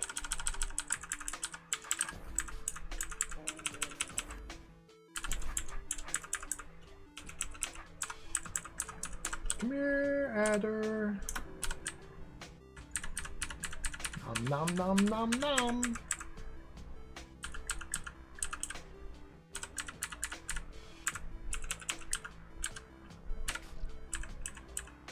Okay. What in the world is this real life now? I guess this is real life now.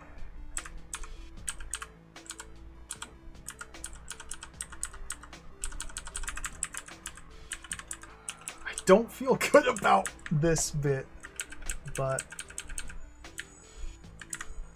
I just gotta make it work. No, no, no, no, no trim, no trim.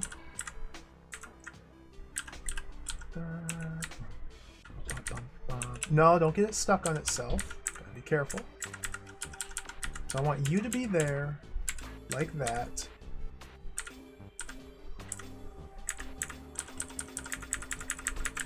But I can't ever step off once you go on.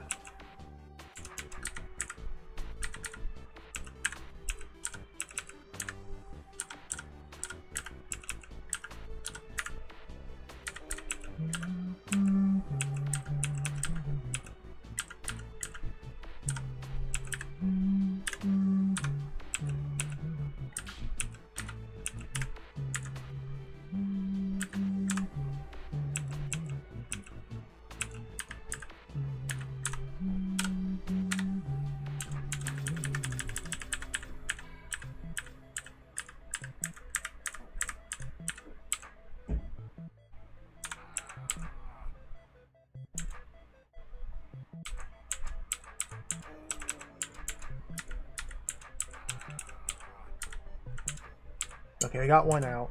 I think getting one out is sufficient. I just need to somehow survive this. This is nonsense. Can I get another one out? Okay.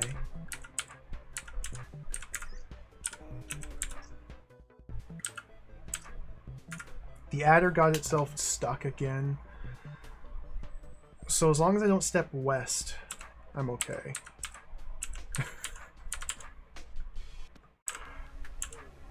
I haven't killed any one of them.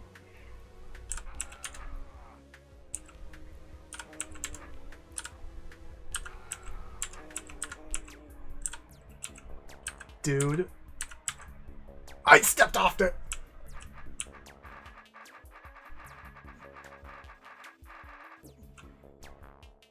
Oh, shucks.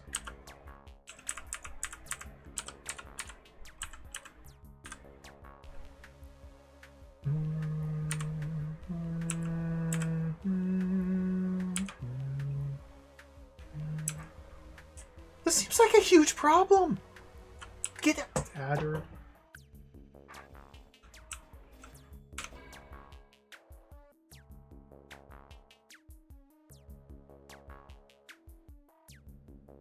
This button being by the door does seem to imply to me that we're meant to get goblins out rather than kill them. Which, of course, much easier said than done.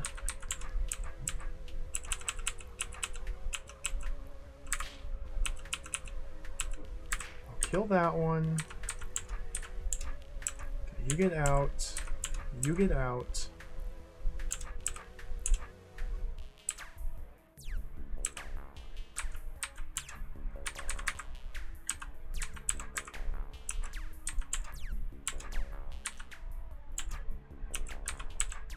No, stay.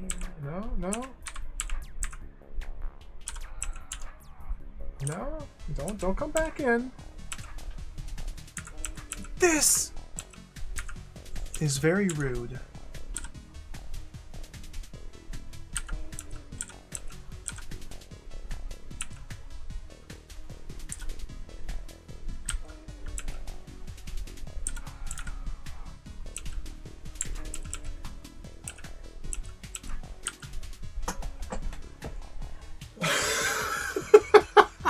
This is very rude. Is this really what they want me to be doing?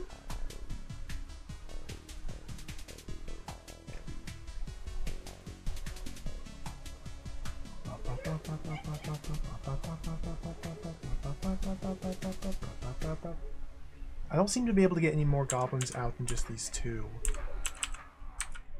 Because if I try to use my sword to shuffle these ones over there, then I get attacked. So I don't think we'll be shuffling any more goblins out. Looks like 2 might be the max.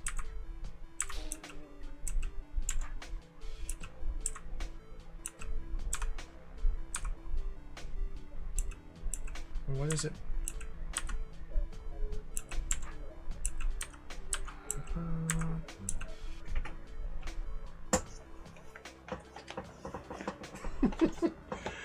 Yeah, I have no idea what the brain rating is about. I feel it's my guess, based on literally nothing, is that it's simply a subjective rating of difficulty by those who played the holds. Just say, make up a number from a scale of 1 to 10. How difficult is that? So everyone's obviously going to rate it differently. There's no way to create like an objective measure of difficulty for a game like this, at least. See, I felt good at ease because DROD Perfection is also in the top 10 holds. So when I sorted by rating, I noticed Perfection, which I played through a while ago and had a really good time with it. That one was also 8.5 brains. So that's the same difficulty rating as this one. They are not the same. I do not think they are comparable. I think this 8.5 brain is tremendously harder than that 8.5 brain. But again, maybe there's metrics, maybe there's a rubric that they follow when they assign brain difficulties. I literally know nothing about it. I will say though, this is floor 1. This is an incredibly mean and difficult first floor for your hold. This is floor 1.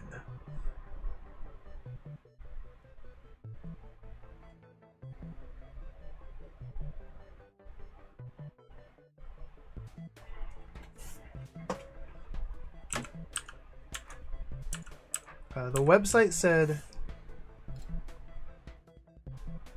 I lost it here. 18 levels. 370 rooms. 18 levels, 370 rooms total. Now some of those rooms are just fluff filler rooms with nothing in them. Some of them were story rooms from the prologue. Yeah, it's big, regardless of how you measure it. This is a large and expansive hold. Which I'm fine with. I'm happy with that. I love me some DROD. I'm not complaining about the size of the hold. I'm simply thinking that it's hard. Harder than I was led to believe based on my misunderstanding or ignorance of their difficulty rating scale. How do I even get through this, dude?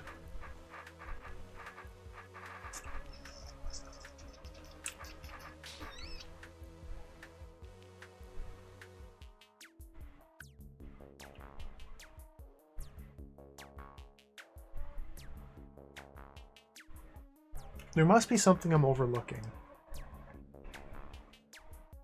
There must be.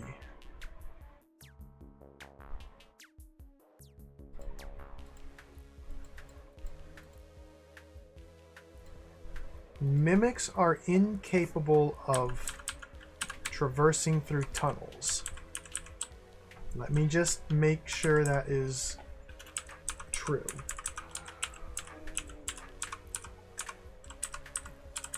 I already checked this, but just for... Yeah. They don't even walk onto the tunnel tile. Like, they simply refuse to make a step onto tunnels. It just doesn't. Okay.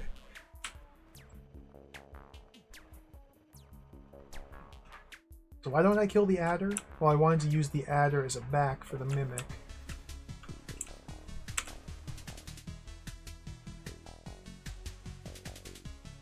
So if I kill the adder now, then I'm stuck trying to survive this nonsense.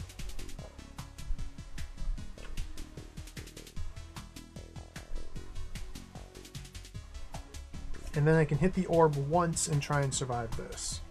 Oh, that ain't gonna work. It just is not.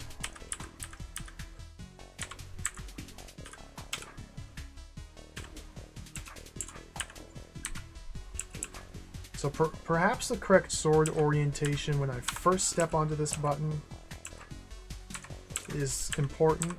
Maybe I can get out.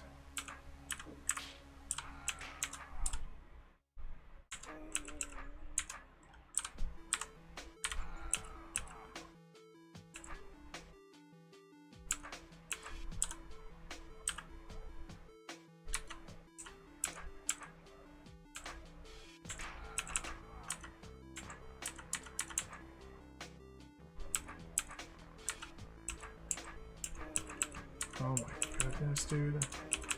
Well, I'm on the force arrow.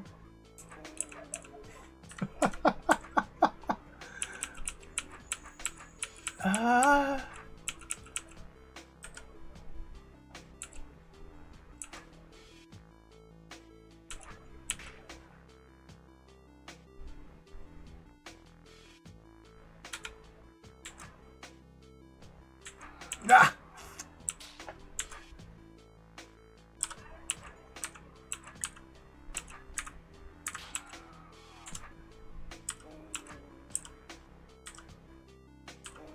Oh, come on!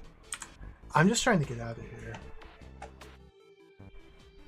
I think that's probably going to be the case, Bagel. Yeah, it's just this style of puzzle that I'm struggling with. I suspect every floor will have a distinct theme to it, and basically how familiar you are with the elements used in each given theme will determine how difficult it is. And the theme for this one is get screwed. Screw you, player. It's really hard.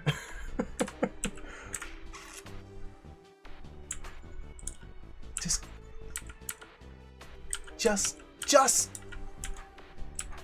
So if I back myself in the corner like that again, then from here there's no way I'm getting out.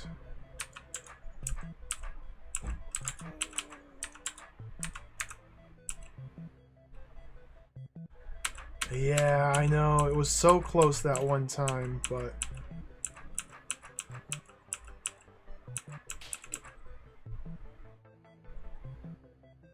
So if we close... See, the thing is, I need to have a back to take that west step, so...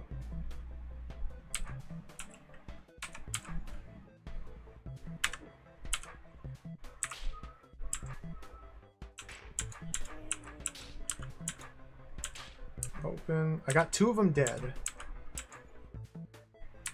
Which means 2 of them can get out. 2 dead leaves 3 in the room with me. This might be... Ooh, a 4th out!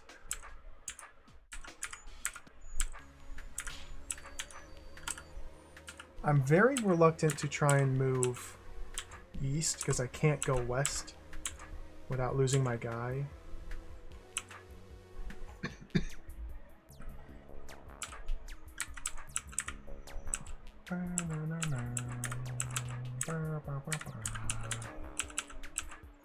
I love this music though.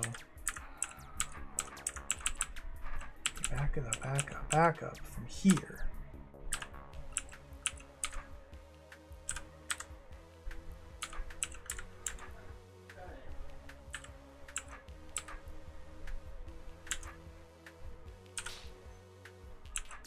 I wish the adder were just stuck here, but he's not.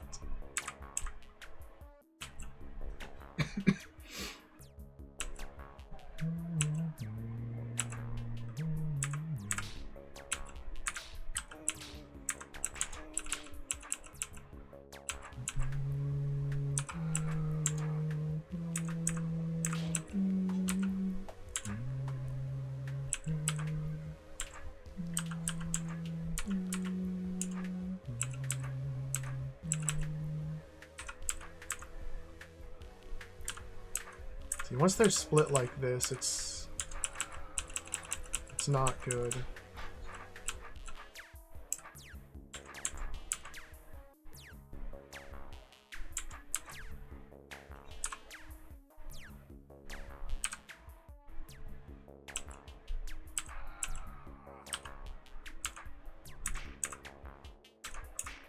Okay. Well, look at that. Now we're cooking. Now we're cooking. Okay, we're cooking.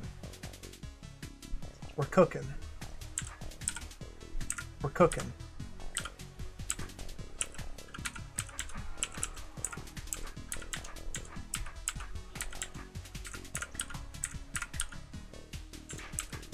No! Get out of this room, sir. Sir, I'm trying to cook. Sir. Sir, I'm cooking.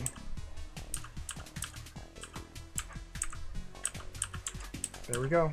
Okay, this should be good. I'm trying to cook though. Okay. I think that's the last thing I needed to do. So now he can freely step off of his thing, and we're free to cook. Goblin, you got some work, buddy. Get in there, press that button, and now, like, this could still be unwinnable. This could be quite untenable, but it might be tenable. Maybe I can tenable this.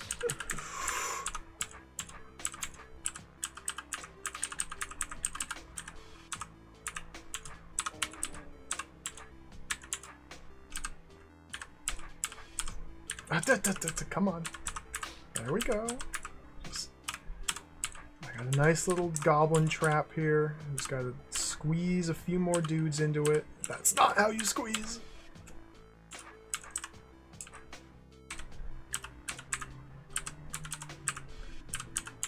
Squeeze.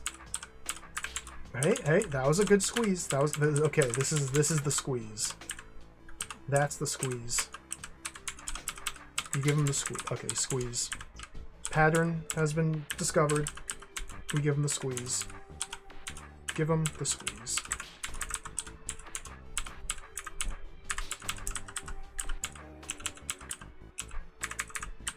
Squeeze. Oh, dude. All right.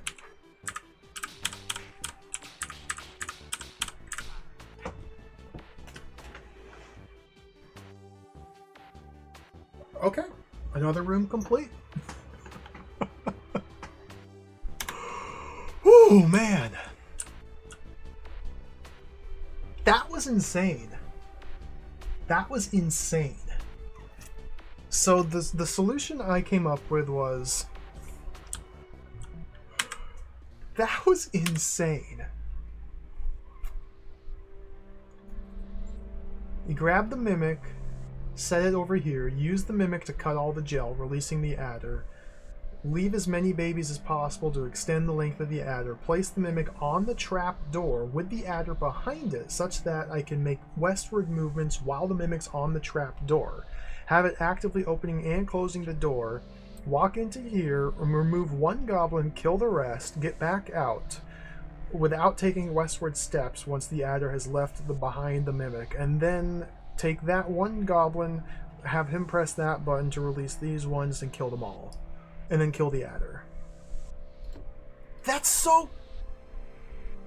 was awesome. That's so good. It's so satisfying.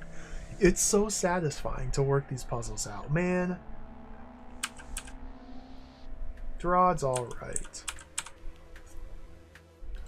Am I halfway done with this floor? I don't even know. 18 more required rooms to clear. Plus more I haven't seen yet. Okay, let's pause it here. I've been saying I need to wrap up for like 2 hours now, so let's actually just pause it here.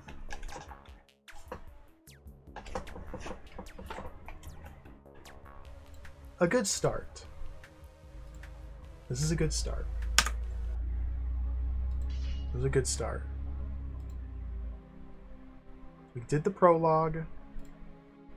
We're in the Goblin Woods. The long path has been completed. Although there's more rooms to explore here. Or no, not necessarily. Voluntary work. Why is that room not flagged as clear? I thought I cleared this one.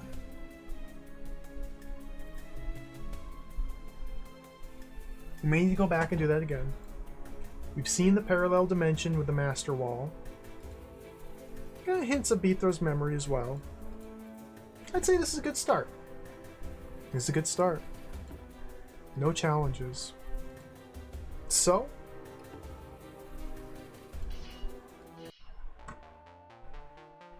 there's Danforth.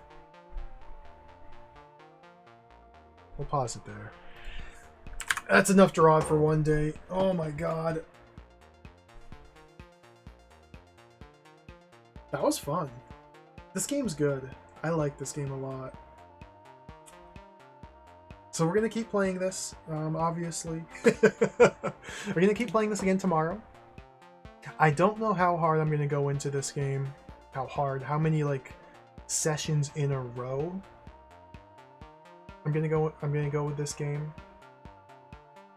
This could be long and arduous, but satisfying and rewarding. So, we'll plan on playing more DROD tomorrow. I'm just gonna... Oops, I started the timer. And take it by feel. So thank you for watching. We're gonna play some more DROD tomorrow. We're gonna pick up right where I left off. Maybe we'll finish the first floor tomorrow. Maybe we'll finish floor 1 tomorrow. Maybe we'll finish floor 1 tomorrow. regardless, there's a lot more puzzles in store. Thank you all for watching. Thank you for hanging out. Thank you for the follows. Thank you for the cheers. Thank you for the subs, the resubs. Thank you, the woofs, for the raid earlier. Let's do this again tomorrow. I can't wait. Let's see who's on. This music is so good. Who isn't on? Oh, Duke Donut's doing a special celebration for his partner anniversary. I'll send you guys over to Lord Duke Donuts.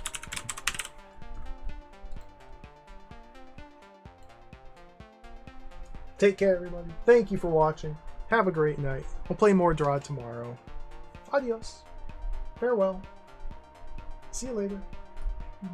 Bye-bye.